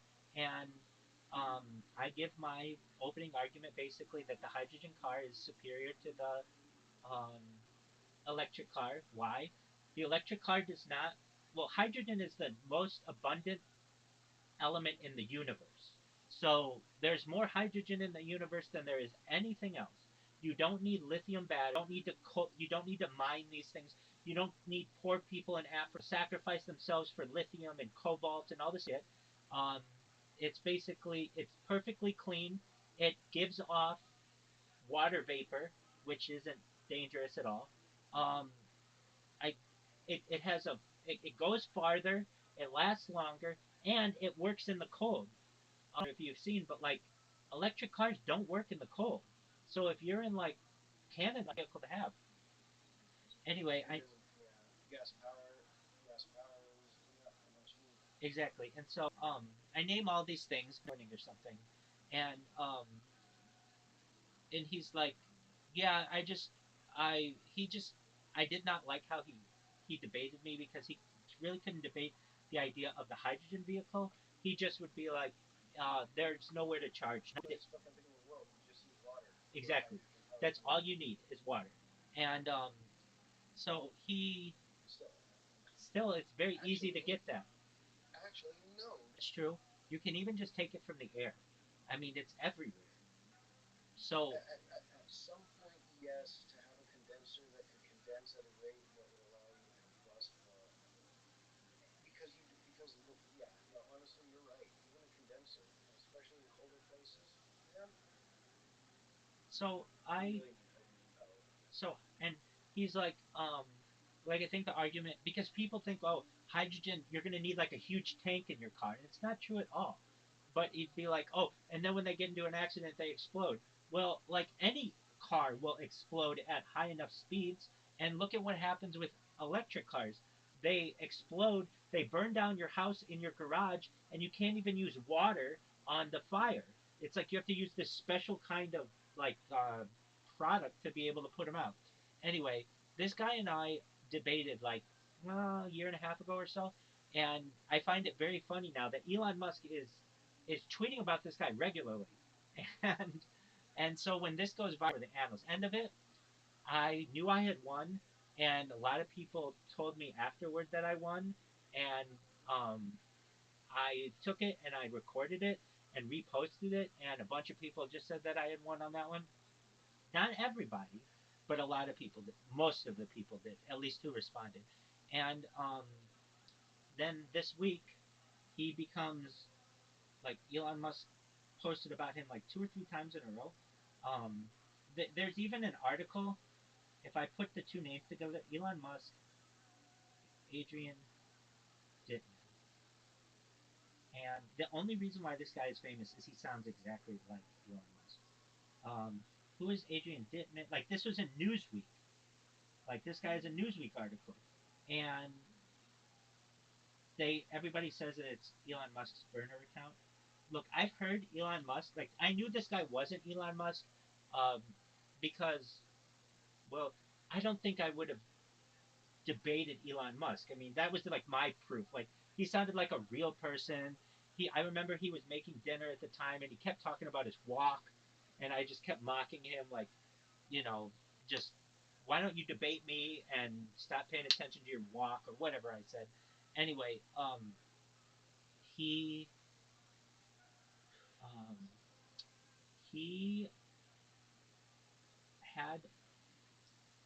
he had an interview. Well, there was an he finally got the chance to speak to Elon Musk, and even Elon Musk was taken aback, like, "Wow, you sound like me exactly." And but now if you type in that guy's name, it's all over Google at least. Like, um, oh, I remember. So I looked at a I looked at what was it? I looked at an interview that Elon Musk did, and they asked Elon Musk if he um, okay, so they were talking about pushing updates to Twitter, and I have multiple accounts. He said I only have one multiple account, and that's to test things on Twitter, and everybody kind of wondered, oh, is Adrian Dittman his alternate account? Well, I came to learn that his alternate account, I believe, was at E, just at E. Um, and I think he has a child named Little E or something like that. Well, he has X, but then there's like either another child or something, Little E, and or perhaps it was just maybe Elon Musk one day wants to go by E. Just mark my words. You know, the shorter your name is,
the more um, perhaps influential you can be. So he's got X for his kid. And then remember I was telling you that his ex-wife or whatever, ex-girlfriend, Grimes, was going by C, and she was going by C, and so he went by E. And somebody had already had the username E, but they never posted it. Just took it away one day, and this person complained because they were like, "Hey, I had that for a long time. I was just at E, and then it got taken away." And basically, you know, because it's uh, Elon owns the site, he can do whatever he wants with it. So, as I understand, Elon Musk. That's kind of the thing. He can do whatever he wants with it. Exactly.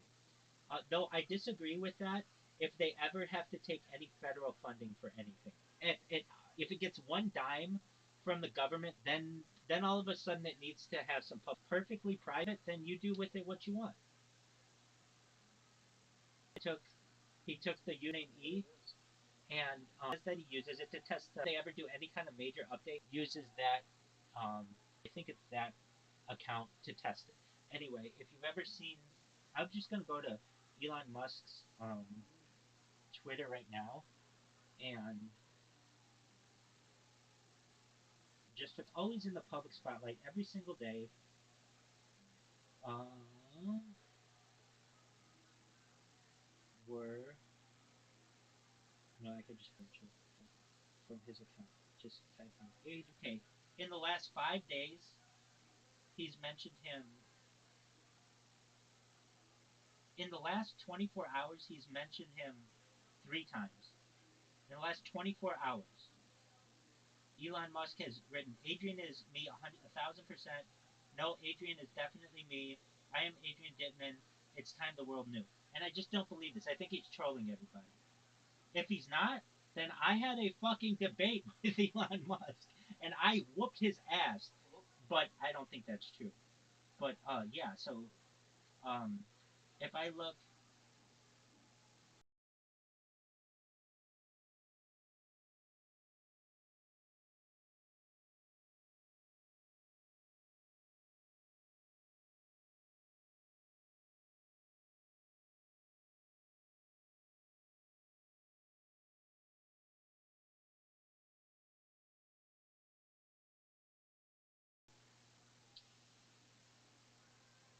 I don't believe it. I'm telling you, I would think that the way this guy spoke, I mean, I've heard Elon Musk speak about electric vehicles before, and Adrian Dittman at least did not know that much about them. And I don't know. I'm very suspicious of it. But for Elon Musk to have, he's a busy person, and he has tweeted about this person 3 times in the last 24 hours, and I didn't even know that. I just know that he tweeted about him like twice within the last week, and not including these most recent ones. There's something. Well, I'm not going to say there's something there. I think he's trolling everybody, but you never know. The big reason. I've seen a couple. Have you seen the account that people say is him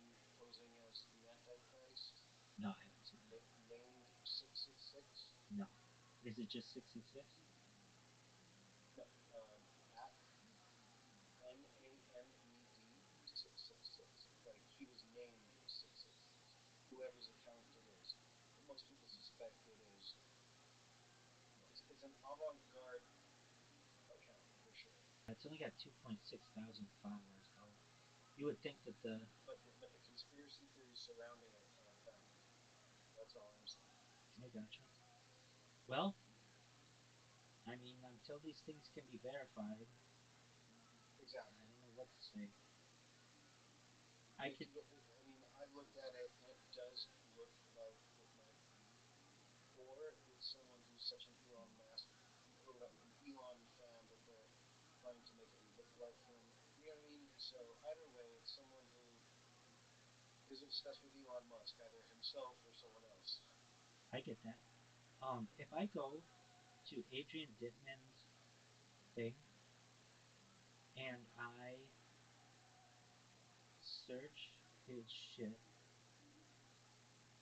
there was a there was a an article posted, and it has the sound bites, so you can hear how close these guys sound to each other, and that's it. That's the only thing. I think they just sound very very close. Okay, here it is. Was it this one? I think it was this one.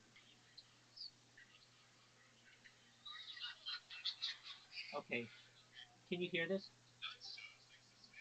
Yeah, this is part two. You've met me at least three times. You're about to die without a heart attack. Me again. Yeah. This is part three. There's nothing. Honestly, there's nothing about it you didn't do yet. That's not. Like, I can only imagine the kind of stress you're under. Yeah, yeah. Dude, for the past couple of weeks, I basically. Oh god, I can't do that. Can you hear that? It's. Can you hear that?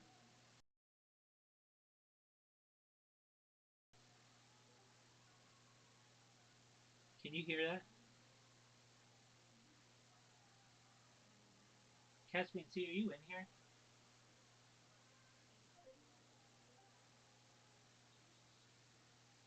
Caspian C, can you hear me?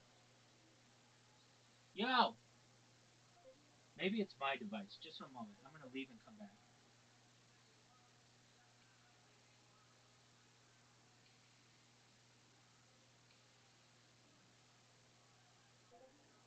Yo! Yo! Yo, dog. Yo, dog. Yo! I see my thing lighting up. Maybe it's my other account that's fucked up.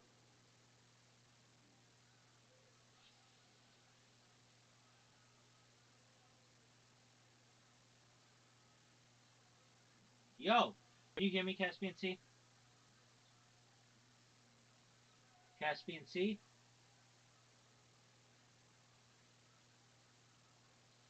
Caspian C?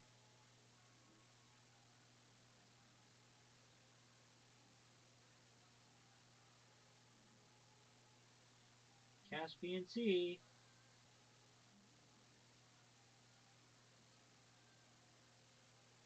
Yo, dog. Yo! Yo! Yo! Yo!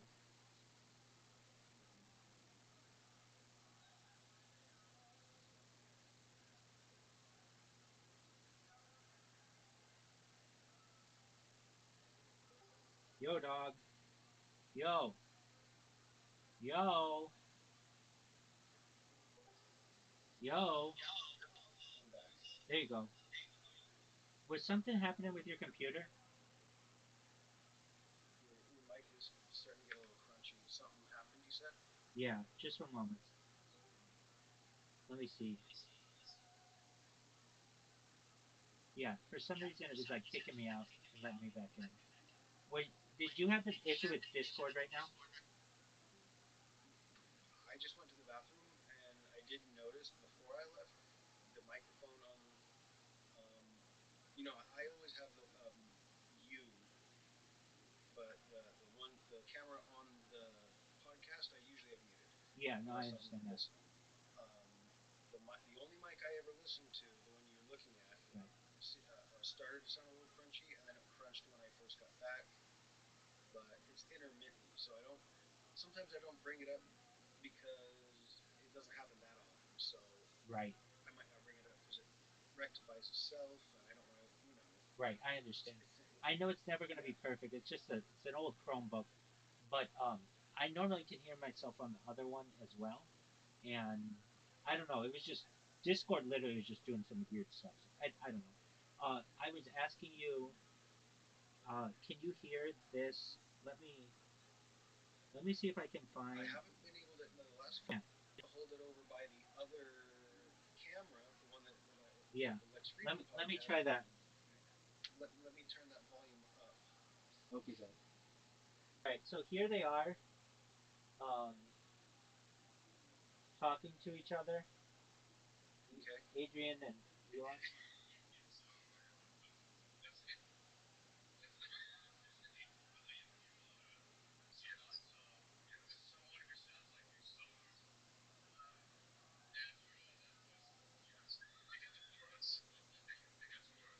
Yeah, it sounds pretty crunchy. If you send it to me, I'll give it a listen.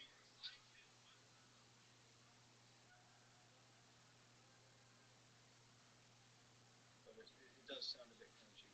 Wait. Okay. Oh, should I turn that up? Sorry. For a second, I couldn't hear what That's you were okay. saying if you said muted. That's you switched it back, right? Yep, it's all back. I usually keep you at about 86 to 93 because if I go up to a full 100, well, on my computer it goes up to 200%. So through Discord, I lower the volume so that I don't get as much of that echo, but then I turn up my laptop so that the sound is clear. Do you know what I mean? Yep. Like, I yeah, got you. Okay, just one moment. And it usually works to isolate your voice a little bit right, I without will. making you do anything. I appreciate that. I try.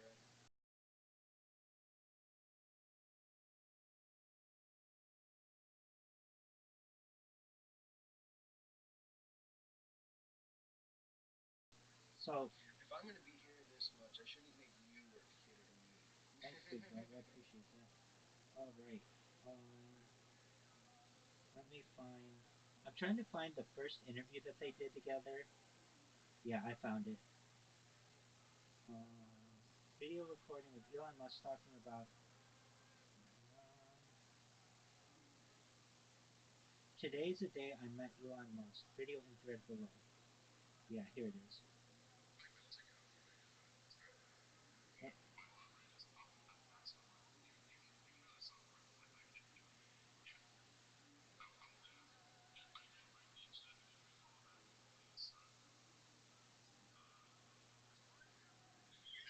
There we go. Here we go. It's this one. Okay.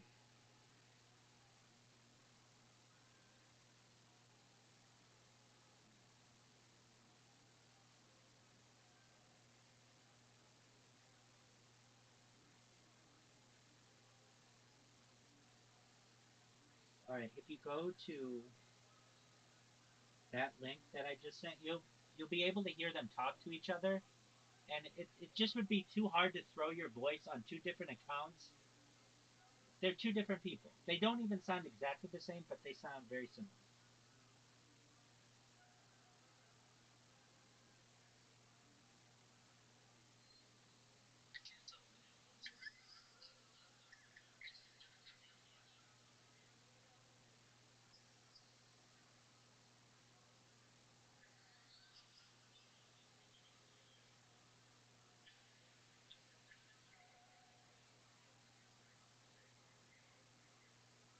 I mean, all you got to do is voice clone, and if anyone's done enough sample size that they've freely given to the world, it's Elon Musk. You know what I mean? But they talk over each other, which would be very difficult to do. No, Oh, no, no, wait, no. wait, I'm wait, saying wait. No, no, no. You're exactly right. You're exactly right.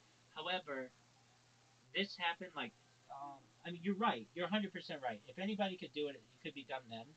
But this was done a while back. Meaning, but you're right. So this was done last summer. So Very possible. So for well over a year, I've been listening to some of the. About a year ago, the trolls got into. They sampled some people's voice. Basically, imagine if someone would have taken some samples of my voice and then had me, you know, sing songs and rap, and they were right, doing it as jokes. But there's I get that. I think that the technology existed a year ago for sure. I get that. If someone's savvy enough, yeah. Yo, how are you? Just a moment. How are you? Hello. 100%. How are you?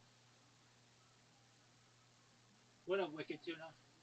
What up, Mister Person? How are you? What's good in your neck of the woods?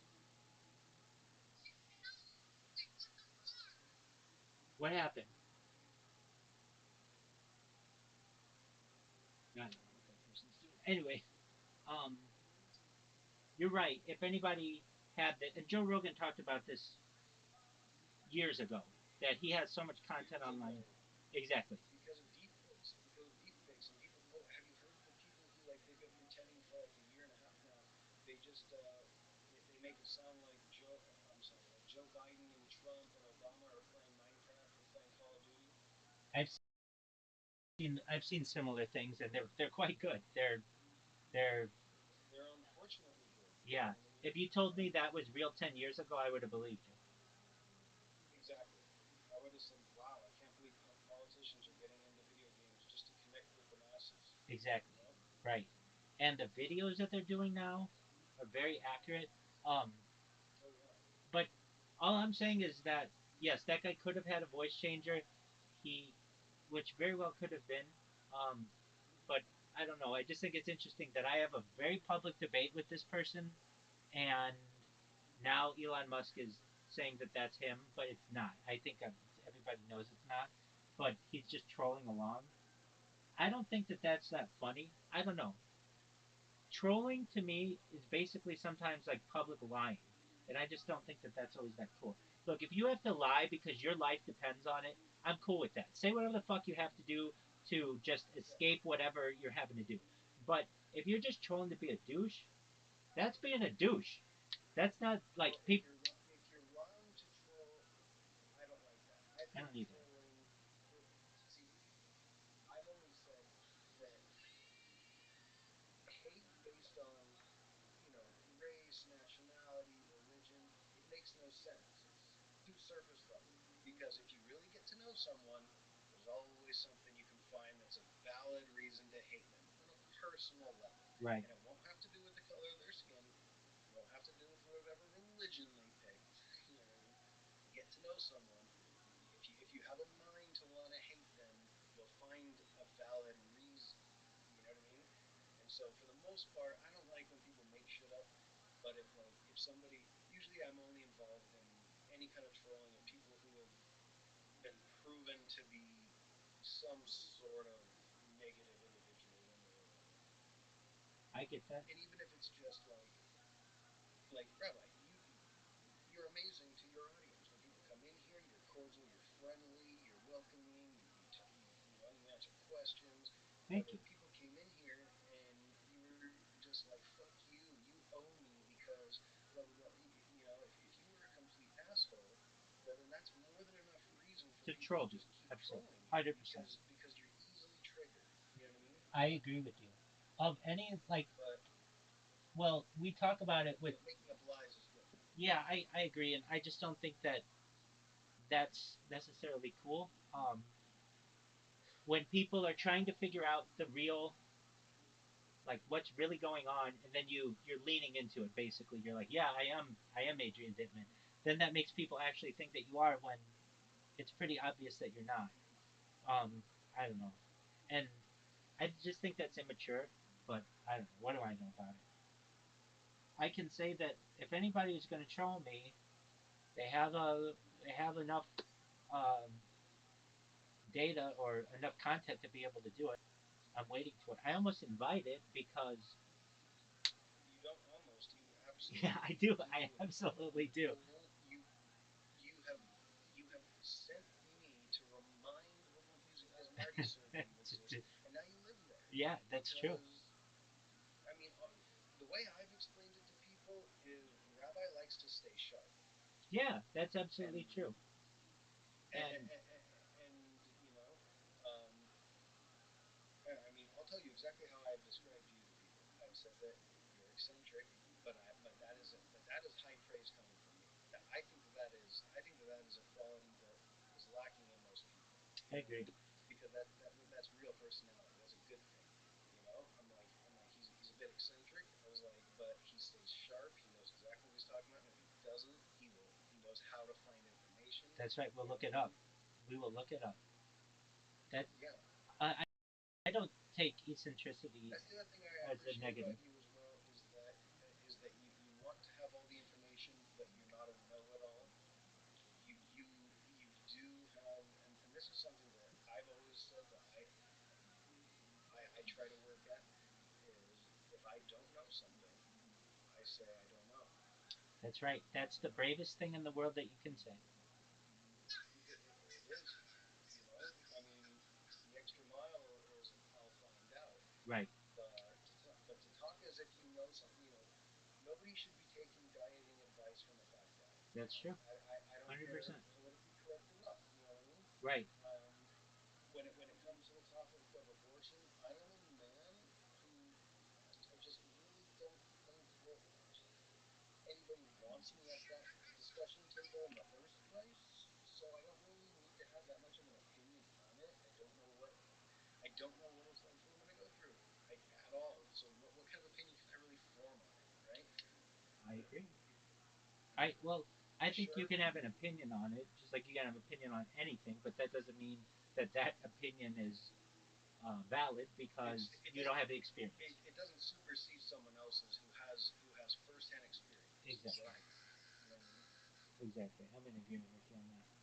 We have some friends. What's going on, friends at Harry Potter Obama Sonic Tenino? How you living, pimps? Hope you're having a wonderful day. Okay, well, do everything that you can in your life to improve it. You ever talk to Molly Milkers anymore? Pardon me? Caspian Sea, what'd You you ever say? talk to Molly? You ever talk to Molly Milkers anymore? Who is that? I don't remember who that is. Oh, yeah, yeah, yeah. No, I know who that is. Yeah, Laura? yeah, Laura. She, um, I haven't seen her in that community in a long time. And I think that's unfortunate. She's a really nice person. And she's the reason why I couldn't publicly, at least even under the covers, do things. She's not the reason why. She's the one who requested that I do things under the covers. And yeah, I think that people in the Harry Potter Obama side tend to, they got either jealous or they didn't like it or whatever. But that was December 18th of last year, so I can tell you, or of like 2 years ago. So I can tell you that that's approximately been as long. I mean, maybe I've seen her once or twice in there, but you know, especially with girls on the internet, once they get a boyfriend, they don't need this shit anymore. Exactly. But she's a very nice person. I didn't know who you were referencing. Yeah, Laura. She's very nice, and Follow me on stuff that I went. She wasn't even active anymore. We had some banter on Twitter for a while.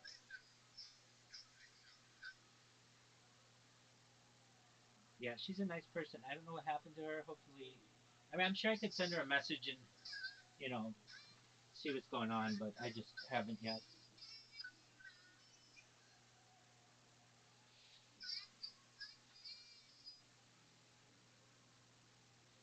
How you living, pimp?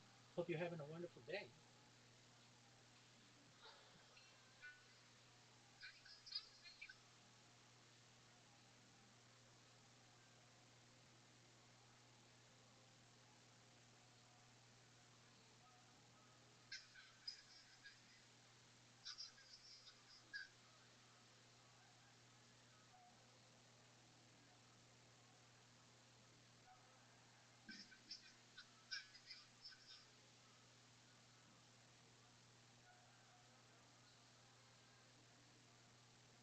Very efficient and beneficial for intelligence agencies to infiltrate the secret society when it's hidden, because that would put people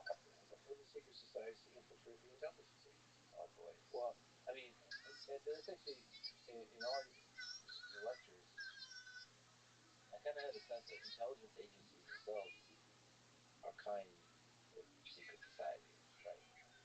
Well, it comes down, I'll give you my definition of secret society. What it comes down to. One is that generally your existence is a secret. What they do is secret. It's what's in the box as opposed to the existence of the box. So one of the most important criterions is that they are self-selected. You just don't join the nature to decide whether or not you're going to admit you to them. Sometimes they will sort of recruit you.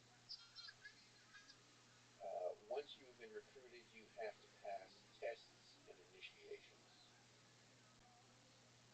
And you also have to swear oaths of loyalty. Those are always very, very critical. So, broadly speaking, what entrance into an intelligence organization does, they decide whether you get in. You just don't automatically get up. You have to pass tests. One, a lie detector test, for instance. Field training tests, a whole variety of tests. And then you're sworn to secrecy. You never talk about what you do. Ever. Or there'll be dire consequences. So the method is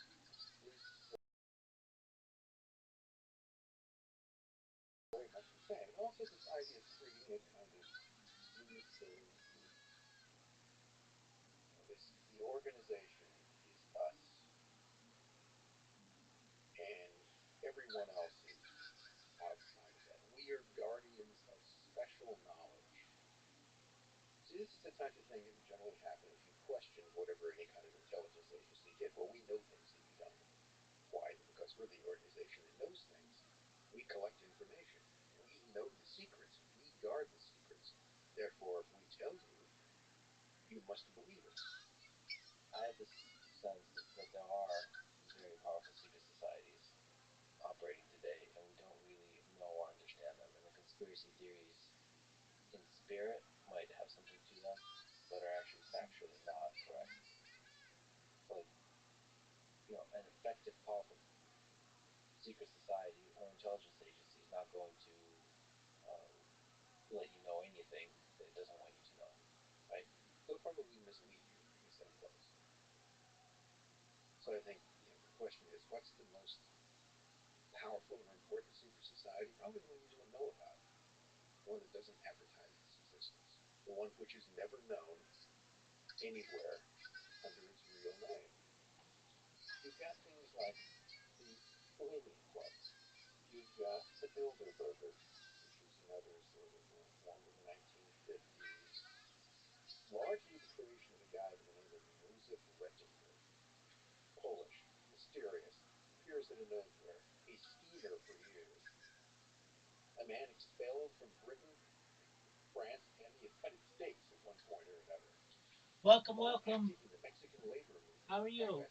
What up, doggo? Rettinger is a mysterious figure. In fact, How's your day going, doggo? It's tripping. Okay. What's going on in here? We are watching the Lex Friedman podcast. Just chilling.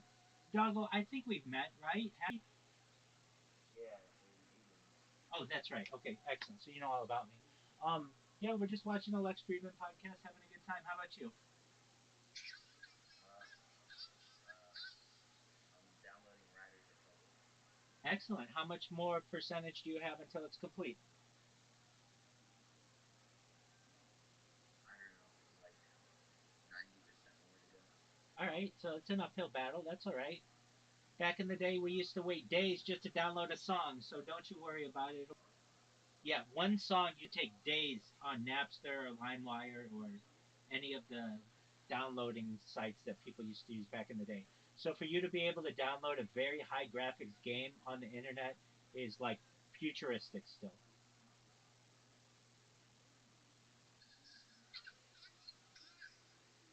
Are you excited to play your game? Nah. All right, I wouldn't be either. How did I get kicked? I don't think you got kicked. Or I don't think Casper kicked you. No, I didn't kick you. Caspian C, did you kick him? I don't think he did. He would have told me. Are you sure it just didn't drop? That could be. Yeah, no, I didn't kick you. Are you excited to play your game? You said no? So you're just downloading it and just it'll be something to do? Okay, very cool. What other games do you like to play, Doggo? What was that? Oh, cool. I'll watch you, man. Wait, do you play any games? Yeah, I like playing Madden. I like playing FIFA. I like playing Civilization. I like playing Age of Empires. I like playing some mini games. I like playing Fortnite. I just playing Fortnite. Oh, excellent. Are you good? No. Okay. Do you wait? So do you ever leave that room, like your area? Yeah, I go outside at least once a day just to touch grass. Usually it's just to take out the garbage. But yeah, I've streamed as far north as Santa Barbara, as far south as Santa Barbara, as far south as San Diego. I've streamed at the ocean, the Pacific Ocean. I've streamed as far west as the mountains and the desert. I have streamed at Disneyland. I've streamed at Beverly Hills. I've streamed in Santa Monica. I've streamed in downtown LA. You name it. If it's in Southern California, I've basically streamed there.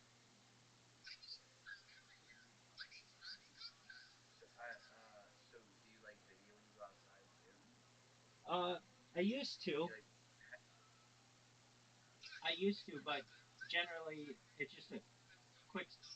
Well, like yeah, I can say like if I ever do anything special, like I went on a picnic. I went on a picnic, and yeah, we did that, and I streamed that. That was fun. But generally, it's pretty expensive to do IRL streaming, and I don't have data anymore, so I have to stay within my Wi-Fi router. Wait, so you bring all 20 or all 30 devices? No, I used to bring 4 devices. I had 4 different Verizon lines. It's all uploaded on Instagram, and whenever I do any kind of IRL streaming, it's on Instagram. You don't like have one phone plan and use that one, Well, yeah, I and mean, then turn on your hotspot for um, more devices? no, that's it overwhelms my hotspot.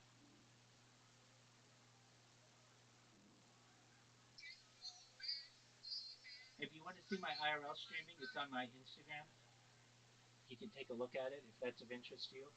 But yeah, I mean, usually I just have to stay where the Wi-Fi is the strongest, so that's with desktop computers and near my router.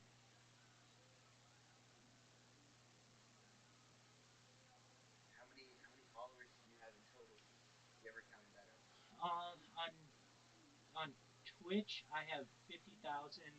On Instagram, I have 10,000. On um, on YouTube, I've got thousands. So Which Instagram? Rabbi Rothschild, just RabbiRothschild. There's one called Viral Robbie. Yeah, I mean, And I've got. it has a whole bunch of pictures. No, those aren't pictures. Those are hour-long videos.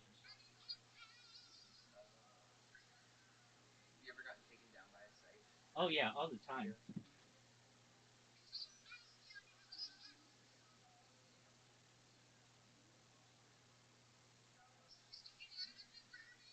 What do you do to combat that? Make a new account? Yeah, over. I have over 100 Instagram accounts, over 200 over 200. Let's see here, over 100 YouTube accounts, over 200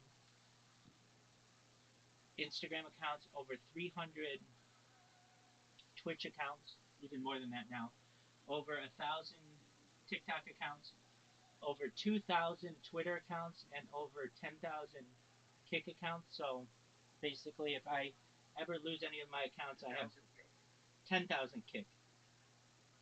Accounts? 10,000 kick accounts, yeah. How? I created a robot that creates them for me. And they stream this. Oh, and then how do you get paid? You have a robot that withdraws all the money from the kick? Well, I don't get paid for kick. That was just for sparing. I get paid on Rumble, um, and I get cryptocurrency donations and some other things. How much do you make on Rumble? Enough. Money? Yeah. Do you have like a work at home job or Oh, like? by trade, I'm a certified project management professional. I've launched apps on the App Store and Google Play, and I generally, whenever I need money, I can complete projects for people. So, I last one I had to do was this summer, and I probably won't have to do another one until maybe this. What project? Oh, with these, a lot of times a cryptocurrency will be launched in development, so I can oversee that project. You should pump and dump crypto. No, I don't do that. I'm diamond hands. I've never sold any cryptocurrency. I've never sold an NFT, and I don't have plans to. Wait, what do you mean? So you just have it? Yeah,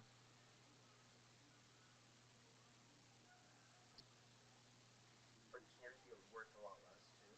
absolutely. But it's given to me. It's basically a gift. It's a slap in the face to somebody if they give me a gift and I sell it right away. I don't think that that is a nice thing to do. I think what a nice thing to do is to hold it for as long as possible until it accumulates a huge value, and then after that happens, I can talk with the person who gave it to me and say, "Hey, I'd like to do this with it. How's that sound to you?" They're going to say it was yours to begin with. That sounds great, and then I feel, in a moral sense, better giving away the money than just if I do it on my own. So how much do you think in crypto, like in like Bitcoin or something, was given? At what point? And I don't have to wait. So you're getting like rich people to do it that are doing it. No, these are generally just regular people who perhaps they have a cryptocurrency that's made them millionaires. Like I'm part of one cryptocurrency. It's called Harry Potter Obama Sonic 10 Inu. It's already made millionaires. It's the best cryptocurrency in the world. And the people there have been very kind to me. But I'm also in other cryptocurrencies as well that people have been very generous to me.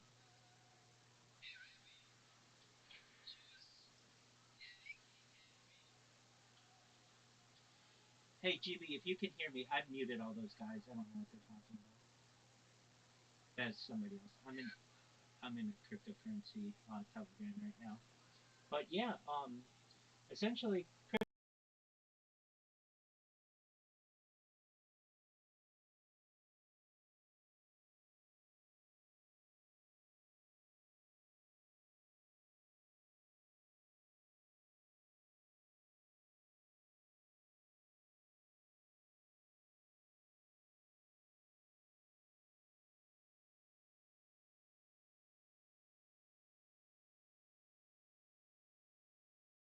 crypto's the future, and I recognize that it's in my best interest to just hold. I'm as diamond-handed an investor as you can have. I mean, I don't ever sell. It's like people have given me a gift, and it's to me rude to sell their gift, especially when I know that the It's not a longer I gift if hold, you're helping them with a project. yeah, If you've exactly. earned it, isn't it? It's it's beneficial to both of us. It's beneficial for them to have me as a holder because I don't sell, and I also promote it, and then it's beneficial for me because it's more money in my wallet. So about that. So you're saying that the one that you have, like the one that you're promoting, you're saying that it would make you a millionaire at one point, or it's going to, or it already has. Perhaps And how much did you invest into it? I don't. I've never bought it. People just give it to me as donations. Oh, if I did buy it, how much do you think it's going to grow to? It's going to be the world's reserve currency someday. The thing that makes Harry Potter Obama Sonic 10 Inu special is that it is backed by data. And data is Earth's number one resource, more valuable than food, water, gold, air, everything. And essentially, it's been live for more than a year and a half, and every single moment of every single day has been of a telegram has been live.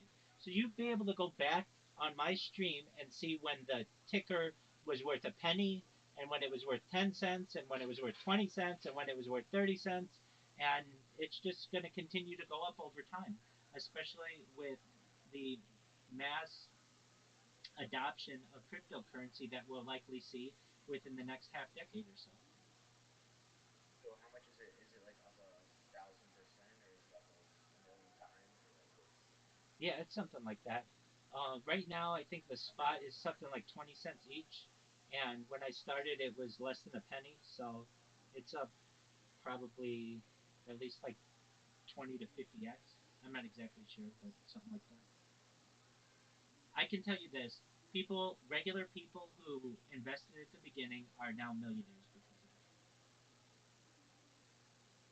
Did you not want to invest in the beginning? I didn't even know about it at the very beginning. So it was launched in May of this version of it was launched in May of 2023. Let me make sure I have that right. Yeah, I think May of 2023. And let me make sure that's right. Is that right? Yeah, it's been a long. I've been in this Discord for a long time, and I got into it in like July of 2023. So I was like maybe 2 months off of the initial launch, and the way that I got into it, I was in a Telegram, and the people in the Telegram were.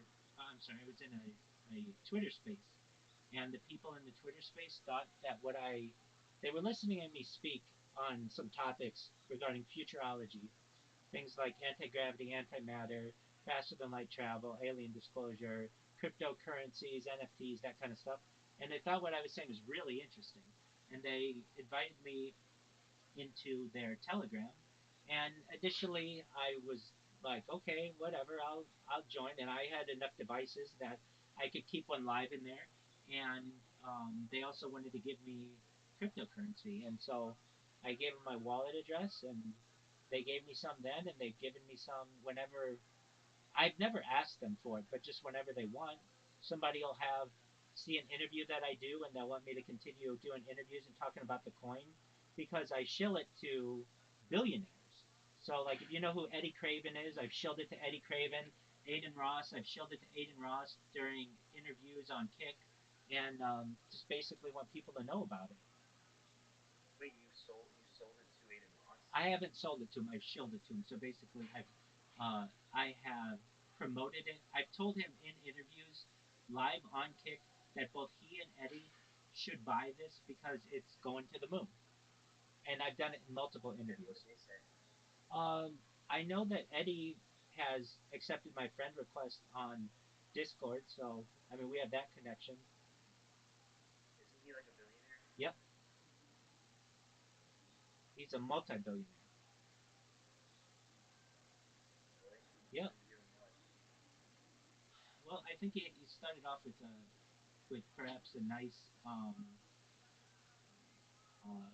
perhaps a nice bank account, but technology, he's turned that into multiple billions of dollars and good investment.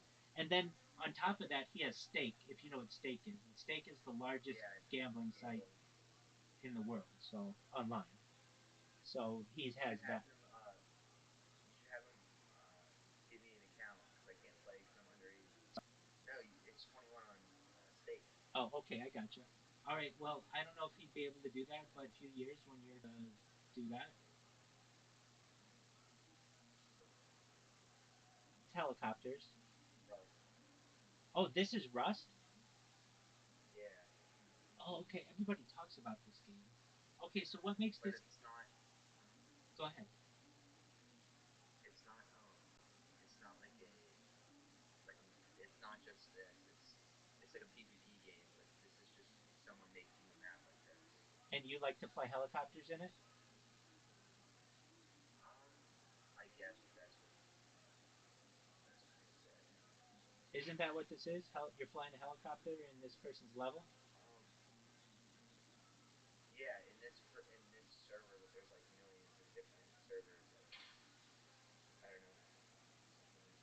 Is it like Minecraft graphics? No,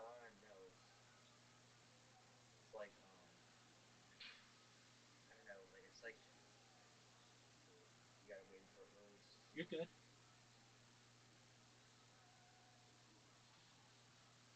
Yeah, it's like a helicopter because they have these in like the regular game. It's like a big open world survival game against everyone else. Okay. Um, and yeah, this is just like one of the add-ons, like helicopters and stuff in the game, but it just costs a lot and it's like a very high-powered thing, like an overpowered helicopter. But yeah, wait, is there a way to invest in its stake? Is there a way to Like, invest in stake? I believe it's privately owned. so he made the site with him like so he went through all the regulations and everything to get it live. Yeah, I think it started in Australia and then expanded, and now in some states you can use it for gambling. Hmm. Cool. Man, you are having some struggles with this helicopter. I watch you. I see that it's not like a super duper helicopter though. It's kind of like a oh, what do they call them? They're like it's like a almost like a para helicopter. It doesn't have doors or anything on it, so I see that it's difficult to fly. So Well, what's I your mean, this is just like a practice course. okay? So your goal is to go through all these squares, and then Uh-oh. you keep losing control of it, right? No, it's it's because you need to do a WASD and then you need to control it with your mouse. Like if you want to go forward, you got to push your mouse forward. I So gotcha. like this is me pushing my mouse forward, but you Okay, got to like go more and more and more. So you got to like keep on readjusting your mouse. right. It's like a flight Uh, simulator. It's very touchy. yeah. Okay. No, it's not touchy. Have you thought of turning up your mouse? I did. Look, wait. That's what it's at right now. If I just looked around, Oh wow! So it's super fast, but and then it's not yeah, follow. not for what I'm doing. Yeah. But Can you shoot guns in this well, game? yeah, PvP and all that. Very well. Let's see. Is there a tier stream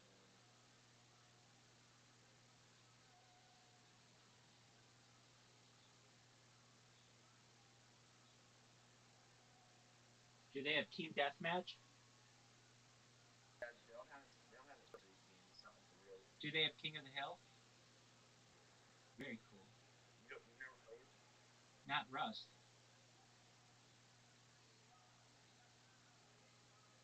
It looks fun. Yeah, it's oh my gosh, I gotta turn down my sensitivity. Hold on.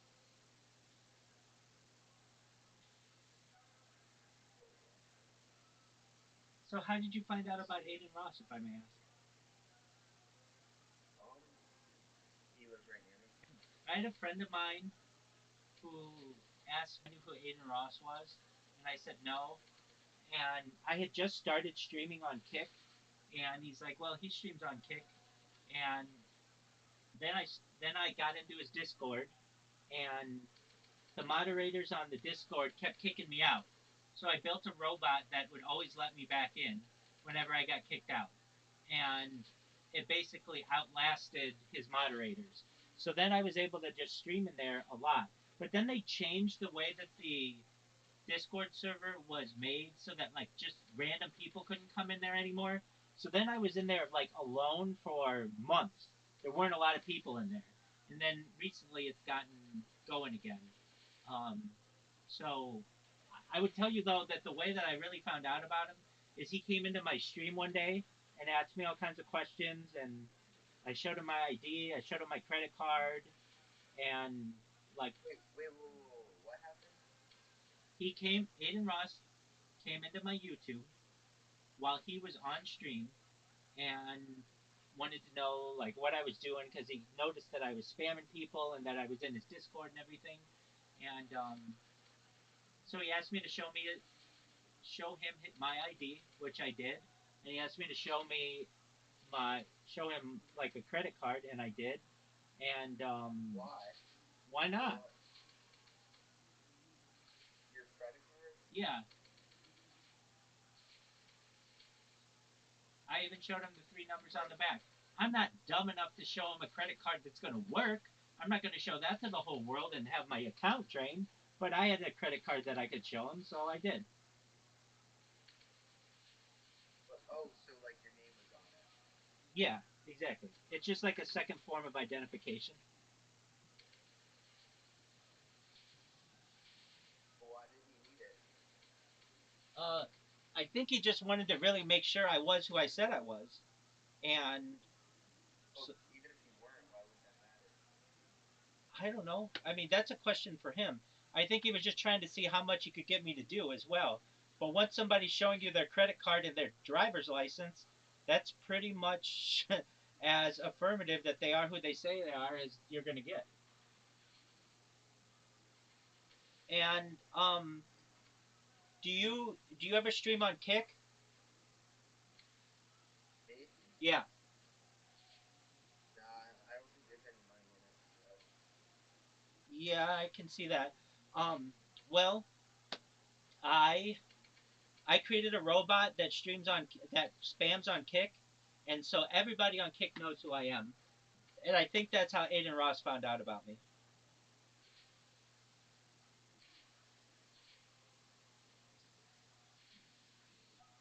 Speaking of which, his Discord's pumping right now.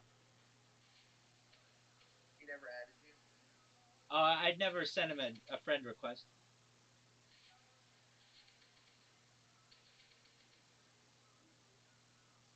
I did Eddie though, and he added me.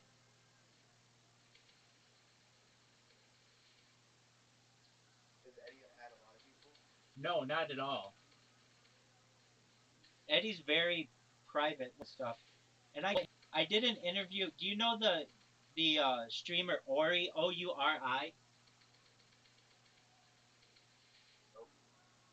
He's a pretty big streamer on Kick, and he and I did an interview a few months ago, and I had really good things to say about Eddie and that platform.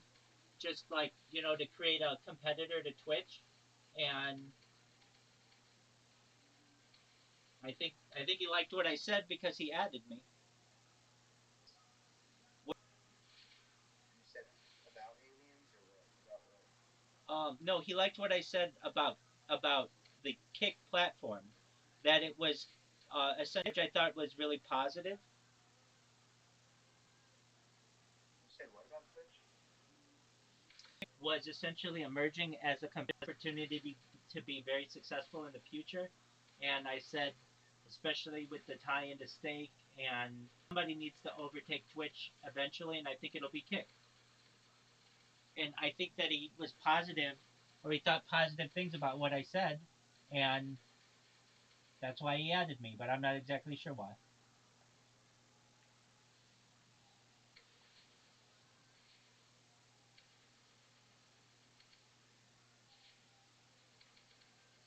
You should ask him for a deposit on stake. Yeah, I'm not.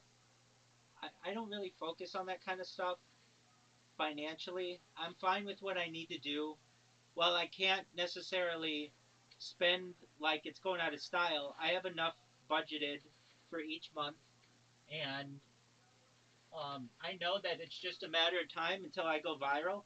And when I do, I'll be able to buy anything in the world, including any plane that's available. I'll be able to buy jet fighters if I want to.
generally I have it delivered. So I have delivery accounts with like your major like Instacart and Walmart uh, delivery and like um, those are my main ones that I use. So if I ever need anything, I just get on my phone and have it delivered. Though I have gone to the store live on stream and done shopping live on stream. I don't like to do that because that's one stream at once. I like being live on 10 streams on that one stream, then I and easier to just have everything delivered. It gets delivered to my front door. I All I have to do is just basically store it. When I'm ready to eat, I can. But I have gone shopping on that. But at least recently, I've done the whole delivery thing.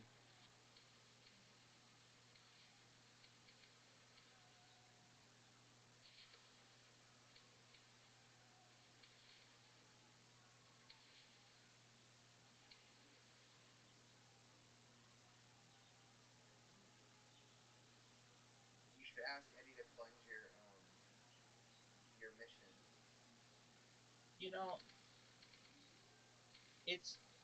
Like I mean, like I can do that when that's not what I want him for. I want to make sure that he's able to make his platform the best platform that he can. So I feel that it's in my best interest to grow organically. I mean, I cheat. There's no doubt that I cheat. I create robots that spam my account on Kick and on Twitch 24/7, and eventually somebody's going to see that and it's going to go viral, and then I'll be able to provide for anything I want. so you make them yourself. You make the robots yourself. Yeah, I program them.